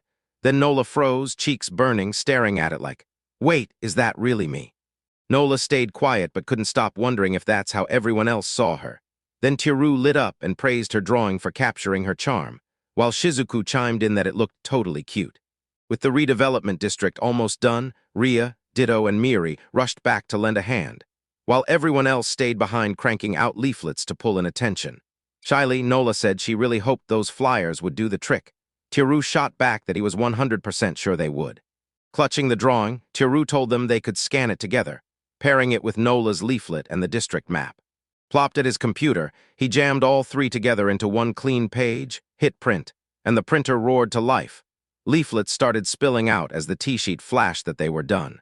Nola watched, grinned, and said the tools in this world were straight up incredible. Grinning, Teru promised he'd print more. Then right on cue, Ria, Miri, and Dido came back from the dungeon and shouted that they were finally home. The 3 slipped inside, and Dido grinned, telling them their side was almost done. Teru praised their grind, Miri burst into laughter while clutching leaflets, and said Nola's drawing was adorable, making Nola's cheeks light up, while Dido stared in awe at the art and Ria chimed in that it would totally pull in a crowd. Staring at the dungeon monitor, Shizuku blurted that Inami and his wife were finally here. Teru dashed to the door, greeted them, and Inami just breezed back with the same calm hello. Inami popped in with a gift, a pot brimming with prismatic swimming fish, telling them there were plenty, and the big sizes made them perfect for scooping up fast. Teru shot back that this time they'd bring the supplies, and even handed over cola bottles rumored to cure poison, making them deadly against goblin blowguns.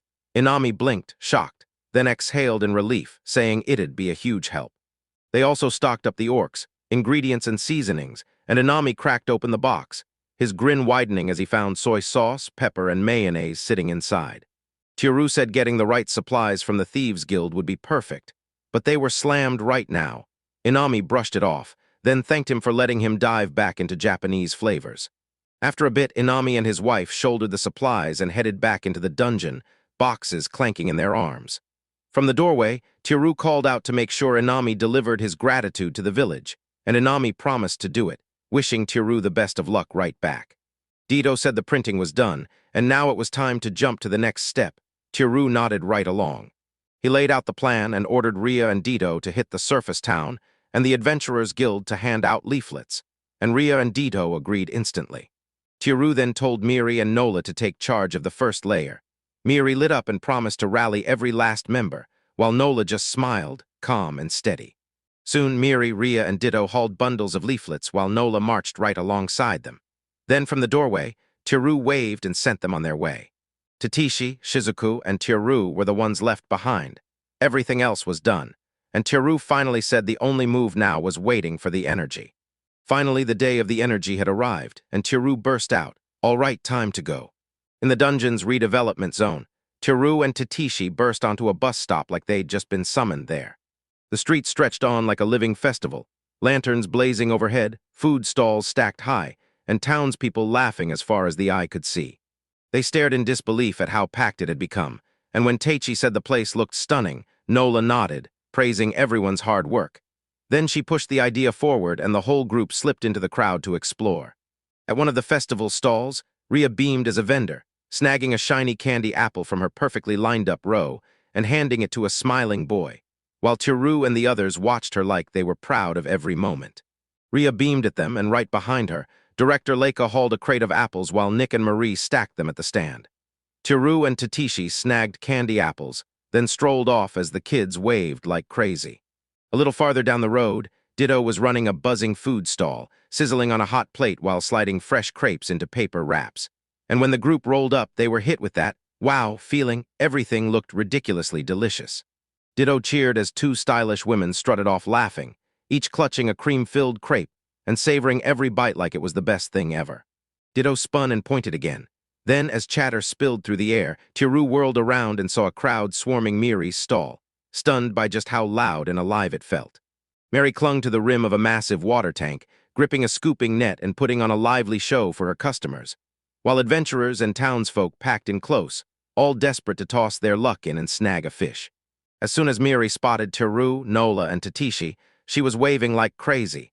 Then the three watched in excitement as more and more people swarmed in for the scooping game. Ria, Ditto, and Miri each ran their own stalls with big smiles, sharing the festival's joy with every person who walked by. After the festival finally burned out, the whole party rolled back to Teru's apartment, and with a cold cola in hand, Teru grinned. "It's barely begun, so let's celebrate the redevelopment plan." Nola, Teichi, Miri, Dito, and Ria clinked their glasses in unison and shouted a toast together.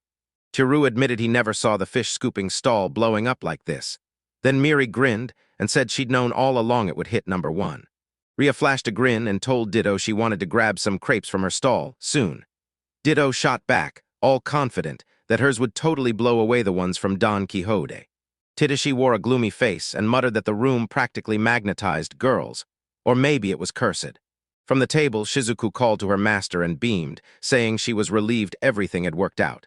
Then Teru nodded back but warned them, "Don't relax yet, we're still not out of the woods and more problems are coming." He figured more trouble was just waiting around the corner, and with a burst of excitement, Shizuku told him that anything could happen, because everyone, even herself, would stand by him. Teru softly patted her head and thanked her, and Shizuku lit up like crazy, because in that moment he truly believed that as long as they stayed side by side, they could crush anything life throws at them. Nola marched up to Tiru and told him the Thieves Guild had just gotten word from Forblum. Someone there had seen the redevelopment worked and now wanted to talk funding, and Tiru's face lit up as he asked, "Is that really true?" What? Nola confirmed it, then asked him to spare a few days so she could bring him to their company, and Tiru practically shot up, thrilled, and agreed. Right then, a tipsy Dito crashed in with a can in hand, grabbed Tiru's arm, and accused him of flirting with Nola, freezing him in shock. Dito leaned in and warned him not to lose sight of his dream of becoming a dungeon master. Then Ria yanked at his other arm and snapped that he was way too close, and Tiru instantly erupted with jealousy. Miri barged in, demanding a spot too, and Tatishi snapped at Tiru with blatant, simmering displeasure. Ditto, Tatishi, Miri, Ria, and Nola boxed Tiru in tight, while Shizuku just watched from the table, so Tiru felt completely swamped. He figured that before they even touched anything else, they'd have to claw their way out of this mess first. In a dingy little apartment in Takekawa, Tokyo, everyone whispered that it was haunted, but nope, it wasn't ghosts in there, it was a slime and a knight. When Tiru cracked the door and announced, "I'm home," Shizuku and Ria lit up and greeted him right away. Dito sprawled at the table, surrounded by empty beer cans, grumbling that Tiru was late and snapping that he'd promised they'd hit the dungeon together. Then Tiru scratched his head, apologized, and admitted work kept him there. Suddenly, Miri burst out of the shower, naked, and beamed at Tiru like it was totally normal, and Tiru and Ria both froze with faces blazing red while Ria snapped at her to get dressed.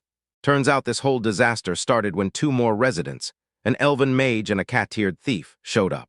Once he was done prepping and packed up everything he'd need, Tiru grinned, threw out an apology for keeping them waiting, and Shizuku, Dito, Ria, and Miri stood there, ready when he was. Tiru gripped the doorknob and blurted out, "Everyone ready?" And just like that, the dungeon turned into a pit stop for otherworldly visitors. Each day felt like a brand new adventure for him.